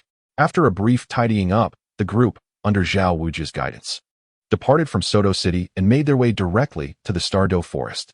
This journey served not only as a training exercise for the Shrek Academy's young prodigies, but also as a means to convey a message to the outside world that the events of that fateful night had little connection to these students, thereby indirectly safeguarding Qin Yu. Little monsters, during this expedition to the Stardow Forest, unless you encounter a life-threatening crisis, I shall refrain from intervening. Whether it be tracking or hunting soul beasts, you must rely on your own abilities, Zhao Wujie declared, embodying both protector and examiner. Don't underestimate us, Teacher Zhao, Ma Hongjun replied, savoring a chicken leg as he walked. Fatty, if you don't control your weight, your evil fire phoenix might soon transform into a turkey martial soul, at which point you may find yourself unable to fly at all, Dai Mu Bai quipped, giving Ma Hongjun's round belly a playful slap, only to be met with a comical bounce from the abundant flesh. Boss Dai, you simply don't understand. My weight is my advantage. Once I acquire a flight-type soul skill, I will use my bulk combined with the phoenix's abilities to overwhelm my opponents. Ma Hongjun retorted, unfazed by his increasingly rotund figure, even managing to produce a whole roast chicken from his pocket as if by magic. Keep this up, and you may find it difficult to find a wife. Tang San teased, unable to resist commenting on how, in just half a month, Ma Hongjun's face had swollen noticeably. His already tiny eyes, nearly obscured by flesh, now resembled mere slits. Chapter 75. Conflict. The group laughed and chatted as they journeyed, unaware that a shadow had stealthily followed them from behind. This individual was exceedingly cautious, maintaining a distance of several miles from Chunyu and his companions. It was evident that this person was adept at tailing, a seasoned operative. However, their identity and intentions remained a mystery to all. All right, as night has fallen, we shall rest here for the evening. We are still 3 days' journey from the outskirts of the Douluo forest, and the road ahead may not be as tranquil as today. Stay vigilant, Zhao Wujie advised. Although the Douluo Great Forest is a realm inhabited by soul beasts, it is also home to a unique group known as demon hunters. They make a living by capturing soul beasts and selling them to noble families for substantial rewards. These individuals are notorious for their ruthless tactics, employing various brutal methods. The inexperienced youngsters, Chinyu and his companions, may easily fall victim to their schemes if they are not cautious. Hence, Zhao Wujie's warning was well-intentioned. Yet he was unaware that Chinyu and Tang San were astute individuals, well-versed in the ways of the world from their previous life. The so-called underhanded tactics were mere child's play in Chinyu's eyes. The small town where Zhao Wujie and his companions stopped serves as the first gateway to the Douluo Great Forest, the last settlement before entering the forest itself. Though not prosperous, the town is orderly and well-maintained. Yet, within its confines, numerous individuals, dressed quite differently from ordinary folk, can be seen either peddling their wares on the streets or indulging in raucous drinking at taverns. These are the demon hunters Zhao Wujie had mentioned. Upon spotting Chinyu and his group of young adolescents, the hunters displayed no signs of surprise. As it is common for students from Soul Master Academies to venture into the Douluo Great Forest to hunt soul beasts and acquire spirit rings. Consequently, the arrival of Chinyu and his companions elicited no reaction whatsoever. However, the beauty of Xiaowu, Zhu Shiqing, and Ning Rongrong attracted countless lecherous gazes. Most of these demon hunters are rough men who live on the edge, driven by their pursuit of wealth and beauty. Though the 3 girls are young, their pure demeanor and enchanting features immediately captivated the hunters. "Little sister, would you care to share a drink with your uncle?" called out a drunken middle-aged man, swaying towards Xiao Wu with a wine jug in hand, his gaze shamelessly roaming over her. "This uncle has had too much to drink," Tang Sin interjected. Stepping in front of Xiao Wu with an air of calm authority, his voice tinged with an unmistakable distance. "You brat, who do you think you are? Get out of my way," the middle-aged man retorted, attempting to shove Tang San aside. However, before his fingers could touch him, they were met with Tang San's cold warning.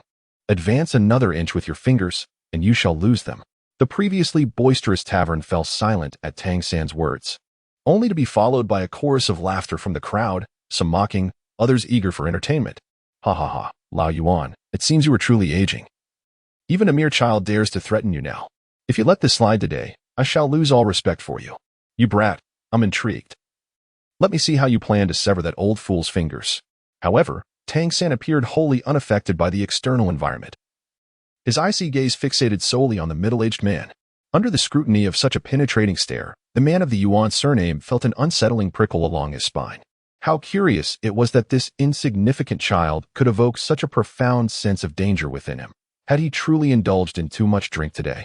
With a forceful motion, the man hurled the wine jar to the ground and raised his fist, aiming a direct blow at Tang San's head. "Child, witness how I shatter your skull with a single punch." Yet, there was no trace of fear upon Tang San's countenance. Instead, his right hand emanated an ethereal jade hue, a testament to his years of honing the mystic jade hand. "Drink." Tang San uttered a sharp command, forming his fingers into a fist and meeting the man's strike head-on. The onlookers anticipated that Tang San had lost his mind. After all, the man of the Yuan surname was renowned for his extraordinary strength. Among the most formidable of the demon hunters, how could a mere child of 11 or 12 hope to match him in raw power? It seemed a futile endeavor, akin to an egg colliding with a rock, with no room for doubt. However, the moment their fists collided, the expression on the Yuan man's face shifted dramatically.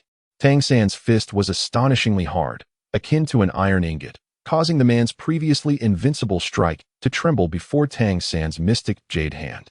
Moreover, the force behind Tang San's blow erupted like a volcano, not only pushing the Yuan man back, but also fracturing his arm bone. The crisp sound of shattering bone resonated clearly in every ear, leaving the crowd momentarily speechless, their faces flushed as though they were chickens with their necks caught. Who could have anticipated that such a young boy possessed such terrifying strength, enough to bring the Yuan man to his knees? Among the astonished, none were more taken aback than the Yuan man himself. The excruciating pain in his arm dispelled his intoxication, particularly as Tang San's frigid gaze lingered upon him. I just mentioned, if your finger extends another inch forward, it shall be forfeit. I, Tang San, am a man of my word. Rather than retreating, the Yuan man called out loudly towards the entrance. Someone, bring me that child's head. In an instant, dozens of individuals surged in, revealing that the Yuan man was the captain of a demon-hunting squad, and these dozens were his subordinates. Boy, you are as good as dead. Despite the malevolent intent radiating from those around him, Tang San maintained his icy demeanor, though a glimmer of cold light began to appear between his fingers. Little San, take a breather. How could I not join in such a splendid fight? Dai Mubai, ever the warrior at heart, was particularly excited by the prospect of a direct confrontation. Boss Dai, you can't claim it all for yourself. I'm here too. Ma Hongjun savored the last chicken bone, wiping his greasy little hands nonchalantly. Like Dai Mubai, he was a restless spirit. What are you all dawdling for? Whoever dares to protect this brat today, deal with them. The man with the surname Yuan barked. Within a mere quarter of an hour, dozens of individuals lay sprawled outside the tavern, their bodies intermittently twitching, giving the unsettling impression of numerous corpses. Among them, the battered Yuan seemed profoundly affected, exhibiting signs of mental disarray as he foolishly chuckled incessantly. Meanwhile, Dai Mubai and his companions had settled into the empty tavern, indulging in hearty laughter and feasting. Is this what they call a demon hunter? Their strength is utterly lacking. Chapter 76. The Tsanghui Academy, Part 1. Zhao Wujia had no intention of intervening, but he was taken aback when Dai Mubai and his friends swiftly dispatched the throng of adversaries. Although these demon hunters were among the weakest, it was evident that Dai Mubai and his companions had made considerable progress in their abilities during this time. You youngsters should not let your guard down. Those were merely the dregs. True powerful demon hunters require utmost caution, even from me, Zhao Wujie remarked solemnly after sipping a bowl of liquor. Strange as it may seem, some odd-minded soul saints and soul Douluos had also turned to demon hunting, not for gold, but for the soul bones within soul beasts. These individuals had long roamed the Stardo forest, their strength formidable enough that even Zhao Wujie could not guarantee an easy victory against them. And you three, Xiao Wu, Zhuqing, Rongrong, try to conceal your appearances in the future. You have witnessed today's events. Those demon hunters are not benevolent, and you three are immensely appealing to them. Zhao Wujie advised, producing 3 veils that, while somewhat unsightly, were a necessary precaution. By the way, Mubai, Xiaoyu, you should head to the town to procure some water and food, and also buy some snake-repelling powder. After this town, there will be no supplies along the way. Understood. Zhao teacher, we will leave at once. However, as Tang San and his companions prepared to exit, they encountered another group of young soul masters, identifiable by their attire as hailing from the same Soul Master Academy, Tsanghui Academy, to which Dai Mubai and his friends were most familiar. Xiaoyu, doesn't this confirm the saying that enemies gather together? I knew it when I opened the window this morning and heard the crows cawing. It was a sign we would encounter this bunch from Tsanghui Academy. Dai Mubai did not conceal his voice, and his words reached the ears of the 7 boys and 1 girl from Tsanghui Academy, inciting expressions of intense anger on their faces. Who do you think you are? How dare you slander Tsanghui Academy? The Tsanghui Academy stands as the 2nd most prestigious Soul Master institution within the Kingdom of Balak, surpassed only by the Balak Soul Master Academy. The 7 young men and 1 young woman proudly identified themselves as members of Tsanghui Academy. However, just moments ago, Dai Mubai's words shattered their pride, rendering them utterly diminished. Am I mistaken? Dai Mubai stated bluntly. A year ago, 3 young women from Soto City mysteriously vanished, only to be discovered within the confines of your Tsanghui Academy. 3 months prior, a similar incident transpired. Are these mere coincidences? Chen Yu was momentarily taken aback, discovering that behind the faade of the Tsanghui Academy lay such sordid secrets. It appeared that this so-called Noble Soul Master Academy was not as illustrious as it seemed. You are speaking nonsense. You are slandering our Tsanghui Academy. The individual leading the Tsanghui Academy appeared to be 2 or 3 years older than Dai Mubai, and at that moment, he resembled someone whose vulnerability had been exposed by Dai Mubai's words, almost ready to leap from his position in indignation. His evident lack of composure only intensified the suspicion surrounding him. The people of Tsanghui Academy truly possess poor psychological resilience. Was it merely one remark from Boss Dai that shattered their defenses? A hint of scorn flickered at the corner of Chen Yu's mouth, suggesting that this individual had indeed been involved. Humph. You are all too aware, Yang Yang, whether or not your Tsanghui Academy has committed such acts. To his astonishment, Daimubai recognized the student from Tsanghui Academy, causing Yang Yang's expression to shift dramatically. Yang Yang, I shall end your life. Ma Hongjuan's imposing figure surged between Chun Yu and Daimubai, as if he intended to rip Yang Yang apart. Not only Daimubai, but also Ma Hongjun and Oscar were acquainted with this person. A fierce glint of murderous intent flashed in Zhao Wujia's eyes, clearly indicating his deep-seated hatred for Yang Yang as well. Teacher Zhao, what is the story behind this? What deep-seated enmity exists between Yang Yang and our Shrek Academy? Tang San inquired, his curiosity piqued. Oscar, standing nearby, took the initiative to respond to Tang San's question. Yang Yang has an elder brother named Yang Jia, who was once a member of our Shrek Academy, a senior by several years. However, Yang Jia was actually an undercover agent planted by Tsanghui Academy within our ranks. During a crucial Seoul Arena competition, he suddenly betrayed us, leading to Shrek's expulsion from the tournament.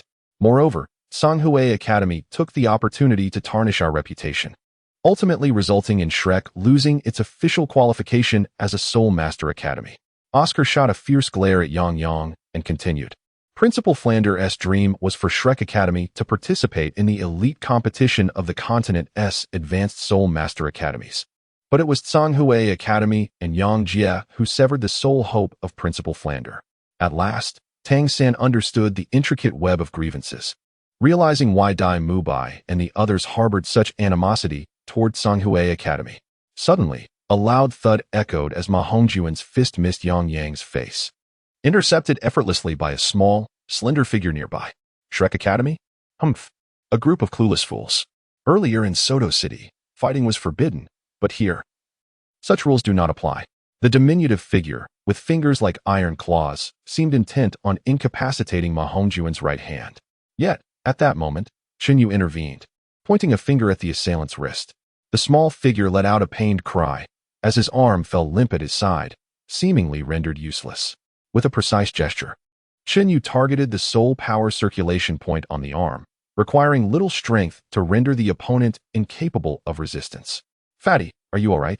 Ma Hongjun expressed his gratitude with a glance at Chen Yu, saying, Thank you, Xiao Yu. I never expected that this wretched school, Tsanghui Academy, could actually produce such a vicious hound.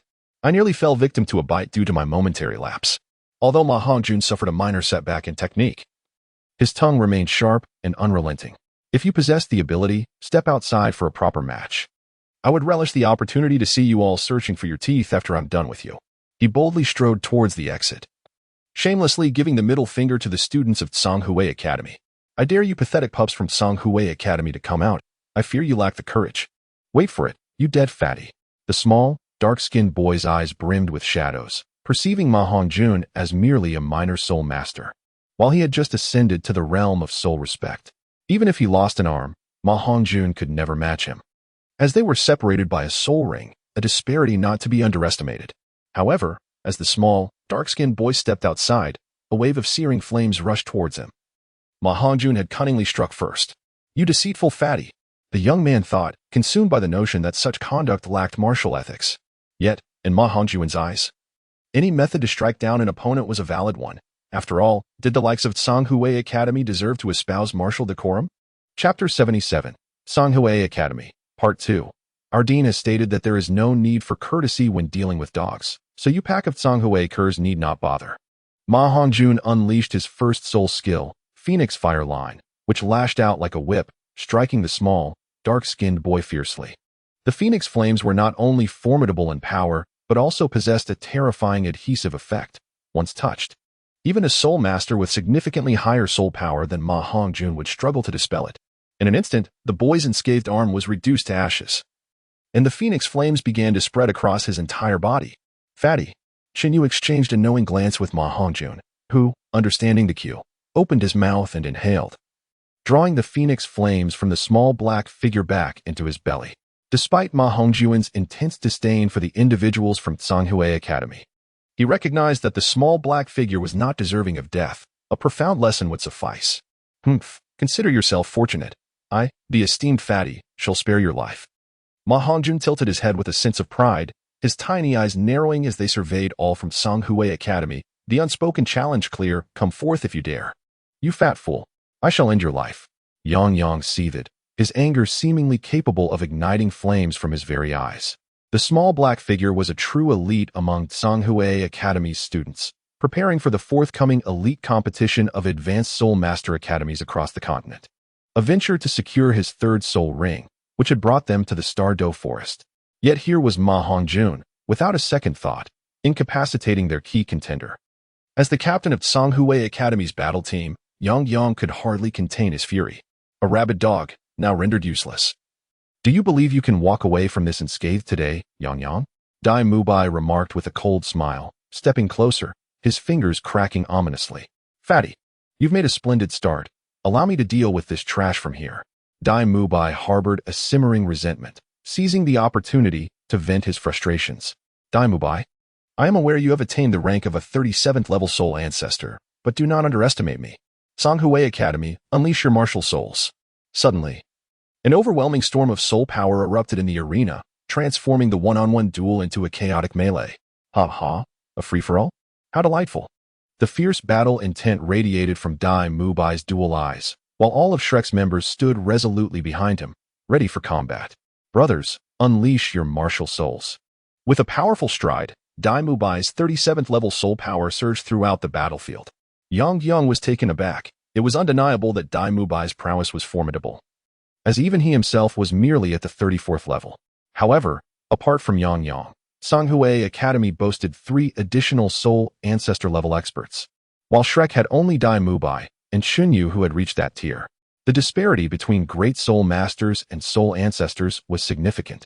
Thus it was no wonder Yang's expression held a hint of disdain upon observing Shrek's lineup. Do not underestimate me, Ning Rongrong. The 7 treasures are renowned, first for strength, second for speed. Ning Rongrong emerged last, yet the 7 treasures glazed tower in her hand caused Yang's expression to shift dramatically.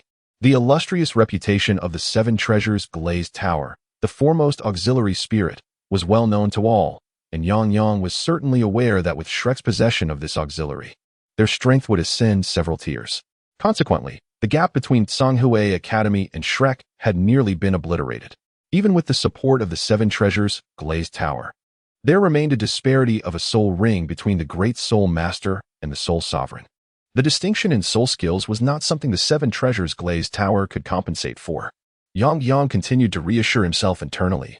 Yet he overlooked the fact that the efficacy of soul skills also depended on the wielder, a group of ineffectual soul sovereigns. You shall witness the prowess of a great soul master. Suddenly, Tang San, who had remained silent, unleashed a torrent of blue silver grass from his hands. First soul skill, bind. The ground beneath Tsanghui Academy's members erupted as countless tendrils of blue silver grass, akin to the serpentine mandrake, ensnared everyone within the academy. Prior to Tang San activating his soul skill, Tsanghui Academy felt not the slightest hint of danger. This was one of the advantages of blue silver grass, as it generated minimal fluctuations in soul power. What on earth is this? Yang's expression tightened.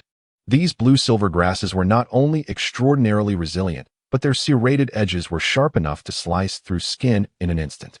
The venom of the mandrake quickly infiltrating his system. This is bad. These blue silver grasses are poisonous. Yang felt his body grow increasingly heavy. A clear sign of poisoning. Ha. Third brother, your blue silver grass control skill is simply superb. Now it's my turn. Ma Hongjun opened his mouth and spewed forth a slender flame. Although the blue silver grass was a manifestation of condensed soul power, it remained a plant at its core. Thus, upon encountering Ma Hongjun's phoenix flame, it swiftly transformed into a sea of fire on Tsanghui Academy's side. Heart-rending screams echoed amidst the inferno. Yet, Dai Mubai showed no signs of restraint. Having already activated the White Tiger transformation, he unleashed a barrage of terrifying light waves. Second soul skill, White Tiger's Radiant Wave. In an instant, the entire ground was torn asunder, and the members of Tsanghui Academy were sent soaring through the air like marionettes. First soul skill, Nether Piercer. First soul skill, Waist Bow. Xiaowu and Zhu Shuqing, unwilling to be outdone, swiftly darted through the crowd, leaving behind a flurry of injuries upon the members of Tsanghui Academy. Among them, Yang received particularly harsh treatment. In the mere blink of an eye, he suffered numerous broken bones. By the time he crashed to the ground, he was barely clinging to life. I refuse to accept this. Yang Yang strained to open his swollen eyes, resembling a steamed bun, uttering his last few words before his head tilted and he succumbed to unconsciousness. The remaining individuals fared little better, each sustaining severe injuries. Even if they survived, it would take no less than 6 months of recuperation to recover fully. Audacious. A pack of wretches daring to harm the students of Songhui Academy. I shall make you pay dearly for your transgressions. Suddenly, an enraged voice thundered from behind the Shrek members, accompanied by a staggering surge of soul power that soared into the heavens. The one who unleashed this fury was none other than a formidable Soul King. However, Qinyu, who had previously slain a Soul King-level adversary, Imo Tianqing, while still a great Soul Master, had now ascended to the rank of Soul Sovereign, significantly enhancing his prowess. A mere Soul King dares to bellow before me? In my view, it is you who are courting death. Having refrained from engaging until now, Qinyu abruptly turned. As Ning Rongrong transferred the full assistance of her 7-treasure, glazed tile martial soul to him. Third soul skill, dragon soaring through the heavens. Qinyu channeled all his soul power into his right arm, and with a resounding dragon's roar, his fist collided fiercely with the attack of the Soul King behind him. The force of the impact resonated like thunder, shattering the windows of the shops lining the street, while the ground beneath Qinyu's feet cracked like a spider's web. Chapter 78. The Turtle Hermit. Yi Zhiqiu, what a remarkable young man, to withstand my strike with merely the strength of a Soul Master. But do you truly believe that a Soul King possesses only such limited means? Qinyu finally discerned the appearance of the Soul King. He was a short middle-aged man, around 40, with an oddly shaped back that resembled a colossal tortoise shell, giving him an inexplicable aura of peculiarity. This man was Yi Zhiqiu, the director of the Foreign Affairs Department of Songhui Academy, a formidable Soul King of rank 53. In a fit of rage, he had unleashed a considerable portion of his strength in that recent strike, yet somehow, Qinyu had managed to withstand it. Though Yi Zhiqiu maintained a calm exterior, tumultuous waves churned within him. How could a mere Soul Master of rank 30 deflect his attack? Such terrifying strength was beyond what a 12-year-old boy could possibly possess. Child, should you choose to abandon the shadows and align yourself with Songhui Academy, I would be willing to overlook past grievances and accept you as a disciple. Remarkably, Yi Zhiqiu still sought to recruit Qinyu, raising questions about whether he was overly confident or simply foolish. Nearby, Xiao could not suppress her laughter, which provoked an irritated glare from Yi Zhiqiu. Ha ha ha, I can hardly contain myself. An old tortoise dares to shamelessly propose taking Xiao Yu as a student. What audacity. No, not a toad, but an old tortoise. Yi Zhiqiu despised being compared to a tortoise or a wangba, a derogatory term for a turtle, as his martial spirit was that of the Xiangui, and his natural deformity made him resemble a humanoid tortoise. This unfortunate resemblance had led him to endure ridicule and mockery throughout his childhood, warping his psyche. You little girl, I shall tear your mouth apart. Yi Zhiqiu's gaze turned icy, and suddenly, a Xiangui martial spirit materialized behind him. This spirit bore a striking resemblance to an ordinary tortoise, yet its shell was adorned with sharp spines. Indeed, just like an old tortoise, even your martial spirit mirrors your appearance. Damubai scoffed, showing no regard for Yi Zhiqiu. The Soul King. Do not forget, your opponent is me. Suddenly, Qinyu vanished from Yi Zhiqiu's line of sight.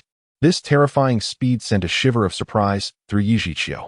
In an instant, a crimson beam of light erupted from behind him, emanating from the bloodthirsty tiger-striped dagger. Humph.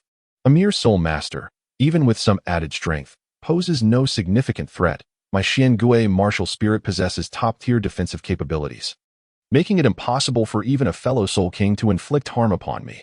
Yi Zhiqiu was filled with confidence. Yet he remained blissfully unaware that the dagger in Qinyu's grasp was akin to a true artifact. With a bone-slicing intent, the tiger's eye on the dagger shimmered ominously. When the blood-tinged blade struck the back shell of Yi Zhiqiu's Xiangui, the once iron-hard carapace proved as fragile as tofu. With a resounding slice, a gash of 30 centimeters long was carved into the massive shell, tearing through the flesh on Yi Zhiqiu's back as well. Had it not been for Yi Zhiqiu's uncanny ability to retract his body, he might have been cleaved in two by Qinyu's strike. Cold sweat broke out on Yi Zhiqiu's brow. He had narrowly escaped a dire fate. Third soul skill, Xian Shui Surge. Having suffered such a grave setback, Yi Zhiqiu understood that Qinyu's close combat prowess posed a lethal threat to his safety. Consequently, he resolved against engaging Qinyu in melee combat. The Xian Shui Surge served both as a ranged attack and an ice-sealing effect, as long as he could restrain Qinyu's terrifying speed. Yushichio would maintain the upper hand. What is this technique? Is it a turtle spitting water? Within a radius of 100 meters. The ground had formed a thick layer of solid ice, and even those at a distance, like Dai Mubai and others, felt a bone-chilling cold.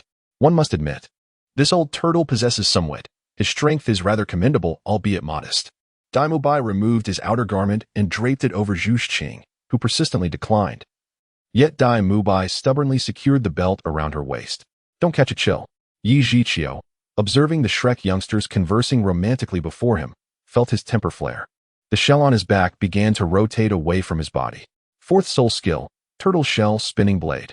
In truth, the Xian Gui martial spirit was not merely a defensive spirit, but a unique fusion of offense and defense. The spinning shell resembled a colossal blade disc, its sharp edges capable of cleaving through any hard mineral. Furthermore, this strike would be challenging for even fellow Soul King-level soul masters to withstand. And with the restrictions imposed by the third soul skill, it appeared that Chunyu would find it exceedingly difficult to evade this blow. Old Turtle, gazing at the sky from a well, do you truly believe that a mere Soul King can triumph over me? You are woefully naive. Were these words to escape the lips of Yushichio, they would seem quite ordinary. However, it was Chunyu who uttered them to Yushichio, and it sounded as though Yushichio was at a disadvantage. Yet, in no time, Chunyu substantiated his claim through decisive action. The first soul skill, Dragon Tooth Thrust. The first soul skill of Chunyu is capable of negating all negative effects of an opponent's soul skills, such as deceleration. Thus, before Chunyu, Yushichio's third soul skill bore no effect whatsoever. In the blink of an eye, Chunyu had already arrived before Yushichio. The second soul skill, Dragon Slash. The dagger in Chunyu's hand had vanished, replaced by a 3-foot-long sword. With a single stroke, it unleashed not only a breathtaking dragon's roar, but also a fierce sword aura extending 10 zhang in length. Crack! This sword struck the continuously spinning turtle shell, cleaving it once more in half. Furthermore, the residual sword energy struck Yushichio, nearly transforming his body into a veritable honeycomb. Had it not been for the turtle shell on his chest, which mitigated the power of the dragon slash, Yushichio would have surely become a soul under Chunyu's blade. Nonetheless, his body was marred with numerous wounds, presenting a rather tragic sight. Impossible. No matter how formidable your soul ring may be, it can only be a century level. How could it possibly pierce through my turtle shell defense with a single blow? Yi Zhiqiu's mind struggled to comprehend this. The might of Chunyu's soul skill was absurdly high. Such power was unheard of, even from a millennium soul ring. A 10,000-year soul ring was beyond his imagination. Even he possessed only a millennium soul ring at most. For a mere soul sovereign, how could the second soul ring be of 10,000-year caliber? It was simply inconceivable. Yet, Chunyu shattered the immutable rules of the Douluo continent. For all three of his soul rings were of 1,000 years or more. Yushichio could hardly fathom this. The seemingly novice young man before him was adorned in divine attire. A mere soul king little boss could not withstand such power. Old Turtle, show me your turtle-style Kamehameha. Chunyu jestingly remarked that he was rather looking forward to Yushichio suddenly unleashing a powerful move, followed by a proclamation of being the reincarnation of the turtle sage. Chapter 79, The Little Tortoise Has Yet to Mature. Ah, do you know how you will meet your demise in the future? In my opinion, it is undoubtedly destined to be through sheer foolishness. With an air of feigned regret, Chunyu shook his head, deliberately continuing to provoke Yi Zhiqiu. As long as Yi Zhiqiu lost his composure, Chunyu's odds of victory would significantly increase. Indeed, the thought of temporarily retreating that Yi Zhiqiu had entertained was instantly cast aside. If he could not even handle a mere soul master today, what face would he have to return to Zhanghui Academy? Young man, you have forced my hand. Fifth soul skill, Xianbing Turtle Spike. The moisture in the air began to crystallize, forming thousands of icy spikes around Yi Zhiqiu's body. Though these were merely condensed vapor, they possessed the capacity to effortlessly pierce through the soul power defenses of a soul master. Moreover, this was Yi Zhiqiu's most formidable offensive technique. You truly can unleash a spectacular move. Too bad it isn't the Kamehameha, Chunyu remarked. Although Yi Zhiqiu was unaware of what Chunyu referred to as the Kamehameha, it certainly did not sound like a compliment. You little beast, perish. With a swift motion of his hand, Yi Zhiqiu sent the icy spikes forth like a multitude of lethal arrows, their piercing shrieks cutting through the air as they hurtled toward Chunyu. Whoosh!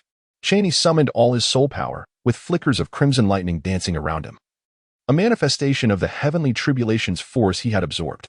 Old turtle sage, allow me to share the experience of transcending tribulation with you. With a flourish, he unleashed his third soul skill, dragon soaring through the heavens. This time, a colossal dragon surged forth from Cheney's fist, imbued with a dense torrent of thunderous energy. In a mere instant, Yujicho's fifth soul skill, which he had painstakingly gathered over a significant duration, crumbled like a fragile clay figurine under the might of the dragon. The dramatic scene unfolded before Yujicho's eyes, leaving him with an eerie sense of disbelief. To acquire this fifth soul ring, Songhui Academy had exerted considerable effort, locating a blackwater Xian turtle approximately 9,000 years old. Coupled with the compatibility of this soul beast with Yi Zhiqiu's martial spirit, the fifth soul ring was formidable, rivaling even those of 10,000 years. It was this very fifth soul skill that had secured his position as an esteemed elder. Yet today, his prideful fifth soul skill was shattered by a single punch from Cheney, rendered powerless in a display of overwhelming force. Yi Zhiqiu found it utterly unacceptable. Had he forgotten to consult the auspicious calendar before stepping out, resulting in a diminishment of his soul power? How could he possibly struggle against a mere soul master? Little did he know that Cheney's third soul ring had attained a level of approximately 30,000 years, an undeniable advantage over the 9,000 years of his own. Moreover, after the dragon soaring through the heavens shattered Yujicho's soul skill, it did not dissipate. Instead, the dragon's maw opened wide, poised to strike at Yujicho. No. Just as Yujicho attempted to evade, a faint smirk appeared at the corner of Cheney's mouth. The flicker of lightning at his fingertips acted as a detonator, fully igniting the heavenly tribulation power concealed within the dragon soaring through the heavens. In an instant, the thunder dragon's size surged tenfold, the crimson thunderous energy converging at its horns like twin blades, piercing directly through Yujicho's chest. The colossal thunder dragon followed closely, its blinding radiance enveloping Yujicho entirely. Boom. This time, a significant portion of the street was consumed by the lightning, and as the brilliance dissipated, the entire thoroughfare lay transformed, charred and unrecognizable. Hiss, little you. While I acknowledge your strength, I never anticipated you would reach such extraordinary heights. Even a soul king would struggle to endure more than a few exchanges against you. Daimubai remarked in astonished disbelief, taken aback by the devastation wrought by Cheney. It was not that Cheney was invincible, rather, his opponent was woefully inadequate. Cheney blinked at Daimubai. In truth, whether it was the former Mo Tianqing or the recent Yujiqiu, their strength was merely mediocre within the realm of soul kings. Should Daimubai acquire his fourth soul ring, he would possess the capability to vanquish them. Ding. The system indicated that defeating such minor adversaries was to be expected. Hence no rewards would be granted. However, Daimubai's expression suddenly shifted. At the sight of Yi Zhiqiu's demise, a charred body inexplicably stirred, exhibiting remarkable agility. Showing no signs of having been severely injured, Yujicho was indeed tenacious, his lifespan alarmingly resilient. As the dark figure moved, its charred skin began to shed, revealing in grotesque form unlike that of a human. It was indeed Yujicho, now entirely enveloped in a peculiar bone-like layer, resembling a unique armor that shielded him within. This bone layer astonishingly resisted thunderous power and even other elemental soul attacks. Yi Zhiqiu's fingers, encased in the bony layer, resembled 5 sharp daggers, now lunging directly towards Chinyu's head. Yet, just as Yi Zhiqiu believed he was about to succeed, his arm was abruptly struck by an unseen force, causing his sharp fingers to bend and swipe past Chinyu instead. To his astonishment, a gnawed chicken claw was lodged diagonally into his elbow. How could such a mere chicken claw possess such power? The one wielding it must surely be formidable. Who dares to bully my student in my presence? Were it not for my years of self-restraint, I would have torn you apart. Zhao Wujie emerged slowly from the tavern, still gnawing on a substantial piece of pig trotter, revealing that the chicken claw had indeed originated from him. So you are the teacher of these little brutes. Very well, I shall eliminate you first before dealing with them. Clad in bone armor, Yujicho seemed to regain his confidence, even forgetting the sting of his earlier humiliation, dismissing the illustrious immovable king of the realm. Yet, Yujicho was unaware that the person before him was indeed the immovable king of the Soul Master world. Had he known, he likely would not have been so audacious. It has been quite some time since anyone dared to speak to me in such a manner. Excellent, you little turtle, have rekindled my desire to engage. Zhao Wuji, having swiftly devoured the pig's trotters, beckoned Yujicho with a flick of his finger, signaling him to make his move. With an exclamation, Yujicho leaped into action. Yet Zhao Wuji, with his cheeks puffed, expelled a bone that traced an elegant arc through the air, landing squarely upon Yujicho's chest. This seemingly ordinary bone shattered the armor encasing Yajichio, causing him to cough blood and recoil violently, as if struck with immense force. He collided with several buildings, nearly propelling himself out of the town altogether. Who could have anticipated that a mere bone could wield such terrifying power? Alas, this little brat had yet to hone his skills adequately, unable to withstand even a casual strike from me. Indeed, throughout the encounter, Zhao Wuji had not lifted a finger. He merely engaged his mouth. "Oh, my idol. How I revere you. A paragon for our generation." The admiration from the Shrek team for Zhao Wuji flowed like an unending river. Chapter 80, Starry Forest, Part 1, Boom. Yajichio strained to push aside the rubble that pinned him down.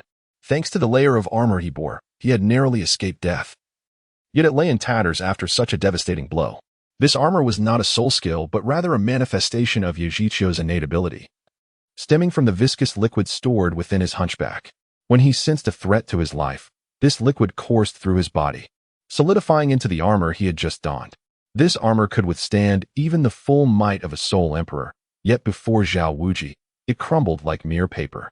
With a gurgle, blood surged from Yajichio's mouth, signaling the severity of his injuries, and even his martial spirit seemed to wane.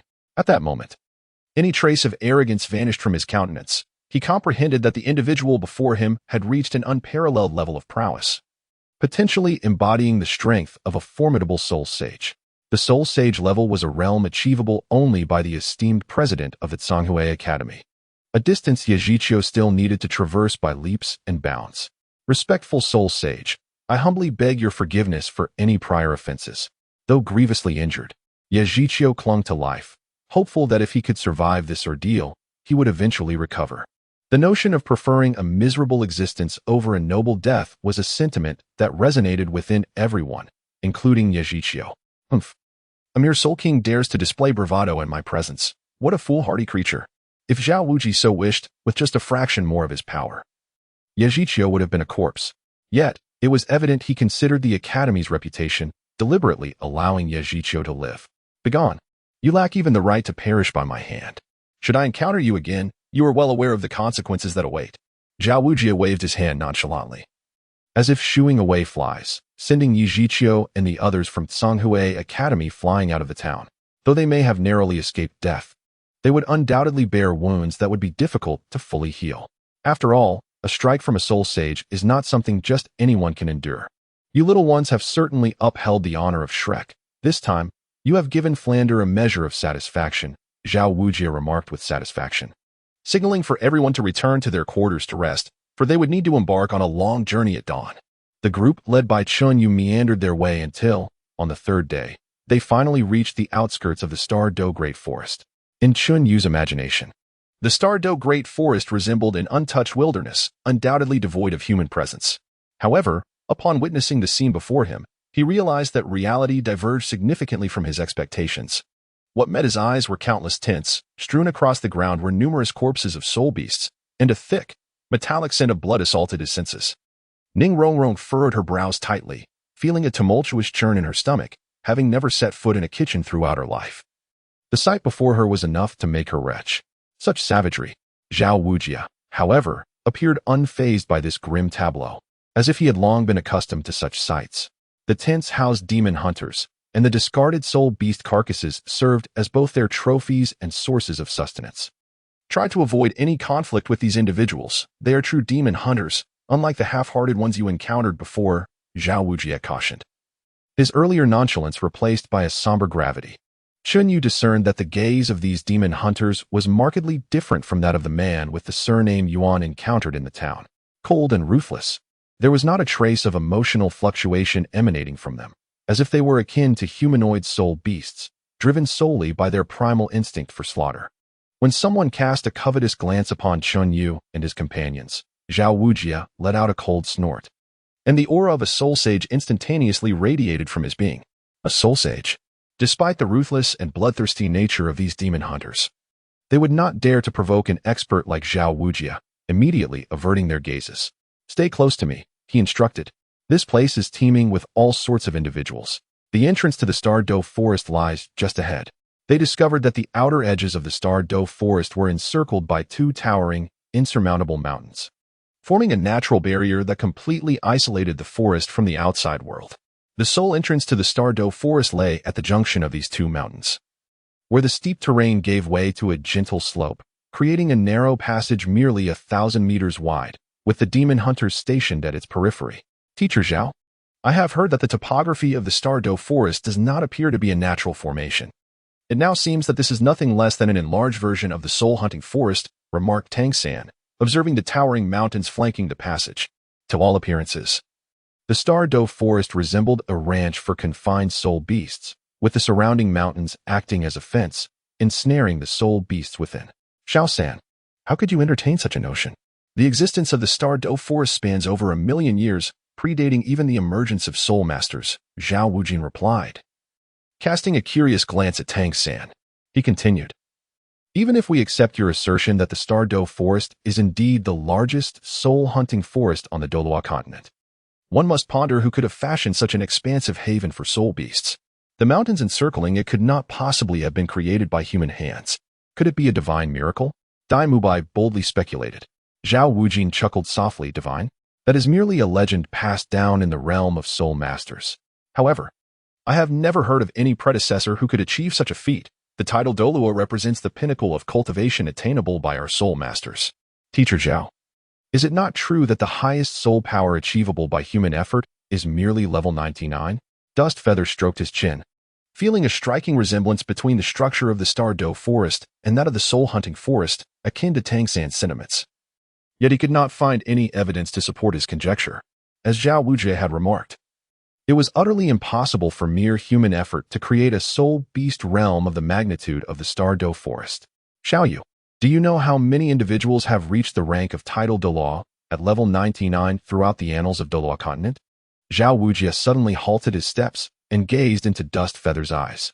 I would venture to say it is no more than a handful. Dusty Feathers pondered. Even if attaining the formidable level of 99 soul power is exceedingly arduous, the extensive history of Douluo continent must have witnessed a prodigy or two capable of achieving such heights. Allow me to elucidate. Throughout the recorded history of Douluo continent, a total of 13,253 individuals have reached the pinnacle of 97 levels of soul power, while 3,621 have attained 98 levels. Yet, the documented number for those achieving 99 levels stands at 0. Chapter 81, The Douluo Forest, Part 20. A chorus of astonishment erupted from the crowd. The mere difference of one level between 98 and 99 seems trivial. So why have those over 3,000 individuals failed to take that final step? Teacher Zhao, from where did you acquire these statistics? Zhao Wujin candidly replied. Such precise figures are only attainable by the Spirit Hall. What other power could possibly possess such capability? I once clandestinely infiltrated the Spirit Hall and perused some of its confidential documents, from which I gleaned this information. No wonder even the master was unaware of this data. It appears these are classified statistics compiled by the Spirit Hall. Yet, why does the Spirit Hall collect such information? Could there be a more profound secret concealed within? Countless questions surged within Chen Yu's mind. Teacher Zhao, it's no wonder the Spirit Hall is pursuing you. It seems you boldly stormed into their stronghold and caused quite a ruckus. Ma Hongjun held Zhao Wujie's prowess in the highest esteem. Now, that is a true powerhouse. Zhao Wujie scratched his head and chuckled. After gaining a modest reputation in the Spirit Master realm years ago, I became somewhat overconfident. It was my disdain for the tyrannical ways of certain individuals within the Spirit Hall that drove me to recklessly disrupt the Spirit Sanctuary, as fate would have it. At that time, the Pope of the Spirit Hall and the majority of the elders were in the Douluo forest, seemingly engaged in a significant matter, which provided me the opportunity to escape unscathed. Teacher Zhao, did this incident occur over a decade ago? Xiao Wu suddenly became exceptionally agitated, as if this time frame held particular significance for her. I believe it was around 11 or 12 years ago. At that time, you all had just recently been born. Xiao Wu trembled violently, prompting Tang San to swiftly support her delicate form. Xiao Wu, what's wrong? Tang San noticed that Xiao Wu felt icy to the touch, akin to a block of ice. I'm fine, Tang San. My mother passed away over a decade ago, and when Teacher Zhao mentioned that time frame, it reminded me of her. Tears brimmed in Xiao Wu's beautiful eyes, and after a considerable time of comforting from Tang San, she gradually emerged from her sorrow. Yet, unbeknownst to anyone, Xiao Wu's fists clenched so tightly that her skin began to pale. Thus, It seems that perhaps there has never been a title Douluo of level 99 on the Douluo continent. Qin Yu hastily resumed the previous topic. Perhaps it is so. After all, in nearly a century, the only individual I know who has reached the formidable level of 98 soul power was the last Pope of the Spirit Hall. However, that old fellow has likely become but a handful of dust by now. In the present day, only 2 individuals possess the potential to ascend to 98 or even 99 levels of soul power. Zhao Wujia's voice suddenly took on an unusually solemn tone, tinged with a hint of envy and admiration. One of these individuals is the current Pope of the Spirit Hall, despite being the first female Pope. Her martial soul talent surpasses that of all her predecessors. And who is the other? Oscar inquired eagerly. The other is the title Douluo known as Haotian. As Zhao Wujie uttered the name Haotian Douluo, his gaze lingered on Tang San for a brief moment. Haotian Douluo is celebrated as the youngest title Douluo on the Douluo continent and is also the most powerful among them. Upon reaching the rank of 90, he single-handedly confronted 3 title Douluos from the Spirit Hall, ultimately achieving a remarkable victory by slaying 1 and severely wounding 2. Haotian Douluo is indeed a god of war incarnate. Everyone present bore expressions of astonishment, yet only 2 individuals were aware of the true identity of this Haotian Douluo. Now, the conversation has strayed too far. Even someone as formidable as Haotian Douluo cannot single-handedly create the Douluo forest. Hence you must understand that this forest could not have been artificially constructed, but rather formed naturally. It is precisely for this reason that the Douluo forest and the outside world represent 2 utterly distinct realms. Once we enter the Douluo forest, you must remain vigilant of all sounds around you. Beneath what you perceive as withered branches and decayed leaves may lie a fearsome soul beast. Zhao Wujie reminded everyone once more, although this time they would only be operating in the outskirts of the Douluo forest. The chances of encountering a soul beast over 10,000 years old are nearly non-existent. Yet, Zhao Wujie could not afford to be complacent. Who knows if a hot-headed 10,000-year soul beast might suddenly venture to the forest perimeter. Understood. The crowd responded in unison, passing through that special passage. They had truly arrived at the largest soul beast forest on Douluo continent, the Douluo forest. Compared to the soul-hunting forest in Nodding City, this place was like a firefly beside a bright moon. Even 1,000 soul-hunting forests combined would not reach even 1% of the area of the Douluo forest. Towering trees, some dozens of meters, others nearly 100, were abundant, their dense canopies overlapping and obscuring the sunlight that filtered down from above. Below were shrubs that stood as tall as a person, and beneath them lay nearly half a meter of fallen leaves and soft soil. Teacher Zhao, is it always like this in the Douluo forest, devoid of sunlight throughout the year? Qin Yu felt a twinge of confusion. If the Douluo forest were enveloped in such a dim atmosphere, it would undoubtedly be challenging to detect the soul beasts lurking in the shadows, thus elevating the inherent dangers significantly. However, the landscape of the Douluo forest is divided into 4 distinct sections. One might envision it as 4 interlocking bowls.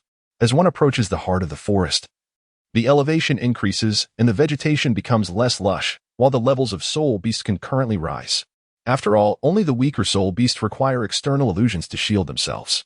Upon hearing Zhao Wujie's explanation, Qin Yu grasped that the Douluo forest resembles a terraced field, with each layer presenting its own unique illusions and differing tiers of soul beasts. The area where Qin Yu currently resided was indeed the lowest tier of the Douluo forest. Here, the predominant soul beasts were those around a century old, with the occasional appearance of beasts exceeding a millennium in age. Our mission is to procure the 3rd soul ring for Xiao Ao, necessitating our journey to the 2nd layer of the Douluo forest. Although the 2nd layer is still considered the periphery of the forest, formidable 10,000-year soul beasts may emerge. Mubai, as the mightiest among us, you shall lead the way. Xiao San, you will take charge henceforth. From this point on, I shall only intervene should your lives be in peril. Zhao Wujie voluntarily stepped back from the group, presenting an invaluable opportunity for the Shrek team to hone their skills.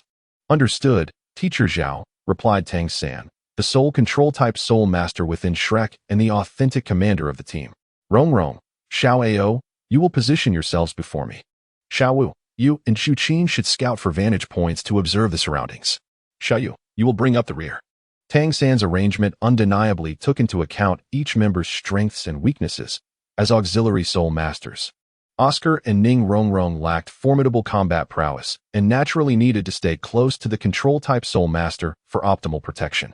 The strongest, Dai Mu Bai and Qin Yu, formed the secondary line of defense, while the most agile, Xiaowu and Zhu Qing, served as the team's eyes, providing crucial early warnings. Chapter 82. Stardow Forest, Part 2, Xiao San, your strategy exhibits some structure. However, in the Stardow Forest, you must also consider the distance between teammates. They must not be too close, nor too far apart, Zhao Wujie cautioned. The Stardow Forest conceals dangers that are often difficult to detect in advance. If the group congregates too closely, they risk being ensnared all at once. Conversely, should they disperse too widely, they may be unable to support one another in the event of a soul beast attack. This principle of moderation holds true. We should maintain a separation of 5 body lengths. Xiaowu and Zhu Qing must not exceed the maximum range of the blue-silver grass's extension. After traversing a considerable distance, Qin Yu and his companions finally emerged from the dense thicket. Throughout their journey, they encountered over 300 varieties of soul beasts, far more diverse than those found in the soul-hunting forest. Yet, as Zhao Wujie had previously indicated, the most numerous among them were those around a century old. From the past to the present, Qin Yu had yet to discover any trace of a millennium soul beast. Silence. Suddenly, Qin Yu signaled for everyone to halt. He had just perceived a faint and inexplicable sound. Though the noise was minimal, it had not escaped Qin Yu's keen ears. Xiao Yu, what is it? Daimubai activated the white tiger's protective barrier, shielding everyone like a formidable shield. I just heard a peculiar sound that abruptly vanished. It feels rather strange. Qin Yu unleashed the abyssal demon eye but detected no unusual figures, despite the undeniable presence of the earlier sound. Could it have been a spirit beast traversing through the underbrush? Dai Mubai and his companions scrutinized their surroundings, yet found nothing amiss. No, that sound was not one that a spirit beast could produce. Teacher Zhao, did you sense anything peculiar just now? Zhao Wujie shook his head slightly. Although he had heard no noise, he felt a distinct sensation of being watched, a sixth sense honed over many years of experience. Everyone be cautious. Within the Stardow Forest, the true terror lies not just in the spirit beasts, but in the humans lurking in the shadows. Unbeknownst to the others, Zhao Wujie had discreetly left behind inconspicuous strands of soul power along their path, ensuring he would be alerted if anyone passed by. As the Shrek group vanished into the dense forest, a figure clad in tight-fitting attire emerged from the once quiet underbrush. This individual possessed remarkable perceptiveness. Having merely made a slight sound, he had been detected. No wonder Elder Gu instructed him to keep a watchful eye on this young man. It turned out that he hailed from the Spirit Hall and was directly appointed by Elder Gu, indicating that the Spirit Hall had not yet abandoned its efforts to win Qin Yu over. Since the beginning in Soto City, he had been shadowing Qin Yu and his companions, observing every action they took. However, this young man did indeed possess considerable potential. If he were to join the Spirit Hall, there was a chance he could attain the level of the Golden Generation. Yet, as he took a step forward, his expression suddenly tightened, realizing he had triggered one of Zhao Wujie's intentionally placed strands of soul power. As Xiao Yu said, you have been tailing us all this way. What is your true intention? Zhao Wujie's icy voice resonated from behind a tree. The esteemed immovable king had been followed without any awareness. If this were to spread, it would be a tremendous embarrassment. The man, upon meeting Zhao Wujie's cold gaze, trembled involuntarily, fully aware of the enmity between the immovable king and the Spirit Hall. It seemed that the raging bear was about to unleash its fury. Flee. Without a moment's hesitation, the man turned to dash into the forest. However, in the instant he pivoted, countless strands of blue-silver grass intertwined, forming formidable nets that completely obstructed his escape route. This was Tang San's first soul skill, Bind. Does this mere blue-silver grass think it can entrap me? The man's martial spirit was a black serpent, renowned for its stealth and tracking abilities, its agile and elusive movements being his forte. It was no wonder that even Zhao Wujie had failed to detect him earlier. Yet, just as he summoned his martial spirit, a majestic celestial dragon phoenix descended from the heavens, heralding Qin Yu's third soul skill, Dragon Soaring Sky Strike. Bang! Although Qin Yu's punch was intercepted by the Soul Emperor, the formidable force of the heavenly tribulation contained within his soul power carried a paralyzing effect. By the time the sensation of numbness coursed through his body, it was already too late, for Zhao Wujie, the formidable golden bear, had leapt into the air, and his massive paw descended with ferocious might. In a radius of 100 meters, a terrifying tempest erupted, uprooting trees and turning the area surrounding the Soul Emperor into an unfathomable pit. Humph! The scum of the Spirit Hall dares to trail behind me. They truly have a death wish. Zhao Wujie clapped his hands, seemingly exerting little effort, in his eyes. Extinguishing a Soul Emperor was as effortless as squashing an ant. Cough, truly worthy of the unmovable king, his strength rivals that of a soul Douluo. Yet, from beneath the ground, a faint voice emerged, surprising Zhao Wujia, for this mere soul emperor had withstood his attack without perishing. Humph. It seems your martial soul possesses some intrigue, but this is where it ends. Just as a glimmer of light emanated from his soul rings, a figure suddenly erupted from the earth. Lord Unmovable King, please wait. Although I am a member of the Spirit Hall, I have not come to monitor you this time. The Soul Emperor bowed respectfully to Zhao Wujia before directing his gaze towards Chen Yu. Me? Chen Yu pointed to himself in bewilderment. How could the Spirit Hall suddenly take an interest in him? Or rather, had they been surveilling him for the past 6 years? If that were indeed the case, the Spirit Hall was truly terrifying. In an instant, Chen Yu's expression turned rather grim. He had always despised being manipulated, and this maneuver by the Spirit Hall had undoubtedly touched his raw nerve. Little brother, I wonder if you still remember Elder Gu? Elder Gu? Chen Yu immediately recalled the soul sage he encountered 6 years ago in the Sacred Soul Village, who seemed to be named Elder Gu. At that time, the master had unequivocally rejected Elder Gu, yet this old man remained undeterred and even sent someone to follow him all the way to Soto City. When exactly did you start trailing behind me? Was it 6 years ago? Chen Yu now wishes to ascertain but one thing. When, precisely, did Elder Gu dispatch someone to shadow him? No. Elder Gu merely heard of a significant event that recently transpired in Soto City, which prompted him to send me to investigate. Observing you is merely an ancillary task. Through keen observation and discernment, Chen Yu could effortlessly distinguish the veracity of the man's words. Teacher Zhao, what he says is indeed true. He has been trailing us for the past few days. What should we do? Both Chen Yu and Zhao Wuji wished to remain undetected by the Spirit Hall. The only course of action was to eliminate this individual to avert future troubles. Teacher Zhao Xiaoyu, I have a solution. Tang San held several silver needles in his hand, and with a flick of his fingers, glimmering cold light fell upon the Soul Emperor's head. My needle technique can erase all of this man's memories from the past fortnight. When he awakens, he will have completely forgotten the events of today. Chapter 83, The Phoenix-Tailed Coxcomb Snake, Part 1. This brief interlude did not hinder Chen Yu and the others in their quest for soul beasts. Indeed, within the second layer of the Stardow Forest, there were significantly more thousand-year soul beasts than in the first layer. Chen Yu alone had encountered no fewer than 10. However, these soul beasts did not seem particularly compatible with Oscar's martial soul, given the presence of Ning Rongrong's 7 treasure glaze tile in their team. Oscar's third soul ring skill could not conflict with it. Rongrong's first and second soul rings provided strength and speed, so it would be best for your third soul ring to enhance the team's defensive or mobility capabilities. After consulting with Oscar, Tang Sen narrowed their target to crustacean or flying soul beasts. 500 meters ahead, there is movement. Zhu Zhuqing suddenly alerted them from the trees. Although her view was obscured by dense foliage, she faintly discerned some unusually vibrant scales. Move by, fatty. Follow my orders, and immediately use the White Tiger Lightwave and Phoenix Fire line to sweep the area within 100 meters. Rong, you and Oscar stay close to Teacher Zhao. Shiwu, Zhiqing, I need a detailed description of that soul beast. Tang San had already released his blue-silver grass martial soul, enabling him to move nimbly through the treetops. The soul beast must possess considerable agility, and perhaps Oscar's third soul ring would present itself. It resembled a giant python, yet its scales displayed both blue and red hues. Moreover, it appeared to have a fleshy growth atop its head, somewhat reminiscent of a coxcomb. Simultaneously, Tang San and Chen Yu shouted the name of the soul beast, Phoenix-Tailed Coxcomb Snake. The Phoenix-Tailed Coxcomb Snake, characterized by its striking red coxcomb-like flesh atop its head and a tail resembling a fan, boasted scales of both red and blue. Notably, it possessed a pair of fleshy wings, enabling it to maneuver gracefully in the air. Oscar, it seems your third soul ring has come to you. The Phoenix-Tailed Coxcomb Snake is a rather rare soul beast, making its soul ring exceptionally valuable. More importantly, its ability to fly may be incorporated into the capabilities of its soul ring. Shiwu, Zhiqing, lead that Phoenix-Tailed Coxcomb Snake towards me. Mubai, Fatty, be prepared, and Xiaoyu, take your position. Tang San took a deep breath, his tranquil gaze fixated upon the location of the Phoenix-Tailed Chicken Crown Snake. Understood.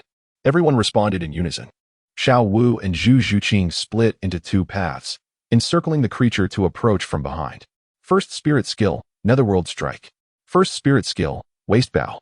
Zhu Zhuqing transformed into a fleeting shadow, her sharp fingers swiftly clawing at the Phoenix-Tailed Chicken Crown Snake, leaving hundreds of marks upon its scales.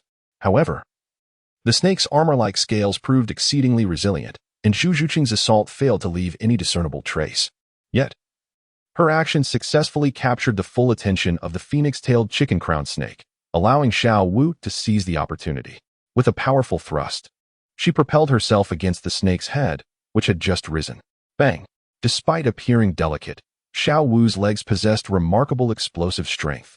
Her kick elicited a pain cry from the snake, whose substantial form, measuring 6 to 7 meters, snapped the branches beneath it and crashed heavily to the ground. With its length and dark crimson wings, this phoenix-tailed chicken-crowned snake was estimated to be between 1,500 and 1,800 years old. Xiaoyao, it falls perfectly within your absorption range.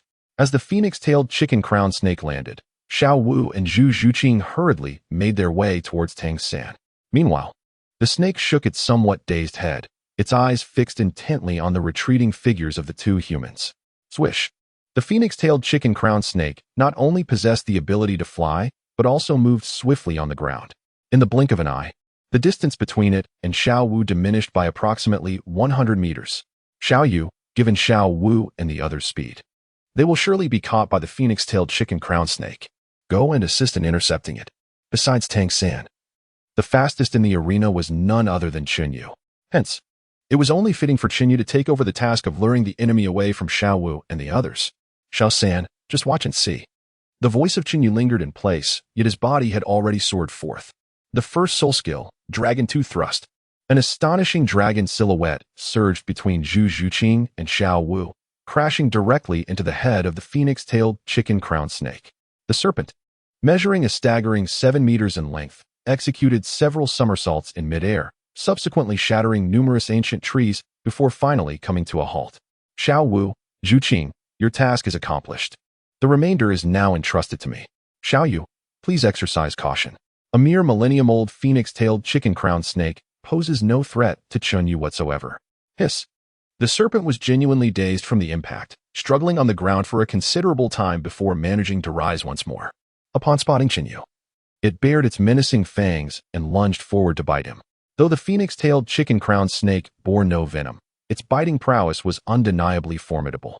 If you possess the capability, then pursue me, catch me, and I shall grant you a delightful reward. Underfoot, Qinyu treaded with the 7-star ghost steps. Appearing slow, yet maintaining a constant distance of precisely 10 meters from the phoenix-tailed coxcomb snake, neither more nor less. Mu Bai Fatty, engage. Tang Sen bellowed, prompting Dai Mu Bai and Ma Hongjun to unleash their full might, instantly leveling the area within 100 meters. This maneuver served a dual purpose, to eliminate the phoenix-tailed coxcomb snake's hiding spots and to deter any lurking onlookers who might covet the serpent. Meanwhile, Tang Sen wielded his blue-silver grass spirit, weaving an expansive net that encompassed all directions. A fish in a barrel was the ultimate strategy devised by Tang San. Hiss! The phoenix-tailed coxcomb snake, upon witnessing the sudden emergence of the blue-silver grass from all sides, recognized the trap laid by the humans, its intelligence not to be underestimated. In a fit of rage, the serpent unfurled its tightly pressed membranous wings, summoning a tempest that sent countless withered branches and leaves swirling, obscuring the sky. The creature sought to shroud Tang San and his companion's vision, seizing an opportunity to flee. In truth, the phoenix-tailed coxcomb snake was quite timid, which accounted for its evolved swiftness and the development of its flight-capable wings. Faced with such a throng of humans, it was unlikely to linger.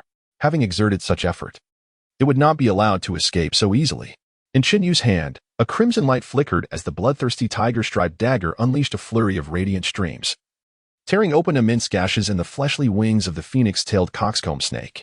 Stripped of its ability to soar, the serpent tumbled heavily to the ground. With the power of the white tiger's Vajra transformation, Dai Mubai unleashed a devastating punch directly upon the snake's vital point. The shriek echoed as he struck its 7-inch mark, a critical area for all serpents, shattering the creature's spine and leaving it to writhe helplessly on the ground. Chapter 84, The Phoenix-Tailed Coxcomb Snake, Part 2. Indeed, the cooperation is commendable, Zhao Wuji observed with a smile, nodding in satisfaction. The seamless collaboration exhibited by Tang San and his companions in their ambush of the phoenix-tailed coxcomb snake revealed to him the nascent form of a seasoned battle team. Xiaoyao, it's your turn. Zhao Wuji handed Oscar a dagger, signaling him to deliver the final blow to the serpent. All right, Oscar was no stranger to slaying spirit beasts. Yet facing a millennium-old creature stirred a mix of excitement and trepidation within him. Thank you, brothers. Oscar's playful expressions towards Tang San and the others evoked a sense of mirth among them. Xiao Ao, the serpent's fatal weakness lies within the fleshy crest atop its head. A precise strike from beneath the crest will end its suffering. As Xiao Wu observed Oscar drawing closer, she turned her head away, unable to bear the impending brutality. This peculiar reaction puzzled Xinyu, for it was customary for spirit masters to hunt spirit beasts for their soul rings. Yet, why did Xiao Wu appear so reluctant? Perhaps it was her aversion to witnessing a scene drenched in blood. Xinyu merely cast a fleeting glance at Xiao Wu, showing little regard. However, as the tip of Oscar's dagger was poised to pierce the flesh of the phoenix-tailed coxcomb snake, the expressions of both Tang San and Xinyu shifted dramatically. Xiao Ao. Be careful. Tang San's hand struck the ground instantaneously, causing a multitude of blue-silver grasses to coalesce around Oscar's form, forming a colossal shield. Meanwhile, Xinyu approached the phoenix-tailed coxcomb snake, his dagger slicing through the air, leaving trails of crimson light. The air was filled with the resounding clinks of metal colliding, and countless fragments cascaded down, encircling Xinyu's feet in a semicircle. Simultaneously, more than a dozen short blades were embedded in the blue-silver grass before Oscar, resembling the concealed weapons employed by Tang San. Astonishingly, aside from Tang San and Xinyu, there existed another adept at wielding such hidden weapons on the Douluo continent. The very short blades that Xinyu had just shattered were of this sort. Who could it be, lurking in the shadows? With a swift glance, Xinyu surveyed his surroundings and suddenly fixed his gaze upon a particular spot, just as he intended to rush forward. However, a large hand rested firmly upon his shoulder. Xiaoyu, allow me to handle this matter, Zhao Wujie remarked, his demeanor as calm as still water. It was evident that the hidden assailant had provoked the formidable figure known as the Unmoved King. With each step Zhao Wujie took, a soul ring materialized around him. After 7 strides, he was adorned with 7 soul rings, emanating the potent aura of a soul sage at level 76.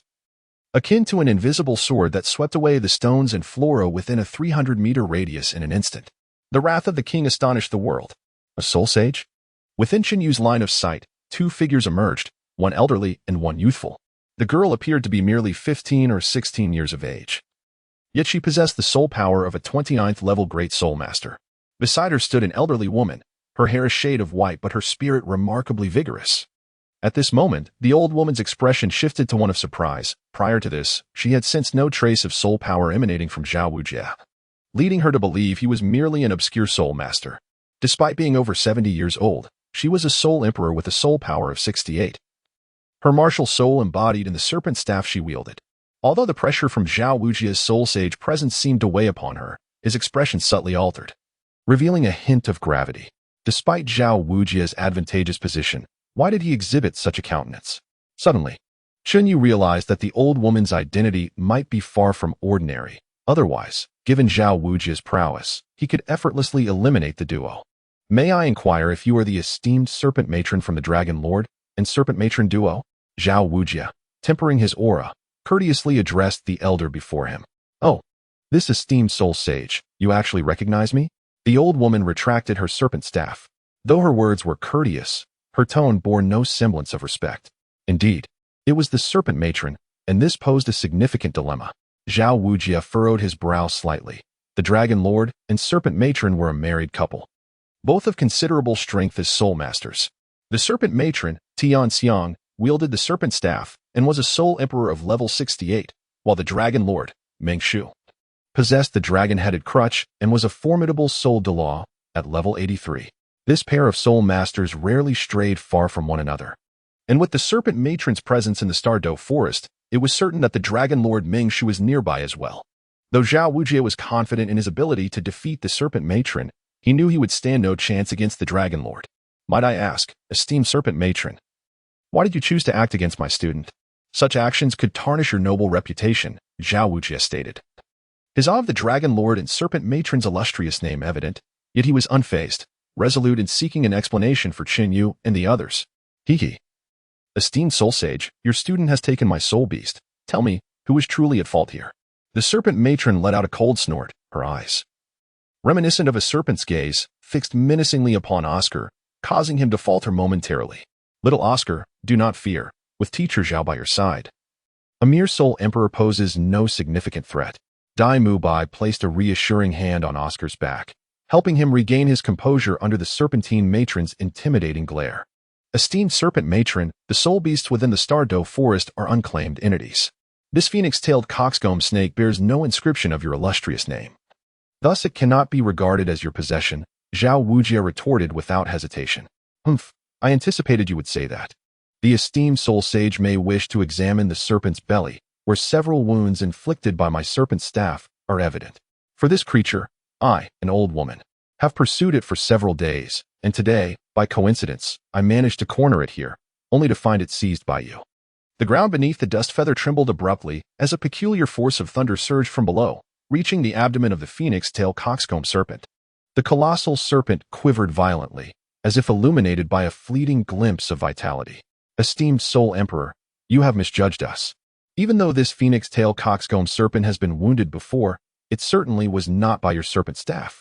With a decisive kick, Chinyu sent the phoenix-tailed chicken-crowned serpent tumbling, a display of formidable power that caught the attention of the snake matriarch. The serpent's abdomen was charred black, resembling the aftermath of a lightning strike, leaving no trace of the injuries inflicted by the snake staff. The snake matriarch, initially brimming with confidence, found her expression dramatically altered upon witnessing the serpent's condition. Meanwhile, Zhao Wujie discreetly gave Chinyu a thumbs up. Senior snake matriarch, it seems you have erred. This phoenix-tailed chicken-crowned serpent is not the one you have been hunting, Zhao Wujie thought, feeling a surge of vindication. The aggressive demeanor of the snake matriarch had irked him, and had it not been for the formidable power of Long Gong, he might not have shown her any courtesy. You must have tampered with it. Such petty tricks cannot escape my keen observation. With a forceful thrust, the snake matriarch drove her serpent staff into the ground, transforming her soul power into a sharp serpent spear aimed directly at Chinyu. Yet, Chinyu stood unfazed, hands clasped behind his back, displaying no intention of evading the attack. For beside him stood the immovable king of wisdom. And it was a mere fantasy for the snake matriarch to think she could harm Chinyu under Zhao Wujie's watchful gaze. Zhao Wujie's expression turned icy as he emitted a cold snort, which surprisingly dissipated the snake matriarch's soul power attack. The sheer strength of this response forced her to take a step back, revealing the significant gap between her and Zhao Wujie. Senior snake matriarch, is it not rather excessive to strike at my student in my presence? Even a clay figure possesses some degree of temperament. And how much more so the esteemed king of wisdom? Zhao Wujie had already been sufficiently polite, yet the snake matriarch continued to escalate her aggression, inciting his ire. The powerful golden bear martial spirit manifested behind him, its fierce aura causing both the snake matriarch and the young girl to retreat in trepidation. The golden bear, you. Are you the immovable king of wisdom, Zhao Wujie? The first flicker of fear crossed the snake matriarch's face. Everyone had assumed Zhao Wujie had either retreated into seclusion or had perished, yet here he was, alive and more formidable than ever. Indeed, that is I. Zhao Wujie's demeanor had lost all semblance of politeness. Should the snake matriarch dare to strike again, he would not concern himself with her title. Even the spirit hall would think twice before provoking Zhao Wujie. If it came down to it, he would not hesitate to eliminate her and then vanish. For no matter how powerful Long Gong was, he could not capture a soul sage solely intent on survival. Recognizing the ominous expression on Zhao Wujie's face, the snake matriarch understood that she could not press too hard, lest she provoke the wrath of this ferocious bear. So, it is indeed the esteemed immovable king of wisdom. I wondered which soul sage possessed such terrifying might, since you assert that this phoenix-tailed chicken-crowned serpent is not the one I pursued. I shall take your word for it this time. However, this matter cannot simply be brushed aside, otherwise, rumors may spread that I, an elderly woman, relinquish the captured soul beast out of fear of you, the unyielding king. The serpent matriarch's tone shifted, as if she were concealing some nefarious scheme. What do you propose? Zhao Wujie replied nonchalantly. Now that the mask had been torn off, there was no need to show any courtesy to this old woman. It is quite simple. Since you are here for your student, and I am here for my granddaughter, let us allow these young ones to compete. Whoever emerges victorious shall claim the soul ring of the phoenix-tailed coxcomb serpent. The serpent matriarch, Chao Tianxiang, seemed confident in her granddaughter's abilities to audaciously propose such a wager. Very well, if you wish to fight, then let us fight. Does Shrek Academy truly fear you? Ma Hongjun, unable to tolerate the old woman's haughty demeanor any longer, sprang forth at the mention of combat. You think you can defeat me? The young girl cast a disdainful glance at Ma Hongjun. His soul power was several levels beneath hers, and even if he were to win, it would be deemed an unworthy victory. What? Do you still look down on me, fat man? As Ma Hongjun rolled up his sleeves, ready to teach the insolent girl a lesson, he was halted by Tang San. Let me handle this. Although Tang San was unaware of the girl's martial soul capabilities, the earlier display of hidden weapons had given him a rough understanding of her strength. While Ma Hongjun might have an advantage in soul fighting, he would undoubtedly fall prey to the girl's sneak attacks. Tang San, Martial Soul Blue Silver Grass, Level 29 Control System Soul Master. Tang San performed a gesture of respect before engaging in the soul battle, but the girl merely smirked at the sight of his blue silver grass. Huh? A mere waste like blue silver grass dares to challenge me? Very well, let me ensure you lose face in front of your companions. Meng Iran, Martial Soul Serpent Spear, Level 29 Battle Soul Master. It turned out that this girl was named Meng Iran, the sole granddaughter of the Dragon King and Serpent Matriarch, inheriting their remarkable cultivation talents. She had, at merely 15, already attained the rank of a two-ring Great Soul Master. Such a trivial blue-silver grass aspires to defeat Iran? What a ridiculous notion. The Serpent Matriarch scoffed, having previously feared that Chen Yu might take the initiative to engage, while Chao Tianxiang found it hard to discern Chen Yu's true capabilities. Yet, she was taken aback that it would be Tang San who stepped forward. Come forth, Tang San, and let your journey as a soul master be shattered alongside your blue-silver grass. Meng Iran clenched her fist, and a formidable serpent spear martial soul appeared in her delicate palm, its sharp aura easily slicing through falling leaves. A young girl wielding such an imposing weapon felt oddly disconcerting.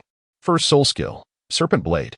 As Meng Iran's soul power surged, the serpent spear unleashed numerous serpent-shaped energy blades, their speed astonishing as they reached Tang San in the blink of an eye.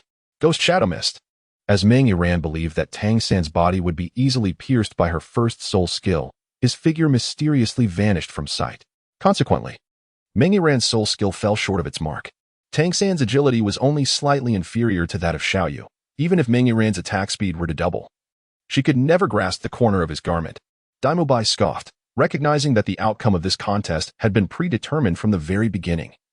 No matter how fiercely Meng Iran struggled, she could not escape the fate of defeat. Her first soul skill, Entanglement. Seizing a fleeting moment of Meng Iran's distraction, Tang San transitioned from defense to offense, ensnaring her with several tendrils of blue-silver grass as thick as an arm.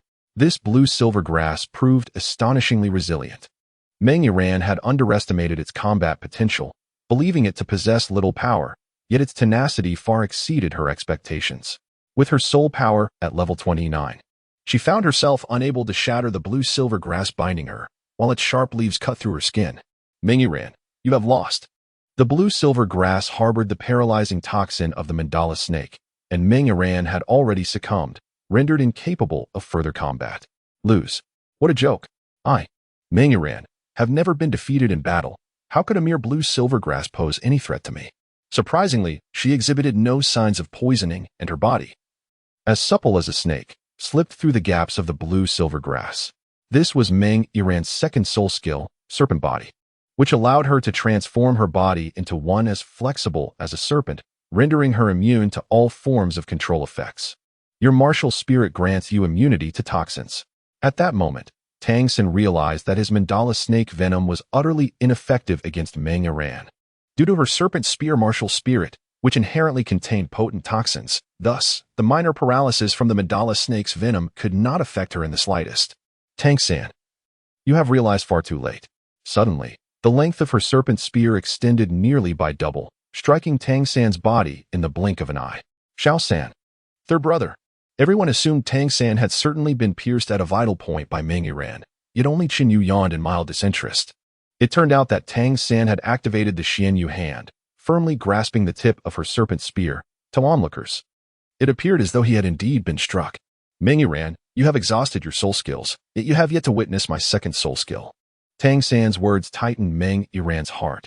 Indeed, throughout this encounter, he had merely employed his first soul skill. As she contemplated retreating, Tang San's hands, akin to iron pincers, held her serpent spear immobile regardless of how fiercely she struggled. Second soul skill, Parasitism. However, Tang San's second martial soul had already been activated. The blue-silver grass seeds, entwined around Meng Iran by the first soul skill, suddenly sprang to life, spreading wildly across her body. concealing the trigger conditions of his second soul skill within the first. This boy, significantly younger than Iran, exhibited such cunning. Iran, your defeat is not unjust. The Serpent Lady, observing Meng Iran gradually being enveloped by the blue-silver grass, let out a soft sigh. At this juncture in the competition, Meng Iran had no possibility of turning the tide. Unlike entanglement, this parasitism left no gaps between the blue-silver grasses, making it utterly impossible for Meng Iran to shatter the ever-growing vines with her soul power. Prolonging the struggle would only lead to further suffering for Meng Iran. We concede this match, even if the Serpent Lady was reluctant to admit it. The outcome had become painfully evident. I concede. Upon hearing the Serpent Lady declare her surrender, Tang San, with a thought, actively removed the blue-silver grass that had infested Meng Iran. Yet, Meng Iran showed no inclination to concede. She raised her spear and lunged once more at Tang San. However, this time, it was not Tang San who intercepted her, but Qinyu, who remained several hundred meters away. Little girl, so ruthless at such a tender age. Do you not fear that you may remain unmarried when you grow older? Cheney did not employ the Xian Jade hand. Instead, he simply enveloped his palm with soul power. Grasping Meng Iran's serpent spear martial soul, the toxins present within the martial soul had no effect whatsoever on Cheney. Upon closer inspection, flickers of minute lightning arcs danced within his soul power, and the venomous essence of the spear was swiftly purified upon contact with the indomitable and radiant force of thunder. Although Cheney's soul power was merely at the 30th level, its totality far exceeded Meng Iran's by several multiples. Even if Meng Iran's strength were to increase 10-fold or 20-fold, she would still not stand a chance against Cheney. Release me at once, Meng Iran exclaimed, astonished that this boy, who appeared similar in stature to Tang San, possessed strength surpassing his own. The formidable aura characteristic of a soul master left her in a state of disbelief. After hearing Cheney's teasing remarks, her frustration escalated. Unable to reclaim her martial soul, she resorted to biting his arm in desperation. What on earth? Are you a dog or something? Let go of me this instant. CHNY was utterly unprepared for Meng Yrn's actions, which were devoid of any mercy. The deep bite marks on CHNY's arm would likely take a considerable time to fade. However, CHNY had never before struck a woman and found himself at a loss for how to respond. Everyone present, including the snake matriarch, was taken aback. What had been anticipated as a contest of martial souls and soul power had devolved into a mere scuffle reminiscent of two ordinary children. ZWJ, encountering such a situation for the first time, scratched his head and exchanged a glance with the snake matriarch. Perhaps we should intervene together and separate these youngsters. The snake matriarch, feeling rather awkward, realized that her reputation within the soul master community was tarnished by Meng Yrn's behavior today. It would be wise to bring this farce to a swift conclusion. Unexpectedly, what began as a grand soul battle had transformed into a petty brawl among children. Clearly, having just suffered defeat at the hands of Tang San, Meng Yrn was already reeling from a significant blow. With the added pressure of facing CHNY, who was far superior in strength, her mental state crumbled. This instinctive biting behavior was likely a natural reaction for the young girl. Grandma, let me go. I want to challenge this insufferable brat again. Though the snake matriarch had pulled her away, Meng Yrn continued to flail in her grasp, determined not to relent until she had bested CHNY. Such deep bite marks. This little girl is truly fierce. I hope she doesn't have rabies. Qinyu gazed in bemusement at the minuscule bite mark adorning his arm, astonished that his inaugural injury in this Douluo continent had been inflicted by a mere child. Truly, fortune had turned against him, akin to capsizing in a small ditch. Enough already. Do you still find today as humiliation insufficient, dear grandmother? The snake lady spoke sternly, prompting Meng Iran to gradually quiet down, though her eyes remained fiercely fixated on Qinyu. Unmoving king, today it is I who have been bested. The mountains may not shift, but the waters will flow anew. We shall meet again. With that, the snake lady tugged Meng Iran and strode purposefully in another direction. Yet, Meng Iran unexpectedly glanced back, her gaze locked onto Qinyu. Hey, you little brat, what is your name? The next time we cross paths, I shall avenge today as humiliation. In response to Meng Iran's threat, Qinyu merely shrugged nonchalantly. Considering her aptitude, it would take her at least 70 to 80 years of rigorous training to attain even half of his level. Qinyu. Fine, I shall remember you, Qinyu. Meng Iran cast a lingering glance before she and the snake lady swiftly vanished from sight. Xiao Ao, for your third soul ring. I have been unnecessarily bitten by a little girl, Such a grievous wound will take no less than half a year to heal. Therefore, upon our return, you shall assume full responsibility for all cleaning tasks in the dormitory. Chen Yu shamelessly extorted Oscar, declaring that the most arduous task at Shrek Academy was the daily cleaning of the dormitories, a chore he particularly loathed. All right, you are the creditor. Your word is law. Half an hour later, Oscar successfully absorbed the soul ring from the phoenix-tailed coxcomb snake, elevating his soul power to a remarkable 32 levels. Little Oscar, what is the capability of your third soul skill? Do show us. Dai Mubai casually draped his arm over Oscar's shoulder. They had exerted considerable effort to obtain the phoenix-tailed coxcomb snake, and if Oscar had not mastered a powerful soul skill, they would be at a significant loss. Dai, you guessed right this time. My third soul skill is quite extraordinary. Oscar beamed with pride, akin to someone who had just won a $5 million lottery. Uncle Big Sausage, do stop with the suspense. In my opinion, it is not the soul skill that is impressive, but rather your soul curse that has become more lewd. Xiaowu bluntly critiqued. Sister, in front of so many people, could you spare me some dignity? My third soul skill is closely linked to the abilities of the phoenix-tailed coxcomb snake. You all can take a guess. And there will be a reward for the correct answer. However, Oscar was met with a swift kick from Zhao Wuji, sending him flying several meters. Fortunately, he landed on a pile of leaves. Otherwise, he would have been in dire straits. Teacher Zhao, can you not let me retain a bit of suspense? My third soul skill is related to the flight capability of the phoenix-tailed coxcomb snake. Oscar clasped his hands together in earnestness. Yet the soul curse that followed was rather vulgar. Third soul skill, fantastical flying mushroom sausage. In an instant, everyone else was stunned by Oscar's brazen utterance. His soul curse truly knew no bounds. There was no limit to lewdness, only further depravity. The next moment, a rich, translucent glow coalesced in Oscar's hands. As the light contracted, a peculiar sausage resembling a golden needle mushroom, complete with a pair of tiny wings, lay in his palm. Well, while this fantastical flying mushroom sausage had a decent appearance, paired with Oscar's vulgar soul curse, it lost some of its charm. Quick, let me try it. Ma Hongjun had long desired to fly, and now that Oscar had mastered this soul skill, he was eager not to miss the opportunity. Without hesitation, he swallowed the mushroom sausage. A pair of transparent wings eerily emerged from his back, resembling the flesh wings of the phoenix-tailed coxcomb snake. Ma Hongjun attempted to control the wings, and to his astonishment, his hefty frame of 300 to 400 pounds actually lifted off the ground. Ha ha ha, I can finally fly. Ma Hongjun appeared excessively exhilarated, momentarily losing control of his direction, and collided headlong into a tree that could be embraced by several individuals. The tree shook violently and astonishingly, was snapped in two by Ma Hongjun's impact. Fatty, do you intend to crush your opponents with your body weight? Daimubai mocked without reservation. Yet he promptly helped Ma Hongjun to his feet. Fortunately for Ma Hongjun, his ample figure mitigated the force of the impact. Otherwise, anyone else would have emerged with bruises and contusions. Setting that aside, Oscar's flying mushroom sausage was indeed remarkable. Ma Hongjun's recent speed had reached nearly 80 to 90% of that of the phoenix-tailed chicken-crowned snake. It is worth noting that among the thousand-year spirit beasts, the phoenix-tailed chicken-crowned snake is renowned for its swiftness. Aside from avian spirit beasts, none can rival its speed. This implies that as long as Chinyu and the others consume the flying mushroom sausage, even the spirit hall would be unable to match their velocity.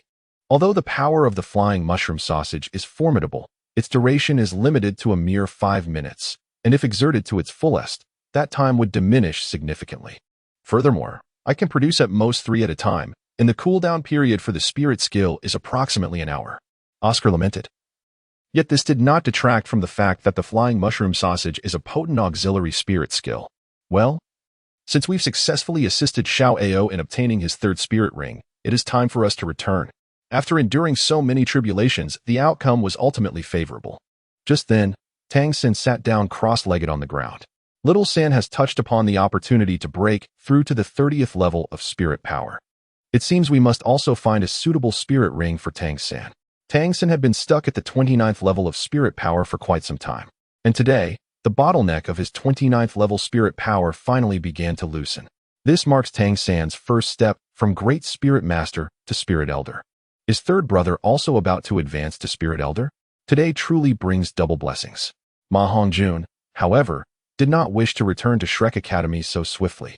Having finally escaped the Master's rigorous training, he longed to linger in the Star Dough Forest a while longer.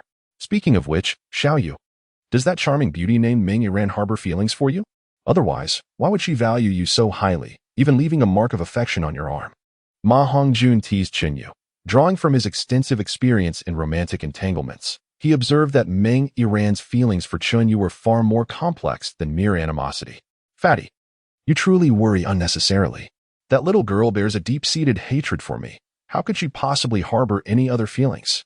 Tang Xin did not take long to break through his spirit power bottleneck. In barely half an hour, he successfully transcended the shackles that had plagued him for so long. Third brother, what kind of spirit beast do you plan to seek for the third spirit ring of your blue silver grass? Tang San had long contemplated that his third soul ring would also be oriented towards control, thus he sought a soul beast adept at ambush. Such soul beasts were far rarer than Xiao Ao's phoenix-tail coxcomb serpent, indicating that a meticulous search would be necessary to locate one. Just as Zhao Wujie rose, an intense tremor suddenly coursed through the ground beneath them. This is bad. Zhao Wujie, Tang San, and Chen Yu all turned their gazes in unison towards the same direction, where trees were falling like harvested wheat, suggesting that a colossal creature was swiftly approaching. The source of such a terrifying disturbance could only be one of two possibilities, either a tidal Douluo powerhouse or a formidable soul beast. At least one over 60,000 years old. A soul beast of this caliber was far beyond what Chun Yu and the others could contend with. Even Zhao Wujie lacked the confidence to slay such a being. Everyone, flee towards the Stardow forest, Zhao Wujie urged, his expression grave as he immediately activated his martial soul true form. The towering figure of a bear, over 5 meters tall, radiated a terrifying wave of soul power. It was evident that the mysterious soul beast exerted immense pressure on Zhao Wujie. Otherwise, he would not have revealed his strongest card. Suddenly, a dreadful sonic wave surged towards them from the distance. Apart from Zhao Wujie, Chen Yu, and Xiao Wu, the others were rendered unconscious by the sheer force of the roar. This was no ordinary 10,000-year soul beast. Could it be the legendary king of the forest? Zhao Wujie seemed to grasp something, his complexion turning ashen, devoid of any trace of color. The mere mention of the king of the forest, for simple characters, loomed over Zhao Wujie like an insurmountable mountain, representing absolute power and invincibility. The king of the forest? Chen Yu furrowed his brow. Prior to venturing into the Stardow forest, the master had mentioned the existence of a true king within its depths, a soul beast that had reached the remarkable age of 100,000 years, the Titan Great Ape. Over the millennia, the Spirit Hall had made numerous attempts to hunt the Titan Great Ape, yet each endeavor ended in catastrophic losses, with the Spirit Hall suffering the demise of no fewer than 20 or 30 tidal Douluo. Remarkably, this Titan Great Ape had always resided in the heart of the Stardow forest. What could have prompted it to venture to the forest's outskirts today? Could it be that this king of the forest was merely indulging in a whim, seeking to survey its dominion? Or was there something or someone here that had captured the attention of this sovereign of the woodland? This situation boded ill. Zhao Wujie gazed at the unconscious Tang San and the others, steeling himself. Without a moment's hesitation, he soared directly towards the Titan Great Ape. Xiaoyu Xiaowu, take care of the others and remain hidden. Zhao Wujie intended to confront the Titan Great Ape alone. Yet could the strength of a mere soul sage truly impede the advance of the Titan Great Ape? The answer was evidently clear. But like a moth drawn to a flame, Zhao Wujie was determined to make the attempt. Chapter 88. The charismatic one of the Stardow forest. Teacher Zhao. Dusty Feathers was utterly incapable of halting Zhao Wujie's advance. He was, after all, a Titan Great Ape, a legendary soul beast of 100,000 years. Not even a tidal Douluo could stand against him in a single confrontation, let alone a mere soul sage. Xiao Wu, you must remain here to care for Xiao San and the others. I cannot bear to watch Teacher Zhao perish in vain. Without uttering a word, Chen Yu executed the 7 star ghost steps, closely following Zhao Wujie's lead. As he approached the Titan giant ape, the oppressive aura in the air intensified. The moment Chen Yu stepped into the realm enveloped by the soul beast's presence, his speed was abruptly diminished by several degrees. This was the first time Chen Yu had encountered such a formidable soul beast. If one were to draw a comparison, only Tang Hao from the past could rival it. 1,000 meters ahead, a colossal demon ape loomed, towering at least 50 to 60 meters high, resembling a terrifying mountain. Its single eye was larger than Chen Yu's entire form. In the presence of the Titan giant ape, Zhao Wujie, having activated his martial soul's true form, appeared as diminutive as a chick. Esteemed king of the forest, I sincerely apologize for intruding upon your territory. I beseech you not to take offense. We shall take our leave at once. Zhao Wujie clasped his hands in respect toward the Titan giant ape. At such a level, The intelligence of a soul beast was not much inferior to that of humans, and in many cases, it surpassed that of the majority. The Titan giant ape could undoubtedly comprehend Zhao Wuji's words. Furthermore, a soul beast that reached 100,000 years of age could articulate human speech. However, the Titan giant ape clearly regarded Zhao Wuji with disdain. With a mere exhalation, Zhao Wuji's body was struck as if by a tremendous force, propelling him several hundred meters away. Such was the power of 100,000-year soul beast, truly terrifying. Dusty Feathers involuntarily inhaled sharply, for he had previously believed that even the mightiest soul beast after 100,000 years could not be invincible in this world. However, it became evident that his prior assumptions were profoundly misguided. In a single phrase, it could be summarized: I am utterly invincible among mortals. Humph. The Titan great ape effortlessly blew away the insignificant human before him, as if swatting away a mere fly, raising its colossal legs, akin to towering pillars, to continue its advance. Yet, from behind the Titan great ape, a thunderous voice echoed Zhao Wuji's commanding shout. Fifth soul skill, gravity compression. Sixth soul skill, fury of the king. Under the enhancement of the sixth soul skill, the gravitational force exerted by Zhao Wuji surged tenfold, causing even the legs of the Titan great ape to plummet to the ground with sudden force. Boom. The impact sent tremors through the very earth, reminiscent of a meteor colliding with the planet. Human, cease your actions now, and I may spare your life. It was the first time the Titan great ape spoke. Its voice still mingled with a deep, beastly roar, yet the syllables it uttered could be discerned. Respected king of the forest, this junior harbors no intention of offending you. However, beneath your feet lies my student. To protect those little ones, I would not hesitate to sacrifice my own life. Zhao Wuji's soul power rapidly dwindled. In the brief moment of speaking, he had consumed a third of his energy. To maintain the immense gravitational force upon the Titan great ape, he was compelled to unleash his soul power to its utmost limit. The energy expended in every second since their confrontation had reached astronomical levels. As you wish. The Titan great ape wasted not a moment on idle words. With a mere lift of its hand, it conjured a terrifying storm. With a stomp of its foot, mountains crumbled and all beasts trembled. Yet, the gravity imposed upon the Titan great ape proved utterly ineffective, and Zhao Wuji suffered a backlash from his own soul power, stifling a groan as he coughed up a mouthful of blood. Nevertheless, Zhao Wuji remained as steadfast as a nail driven into the ground, refusing to budge. He bellowed once more, charging towards the Titan great ape. However, before he could traverse even 10 meters, the shockwave generated by the Titan great ape's foot effortlessly sent him flying nearly 1,000 meters back. This time, the bones within Zhao Wuji's body shattered significantly, and despite his unwillingness, he could not rise from the ground again.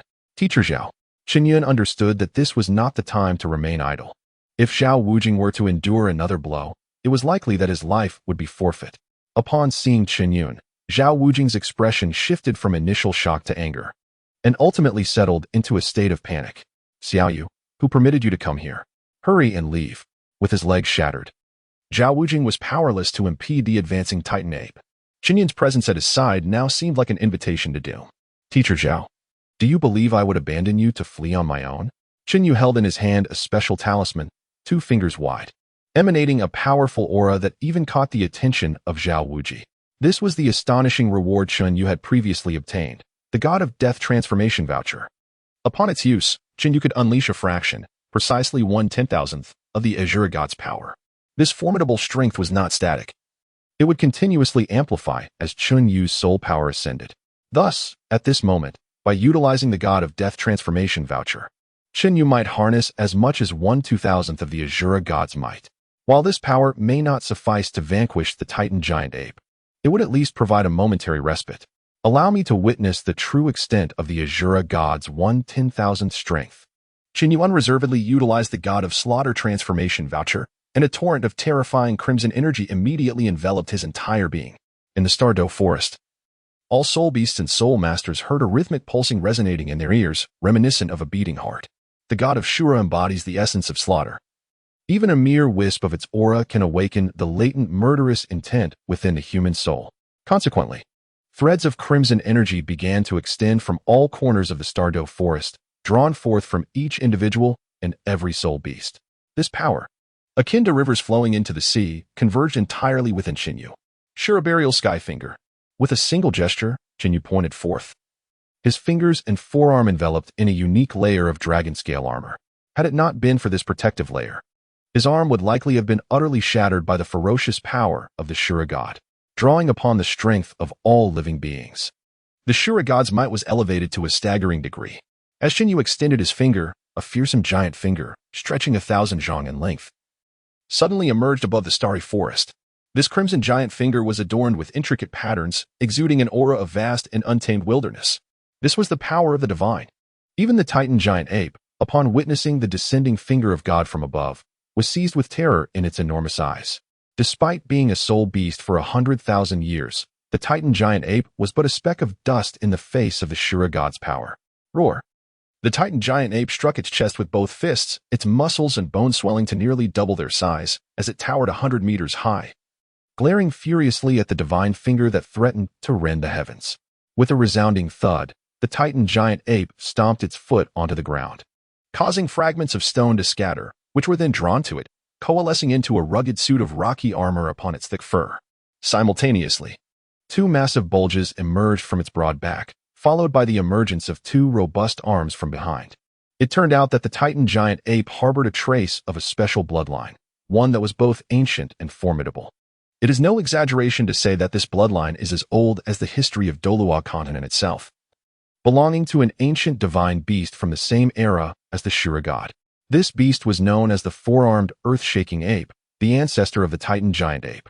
Its power was formidable, rivaling that of the Shura god. Ordinarily, the Titan giant ape could not unleash the power of this bloodline. It would only truly awaken when its life was threatened. Activating this bloodline altered the Titan giant ape's appearance to what it was at this moment. With 4 arms, rocky armor, and a coat of purple gold fur paired with blood-red eyes, the Titan giant ape had entered its most powerful combat state. Clearly, the Shura goddess finger had imposed immense pressure upon it, and even this king of the forest could not guarantee its safety without utmost confidence. Whoosh! As the blood-red giant finger passed, it conjured a terrifying whirlwind, with the air erupting in a series of astonishing sonic booms. At the tip of the divine finger, space itself warped in an eerie manner, and the violent power threatened to tear the very fabric of this realm asunder. Explode for me.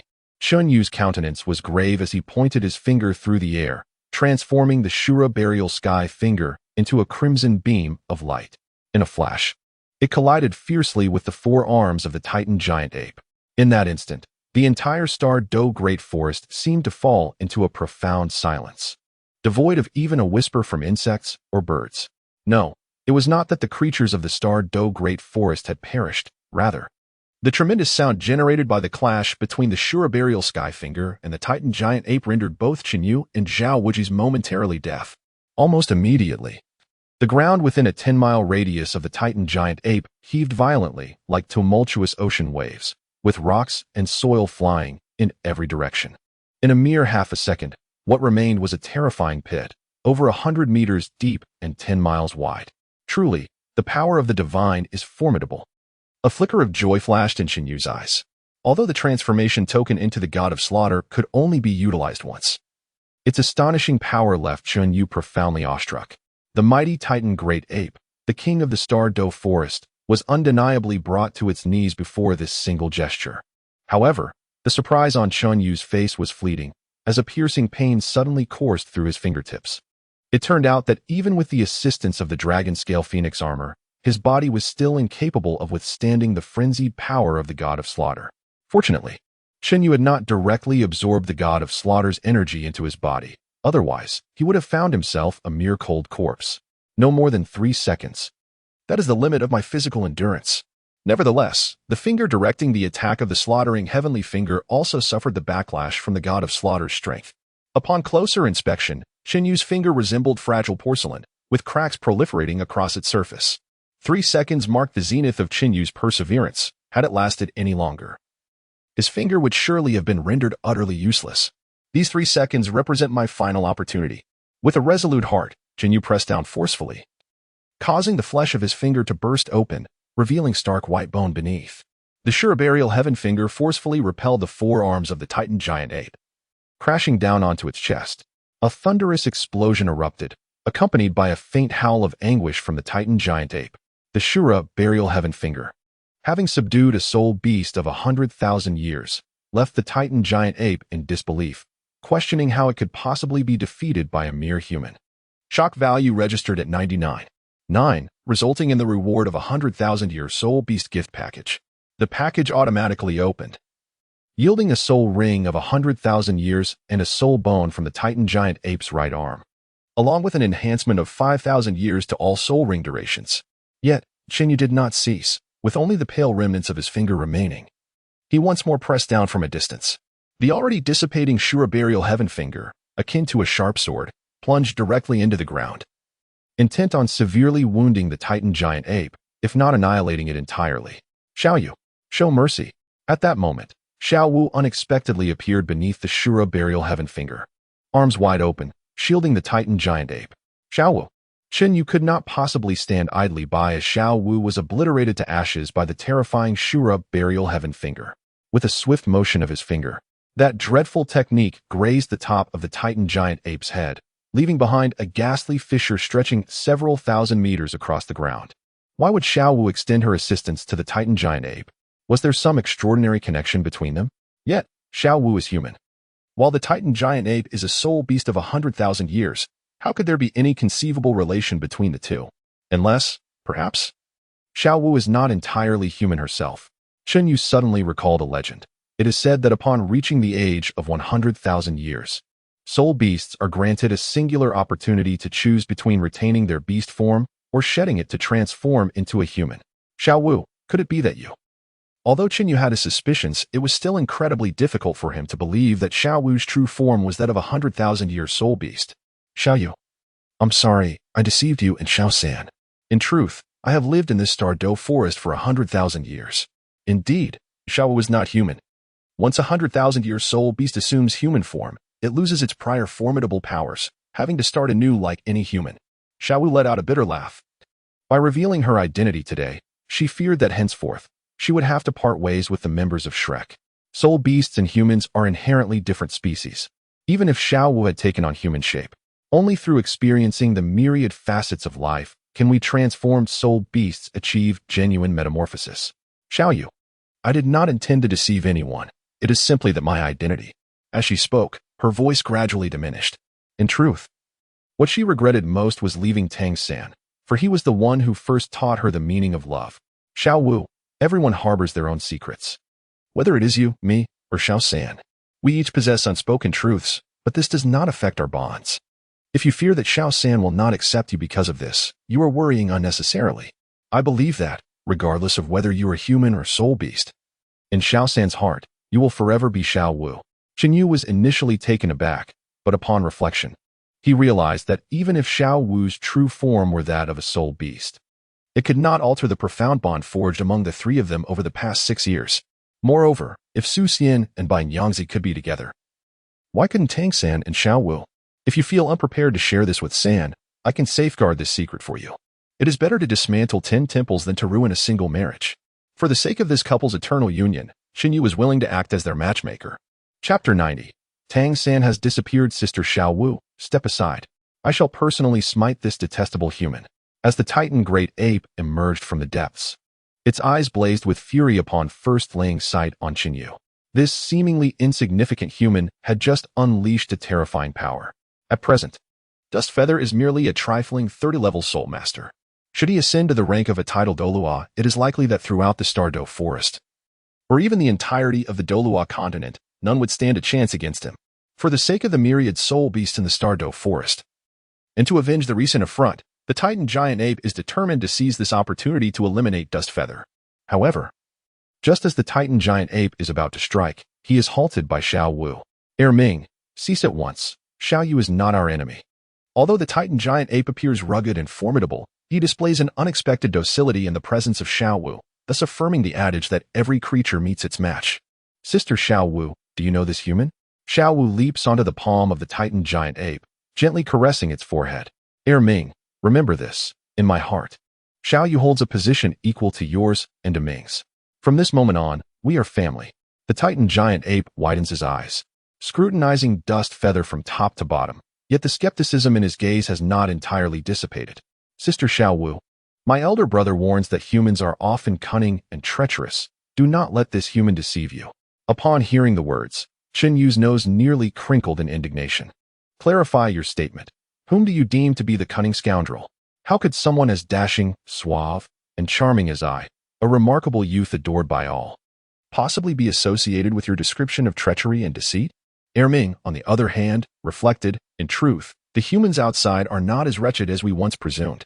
For instance, within the Shrek Academy where I currently reside, figures such as Master and Dean Flander, along with my companions, have imparted upon me the warmth of a second home. Xiao Wu, as if reproaching him, gently tapped the Titan great ape on the head, which immediately recoiled its neck, exhibiting an exceedingly obedient demeanor.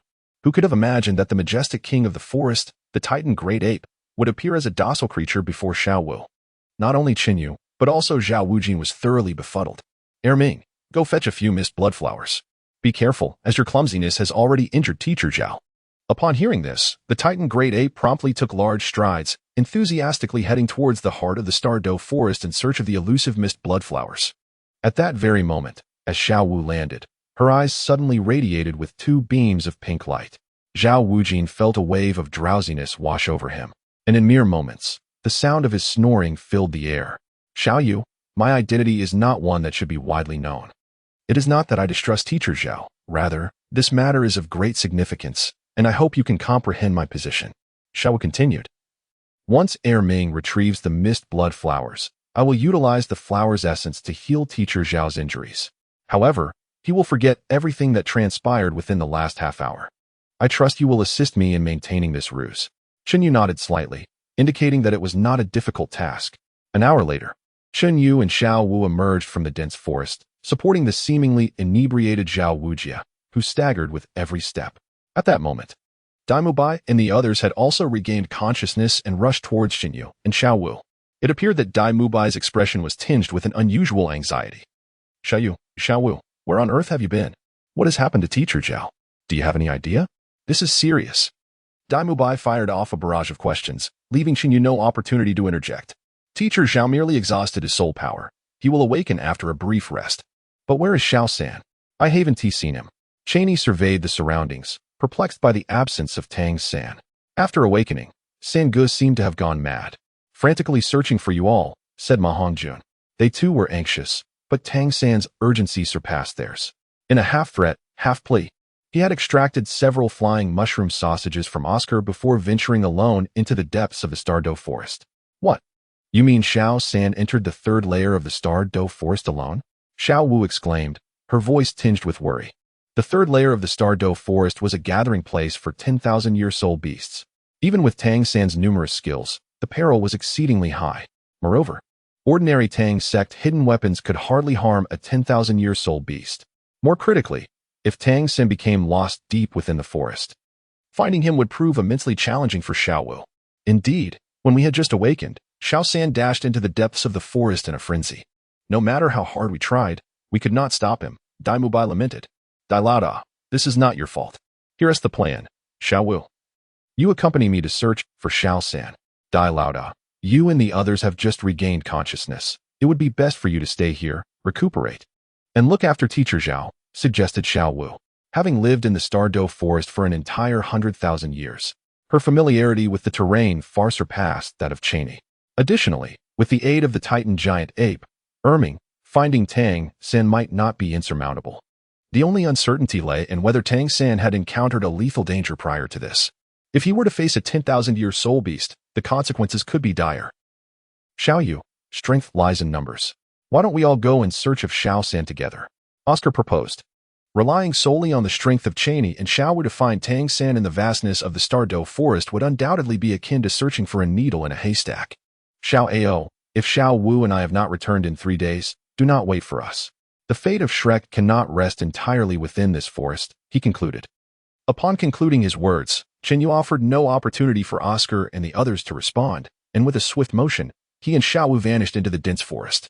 Xiao Wu, do you possess any means to discern the trajectory of Xiao-san's movements? While I can vaguely sense the lingering essence he left behind, I am unable to ascertain his precise location. Chen Yu found himself somewhat at a loss. Locating Tang-san within the vast expanse of the Stardow forest was no trivial undertaking. Erming had already initiated a comprehensive search for Little San throughout the forest. Yet no news had emerged, instilling a sense of foreboding within him. Xiaowu's beautiful eyes were filled with concern. Indeed, there were several areas within the Douluo forest that could be deemed forbidden grounds, not only for soul masters but also for soul beasts. The nearest of these perilous locations was known as the Spider's Nest. As the name suggests, the Spider's Nest served as a gathering place for various spider-type soul beasts, notorious for being the most ferocious and cunning among all soul beasts. Even a 10,000-year-old soul beast would dare not approach the Spider's Nest lightly. Should Tang San inadvertently wander into the confines of this treacherous area, the consequences could be dire. Shiwu, do not fret just yet. If the Spider's Nest is indeed as dreadful as you suggest, Little San will undoubtedly leave us warning signs along his path. Tang San's astuteness is on par with yours. Even the most cunning spider soul beasts could not ensnare him with ease. Chapter 91. The Spider's Nest. Xiaowu, what exactly is the Spider's Nest? And why do you seem so apprehensive about it? As Qinyu meticulously searched for any traces left by Tang San, he inquired about the intricate details of the Spider Queen's lair. In truth, the lair was not situated on the surface of the Douluo forest, but rather comprised a vast subterranean realm interconnected by numerous underground caverns. Even I am only familiar with the mere tip of the iceberg regarding the Spider Queen's lair. Years ago, when Xiaowu had just reached the pinnacle of a 10,000-year soul beast, her playful nature led her inadvertently into the depths of the lair. Had it not been for the timely arrival of Erming, who risked his life in a desperate bid to save her, Xiaowu would have likely met her demise within the jaws of the spiders. So, over the span of several millennia, have you or Erming never endeavored to eradicate this sinister place entirely? Given Erming's formidable strength, it should not be an insurmountable task. Xiaowu let out a bitter laugh. They had indeed made attempts. Yet Erming spent a full century without managing to purge the spider dens within the lair. In fact, Xiaowu speculated that Erming had merely lingered outside the lair, never venturing into its core. Such an immense underground world is undoubtedly more complex than it appears on the surface, and it is highly likely that within the very heart of the Spider Queen's lair, there exists soul beasts of even greater power than Erming himself. Qinyu was acutely aware that among insects like spiders, those that choose a communal existence inevitably give rise to one or several formidable spider kings. The situation within this myriad spider nest is no different. Perhaps it harbors a spider soul beast that has existed for a staggering 100,000 years. Xiaoyu, you have surmised correctly. I once heard my mother recount that in this Douluo forest, there once lived an ancient demon spider queen, who later vanished under mysterious circumstances. Although the emergence of this myriad spider nest is relatively recent, merely around 150,000 years, I suspect that the Spider Queen lies concealed beneath the ground. Qinyu's heart skipped a beat. Could it be that soul beasts are not bound by the limitations of lifespan? From Shiwu's tone, it seemed that the ancient demon spider emperor had been thriving in the Douluo forest for several 100,000 years. Do such immortal beings truly exist in this world? In reality, once our soul beasts reach 10,000 years of age, our lifespans are not infinite. We simply live longer than ordinary soul beasts. 300,000 years is the pinnacle of what we can achieve. However, upon choosing to transform into human form, our lifespans align with that of humans, limited to a mere century. Shiwu's words left Qinyu perplexed. Living an additional 200,000 years versus a mere 100, the choice should be straightforward. Yet, why would Shiwu willingly relinquish her 10,000 years of cultivation and several 100,000 years of life to become human? Human beings are the most promising creatures in this world, with just a century of cultivation. They can reach heights that take us soul beasts 10,000 years of arduous training to attain.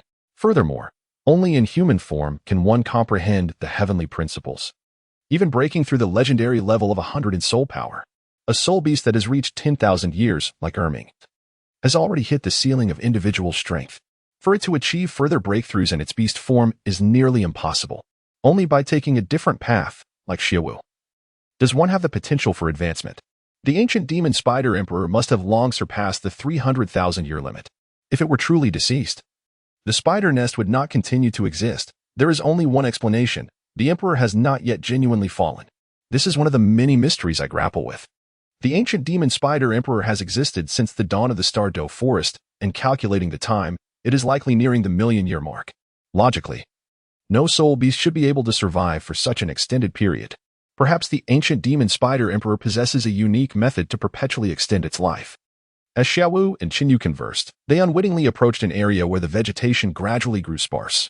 The gnarled trees and rugged rocks were draped in thick, uneven cobwebs of varying ages.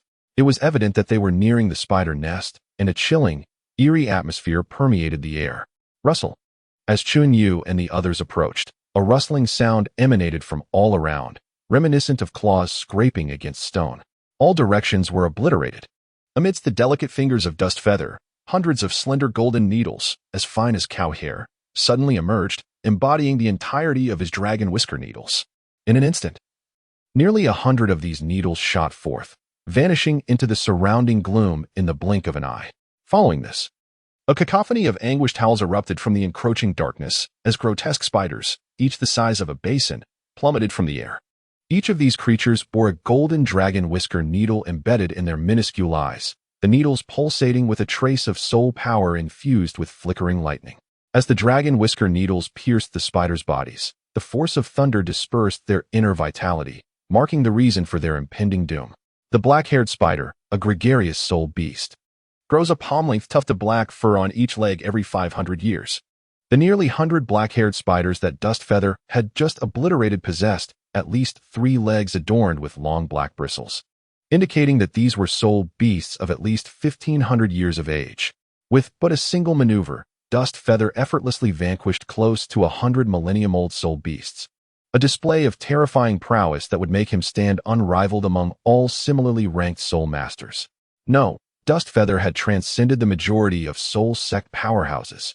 Yet, his countenance revealed no trace of satisfaction, for these black-haired spiders were mere trifles. The true terror was only just beginning to unfold. With a resounding crash, a colossal black-haired spider king, nearly 100 times larger than those on the ground, shattered several mountain peaks. Amidst the chaos of flying debris, the 20-meter-tall Spider King raised its formidable legs, stretching 6 to 7 meters long, directly aimed at Dust Feather's chest. This was the black-haired Spider King, a creature of 45,000 years. In Qinyu's eyes, his pupils constricted. The prowess of the black-haired Spider King surpassed his own by an immeasurable degree. Furthermore, he possessed no second transformation token of the god of death. Confrontation was futile. He could only resort to cunning tactics, as the dust swirled beneath his feet. Just a moment before the formidable legs of the black-furred Spider King could pierce through him, Qinyu vanished from sight. However, the intelligence of the black-furred Spider King was not to be underestimated. The instant its legs struck air, it abruptly shook its body, causing a flurry of 3-inch-long black bristles to detach, resembling a multitude of sharp crossbow bolts that encircled a radius of 20 to 30 meters. Even with the 7 Star Ghost steps, it was impossible for Qinyu to evade the onslaught of these barbed projectiles. Chaos Spirit Body, Dragon Scale Phoenix Armor. In an instant, Qinyu was compelled to activate both of his formidable defensive skills. With no option to evade, he braced himself to endure the black-furred Spider King's assault. Yet, Xiaowu was swifter. Almost at the moment Qinyu drew the attention of the black-furred Spider King, she appeared above its head. Though Xiaowu had assumed human form, she still exuded an aura of power befitting a 100,000-year soul beast, causing the black-furred Spider King to tremble slightly at the presence of her soul beast energy. Chapter 92. Slaying the Black-Furred Spider King. While the Black-Furred Spider King was one of the more powerful soul beasts of its 10,000-year class, it paled in comparison to true 100,000-year soul beasts. Moreover, there existed a strict hierarchy among soul beasts. As long as the Black-Furred Spider King had not crossed the threshold of 100,000 years, it could do naught but bow before Xiaowu, hissing. Although the Black-Furred Spider King could not fathom why this young human girl bore the purest essence of a soul beast, its body involuntarily knelt in submission. Despite 1,000 reluctances within, it could not suppress the instinctive feeling of subservience that emanated from the depths of its soul. Meanwhile, upon witnessing the cessation of the Black-Furred Spider King's assault, Qinyu felt an immediate alleviation of pressure. As the sharp spider thorns struck his form, they produced a crisp sound akin to metal clashing. With the dual protection of the Chaos Spirit Body and Dragon Scale Phoenix Armor, Qinyu's defensive capabilities were significantly augmented. Even the full force of the Black-Furred Spider King's attack could not easily penetrate his body. After crossing his arms to deflect the barrage of assaults, Qinyu's eyes radiated unwavering resolve, enveloped instead by an intense battle spirit. Chaos Dragon Phoenix Break. Dirt Feather articulated a few syllables with deliberate precision, and the previously clear sky instantaneously darkened. Although it was not an utter darkness where one could not see their own hand, it bore the weight of a profound night. The black-haired Spider King perceived the abrupt shift in weather and the formidable might descending from above, causing his body to tremble uncontrollably, as though confronted by a natural enemy. This overwhelming sense of dread surged within him, even more potent than when he faced Xiao Wu. In the next moment, the clouds above the black-haired Spider King parted, revealing a colossal dragon claw, stretching 1,000 meters in length, emerging from within. Enveloped in a chaotic radiance, Dirt Feather slowly ascended from the ground, transforming into a breathtaking streak of light that vanished into the clouds. As Dirt Feather's essence merged with the dragon claw in the heavens, a myriad of thunderbolts descended, instantly turning the surrounding area into a scorched earth spanning thousands of meters. Caught within this cataclysmic event, the black-haired Spider King felt his legs weaken, forcing him to press his entire body against the ground, paralyzed by fear. Suddenly, that gigantic dragon claw descended with ferocity, bending the very fabric of space it traversed. Creating a subtle arc, brilliant flashes of lightning converged upon the claw, rendering it as if it were sculpted from pure silver. Having experienced the previous sword-slashing cataclysm, Dirt Feather had an epiphany. The power of the chaotic Dragon Phoenix break seemed poised to ascend to an even greater echelon. At this moment, although Dirt Feather could barely coalesce a complete Dragon Phoenix form due to his current soul power, dispersing that energy would significantly diminish the potency of the chaotic Dragon Phoenix break.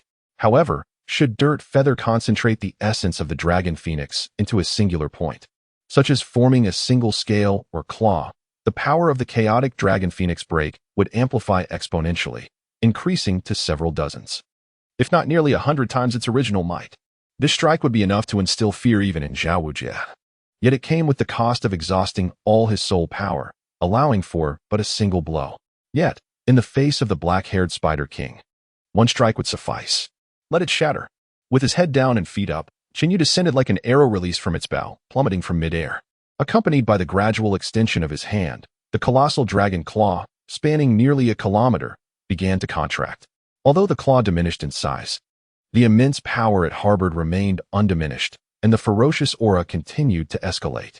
The black-haired Spider King, sensing impending doom, struggled violently with its long, sharp legs, desperately attempting to flee this perilous place. Yet, the overwhelming pressure emanating from the dragon claw weighed down upon the Spider King's form like the towering Mount Everest, firmly restraining it. As the dragon claw descended, Qinyu caught a glimpse of profound despair in the tiny eyes of the black-haired Spider King. It never anticipated that such a diminutive human could unleash such terrifying soul abilities. Had the Spider King exerted its full strength from the outset, it would not have met such a fate. However, there was no turning back for the Spider King at the moment the claw struck. Its once formidable body melted away like butter beneath an unrelenting storm of thunder, leaving even the energy within it utterly dissipated. The ground around them convulsed violently, akin to a stone cast into a tranquil lake, sending ripples of inexplicable disturbance. In the span of a mere second, the once uneven terrain transformed into a vast, bottomless black void, as if Chunyu's strike had pierced directly into the heart of the spider nest. Could this be the entrance to the depths of the spider lair? Dusty feathers gently descended, their hue pale, a manifestation of soul energy exhaustion. Yet, the thrill of having vanquished a millennium-old soul beast, the black-haired Spider King, filled Chunyu's heart with satisfaction.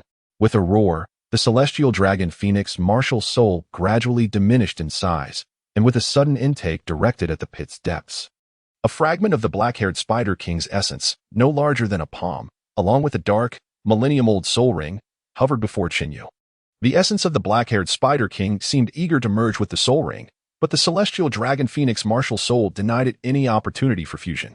It lunged at the essence, swiftly devouring it with a few bites. Having consumed the black-haired Spider King's essence, the celestial dragon Phoenix contentedly patted its small belly before retreating back into Qinyu's body. As the growth of the celestial dragon Phoenix martial soul continued to flourish, its intelligence appeared to heighten as well, igniting Chunyu's anticipation for a future day when it might evolve into a complete entity, possessing its own thoughts and consciousness. However, the soul ring of the black-haired Spider King remained beyond Chunyu's current capability to absorb, seemingly destined to be wasted. Yet, suddenly, a small sword silhouette materialized in the palm of his left hand, and in an instant, the black-haired Spider King's soul ring was consumed by the punishing god-slaying sword martial soul. The massive black thunder dragon upon the punishing god-slaying sword appeared to enlarge, suggesting that it could harness the power of devoured soul rings to augment itself, much like the celestial dragon phoenix martial soul. Truly, they were two insatiable gluttons. One could only wonder when they would be satiated. Xinyu took a moment to catch his breath, managing to dispel a fraction of the emptiness within. Xiaoyu, are you all right? Xiaowu asked, concern etched on her face as she observed Xinyu's pallid complexion. The strength of the recent blow was astonishing, but it undoubtedly exacted an astronomical toll on Xinyu's soul power. Xiaowu understood that he likely had very little strength left at this moment. I'm fine. Just now, I believe I spotted the mark left by Xiao San, located about 800 meters ahead. Dust Feather pointed forward. Having just surveyed the vast expanse of the earth from above, through the abyssal demon eye, he discerned the distinctive mark left by Tang San, which led deeper into the heart of the Spider Queen's lair. Chapter 93, The Man-Faced Demon Spider, Part 1. Suddenly, from the pit below that Dust Feather had pierced, a cacophony of sounds erupted once more, indicating that many spider soul beasts still lurked in the subterranean depths. Xiao Wu, this is not a place to linger. We must depart swiftly. In Xinyu's hand appeared a blood-red dagger, the infamous tiger-striped bloodthirsty dagger. Although his soul power had been nearly exhausted, his mastery of ancient martial arts endowed him with formidable close combat skills. Moreover, the dagger's ability to restore his vitality upon wounding an opponent would only embolden him in battle. The two continued onward, following the marks left by Tang San, and surprisingly encountered no soul beasts along the way. However, the signs of battle indicated that Tang San had dealt with the soul beasts prior to their arrival. Yet, the absence of any corpses left Xinyu feeling somewhat perplexed. Damn beast, get away from me. In the distance, Xinyu discerned a familiar voice. It belonged to none other than Tang San. Xiaowu, I found little San. Qinwei galloped ahead with fervor, and within mere moments, she and Xiaowu caught sight of Tang San. At that moment, Tang San appeared disheveled, his garments tattered and his body marred by wounds of varying severity. It was evident that he had endured considerable hardship through relentless battles. However, the indomitable spirit of a warrior remained undiminished within him, resembling a youthful deity of war growing ever more valiant in the face of adversity. Before Tang San loomed a grotesque spider, its body exceeding 2 meters in diameter, while beneath it, 8 legs resembling elongated spears stretched forth, each surpassing 4 meters in length. A human-faced demon spider? Dust Feather and Little Dance exclaimed in unison. For the faceless demon spider is undoubtedly one of the most enigmatic and formidable species among the arachnid soul beasts. Even the black-haired Spider King, whom Dust Feather had previously encountered, would play a subordinate role in the presence of the faceless demon spider. This creature is also known by another moniker, the Beast of Slaughter. The faceless demon spider not only revels in consuming the flesh and blood of humans and other soul beasts, but does not spare even its own kin. This inherent bloodthirstiness leads to the brutal extermination of the faceless demon spider by the combined forces of soul beasts and soul masters upon its birth, resulting in an exceedingly rare survival rate. Those that endure for over a millennium are even more astonishingly rare. The faceless demon spider that Tang San faced was a specimen aged over 2,400 years. This is not difficult to ascertain, as every 600 years, the spider's legs sprout a ring of white patterns, and this particular spider had already manifested for such markings, indicating its age to be between 2,400 and 3,000 years. Crack! The faceless demon spider moved its legs with nonchalance, the sharp tips effortlessly piercing through solid rock. However, Dust Feather noticed that several arrows had penetrated the spider's eyes, suggesting that Tang San had inflicted some damage prior. Little San, I'm coming. Little Dance, having been anxious for some time, could no longer restrain herself upon seeing Tang San before her and dashed forward without a second thought. Little Dance, Tang San, having endured several bloody battles, was barely holding on by a thread of will. After a recent confrontation with the faceless demon spider, although it had lost several eyes to the Zhuge divine crossbow, Tang San's shoulder had been pierced by the razor-sharp leg of the spider. Along with the considerable loss of blood, the spider's venom had infiltrated Tang San's body. Had Dust Feather arrived even a moment later, it is likely that Tang San would have succumbed to the poison. Dust Feather, with deft precision, applied pressure on Tang San's wounds, staunching the flow of blood and temporarily halting the spread of the venom. However, this merely preserved Tang San's life for the moment. To eradicate the venom of the man-faced demon spider from his body entirely, there exists but one solution: Tang San must successfully absorb the soul ring of the man-faced demon spider. The soul ring is a manifestation of the essence of a soul beast, and naturally, the soul ring of the man-faced demon spider is imbued with its venom. Once Tang San absorbs this soul ring, his body will inherently develop an immunity to the toxins of the man-faced demon spider. In this scenario, all challenges would be effortlessly resolved. Yet, prior to this, Dustfeather's task of slaying a 2,000-year-old man-faced demon spider would be akin to child's play. But he had just engaged in a fierce battle with a black-furred spider king over 40,000 years old.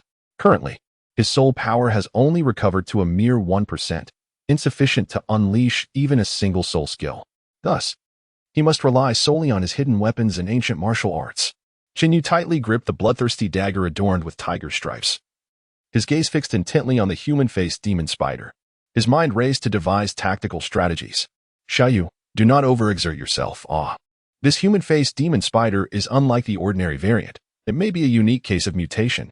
Tang San's lips had turned a deep shade of purple, clearly indicating that the venom had infiltrated his internal organs.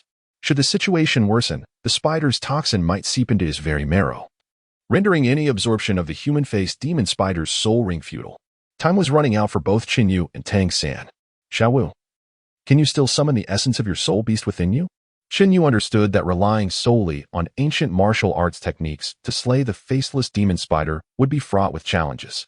He could only depend on external forces to weaken the creature's strength as much as possible to enhance their chances of victory. No more than a minute. Xiaowu recognized that this faceless demon spider was the last remedy to save Tang San's life. It must be vanquished today at all costs. 1 minute, indeed, would suffice. Dustfeather gradually assumed a poised stance, and in the blink of an eye, his form divided into two identical figures, one to the left and one to the right, both wielding daggers as they advanced toward the human-faced demon spider. Hiss! In an instant, the small eyes beneath the arachnid's body whirled rapidly.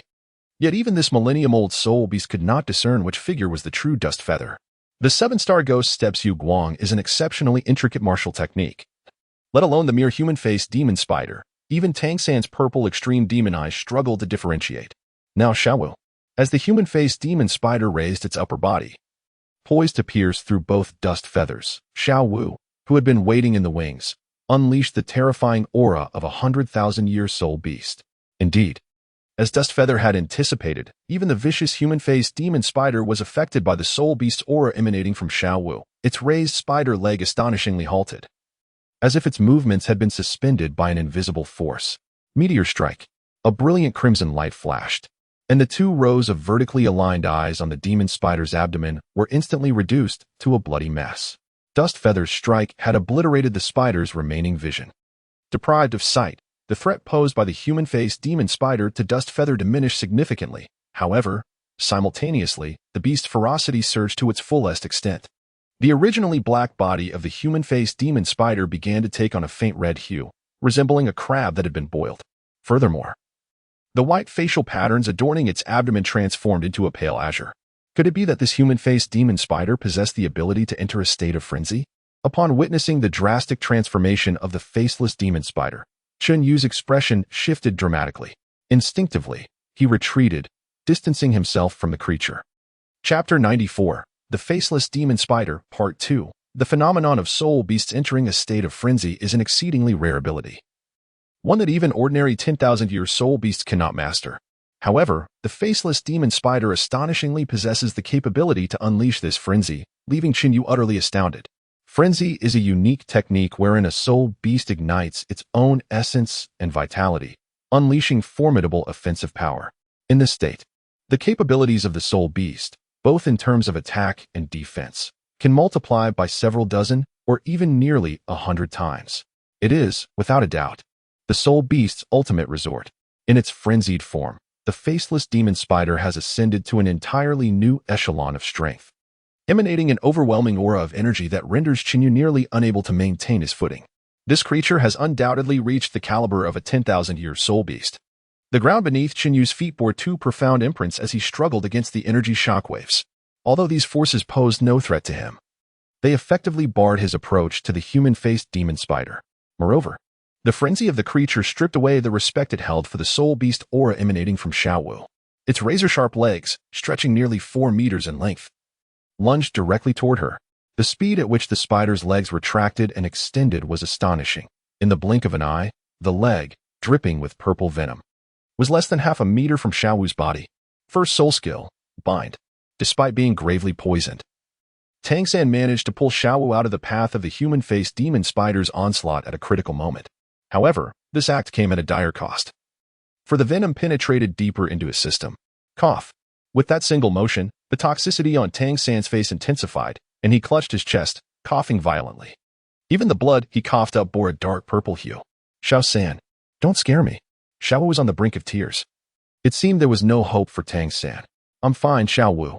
The human-faced demon spider has completely lost its mind. Tell Qinyu to leave quickly. As a disciple of the Tang sect, Tang San was acutely aware of his condition. The spider's venom had infiltrated his internal organs, and soon it would reach his very marrow. According to the Xiantian treasure record, once the poison penetrated the bones, even divine intervention could not save him. Tang San understood that he could not hold on much longer, yet he could not allow Qinyu and Xiao Wu to be ensnared in his fate. Xiao San, what are you saying? As long as I am here, even the king of hell cannot claim you. Qinyu has already devised a plan. Even if Tang San were to succumb to his poison, he possesses a means to bring him back to life. This is due to the presence of a yin-yang life and death talisman in Qinyu's possession, which can reverse the cycle of life and death. Xiaoyu, do not overestimate your strength. This humanoid demon spider is not a foe you can confront alone, and its venom is particularly potent, rendering even a soul sage powerless against it. A confident smile graced the corners of Qinyu's lips. What was unattainable for a soul saint might not be entirely beyond his reach. You wretched creature, let us see who can endure the longest.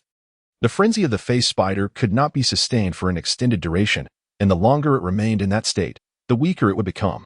If Qinyu could prolong the encounter until the face spider's frenzy subsided, the tides of battle would undergo a remarkable reversal. Moreover, with his 7-star ghost steps, the face spider, having lost its sight, would find it nearly impossible to track Qinyu's movements in a timely manner. Thus, delaying the confrontation would not pose a significant challenge for him. However, this was merely Qinyu's perspective. Although the face spider had lost its vision, its ability to accurately capture prey relied not solely on sight, but rather on an exceptionally acute sense of touch. Beneath Qinyu's feet lay a web woven by the face spider. Each time he changed direction, the web would tremble, and in an effort to conserve energy, Qinyu had refrained from utilizing his clones. Consequently, this time, he found himself at a disadvantage. Initially, the face spider feigned ignorance, but as Qinyu ventured into its attack range, it suddenly sprang into action. Its razor-sharp legs, propelled by a fierce gust of wind, struck directly at Qinyu's chest and abdomen. Even with a layer of dragon-scale phoenix armor shielding him, Qinyu could not withstand the face spider's piercing limbs. 2 glaring streaks of blood erupted from his body, and the spider venom swiftly infiltrated his system, causing the flesh around his wounds to turn a pale violet in the blink of an eye. What a cunning beast! In the hands of Qinyu, the bloodthirsty dagger adorned with tiger stripes gleamed with 2 flashes of light. Empowered by the bone-shattering skill, the formidable legs of the human-faced demon spider were severed with a resounding crack. A foul, dark green ichor gushed forth from the creature's severed limbs, hissing as it pooled upon the ground. This human-faced demon spider was not merely venomous in its appendages, even its blood bore a lethal toxicity.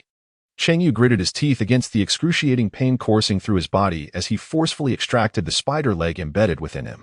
Fortuitously, the dragon-scale phoenix armor had mitigated the severity of the wound. With a sharp sound, the moment he withdrew the spider leg, a torrent of thunderous energy surged forth from the gaping wound, driving out the venom that had infiltrated his bloodstream. The sensation was both agonizing and exhilarating, akin to a bone-deep purging of poison. Human-faced demon spider, you shall pay dearly for your transgressions. Ignoring whether the humanoid demon spider can comprehend his words, Qinyu grasped a bloodthirsty dagger adorned with tiger stripes in one hand, while holding dozens of dragon whisker needles in the other. In this decisive moment, he aimed to determine the ultimate victor. You delight in using your web to monitor my movements, thus, I shall incinerate your silk and see what means you employ to unveil my trajectory. Qinyu converted the remaining soul power within his body into fiery energy, allowing it to extend from his feet deep into the ground. Suddenly, a series of explosive sounds erupted within a radius of 100 meters, and the demon-faced spider appeared to have lost its grip on the external world, spinning wildly in place. Dragon Whisker Needle. With a swift flick of his hand, Qinyu unleashed dozens of golden, icy glimmers that swiftly pierced through the formidable exoskeleton of the human-faced demon spider, which could not withstand the penetrating power of his dragon whisker needles. Soon, the surface of the spider's body was marred by numerous grotesque bulges, and the excruciating pain diverted its focus. Seizing this moment, Qinyu swiftly approached the creature's most vulnerable abdomen. The bloodthirsty dagger, adorned with tiger stripes, sliced through in a precise line, cleaving open the soft underbelly of the human-faced demon spider. The stench of its entrails erupted forth. However, Qinyu was meticulous, deliberately leaving the creature with a breath of life. Little 3, it's your turn now. In order for Tang San to neutralize the poison, he must absorb the soul ring of the human-faced demon spider, necessitating its demise at his hands for the absorption to take place. Suddenly, a blue-silver grass shot up from the ground, effortlessly piercing through the exposed heart of the human-faced demon spider. In the next moment, a faint purple glow began to emanate from various parts of the creature's body, and before long, a purple thousand-year soul ring materialized upon its corpse. Yet, the process of Tang San absorbing the soul ring proved to be exceedingly arduous. As the human-faced demon spider entered its frenzied state before death, it infused its soul ring with an astonishing resistance, complicating Tang San's absorption endeavor. Chapter 95, 8 Spider Spears. Tang San's skin felt as if it had been scalded. Becoming grotesquely disfigured, even Qinyu could see the hidden blood vessels beneath the surface. The horrifying sensation of burning relentlessly eroded Tang San's will, marking the first trial in the absorption of the human-faced demon spider's soul ring. If he could not overcome this hurdle, it would be tantamount to a death sentence. Little 3, hold on. The greater the difficulty in absorbing the soul ring, the greater the rewards that await you. The dust feather could not assist Tang San in absorbing the soul ring. It could only provide him with spiritual encouragement. Thump, thump. In that moment, the heart within Tang San's chest pulsated fiercely, the powerful sound echoing the vigor of his life force, accompanying the rhythm of his heartbeat. The corpse of the man-faced demon spider suddenly rose upright. Had it returned from the dead? Dusty feathers trembled violently, as if forewarned. The corpse of the man-faced spider unexpectedly crumbled like sand, transforming into particles of varying sizes. Yet, in its place remained 8 spider legs deeply embedded in the ground. Each leg now emanated a wisp of ethereal aura, resembling mist or clouds, which gradually extended towards Tang San's back. Such pure power. The reason Dust Feather did not impede the fusion of these forces with Tang San lies in the absence of any malevolent intent from the energies. Rather, they serve to elevate Tang San's power to new heights. Furthermore, since these forces are inherently a part of the faceless demon spider's corporeal essence, their absorption would yield nothing but benefits for Tang San as he assimilates the soul ring of the faceless demon spider. As these 8 energies permeated Tang San's being, the repulsive force of the faceless demon spider's soul ring significantly diminished. Indeed, it proved effective. Chun Yu's eyes sparkled with hope. It was evident that Tang San had surmounted the most arduous phase. Henceforth, there should be no significant challenges ahead. Chun Yu sheathed his bloodthirsty dagger adorned with tiger stripes and then settled into a meditative posture, gradually restoring the depleted soul energy within him. Meanwhile, Xiaowu took on the role of their guardian, vigilantly observing the surrounding movements. For a full 3 hours, Tang San and Chun Yu remained as still as statues. And at that moment, they simultaneously opened their eyes. A powerful wave of soul energy emanated from both of them, akin to a fierce whirlwind that sent sand and stones swirling and leaves dancing through the air. Xiaoyu, thank you. Tang San expressed his gratitude, fully aware that had it not been for Chun Yu's fierce battle against the man-faced demon spider, he would likely have already succumbed to death. This bond of friendship was etched deeply in Tang San's heart. We are all brothers, Xiao San.